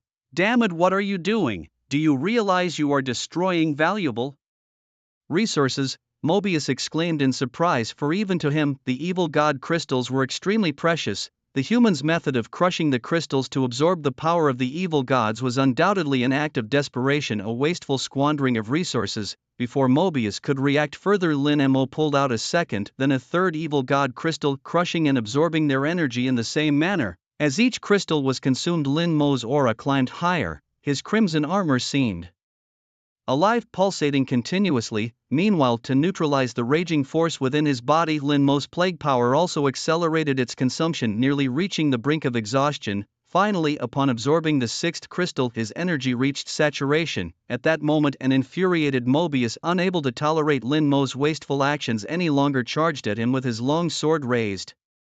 Facing a formidable enemy, Lin Mo showed no trace of fear on his face. In the next second, his body burst into a dazzling red light. His body rapidly expanded and transformed, finally morphing into a 10-meter-long crystal dragon. The dragon had crimson pupils, a fierce head, and a blood-red crystal crown atop its head, symbolizing royalty. The moment the evil eye crystal Dragon King appeared, a wave of ancient dragon might swept across the arena, causing even the 7th-tier ice titan to halt its advance, involuntarily its eyes flickering with unease. With the enhancement of 6 evil god crystals, Lin Mo spread his wings. A crimson energy began to rapidly converge between his wings. In that instant, the sky and earth seemed to change color. A massive red energy orb formed between his wings. the next second he unleashed the wing beam cannon. A tremendous beam of energy wrapped in terrifying power shot out towards Mobius. Mobius instinctively tried to dodge to the side but was held back by two 6th-tier zombies who paid with their lives to restrain her. In the next moment the beam's massive energy pierced through her body. "Damn it!" Mobius screamed in agony as her body rapidly dissolved under the beam's energy. From her clothes to her skin and even her muscles, all were incinerated by the powerful energy beam. Lin Mo swore that this was the strongest attack he had managed to muster so far, having expended the energy of 6 evil god crystals. Realizing their leader was in pain, all of Mobius's followers, including several 7th-tier ice titans, charged at Lin Mo, seizing the moment while the beam cannon was still active. Lin Mo used the last of his strength to sweep the beam across the approaching enemies. Followers below the 7th tier had their upper bodies obliterated by the beam, and although the ice titans did not die outright, their bodies were severely scorched with huge bleeding wounds from the burns. After this, Lin Mo completely exhausted all his strength. His dragon form quickly shrank back to his plague lord form. Weak and staggering, he fell backwards but was fortunately caught by Gu Minghu, who then slowly laid him down on the ground. "Lin Mo, are you alright?" Gu Minghu asked worriedly. Lin Mo took a few deep breaths. "I won't die. Damn human lord, to deal with me you actually used 6 evil god crystals." Mobius's voice unexpectedly sounded again. Nearby, Mobius, whose skin had completely vanished, slowly stood up. His skin then visibly began to regenerate quickly. Mobius was extremely angry. A mere new lord had managed to injure him, a grand lord, a humiliation indeed. "So die!" Mobius's sword burst with a black light filled with the aura of death. Just as he was about to unleash it, aiming to kill Lin Mo once and for all, suddenly a dazzling beam burst from the sky. Then an army of 6-winged seraphs, including a mighty archangel with 12 wings, suddenly attacked. "Mobius, a mere 7th-tier lord, dares to act so rashly here?" A deep voice boomed from the archangel. Then a massive white spear condensed in his hands. The spear, filled with terrifying might, was shot at Mobius at peak concentration. Mobius's face changed instantly, and he quickly used a secret technique. As the spear touched him, he turned into a pool of blood, escaping using a blood escape technique. Lin Mo's last memory before fainting was of heavenly beings descending from the sky and the echoing calls of Gu Minghu. When he next opened his eyes, he found himself lying in an army green tent surrounded by people with murmured discussions faintly audible. "Tiger, did this kid really injure a 7th-tier lord? That 7th-tier lord Mobius is no ordinary being. His lord form is said to be an 8th-tier mutant monster.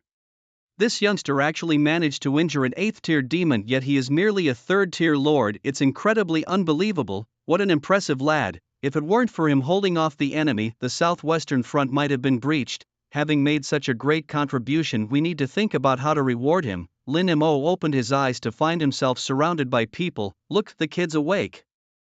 Ah, young people recover so fast." The military doctor had said he was just drained of energy, and everyone was relieved to hear that he was all right. Lin Mo awkwardly shrank back into his blanket. A few middle-aged men exchanged looks, whispered a few words to Gu Minghu, who was standing by, and then left. Lin Mo wanted to ask who those uncles were, but the next second a figure rushed into the tent and unceremoniously embraced him. Lin Mo felt his head being enveloped by something soft, and soon he caught the scent of a young girl's light fragrance. "Stinky little brother, I heard you were attacked by a demonic lord. You scared your sister to death, you know. Thank goodness you're all right, or what would I do?" The visitor turned out to be Zhang Min. As she spoke, she began to wipe away tears, her voice tinged with sobs. Lin Mo was surprised. He hadn't expected Zhang Min to be so worried about him. "Please calm down, miss." Lin Mo was still in the recovery phase. Gu Minghu's voice interjected, but strangely this time she didn't alter her voice to sound masculine. Zhang Min hiccuped a few times and then reluctantly let go of Lin Mo's neck. She stayed by Lin Mo's side for the next few hours, only leaving reluctantly after making sure he had fully recovered. Meanwhile, Lin Mo, after resting for several hours, was back to his lively self. "Who was that young lady just now? Your girlfriend?" Gu Minghu suddenly asked as they drove back to the cremation ground. Lin Mo scratched his head. "She's my senior at school. We've only known each other for a few days." "Few days, and she's that worried about you?" Gu Minghu commented meaningfully, hinting at Lin Mo's popularity with women. Lin Mo chuckled awkwardly. "By the way, Captain Gu, how's your wound?" "The curse from the wound was removed within minutes, and it healed right up," Gu Minghu replied. "It was because the demonic force eroded my powers too severely. Otherwise, that strike wouldn't have hurt me at all." Over the few days they had spent together, Lin Mo guessed that Gu Minghu came from an extraordinary background, but he didn't pry further.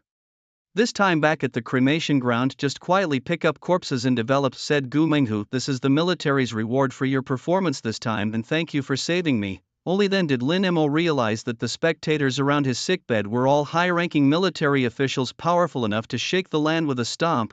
Lin Mo opened his dimensional bag and the first item he pulled out made him pause. An A-grade Lord Skill Upgrade Scroll *1, capable of upgrading a B grade Lord Skill to A grade. He then looked at the next reward, Holy Stones *10, rare gems containing holy power usable for fostering followers and forging equipment, advanced territory expansion card, capable of expanding territory by 50 kilometers, coordinates of the neutral zone of nothingness, containing the locations of 4th and 5th tier creatures where he could tame such beings.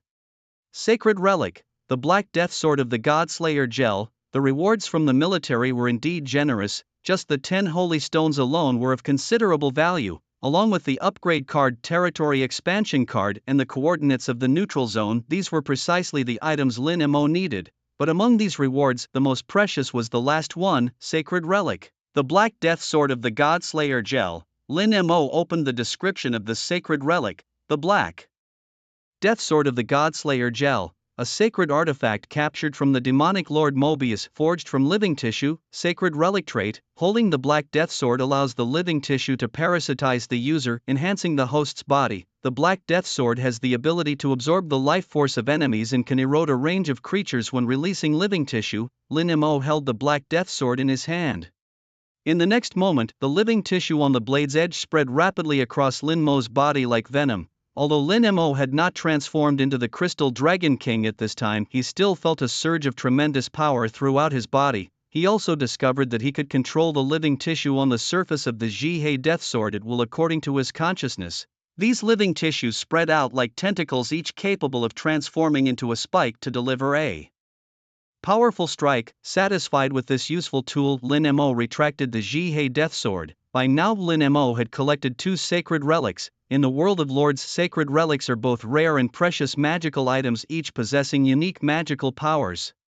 Over the following days, Lin Mo stayed low-key in the cremation ground, developing his strength. With the enhancement from the Zhihei Death Sword, Lin Mo was no longer limited to the 4th-tier corpse piles. He began venturing into the 5th and 6th tiers to scavenge corpses. At the end of each day's scavenging, Lin Mo would take out the coordinates to the void given as a military reward. On the floating island described by these coordinates teeming with 4th and 5th tier creatures, Lin Mo directly appointed a Dark Ranger as the commander, leading over 100 Tyrant Dragon Riders to frenziedly convert high-tier creatures.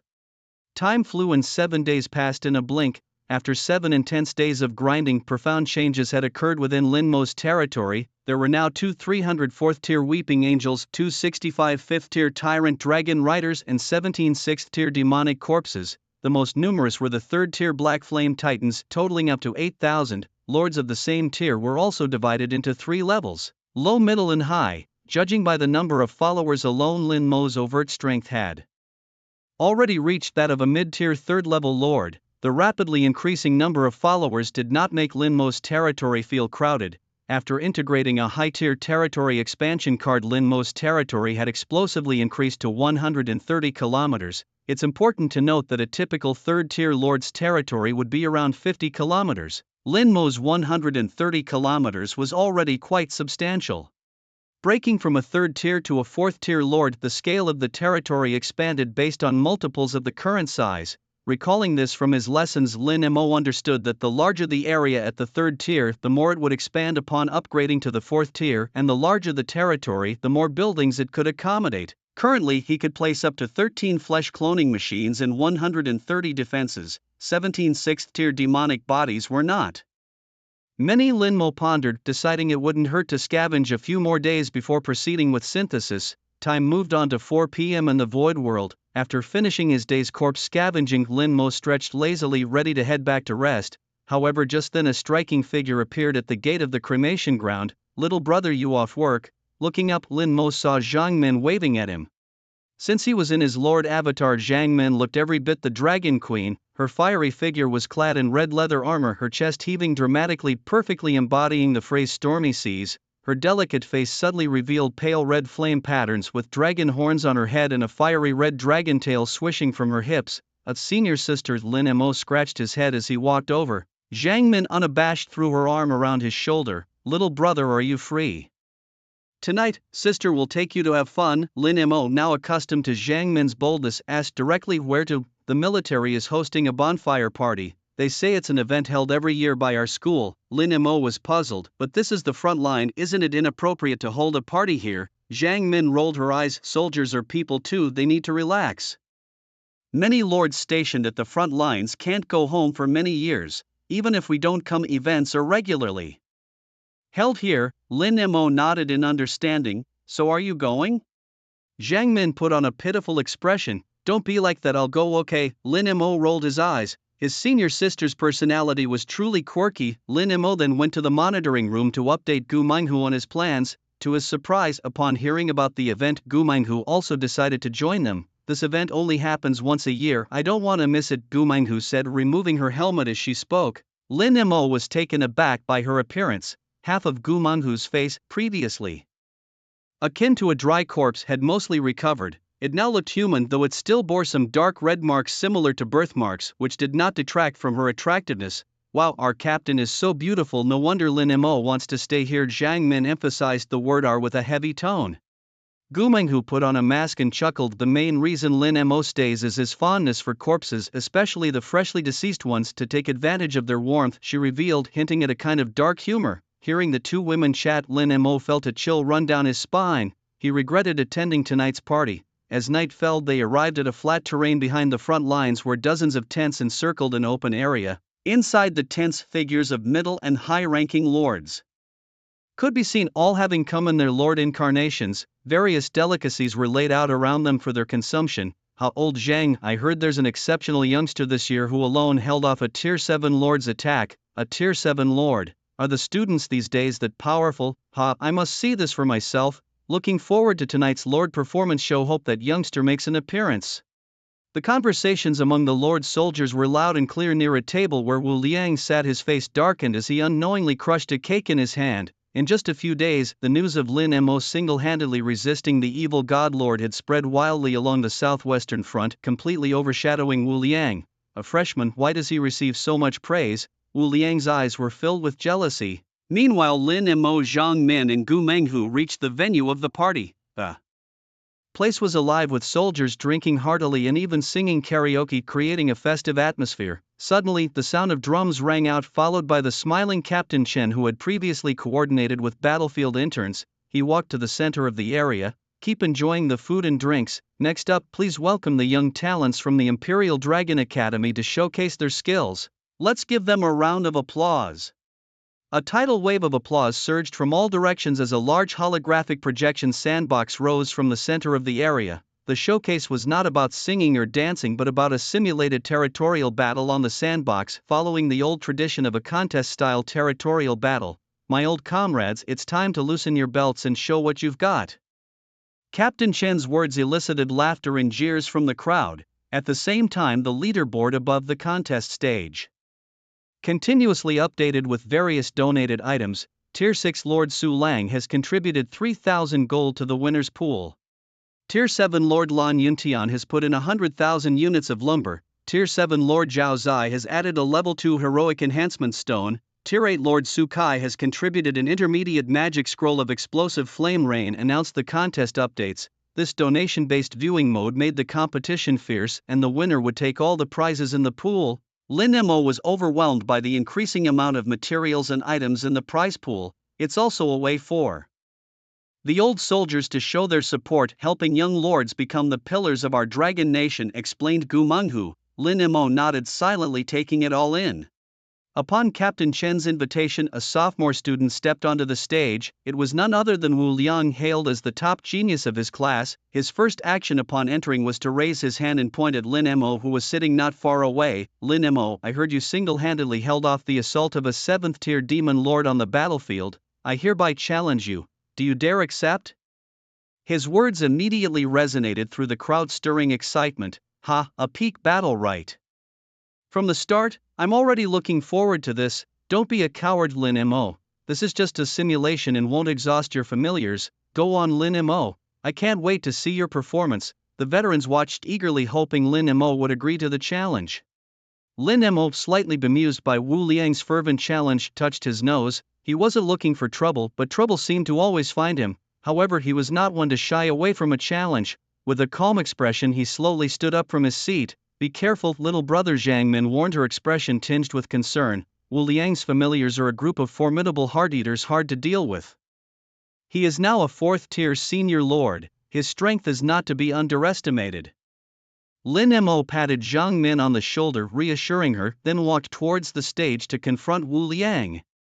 As a golden halo enveloped the area, Lin Mo and Wu Liang's consciousness were transported to a territorial space. Captain Chen's voice echoed from the sky. "The rules of the simulation are simple. You will each start on a piece of land with a fortress. Deploy your armies to defend or capture the opponent's fortress, and the first to shatter the core of the fortress wins." The rules echoed in the void. Zhang Min bit her lip worriedly. Without a limit on the number of troops, Lin Mo might have a hard time resisting given Wu Liang's scale of familiars. Gu Menghu glanced at Zhang Min and said calmly, "The number of familiars is only part of a lord's strength. A truly powerful lord can overcome a stronger enemy with fewer troops. I believe in Lin Mo's capabilities."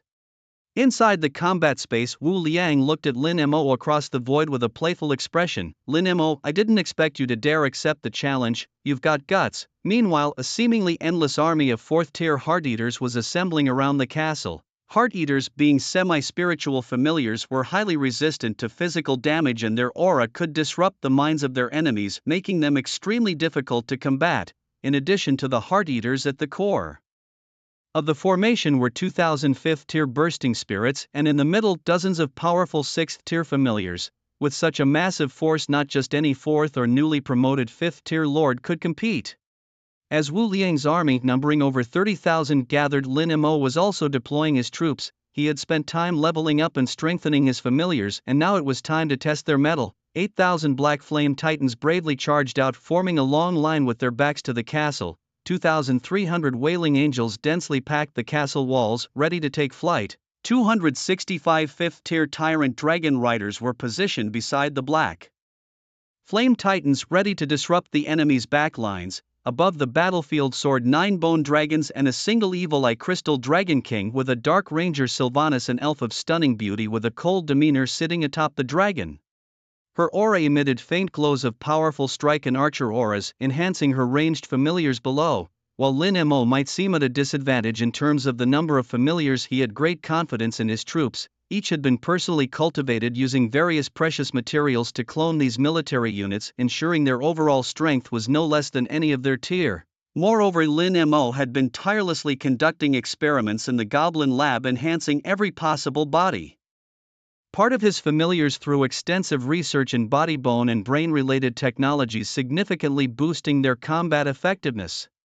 With a piercing roar from the Evil Eye Crystal Dragon King echoing from above, Lin Mo's domain followers erupted with astonishing fighting spirit. Despite facing numerous enemies, they showed no fear. On the other side, Wu Liang coldly observed the followers under Lin Mo's control. "It's a pity this is just a simulation battle, or I would wipe out all your followers," he thought. "Go, Heart-Eater Demon, charge and shred all enemies you see." Wu Liang bellowed, immediately issuing the attack command. Tens of thousands of 4th-tier Heart-Eater demons surged towards Lin Mo's fortress.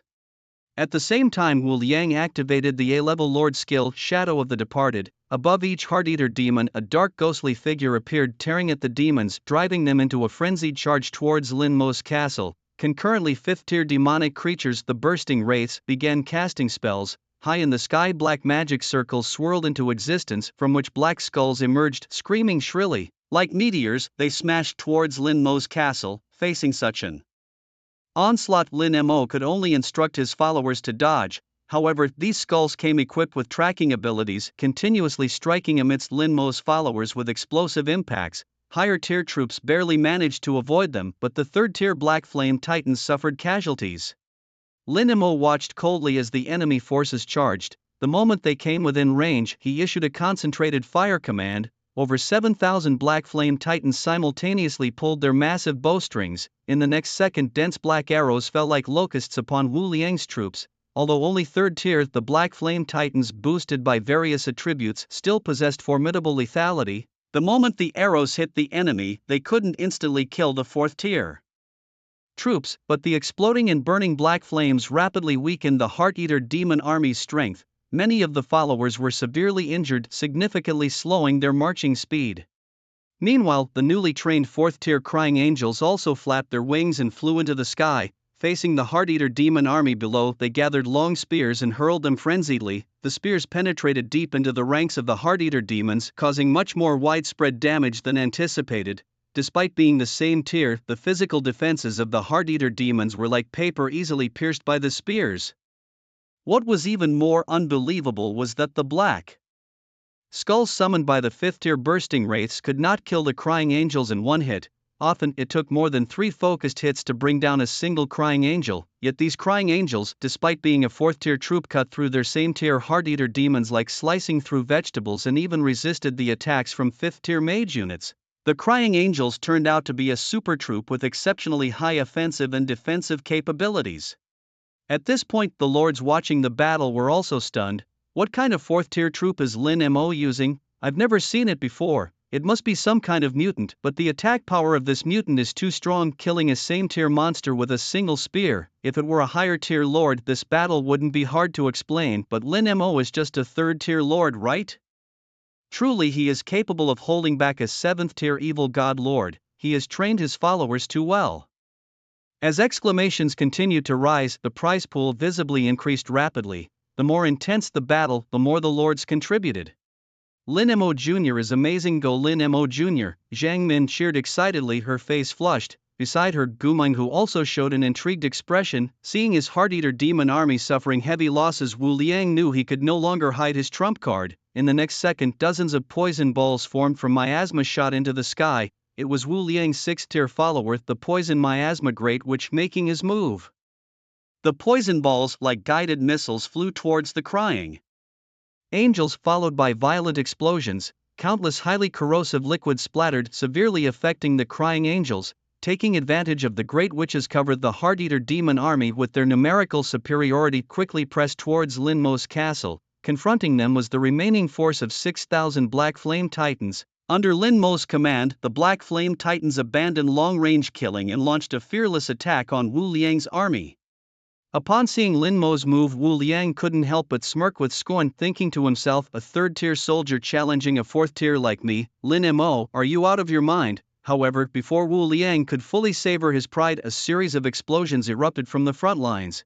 Though the Black Flame Titans were no match for the Heart Devourers, with the enhancement of the Blood Flesh explosion, which had just advanced from Class B to Class A, they were able to inflict significant damage. The explosion was now more powerful and covered a broader area, and as the explosions continued one after another, the Heart Devourers suffered heavy losses. Almost every self-destructing Black Flame Titan managed to injure at least 3 Heart Devourers. Enraged by the heavy casualties, Wu Liang's eyes turned bloodshot as he unleashed his lord's skill, driving the frenzied army of Heart Devourers to charge full speed toward Lin Mo's fortress. The Heart Devourers' formation was thrown into utter chaos, their ranks decimated.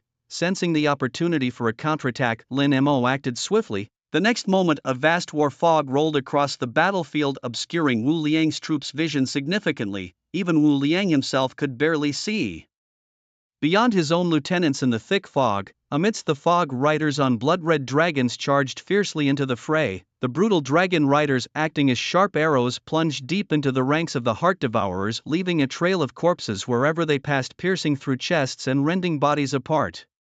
Simultaneously, 10 massive figures took advantage of the cover provided by the fog, bypassing the Heart Devourer forces and flying toward their rear positions. The sudden appearance of the brutal dragon riders tilted the battlefield in Lin Mo's favor. Numerous 4th tier Heart Devourers were slaughtered, and even several 5th tier explosive wraiths suffered severe damage. Wu Liang watched grimly from within the fog as his forces were continuously decimated, his eyes filled with murderous intent as he looked toward Lin Mo, thinking, damn you, I admit you're strong, but that doesn't mean you can win this duel. With a flick of his finger, a blinding golden light shot out, piercing the battlefield. An S-tier Lord skill, Blood Moon Calamity, was unleashed. A blood-red sun appeared in the sky, casting a scarlet hue over the land. The corpses on the ground rapidly dissolved into blood, from which numerous blood golems emerged. These golems felt no pain and were nearly impervious to physical attacks. Dozens of them swarmed a dragon rider, quickly reducing him to mere bones. The dead heart devourers, now transformed into blood golems, surged toward Lin Mo's territory, swiftly turning the tide of battle and causing severe casualties among Lin Mo's troops. As Wu Liang's forces approached the gates of the castle ready to launch their assault, Lin Mo remained unfazed. His strike team had also reached the airspace above Wu Liang's fortress. Suddenly a thunderous roar of dragons echoed above Wu Liang's castle. Following that, 9 skeletal dragons and a sinister crystal dragon king descended like divine warriors into the castle's interior. Wu Liang, who had been confident just moments before, saw his expression dramatically change. When did this happen? Damn it, the war fog! Wu Liang finally realized that Lin Mo's war fog had allowed a squad of dragons to bypass his vision and launch a surprise attack on his fortress. Caught off guard, Wu Liang hurriedly ordered his castle's defenses to counterattack. However, the combat power of the 9 5th-tier skeletal dragons was formidable, and they possessed regenerative abilities that made them nearly impossible to defeat quickly. Moreover, the Crystal Dragon King, a 6th-tier draconic mutant, possessed combat capabilities far surpassing those of similar tier soldiers. Meanwhile, the Dark Ranger, mounted on the Crystal Dragon King, transformed into a Dragon Knight. At this moment she did not wield her bow and arrow but instead grasped the sacred relic, the dire black death sword. With every swing, parasites from the sword spread outwards, forming spikes that continuously slew the approaching defensive forces. Within Wu Liang's castle, 5 6th-tier toxic miasma grand sorcerers were stationed. They had intended to release the toxic miasma to protect the core of the castle. However, the next second several rings of light fell from above their heads. It was the Dark Ranger who had unleashed an enhanced version of the Dark Curse. Following that, the evil Eye Crystal Dragon King burrowed into the interior of the castle, its claws instantly tearing apart the bodies of the Grand Sorcerers, annihilating them in an instant. At this time, in Lin Mo's castle, very few were left of the Tyrant Dragon Riders, the Weeping Angels, and the Black Flame Titans. They were all concentrated in a room at the core of the fortress, desperately resisting the onslaught of the heart-devouring demons. Outside, the world was eerily silent. The Lord's soldiers anxiously watched the intense battle unfolding on the simulation sand table. Although Lin Mo's followers were incredibly powerful, they were too few in number. Wu Liang, towards the end, resorted to a tactic of mutual destruction, significantly reducing Lin Mo's forces by sheer numbers. But this did not mean that Lin Mo was weak, for he had always been fighting against larger forces. And now, almost simultaneously as Wu Liang breached the interior of the fortress, Lin Mo's raiding squad also successfully penetrated into Wu Liang's fortress. Lin Mo's tactic of a surprise countermove was brilliantly executed. With forces significantly fewer than his own, he confronted a powerful enemy with rare strategic acumen. Not only was the final dragon surprise attack crucial, but the way the dragon cavalry entered the battlefield and divided the enemy's formation was also spectacular. If not for the dragon cavalry disrupting the opponent's formation, the battle might not have been prolonged to this point. Amidst discussions among the soldiers, admiration filled their eyes as they looked towards Lin Mo. At the small table, Zhang Min's face flushed with excitement, proud of the boy she admired. He's truly outstanding. Beside her, Gu Menghu glanced at Zhang Min and rarely made a comment. Lin Mo's command on the battlefield is indeed commendable, but it's still uncertain who will win in the end. In the simulation sand table, Wu Liang, now red-eyed with fury, roared at Lin Mo, "You're doomed, Lin Mo. My followers will soon shatter your castle's core." However, before Wu Liang could finish his rant, a voice echoed from above, "Ding, Wu Liang's castle core has been shattered. This match is over. Congratulations to Lin Mo for winning this battle." Cheers like tidal waves erupted from the spectator seats. Amazing, Lin Mo, to turn defeat into victory like this. What a capable young man. His handling of the battlefield is too strong. I think in the last minute this kid must have played a big move to overtake Wu Liang. Just a minute before, when Lin Mo realized that the enemy had breached his castle, he decisively commanded the 9-headed skeleton dragon to crash into the castle core and self-destruct. Then he had the evil Eye Crystal Dragon King unleash a Winklet beam cannon, instantly vaporizing the core. With that, he narrowly clinched the victory. As the golden light faded, the consciousness of both competitors returned to the void. With a snap, Wu Liang, as if drained of all strength, collapsed to the ground, muttering, "This can't be happening, it's impossible. How could I lose the top-ranked sophomore to a freshman?" At this moment Wu Liang's gaze was hollow, his spirit severely wounded by the defeat, yet the atmosphere around him was buzzing with excitement, leaving him the loser unnoticed. Lin Mo is amazing, Lin Mo is so cool, Zhang Min cheered loudly, her hands cupped around her mouth as she shouted. Admiration sparkled in her big eyes. The other lords and soldiers also erupted into cheers. Applause, cheers, flowers and admiration surrounded Lin Mo as he stood calmly in the center of the arena, his expression one of serene indifference. Gu Menghu, with a slight smirk playing at the corners of his mouth, watched Lin Mo with interest. This kid actually won, he thought. It seems that soon our dragon nation will have a new god of war, a young man with boundless prospects. As he pondered this, his gaze briefly shifted to Zhang Min, who was jumping around excitedly. The only daughter of the mighty Huayu group seemed to have genuinely fallen for Lin Mo, which was not particularly good news. The Gu family had few males, and encountering such a promising young man could be a perfect match for the girls of the Gu family. Unaware of Gu Menghu's schemes, Lin Mo was just enjoying his victory over Wu Liang, who left the scene dejectedly, his soul seemingly drained. Before departing, Wu Liang gave Lin Mo a venomous glance. Clenching his fists tightly, his nails digging into his palms, he vowed internally, Lin Mo, wait for me, I will repay today's humiliation manifold.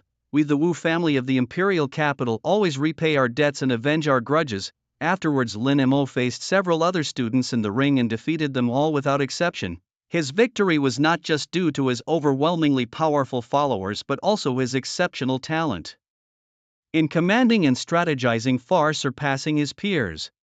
Ultimately, Lin Mo remained undefeated in the arena, claiming the top prize of the competition. When the evening concluded and Lin Mo saw the prize pool stuffed full of rewards, his eyes widened in astonishment. The pool contained 50,000 pieces of gold alone, and the basic materials were counted in the tens of thousands. Additionally, there were over 200 intermediate and beginner skill scrolls, 80 first level and 42nd level spirit enhancement stones. Counting the items in the prize pool, Lin Mo felt like he had truly struck it rich. Unlike the scions of great family conglomerates born with immense resources, Lin Mo, a poor boy with no background or strength, had to earn every resource through conquest and overcoming formidable foes.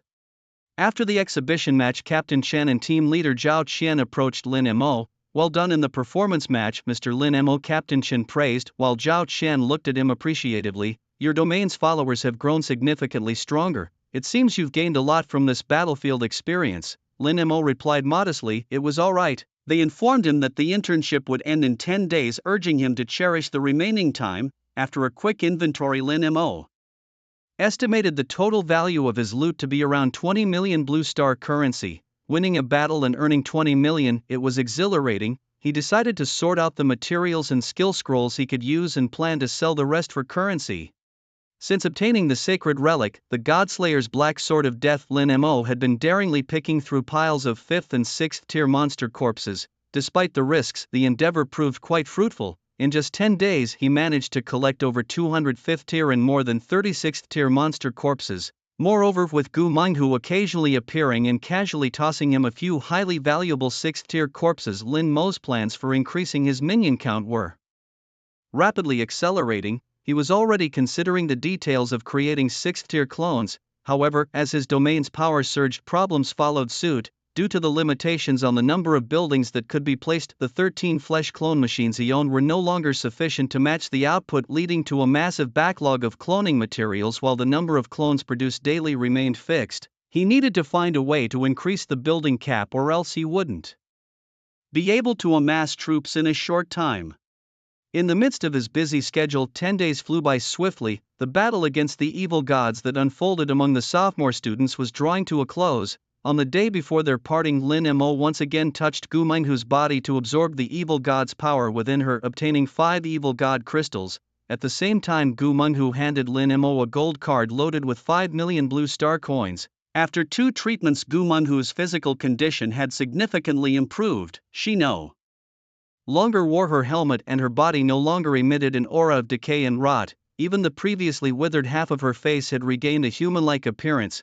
Although dark purple streaks reminiscent of birthmarks were still visible, she no longer looked like a ghastly figure. In fact, when Lin Mo saw Gu Menghu's current appearance, he was taken aback by her stunning beauty. She had the mature allure of a cool and distant beauty, less flirtatious but more heroic than teacher Jianghe, resembling a female general. Captain Gu, I'm off. Lin Mo waved to Gu Menghu. Visit me at Dragon Academy when you're free. Gu Menghu seemed indifferent as she waved back. But as Lin Mo disappeared from the courtyard, she suddenly felt a poignant sense of loss. Over the month they had spent together, she had grown deeply impressed with the energetic and driven young man. Perhaps it was the loneliness of 7 years finally meeting someone she could talk to, and now he was leaving. This made her feel an unexpected attachment, especially since he could treat her condition. She wondered what his impression of her was. He asked me to visit him at Dragon Academy. Was it just politeness, or did he really mean it? She pondered, lost in her thoughts. At the school's internship assembly point, all the interns had gathered. The top intern of this session is Lin Mo from freshman class 5, awarded 5,000 academic points. Second place goes to Zhang Min from sophomore class 3, awarded 3,000 points. Third place goes to Wu Liang from sophomore class 1, awarded 1,000 points, announced the coordinator. Zhao Kaiju, Lu Meng, Lu Su Guang and Sun Ying, 4 students who had been transformed into Lord Incarnates, had their domain coordinates leaked and were expelled after their fall. As the ranking concluded, students began murmuring among themselves. Zhao Kaiji and the others got what they deserved, mocking Lin Mo instead of keeping watch, and look where that got them. But speaking of which, Lin Mo is really something, a freshman topping our sophomore class, and beating Wu Liang, who's been sulking around like everyone owes him money. As they were enveloped in a flash of white light, their Lord Incarnate forms disappeared, and at the same moment back at Blue Star Capital's Dragon Academy, everyone's consciousness returned to their bodies. As the golden light dissipated, the student lords deactivated their invincible states. Lin Mo came back to his senses, feeling as if he had experienced a whole different era. In reality, only a few days had passed. During these days, protected by a golden halo, they did not feel hunger or thirst, their state frozen at the moment just before they departed. Phew, finally back. Zhang Min approached Lin Mo with a happy face, hugged his arm and said, "Little junior brother, you better not run away. This time, give me your contact information." Feeling the surprising elasticity from his arm, Lin Mo coughed dryly and quickly exchanged contact information. "I'm in a good mood today, I'll take you out for some good food." Before Lin Mo could react, Zhang Min pulled him towards the school gate. Meanwhile, Wu Liang watched the retreating figures with a trace of venom in his eyes. "Damn Lin Mo, not only did he steal my honor, he also took my girl. Just wait, soon you'll realize you've messed with the wrong person." While eating, Lin Mo asked Zhang Min about ways to increase the building limit in their territories. "The simplest way is to expand the territory," she explained. "The larger the territory, the higher the building limit you can have." Lin Mo nodded slightly. "Is there another way?" Zhang Min pondered. "I remember there's a relic in the school shop that can also increase the limit, but it requires quite a few credits." Lin Mo immediately took out his phone and opened the school shop's exchange panel, finding the relic Zhang Min mentioned. Billy Link's Beep Beep Boy, a robot made by Billy Link in his childhood using a toilet and other scrapped parts. It was his only companion during those days. When Beep Beep Boy gets angry, it makes beep beep beep sounds. Relic power. Placed in a territory, it doubles the building limit. The credits needed for exchange: 7,000 points, doubling the building limit. That's a great item. Lin Mo was excited, as this relic was exactly what he needed. However, it was a bit pricey at 7,000 credits, and he only had the 5,000 credits he had just earned, with the rest spent on other items. Seeing Lin Mo's predicament, Zhang Min nudged his shoulder and teased with a smile, "Looks like little junior brother doesn't have enough credits. Do you want your sister to lend you some?" Lin Mo scratched his head. "What's the catch? It's not going to be something like offering myself in return, right?" Zhang Min rolled her eyes. "You wish. Of course, you'll have to pay it back." She continued, "I'll lend you the credits, but you need to return them in 3 months, plus 5% interest. If you're okay with it, I'll lend it. If not, forget about it." Lin Mo thought for a moment and nodded. "Then lend me 2,000 and I'll return 2,050 credits in 3 months. Zhang Min's eyes twinkled, suddenly changing her terms. "No, 5% interest is too low. You'll also have to grant me an additional favor." "What favor?" "I haven't decided yet, but it definitely won't be anything troublesome," said Zhang Min. "So, stinky little brother, do you agree?" Lin Mo, feeling somewhat helpless, nodded in agreement. He, stinky little brother, you're really straightforward." After borrowing 2,000 credits from Zhang Min, Lin Mo successfully exchanged them for Billy Link's Beep Beep Boy. The moment he placed it in his territory, he received a notification that he could build more structures. With a wave of his hand, Lin Mo constructed 13 more flesh clone machines. In total, 26 flesh clone machines now operated non-stop, greatly improving the efficiency of the cloned family members' conversion. at 1:30 in the afternoon. Lin Mo was about to return to his dormitory to rest when he received a call from teacher Jiang He saying that the freshmen were attending an extramural exploration public class and asking if he wanted to join. Lin Mo, desperately needing credits, agreed without hesitation. Seated in the public classroom wrapped in a golden halo, once more Lin Mo's consciousness was transported into an extramural dimension. The next second he appeared in a desolate wasteland world as a lordly avatar.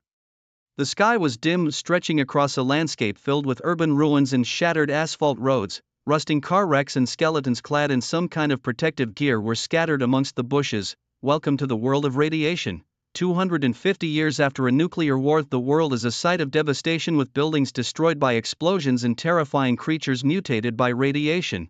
Traverse this world with caution. Every puddle you cross may contain radiation that could weaken you, make you severely ill, or even lead to death. Task 1. Collect glands from first-tier mutant cockroaches, 0 out of 100. Task 2. Defeat a second-tier mutant lobster and seize its eyeballs, 0/1. Task 3. Explore the northern radiation zone, where powerful forces such as the Steel Brotherhood and ghoul nests reside, and defeat them.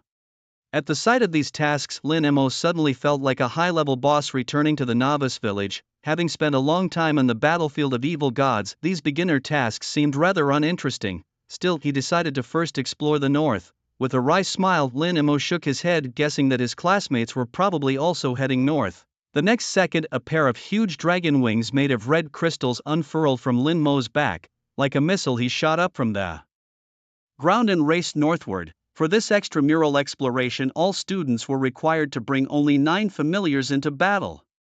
As night fell, he reached the town of Hejian. Before the nuclear war, it was just an ordinary, underdeveloped village. However, it survived the catastrophe due to its distance from major cities and had developed over a century into a relatively prosperous wasteland town in the region. Mechanical patrols roamed around the town, providing shelter for the townspeople. This relatively safe town was also where the freshmen lived. Having been in this world for nearly a month, most of the surviving students had set up camp here with their familiars, resting at night and venturing out during the day to fight monsters and complete tasks for points. However, tonight was not peaceful. As most students lay in bed beginning to rest, an army clad in steel armor appeared on the hills outside the town. Invaders from another world had stationed themselves in this small town. Brothers, grab your weapons and slaughter them. Drive these damned intruders out of our world. Charge. The next second, a barrage of artillery fire erupted. The Steel Brotherhood, thousands of steel soldiers, charged towards the town. Improvised mortar shells fell on the town, triggering a series of explosions. The students in the town were jolted awake by the chaos, frantically trying to organize their familiars for battle. However, the merciless bombardment exploded around them, causing numerous casualties among the familiars, and several students who had transformed into lords were killed in this bombardment. After the intense shelling ended, the onslaught of the Steel Brotherhood's steel flood followed. Countless steel soldiers pulled the triggers of their machine guns, sweeping through all living forces in the town. The combat power of the Steel Brotherhood's mech soldiers was assessed at Tier 3, not to be underestimated. Caught off guard by the sudden attack, the students could hardly mount an effective defense. As the situation deteriorated, the surviving students had no choice but to retreat from Hejian town, fleeing from night until daybreak. To make matters worse, in their chaotic retreat, several students accidentally disturbed a large ghoul nest nearby. Thousands of corpse ghouls surged out, completely sealing the path ahead. With corpse ghouls blocking the front and the Iron Brotherhood blocking the rear, a group of students found themselves perilously surrounded in a narrow canyon. The scene shifts to Lin Mo, who was searching for supplies in an abandoned gas station by the roadside. Broken tape, wrenches, car repair tools, and expired drinks, none of these were the supplies Lin Mo needed. Suddenly, a cockroach the size of a calf pounced from the ceiling, its sharp mandibles aiming to pierce Lin Mo. But in the next second, Lin Mo drew his dark sword and impaled it, killing the mutated cockroach and obtaining a mutant gland. *1. Lin Mo examined the white gland in his hand, which somewhat resembled a silkworm cocoon. After a night of exploration, Lin Mo discovered that in this world devastated by nuclear weapons, there were 2 materials he needed. One was the mutant gland he currently held, and the other was a material known as radiation stone. Radiation stone is a mineral with extremely high radiation, somewhat resembling an evil eye crystal. It could bestow radiation attributes to followers or items. The radiation Trait continuously emits energy fluctuations that make nearby enemies feel uncomfortable, slowing their movement speed and clouding their judgment. The primary function of the radiation trait is to slow down enemies. In battle, the faster side always has the advantage, and the radiation trait acts like a slow aura, weakening the enemy forces. The mutant gland is a material that can induce random mutations in organisms. These random mutations are highly unpredictable. A mutation might result in an extra eyeball, a heart, or perhaps an additional arm or a few missing fingers. Such mutations are useless to other lords. However, for Lin Mo, who possesses a flesh cloning machine, it's essentially a random enhancement lottery ticket. He could randomly select a body part to mutate and then synchronize any beneficial mutations to the flesh cloning machine for mass cloning to strengthen his followers. For instance, if luck allowed a tyrannical earth dragon to grow an extra heart, then the tyrannical dragon riders would undoubtedly see an enhancement in their movement speed and burst power. This is the function of the mutant gland.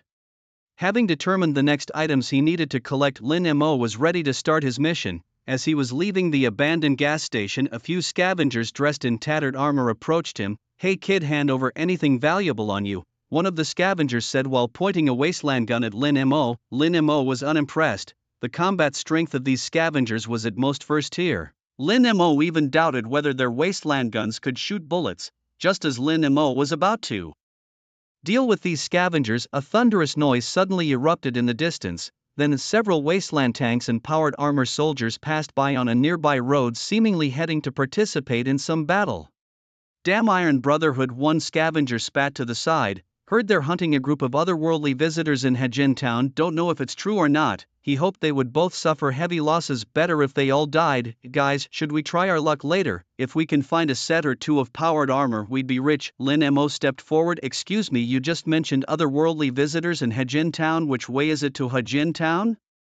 The scavengers immediately showed disdain.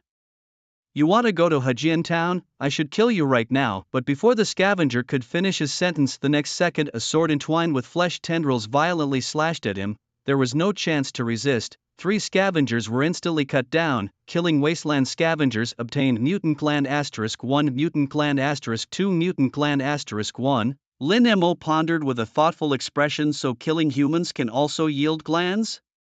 At the very next moment, she unfurled her crystalline wings and chased after the tank troops she had just passed by. Meanwhile, in a valley just outside the town of Hajin, Su Era's son Gao Chang and others were commanding their kin in a difficult battle against the corpse ghosts. These nimble and pain-resistant corpse ghosts had reached the strength of a third-tier entity. Complicating the situation further, some of these corpse ghosts possessed intelligence and even used weapons to attack. Most of the students were desperately defending against the onslaught of the corpse ghosts. On the other side of the canyon, Gu Qingqing, with a grave expression, was directing 3 flower spirit tree demons in front of her. Belonging to the 4th tier, these flower spirit tree demons were among the top familiars of the freshmen. However, the influx of the Iron Brotherhood into the canyon was overwhelming, and the presence of wasteland tanks made the situation dire. Even the flower spirit tree demons could only barely hold off their advance, and the other students' familiars were too weak to share any of the burden.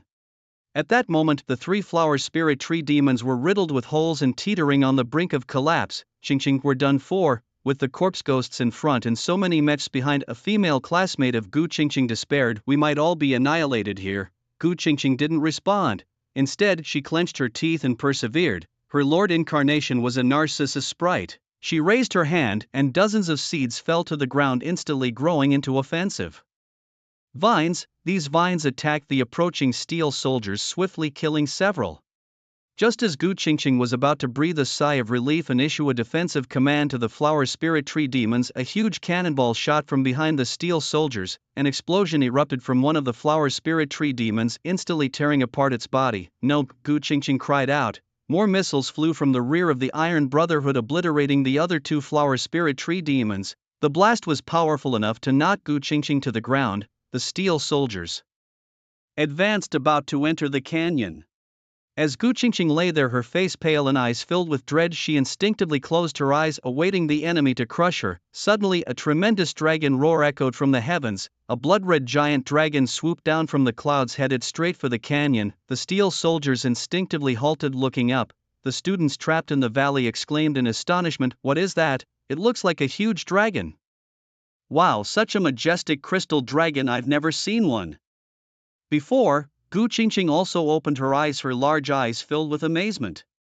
The next second, the crystal dragon landed in front of her, its fierce dragon head stretching forward. The dragon's roar reverberated throughout the valley. Gu Qingqing stood just 5 meters behind the blood-red crystal dragon, staring at it in shock. Strangely, the dragon's back carried a continuously writhing black sword. The dragon slowly turned its head, its blood-red vertical pupils meeting Gu Qingqing's gaze. While she did not understand what the dragon intended, Gu Qingqing received an important piece of information. This dragon knew her. Could it be Lin Mo? When she saw Lin Mo nod, Gu Qingqing's eyes welled up with tears. Is it really you, Lin Mo? Lin Mo averted his gaze and looked up, roaring again. Beside Lin Mo's massive body, a white portal appeared, echoing with dragon roars.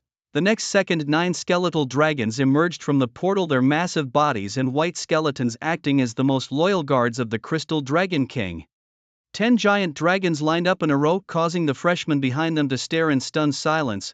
Are these 5th Order Dragon affiliates? So cool, such powerful affiliates. Which student owns them? They must be incredibly strong. I heard from Gu Qingqing just now that they seem to belong to Lin Mo. Lin Mo? Didn't he take a leave of absence? Could it be that he has returned? Amidst the shock and admiration of the students, the 10 giant dragons charged towards the soldiers of the Steel Brotherhood. Like flesh and metal tanks, these 3rd Order soldiers stood no chance against the mighty 5th Order dragons. As the dragons tore through the ranks, notifications rang out in Lin Mo's mind. Killed powered armor soldier obtained radiation stone *1. These clunky powered armors were all energized by radiation stones. Looking out, thousands of powered armor soldiers equated to thousands of radiation stones. For Lin Mo, facing these enemies was like mowing the lawn. A flick of a dragon's tail could instantly kill dozens of powered armor soldiers. In the distance, the wasteland tanks opened fire, but their powerful-looking sports cars were completely ineffective against the skeletal dragons. One skeletal dragon charged into the tank formation and destroyed most of the tanks in moments. Lin Mo harvested a large batch of radiation stones. However, solely farming radiation stones was not the most profitable tactic. Lin Mo knew that at the other end of the canyon there was a large group of ghouls. In the radioactive world, ghouls were considered mid to high-end combat forces, surely containing numerous mutated glands in their bodies. Thus, Lin Mo commanded the skeletal dragons to continue clearing the Steel Brotherhood's powered armors while he reverted from his Dragon King form back to human. Now Lin Mo, dressed in dark red crystal armor and carrying a black sword oozing with a black oily substance, his pale short hair fluttering in the wind and his delicate yet stern face looked like a king born from blood donation, exuding an overwhelming aura. The students recognized Lin Mo but kept their distance due to the icy aura emanating from him, even subconsciously lowering their voices. Lin Mo, thank you for saving me. Gu Qingqing clasped her fists at her chest, her eyes filled with excitement and admiration as she stared at Lin Mo. Lin Mo approached and nodded slightly. What's the situation in the canyon? How many ghouls are there? Gu Qingqing blushed, shyly lowering her head, unable to meet Lin Mo's gaze. There are 3 large ghoul nests, with the number of ghouls ranging from 800 to 1,000. Lin Mo nodded and immediately headed deeper into the canyon. As he passed by the students inside, they instinctively cleared a path for him, as if making way for a mighty king. Everyone was silent, their eyes filled with reverence as they watched Lin Mo. Soon Lin Mo reached the rear of the team and saw the ghoul army vast like a tidal wave. Squad leader, you're back, Su Arrow exclaimed with excitement. His return instantly invigorated the spirits of the other students from Class 5. Morale, which was on the verge of collapse, was instantly boosted and the battle lines quickly stabilized. Lin Mo nodded towards Su Arrow and the others, then shifted his focus to the horde of ghouls. These hairless skeletal-headed creatures of the wasteland were unaware that a god of death was now setting his gaze upon them. In the next instant, Lin Mo drew his Jihei death sword and, unfurling his wings, plunged into the thick of the ghoul army. The sword unleashed its deadly power, every swing sending out countless tendrils that transformed into black spikes, firing wildly at the ghouls surrounding him. It was as if each strike carried a splash damage effect, violently mowing down the ghouls. Despite their ferocity, the ghouls charged towards Lin Mo without fear of death. However, their once feared claws and fangs were now utterly ineffective against Lin Mo's crystal armor, which remained impervious. Lin Mo's left hand then transformed, conjuring a red crystal beam cannon that blasted a high-temperature beam, instantly vaporizing a large number of ghouls on the spot. His right hand continuously wielded the Jihei death sword, cutting down any ghoul that came within reach. As he slaughtered the frenzied, intelligent and armed ghouls, he accumulated numerous mutant glands from each of them, amassing a significant collection amidst the ongoing carnage. Meanwhile, a skeletal dragon nearly obliterated the members of the Steel Brotherhood, harvesting a great quantity of radiation stones.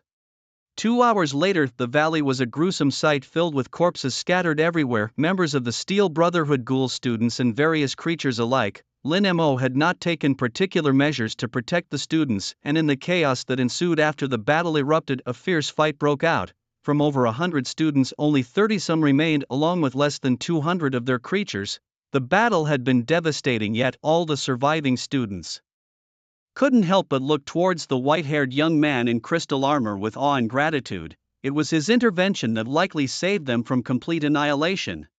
After clearing the field of ghouls and Steel Brotherhood soldiers, Lin Mo found a relatively clean spot to tally his gains from the battle. He collected 786 radiation stones and 1369 mutant glands. Attempting to extract properties from a radiation stone in his cloning machine, he found that a single stone's energy was insufficient. It took 30 radiation stones to successfully extract the radiation property, which was stored in an energy core glowing with an ink-green halo termed a radiation crystal core. Thus, he obtained 26 of these cores, considering it a decent haul.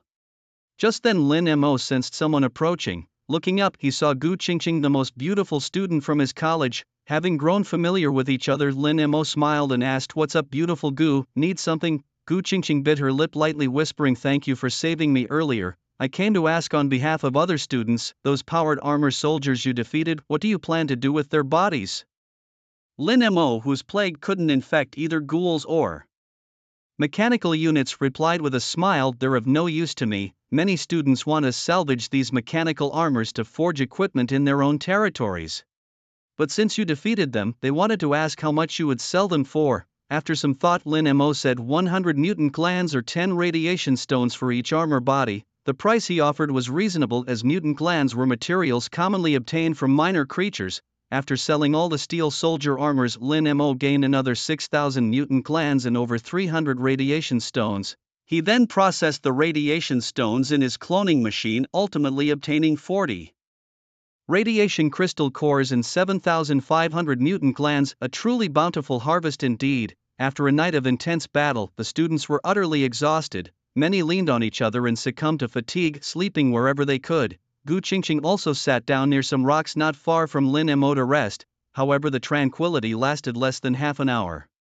Soon a voice from the school's teachers echoed in everyone's minds. The casualty rate of this extracurricular exploration course had already exceeded 80%. Apart from a few students, the majority did not perform well. After discussions among the class teachers, we decided to conduct a final trial. We will place a super nuclear bomb at the center of Hejin Town and set it to detonate in 4 days. At the same time, a large amount of materials and building supplies will be dropped around Hejin Town. You have 24 hours to gather resources and fortify Hejin Town. Until 1 second before the super nuclear bomb detonates, you will automatically be transported out of this world. Remember, 24 hours after the nuclear bomb is placed, its location will be announced to the world, and at that time numerous powerful forces from the radiation world will come to Hejin Town to thwart the detonation plan. Your task is to hold them off until the bomb is completely detonated. This trial will be extremely challenging, but the rewards in academic credits are equally substantial. Killing a first-tier enemy earns 1 credit, a second-tier enemy 5 credits, and a third-tier enemy 10 credits, and so on. Students, let's give it our all.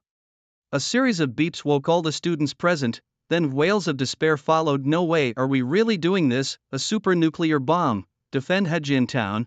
Facing all the forces of the radiation world, can we really win? Right now we're barely 30 people with over 100 dependents. How can this small force defend for 4 days? This is too hard. This practical class is just too difficult. Listening to the continuous lamentations of the students, Lin Mo remained emotionally stable. Defending Hejin Town and detonating the super nuclear bomb sounded quite thrilling. However, what Lin Mo cared about most were the academic credits offered for this trial. Earning credits by killing enemies was a rare opportunity to rack up credits, especially for someone like Lin Mo, who owned 9 fifth-tier skeletal giant dragons. Lin Mo got up from the ground and silently started walking towards Hejin Town. Gu Qingqing came to her senses and hurriedly followed him. Seeing that some had already started moving towards Hajian Town, the rest of the students followed suit. Upon entering Hajian Town, the situation was somewhat better than expected. A student opened an airdrop supply box, obtaining some building materials and also acquiring 5 Wasteland machine gun turrets and a Vanguard team replenishment card. The machine gun turrets set up around the perimeter of Hajian Town were a decent defensive weapon. The Vanguard team replenishment card allowed for the addition or replacement of one's dependent troops, with a limit still set at 9 slots. Similar airdrop supply boxes were abundant around Hajian Town. Brothers, hurry up and scavenge for supply boxes in the wasteland. Build up the city walls and defenses before the monsters lay siege. The students immediately split up, leading their dependents to frantically gather resources from the wasteland. Unlike the other students who were collecting materials, Lin Mo found an empty room and began studying the newly acquired mutation gland. His consciousness delved into his territory, focusing on a flesh clone machine nearby. Quietly squatting beside the machine was a savage dragon rider. Lin Mo took out the mutation gland, and in his field of vision a user-friendly circular charging ring appeared. In the top right corner there was a label for mutation rating, and in the bottom right the number of available mutation glands was displayed as 7516. Below that was a button labeled place. The interface was quite intuitive. Lin Mo tapped the place button several times, filling the charging ring to 2/3, and with a few more taps the ring was completely filled. The place button then changed to mutate. Alright, let's see what kind of monster the first mutation creates. Lin Mo eagerly pressed the mutate button. The savage dragon rider began to convulse wildly, but soon the mutation process was complete. Ding! Mutation of the savage dragon rider completed, resulting in a negative mutation. Cataracts, mutation rating 6. Before Lin Mo's eyes, the tyrannical dragon rider's eyes turned gray, clearly having lost all sight. With a helpless shrug, Lin Mo tossed the cataract-afflicted dragon rider into the flesh cloning machine for reformation. He promptly called for the second one. Ding! The transformation of the tyrannical dragon rider was completed, acquiring a positive mutation, a 6-toe, mutation score, 11 points. Lin Mo, undeterred, continued with the mutations. Ding! Another transformation completed this time, gaining an underdeveloped, deformed wing, mutation score, 21 points. Ding! Yet another mutation completed, resulting in a negative mutation, diseased spine, mutation score, 0 points. Ding! Following that, a mutation causing deafness, mutation score, 5 points. After more than a dozen mutations, the results were far from ideal. Most of the mutated dragon riders were afflicted with various diseases, significantly weakening their combat abilities. The few positive mutations were also quite useless, hardly enhancing their combat capabilities. At this point, nearly 3,000 mutation glands had been used up. Lin Mo scratched his head. There were plenty of mutation glands anyway. The more mutations performed, the higher the likelihood of achieving an exceptional mutation trait. Gritting his teeth, Lin Mo continued with the experimental mutations. After several more attempts, fortune finally smiled upon him. Ding! Mutation completed, obtaining a positive mutation, a secondary head, mutation score, 87 points. The mutated tyrannical land dragon now sprouted a second dragon head. Unlike the first fierce-looking head, the second head emerged on the side of the neck and was extremely flexible and slender, much like a serpent. Lin Mo immediately checked the attributes of the secondary head. Double-headed tyrannical dragon rider with secondary head. The flexible neck could monitor movements in a 360-degree radius, capable of spraying highly corrosive gastric fluids in any direction, and if the secondary head were severed, it could regrow within a short period. The mutation materials had not been wasted. Lin Mo looked at the successfully mutated double-headed tyrannical dragon rider and nodded in satisfaction. The additional head not only skyrocketed its combat abilities but also provided area of effect skills. Lin Mo immediately began mass cloning of the mutated dragon riders. In no time, a batch of powerful double-headed tyrannical dragon riders emerged from the cloning machines. Exiting the domain world, 13 hours had passed since the 24-hour novice protection period ended. By now, Hajian Town was surrounded by enormous city walls. The entire town had undergone a drastic transformation. Students who had lost their dependents replenished their dependent slots. Everywhere in the town, the skilled Mr. Handy could be seen patrolling. The city walls were lined with rows of machine gun turrets. With these defense installations, the students felt quite confident about the Upcoming defensive battle. Lin Mo stepped out of his room and was immediately met by Gu Qingqing, who was with her own dependents. Lin Mo, Gu Qingqing ran over with a face full of joy, her big watery eyes filled with admiration. Previously, because of the battle, Lin Mo had not paid much attention. Now, seeing Gu Qingqing's appearance, he was somewhat dazzled. Gu Qingqing's dependents were a group of plant sprite dependents. She herself was a daffodil sprite. Her skin was delicate and well-proportioned. Her body was adorned with green leaves and flowers, presenting a pleasant sight much like a flower sprite. Feeling Lin Mo's intense gaze, Gu Qingqing coyly asked Lin Mo, "What are you planning to do now?" Lin Mo scratched his head. "I plan to stroll around Hejin town. The major forces of the wasteland world will soon arrive and I need to survey the terrain in preparation for battle."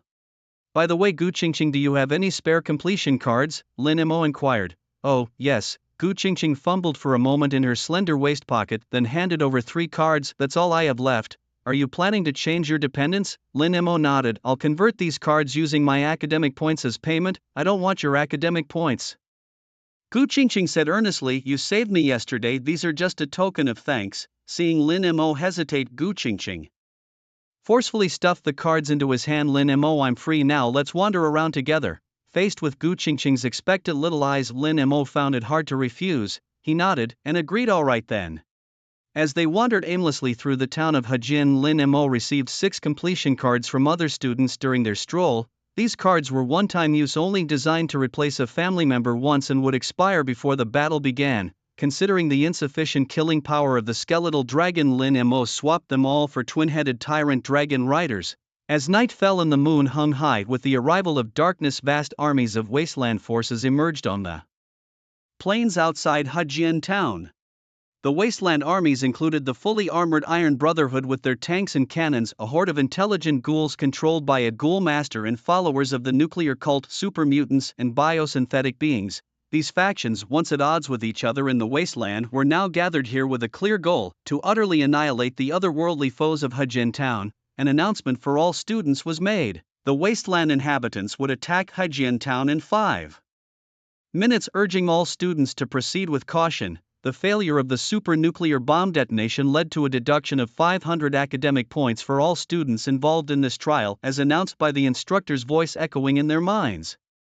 All students, leading their respective family members, ascended the city walls, their gazes heavy as they stared at the approaching enemies. Not far from Lin Mo was Gu Qingqing, who had already instructed her floral tree demon to root itself into the wall. The 9 skeletal dragons were recalled to their territory, and immediately after, 9 twin-headed tyrant dragon riders emerged from the portal. The malevolent aura quickly spread around them, causing many students to pale at the sight of their ferocious appearances. Particularly, the second head on the neck of the tyrant ground dragon, resembling a python, was enough to make anyone's scalp tingle at a mere glance. As the countdown ended, the first wave of wasteland inhabitants charged forward, a group of scavengers in tattered clothing, armed with wasteland firearms and makeshift weapons. "Long-range units, attack!" someone shouted. In the next moment, arrows and long-range magical attacks flew towards the scavengers. With ongoing explosions and screams, swaths of scavengers were killed. As they closed in, the machine gun turrets on the city walls also began to retaliate. The interwoven gunfire created a deadly net, continuously slaughtering the wasteland scavengers. Lin Mo stood on the city wall, concentrating red crystals around him and shooting them out like arrows. The moment the red crystals entered the bodies of the scavengers, they were burst open by the spreading crystals, followed by explosions that continued to infect others.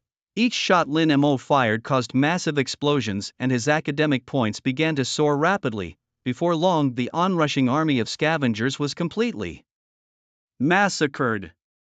Following closely were even more formidable enemies. The second wave of attackers was the followers of the nuclear cult, the Atomic Men. These beings shared similar physical strength to the ghouls but emitted a glow from the massive nuclear radiation condensed within their bodies. Even in death, these atomic men would emit radiation, making them particularly troublesome foes. As this group of atomic men charged towards Hejin town, many students felt their bodies weaken. Some of the weaker archer units even began to vomit. What was more deadly was that the radiation affected not just biological beings but also the machine gun turrets and the skilled Mr. Hands on the city walls, causing various malfunctions and electrical sparks. Lin Mo and the twin-headed tyrant dragon riders, however, possessed considerable resistance to nuclear radiation.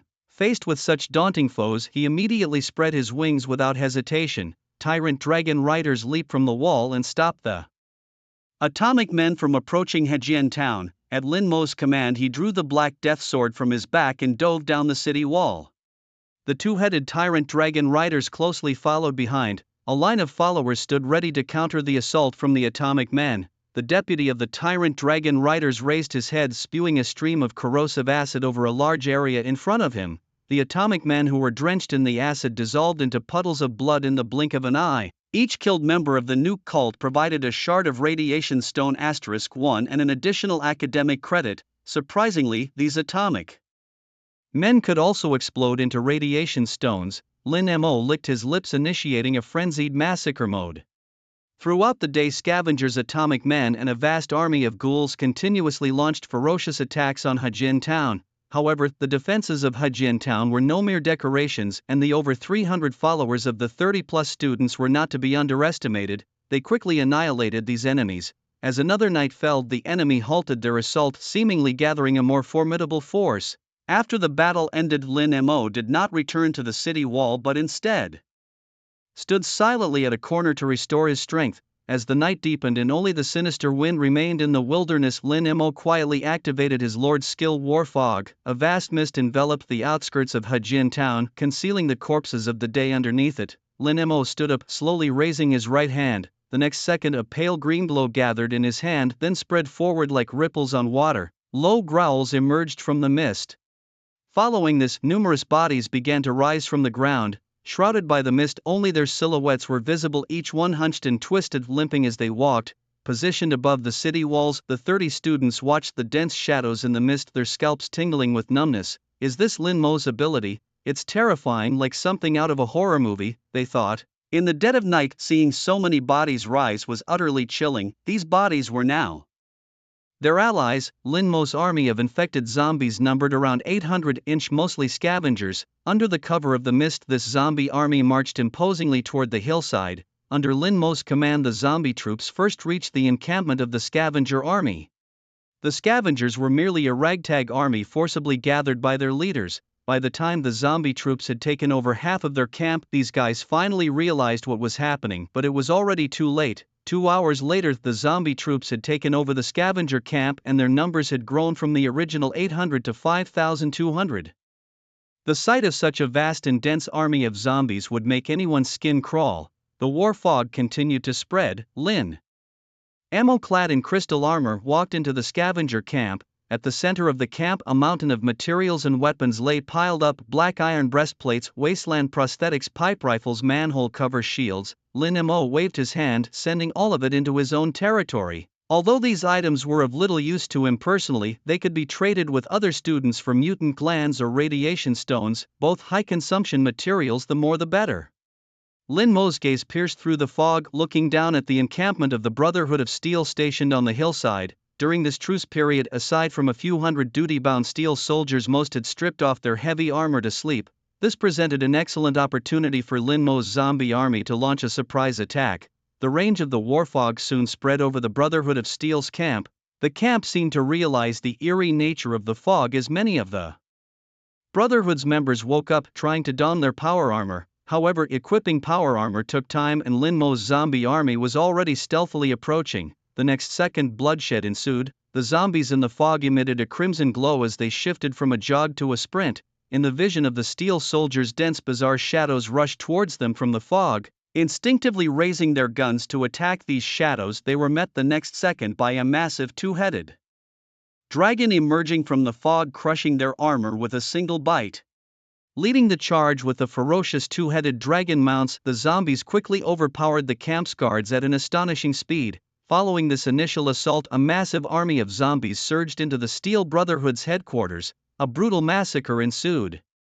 Without the protection of their steel armor, the soldiers of the Steel Brotherhood were no match for the sheer force of the enemy and couldn't even put up a basic level of resistance against the thousands of undead. An hour later, the entire camp had been completely overrun, with not a single member of the Steel Brotherhood surviving the surprise attack. The number of zombies in the army had swelled to 15,000. Numerous well-preserved power armors and wasteland tanks were left without their masters. Lin Mo unapologetically continued to gather this bounty of war spoils into his lord's space.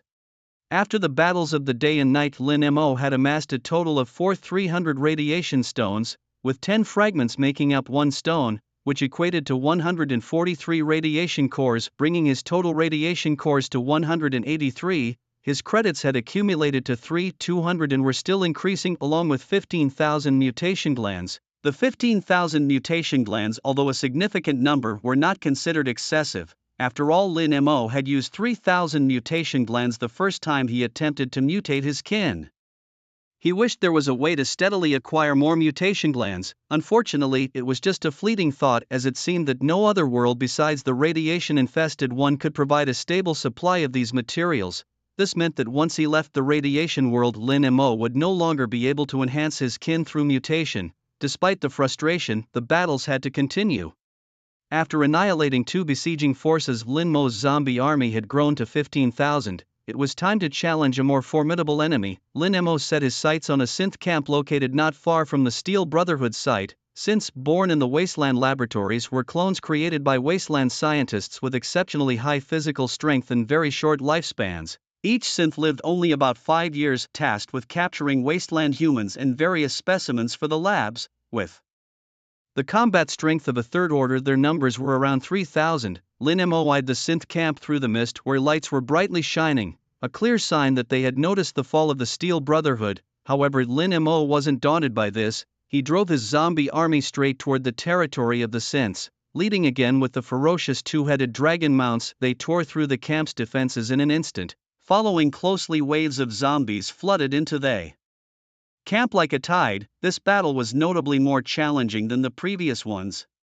3 hours later, as the sky began to lighten slightly, the synth camp was a gruesome sight, littered with the corpses of both synths and zombies. Lin Mo stood atop a pile of bodies, wiping the blood that had smeared across his cheek. Looking around, there were no living creatures left in the camp, only his remaining army of 10,000 zombies. However, by this time the zombie army was essentially decimated. Most of the zombies were missing arms and legs, unable to move. Many were reduced to just half a torso, their mouths opening and closing weakly. As the fog cleared, Lin Mo saw tens of thousands of corpse ghosts rushing down from a nearby hillside. Without the cover of night continuing, the battle seemed pointless.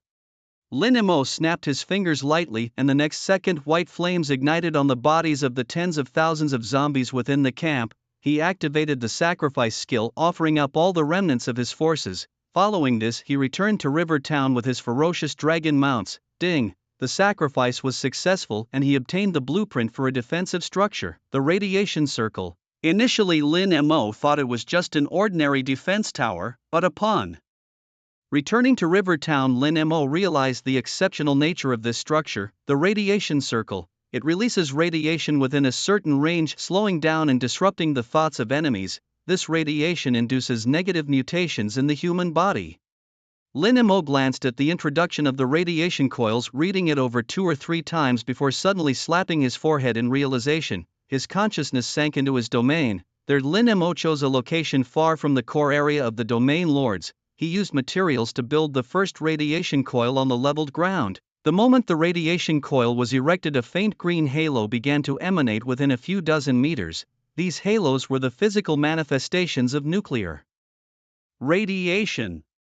Following that, Lin Mo quickly established 3 more radiation coils. The green halos around them almost solidified, looking from afar like a field of grass. Lin Mo recalled that at the beginning of his domain management he had obtained a refugee camp building. He immediately relocated the refugee camp within the radiation range of the coils. Under the massive envelopment of radiation, the refugees quickly underwent negative mutations. Their bodies swelled and their faces were covered with nauseating tumors and scabs. This radiation process lasted for about an hour.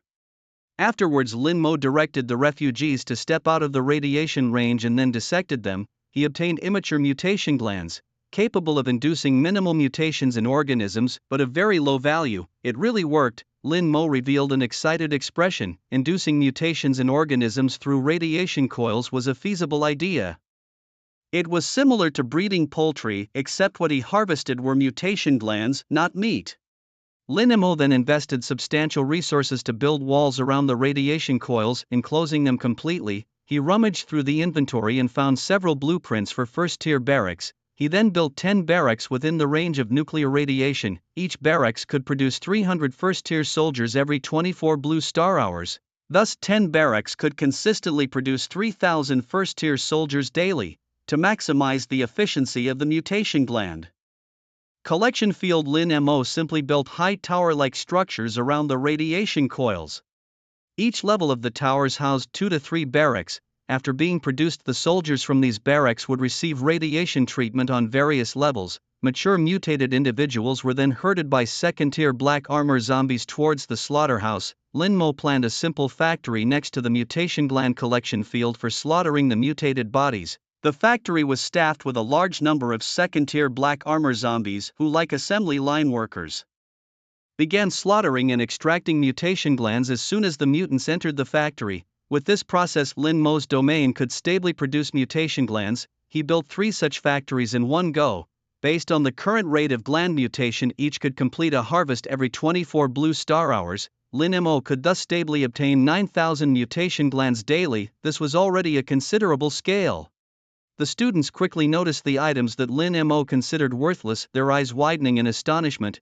To Lin Mo, these materials were trivial, but to the students, they were treasures. Particularly prized were the intact power armors, which could elevate a militiaman to third-tier combat strength with just basic training. Even the scrapped ones could be melted down or dismantled for their weapons to enhance the defense of their territory. It was all a matter of choice. Shortly after Lin Mo set up his stall, many students gathered around to shop. Lin Mo, not one to exploit, clearly stated that items could be exchanged for 3 types of goods: mutant glands, radiation stones, or credits. Intact power armors were priced at 10 credits each, while other miscellaneous materials could be traded for a few or a dozen mutant glands. In no time at all, the materials Lin Mo had fought for in the radiation world were sold out, especially the power armors, over which several students nearly came to blows. Ultimately, Lin Mo's earnings from this makeshift stall totaled 600 radiation stones, 6,000 mutant glands, and 500 credits. Including his previous monster slaying, Lin Mo's credits had surged to 7,000, a truly bountiful harvest. As Lin Mo reveled in the joy of his harvest, an enemy attack alarm suddenly rang out. The alarm was incessant, indicating a formidable enemy was preparing to attack Hejian town. With a sharp gaze, Lin Mo immediately climbed the city walls. From a nearby hilltop, he saw an unusual legion approaching Hejian town. The strangeness of this legion stemmed from its members who, while humanoid in appearance, were not strictly human. They were unusually tall, nearly 3 meters in height, with slender bodies, no faces, and limbs as thin and long as chopsticks. They were the super mutants, perfectly evolved mutant humans from the wasteland, no longer part of the human category except in form resembling more a different species entirely. These bizarre stick insect-like creatures were one of the powerful species of the radiation world. Each super mutant possessed the strength of the late 3rd tier, posing a significant challenge for the current freshmen. "Come on everyone, hold on tonight, and we just have one more day to complete the mission," one student encouraged, asserting that persistence was the key to victory. "It's just a late 3rd tier monster. My familiar is also at that stage. No backing down, just do it, clench your teeth, we can definitely hold on until the end." Lin Mo watched the approaching super mutants, a slight smile playing on his lips. While others might see them as tough opponents for Lin Mo, who had already ascended to the 6th tier and was accompanied by 9 5th-tier mutated familiars, these enemies were merely means to earn more credits. Killing one 3rd-tier monster earned him 10 credits, and as he surveyed the dense crowd of 3rd-tier beasts, all he saw were credits waiting to be claimed. The ensuing battle was extremely challenging for the other students, but for Lin Mo it was an outright slaughter. Transformed into the Crystal Dragon King with his full combat power unleashed, he rampaged through the super mutants like a meat grinder. His 9 two-headed tyrant dragon riders, also formidable, wreaked havoc on the battlefield. The radiation world was supposed to be a simple challenge for freshmen, with the strongest enemies not exceeding the 3rd tier. However, Lin Mo's troops, all above the 5th tier and enhanced through mutations, were on a completely different level of combat capability. Hence, Lin Mo's Tyrant Dragon Rider squad engaged in a furious battle on the enemy lines, invulnerable to any harm. Students standing atop the city walls were stunned into stupefaction. All freshmen, yet why was their fight reliant on city walls and turrets so arduous while Lin Mo fought like an unstoppable god of war? The disparity between lords was Astonishing. Moreover, the most outrageous part was that after Lin Mo slaughtered a group of enemies, the corpses that were well preserved slowly stood up and joined Lin Mo's ranks. As the battle progressed towards its end, Lin Mo's combat strength only increased and his ranks swelled even more. By the time all the super mutants were defeated, about 200 zombie mutants had joined the scene. The mutant zombies, in a world ravaged by radiation, were considered an exceptionally formidable force. Lin Mo observed the enemies congregating on a distant hill and immediately commanded the mutant zombies to charge in that direction. Empowered by the joy of bloodshed and the explosion of flesh, the siege forces suffered a severe blow, with a vast number of their troops killed and converted into Lin Mo's followers. The battle raged from evening until morning and from morning until afternoon. With only an hour left before the nuclear explosion, the surrounding forces of Hajin Town launched their final assault. Tens of thousands of combat units from various factions, as if driven mad, surged toward Hajin Town. Like a tide, the enemy tried to breach the walls to prevent the detonation of the nuclear bomb. However, by this time Lin Mo's army of zombies had already taken shape. After wiping out the last opposing camp, he led his force, now numbering 10,000 zombies, back from the periphery in a massive countersurge, launching a frenzied assault on the major forces of the radiation world. From above, they appeared like a plague, swiftly assimilating all opposing forces in sight. With just 5 minutes to the nuclear explosion, beneath the crumbling walls of Hajin Town lay a dense mass of corpses and dismembered zombies. Atop the walls, the students' resistance reached its limit, with few of Lin Mo's followers remaining. At that moment, the world seemed to fall silent. Everyone quietly awaited the countdown to the nuclear explosion. Lin Mo stood on a hill outside Hajin Town, surveying the dense mass of zombies below, and snapped his fingers again. In an instant, tens of thousands of zombies turned into white powder. Lin Mo then unleashed the sacrifice skill, successfully obtaining advanced magic scrolls, Red Flamestorm, Prayer Rain and Soul Burning Frenzy. Just a second before teleporting back to the main world, Lin Mo witnessed a huge mushroom cloud rise from the center of Hajin Town, a super-nuclear bomb unleashing devastating power that incinerated all buildings, plants and creatures in its path. The next second his vision faded, and when Lin Mo opened his eyes again, he was back in the large classroom. As the golden glow enveloping everyone slowly faded, all students exited the radiation world, their consciousness returning to their bodies. The room immediately erupted in intense discussion. "We did it. We completed the final mission. It was so tough. All my followers were used up. Thankfully, we won in the end. This field practice class was really rewarding. We couldn't have lasted till the end without Lin Mo's zombie army. Lin Mo really showed his strength. I'm thoroughly impressed. Lin Mo is so cool. I want to be your girlfriend." The students' discussions inadvertently centered around Lin Mo. Many turned to look at him, their eyes filled with admiration and gratitude. Lin Mo, however, paid little attention to the discussions in the classroom and quietly tallied the gains from this course. Although he had joined this field practice midway, his achievements were substantial. First and foremost was the important credit part. After 3 days of battle, Lin Mo had accumulated a staggering 36,000 credits. A significant reason for this large number of credits was due to the infectious transformation characteristic of the zombie army. Besides credits, he had also obtained thousands of mutant glands and radioactive stones, which were quite useful enhancement materials for Lin Mo, enough for him to splurge for a while. At that moment, in a classroom office by the side door of the large classroom, the 10 class advisors of the first year were displaying conflicted expressions. "I would call this field practice the most bizarre in years," said the advisor of class 3 of the first year. The second place student Gu Qingqing earned 4,800 credits, but Lin Mo had astonishingly earned 36,000 credits, a gap that seemed a bit outrageous. Other homeroom teachers couldn't help but nod in agreement, and one commented, "Teacher Jiang He, it seems your class has produced a monster." At that moment, although Jiang He's expression was cool and detached, a flicker of joy involuntarily passed through the depths of her eyes. She modestly responded, "Lin Mo wasn't this strong until recently. It seems he gained some advantages during the evil god expulsion battle." The teacher from class 6 sighed and remarked, "Principal Chu really isn't afraid of Lin Mo getting into trouble. The evil god expulsion battle is such a dangerous event that even geniuses can perish, especially freshmen like him who lack combat experience. Principal Chu really took a big risk." The teacher from class 3 nodded in agreement, adding, "But now it seems that the risk was worth it. Lin Mo has developed combat abilities far beyond his peers." At this point, the other homeroom teachers instinctively looked towards Jiang He, their eyes filled with envy. Jiang He's gaze was intensely fixed on Lin Mo's data report. By now, she had fully recognized Lin Mo's capabilities and was quietly making up her mind. Perhaps it's time to talk to him about forming a territorial alliance, she thought, considering the final trial Lin Mo had completed, earning him first place and an additional reward of 5,000 academic credits, boosting his total to 41,000 credits.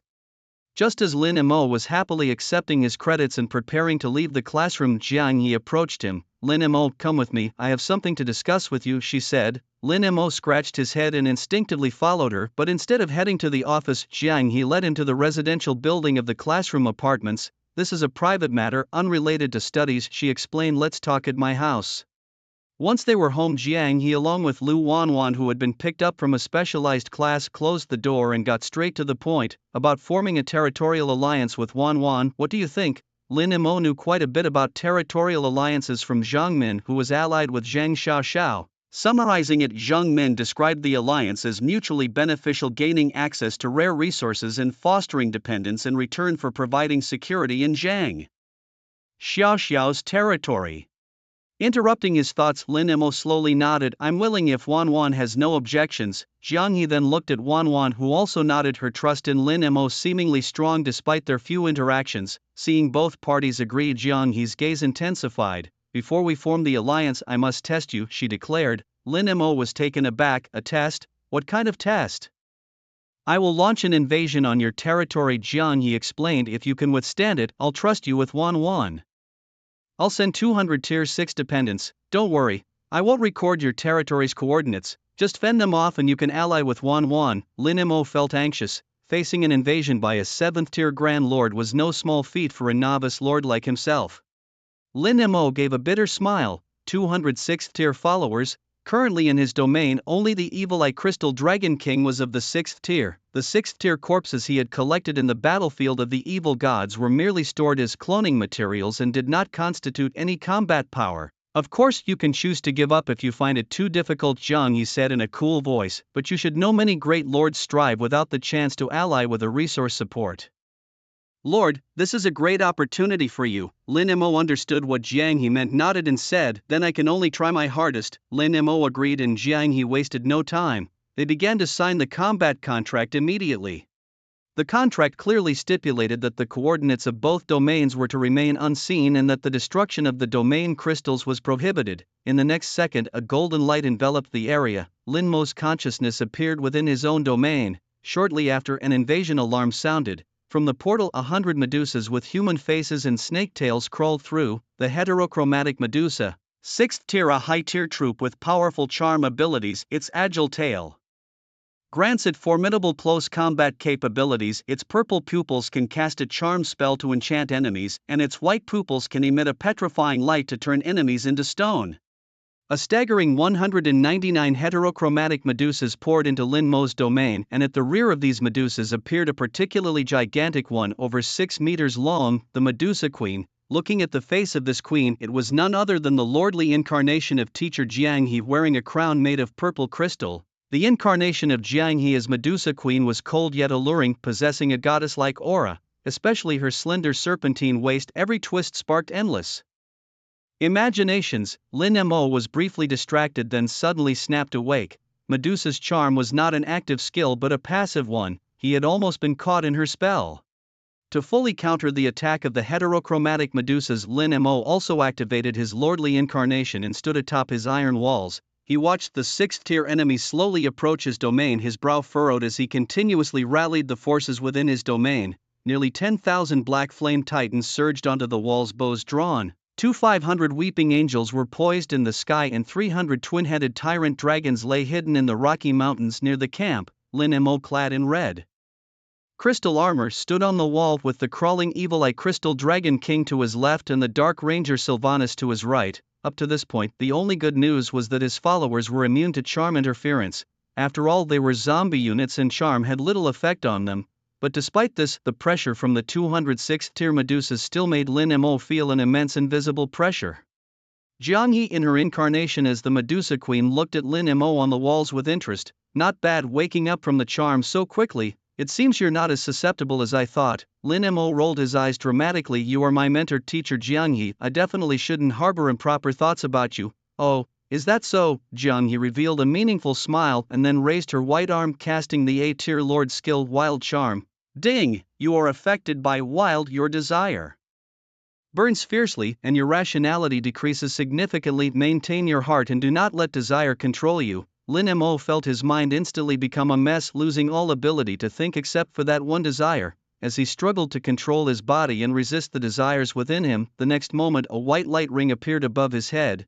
The Dark Ranger Sylvanas used a silence spell on you. Your negative buff has been removed. Lin Mo regained his sanity, heart still racing. It was fortunate his troops were zombie troops. If they had been regular troops, one skill from Jiang he could have thrown his entire army into disarray. His gaze shifted to below the wall, only to see Jiang He already leading the heterochromatic Medusa army charging towards his city.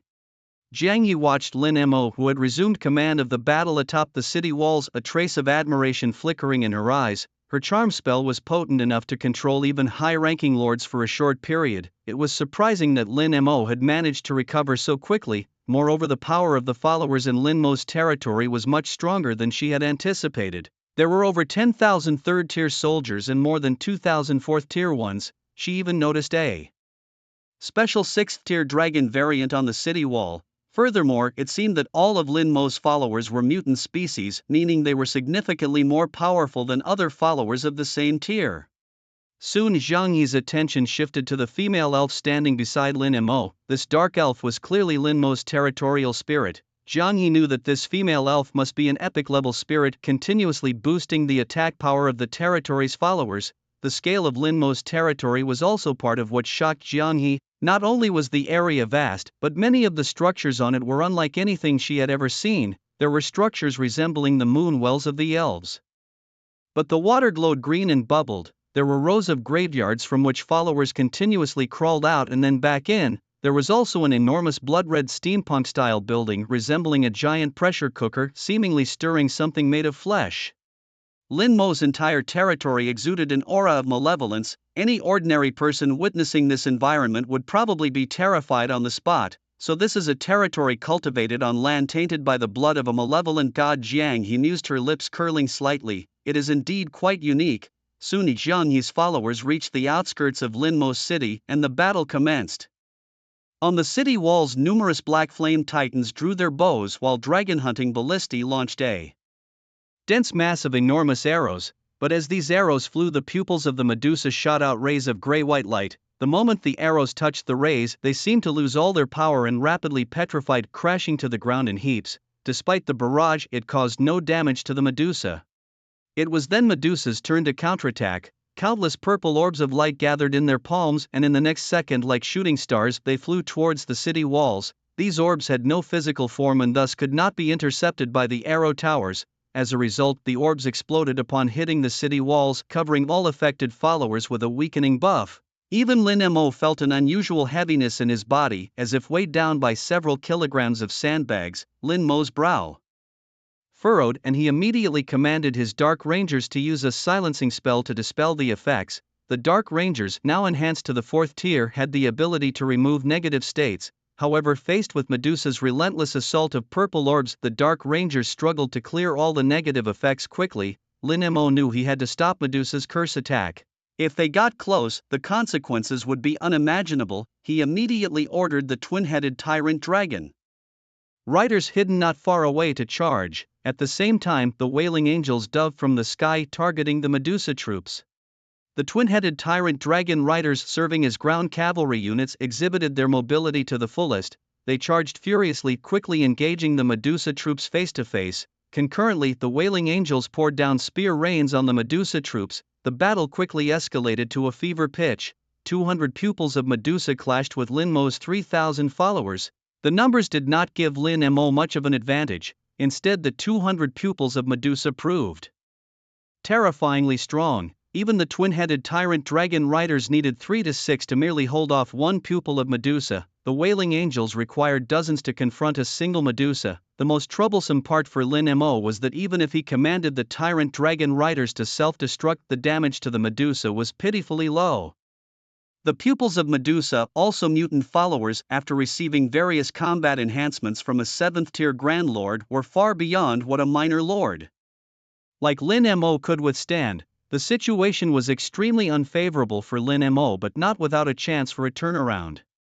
After a fierce battle of over 10 minutes, Lin Mo finally sensed the infection threshold within the heterochromic Medusa. In the next second, he activated his signature skill Tetanus Grasp in an attempt to transform Medusa into one of his own minions. However, just as he unleashed his skill, a cold voice echoed from behind the Medusa's legion. Purification Apostle. Jiang He had used a high-level magic scroll, summoning a massive, translucent angel that hovered over the battlefield, continuously spreading purifying energy. Under the influence of this energy, the zombie virus inside Medusa began to rapidly recede. Jiang Yi's voice rang out once more. Lin Mo, although your ability to infect minions is strong, it is not without countermeasures. I only need to use one purification scroll to neutralize your infection. Lin Mo's brows furrowed. His trump card had failed. What could he use now to win this battle?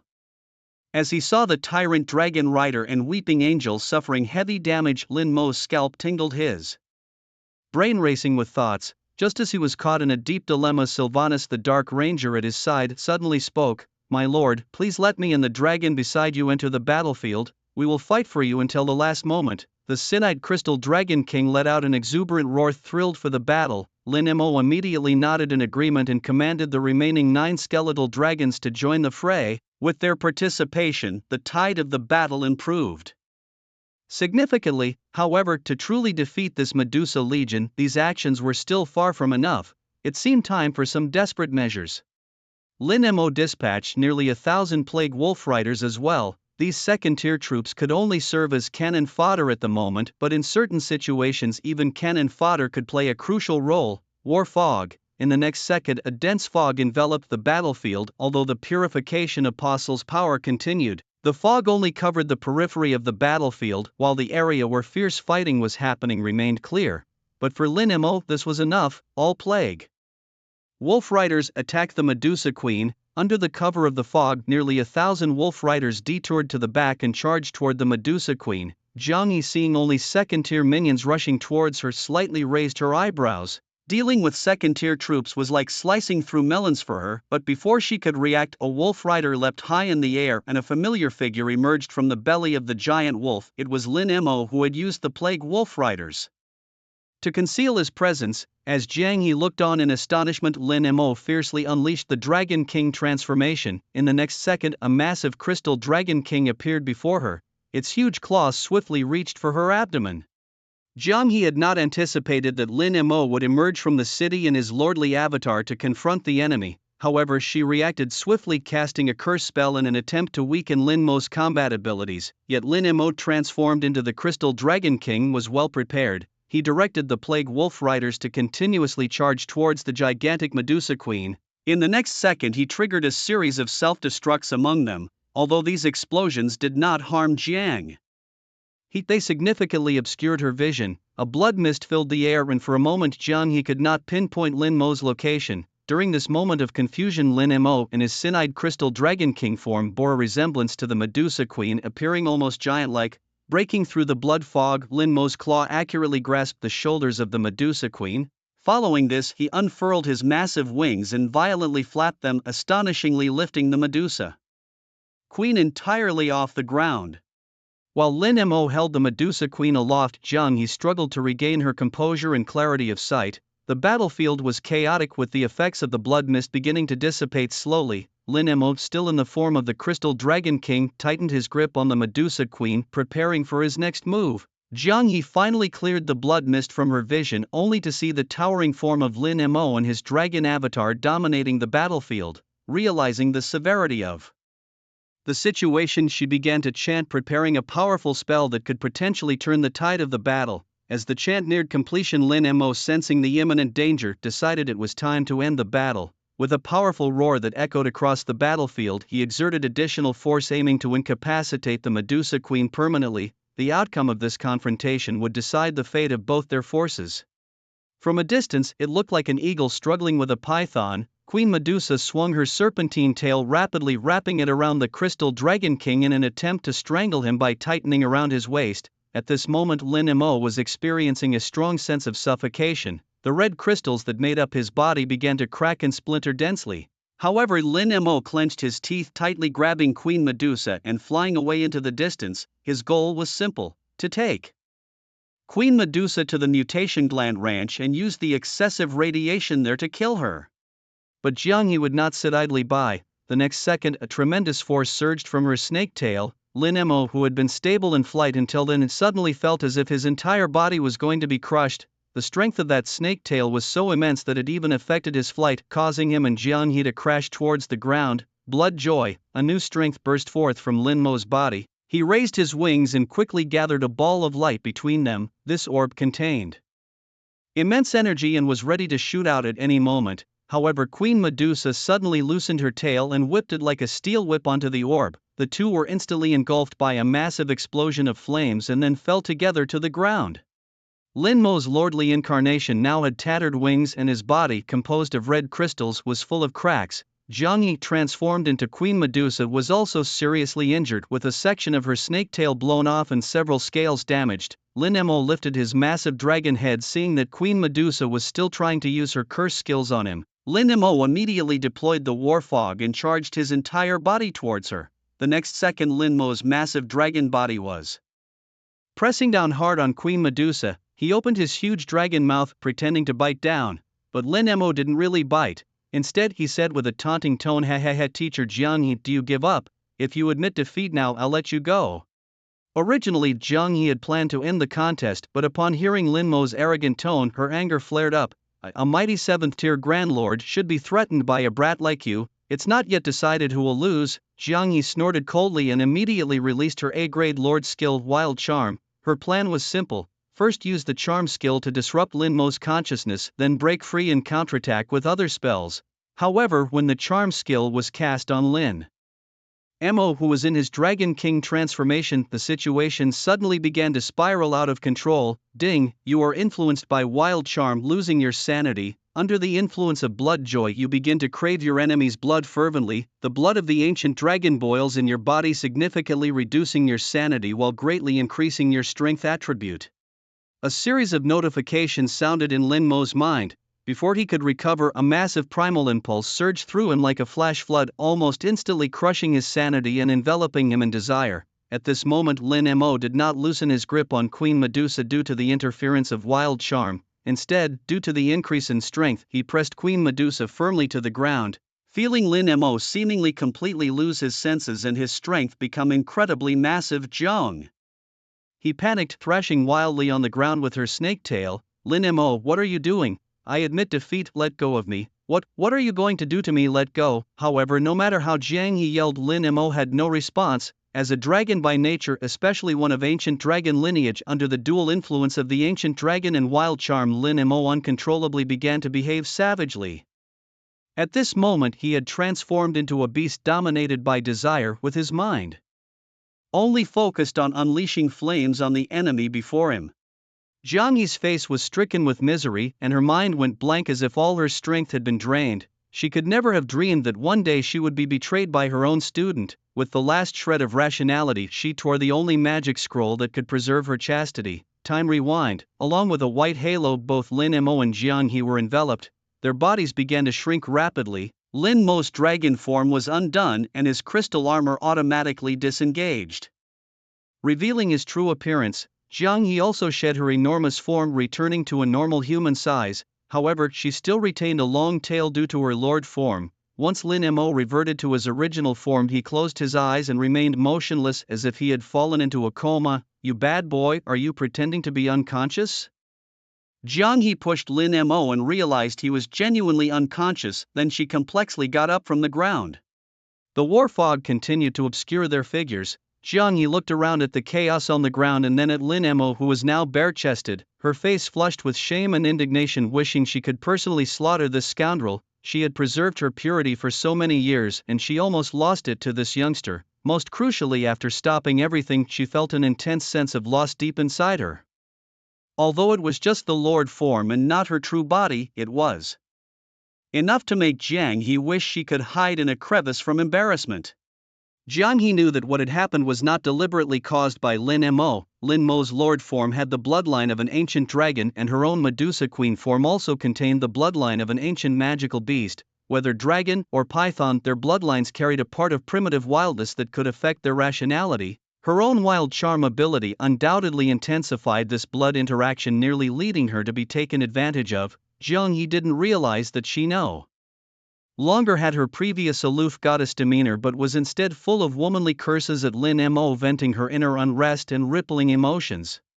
After about 10 minutes of scolding, all the negative buffs stacked on Lin Mo disappeared. Lin Mo woke up from his coma and then looked bewilderedly at Jiang Yi, who was staring coldly at him. Their eyes met for about 5 seconds before Jiang Yi finally asked, "Do you remember what just happened just now?" Lin Mo scratched his head. "I only remember being cursed by you, then I don't recall anything." "What happened, teacher Jiang Yi?"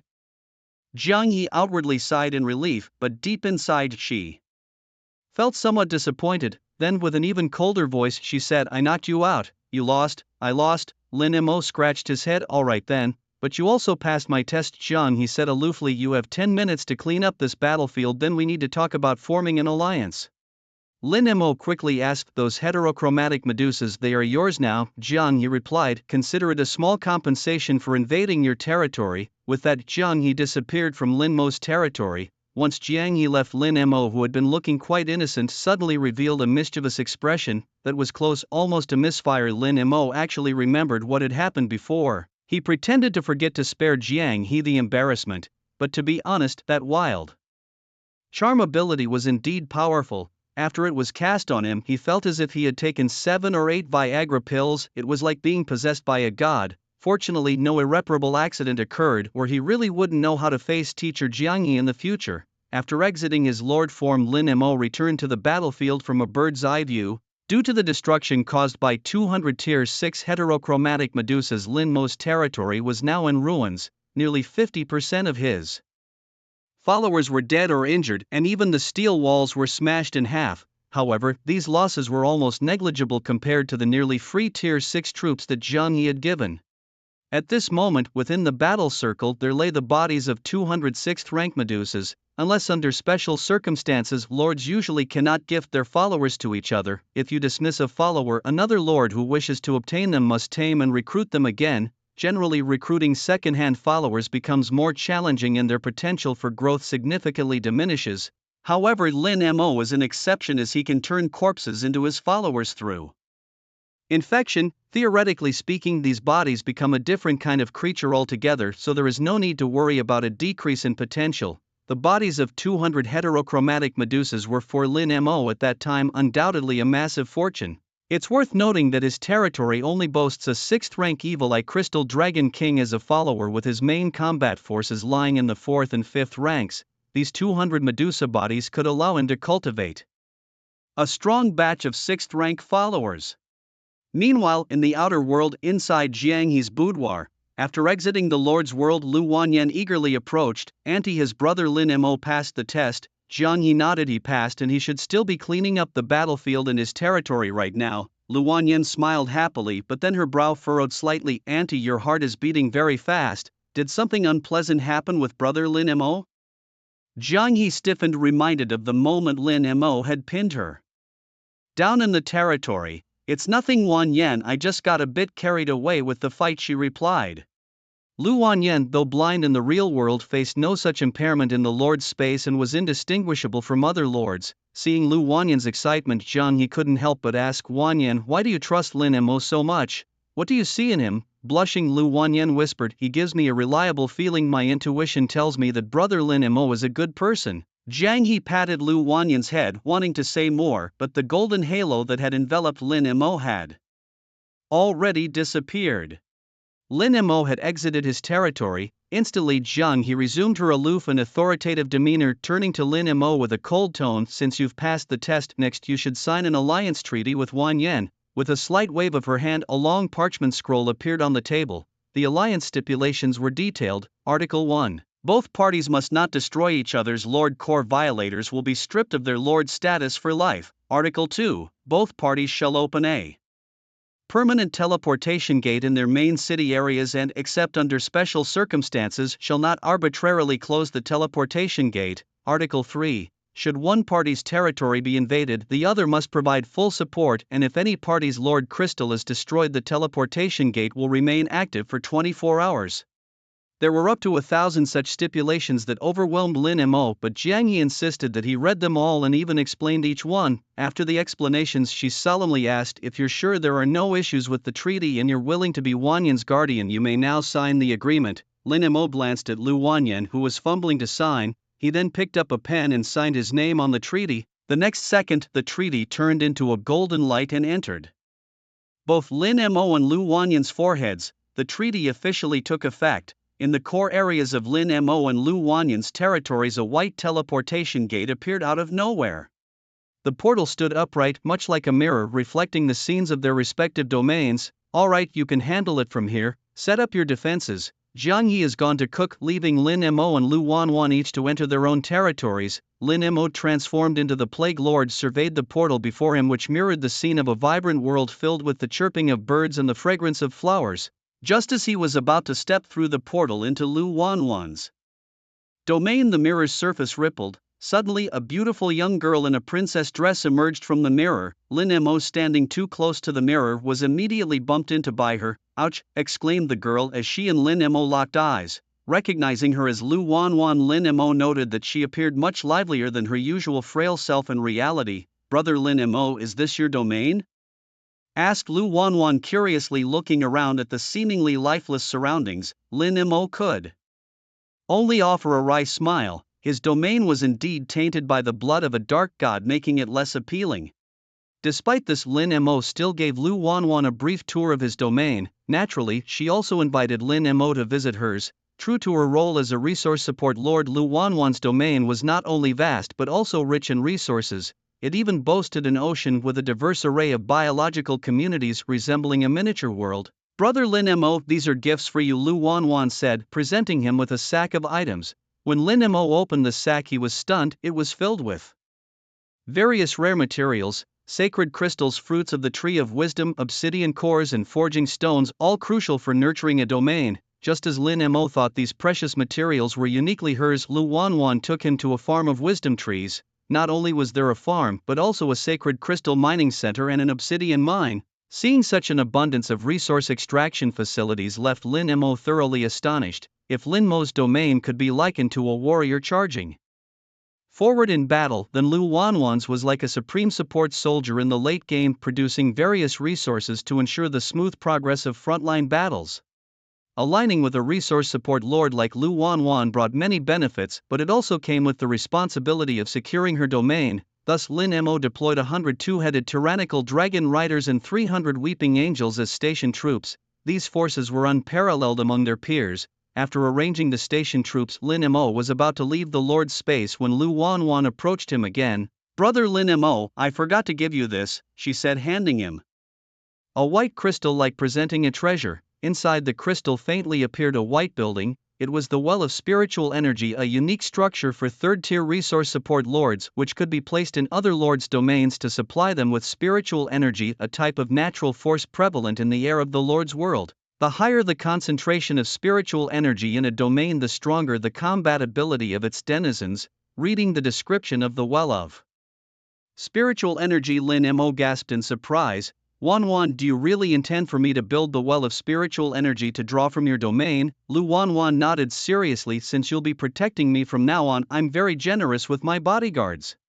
Watching Lu Wanyan's adorable appearance, Lin Mo couldn't help but vigorously rub her head. "Little sister Wanyan, from today onwards your territory is under the protection of your big brother Lin Mo." Lu Wanyan, holding her head, said, "You might ally with others in the future, but I just hope you remember that I was your first ally. Also send more powerful troops to my territory, I will definitely treat them well."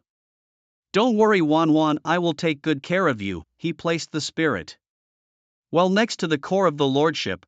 The next second, a majestic surge of spiritual power poured into Lin Mo's territory like a wild horse breaking free. Lin Mo's followers felt the power coursing through the heavens and the earth and immediately let out excited howls. Ding! The spirit well released a vast force of spiritual energy, slowly enhancing the attributes of the territory's followers. The impact of the spirit well on the territory was subtle yet profound, like a slow strengthening buff wrapped around the entire territory. Although the enhancement effect was not immediately visible, if the timeline was stretched long enough, it remained a crucial way to widen the gap in the Lord's strength. Lin Mo and Lu Wanwan then stepped out of the world of the territory. At that moment Lin Mo truly began to see Lu Wanwan as his own sister, and the more he looked at his little sister the more he liked her from the bottom of his heart.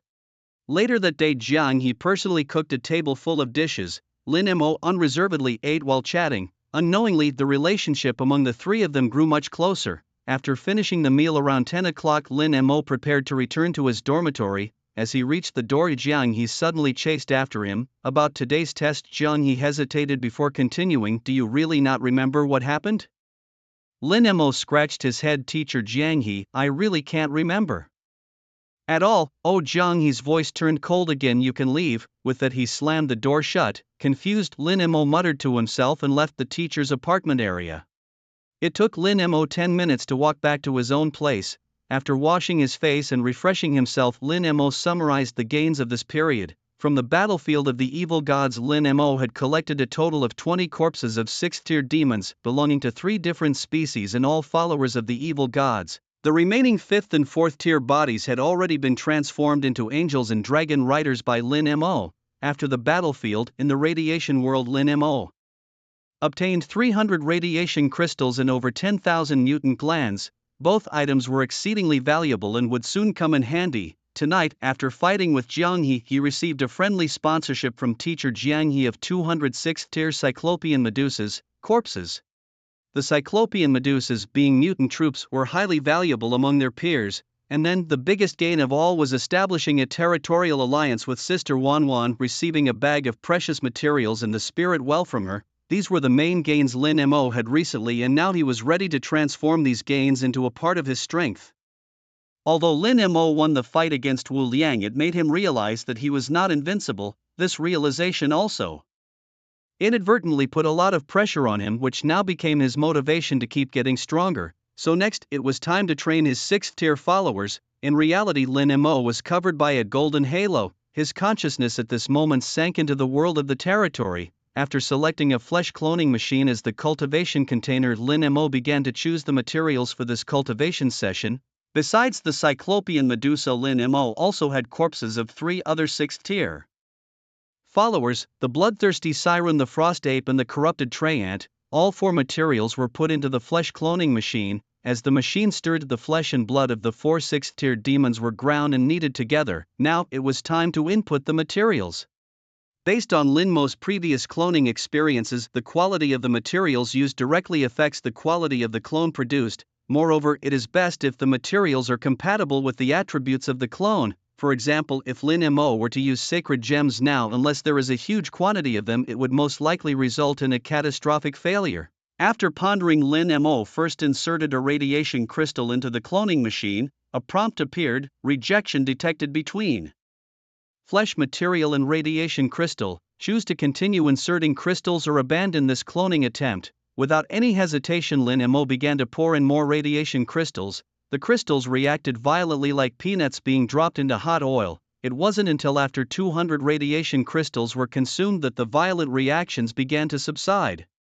Next, Lin Mo added rare materials such as obsidian cores and fruits of the Tree of Wisdom. As the flesh in the grinder continued to churn, the various energies contained within began to merge and transform. Lin Mo had used nearly all the materials he had collected recently for this cloning process.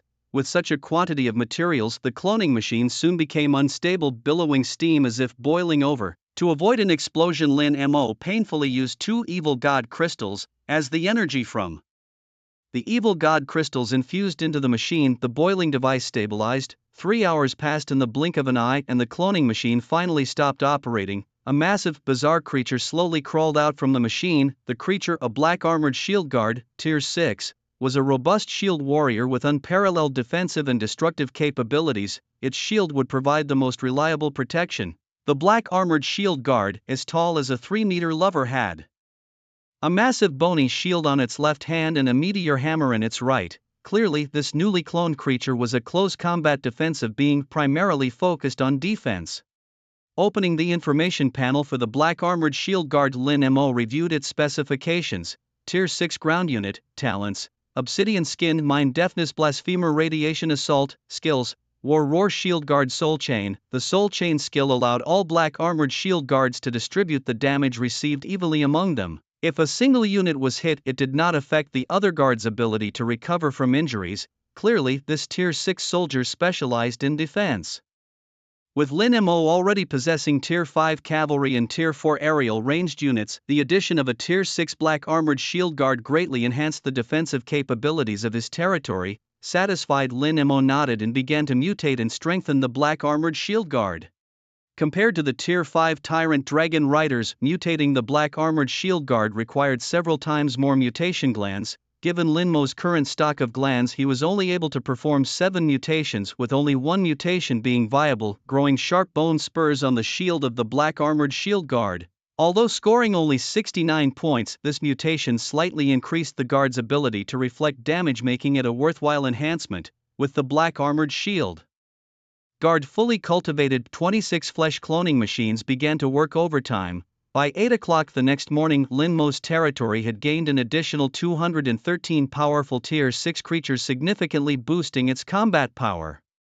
The next morning, Lin Mo walked into the classroom under the bright sunshine for his morning class, taught by an old lord explaining theoretical concepts. The class was somewhat boring and most students fell asleep halfway through. Finally, as the class ended and the students from Class 5 prepared to go to the cafeteria together, a sexy and dazzling figure suddenly blocked Lin Mo's path. "Little junior brother, you're finally out of class," said Zhang Min, stopping in front of Lin Mo. Seeing a senior sister from the second year approaching Lin Mo, his classmates couldn't help but show looks of envy and jealousy. In the bustling life of the university, a senior student approaching a freshman is an event that could spark the imagination of a 40-episode campus drama among the new students, especially for Su Eru and his friends, who were wildly cheering for Lin Mo. They admired him, saying, as expected of our class leader Lin, only a few days into the semester and he's already caught the attention of a senior. Today, however, Zhang Min approached Lin Mo not with her usual carefree demeanor but with a hint of sorrow between her brows. Lin Mo immediately sensed that something was amiss and asked her, "What's wrong, senior? Is there something troubling you?" He noticed her reddened eyes, almost as if she had just cried. Clearly, she was facing a particularly difficult issue. Zhang Min hesitated, then took Lin Mo by the hand and led him to a garden in front of the academic building. "Lin Mo, I have to attend a dinner tonight. My father will introduce me to a boy I don't like at the dinner. A marriage alliance." Zhang Min nodded. "You know him, it's Wu Liang. My family's Haoyu group is planning a partnership with his family, the Wus, and they want me to marry him." Lin Mo frowned slightly. He knew Wu Liang was not a good person from their previous interactions. Zhang Min nodded again. "I really dislike him too, but my father is very traditional and once he makes a decision no one can change it. I really dislike Wu Liang. Do you want to come to the banquet with me and help me avoid his advances?" Zhang Min asked softly. She blushed and added, "If you help me, I won't let you down. I mean, if it means becoming your girlfriend, I would agree to that just to get rid of Wu Liang." Lin Mo gave a wry smile. "You don't need to do that. Don't worry, senior, I will definitely help you. Besides, you helped me with my credits before and I haven't had the chance to thank you. This could be my way of showing gratitude." Zhang Min nodded slightly, then looked somewhat disappointedly at him and murmured, "Is it just to thank me?" Lin Mo didn't quite catch what she said. With the afternoon free, Zhang Min accompanied Lin Mo to choose a suit for the evening. Dressed sharply thanks to Zhang Min's meticulous efforts, Lin Mo looked strikingly handsome as he made his appearance. As evening fell, Zhang Min and Lin Mo arrived at the Tenglong mansion owned by the Haoyu group. This mansion could be considered a luxurious estate, complete with bright lights, a swimming pool, a gym and even a golf course. By the time they arrived, the estate was bustling with guests. When Zhang Min appeared at the entrance, many eyes turned toward her. "Zhang Min, you're here." Wu Liang came over excitedly but stopped halfway as his face quickly darkened upon seeing Lin Mo. Blocking Lin Mo, Zhang Min looked at Wu Liang and then announced loudly to the other guests, "Lin Mo is my friend and I invited him to accompany me to this banquet."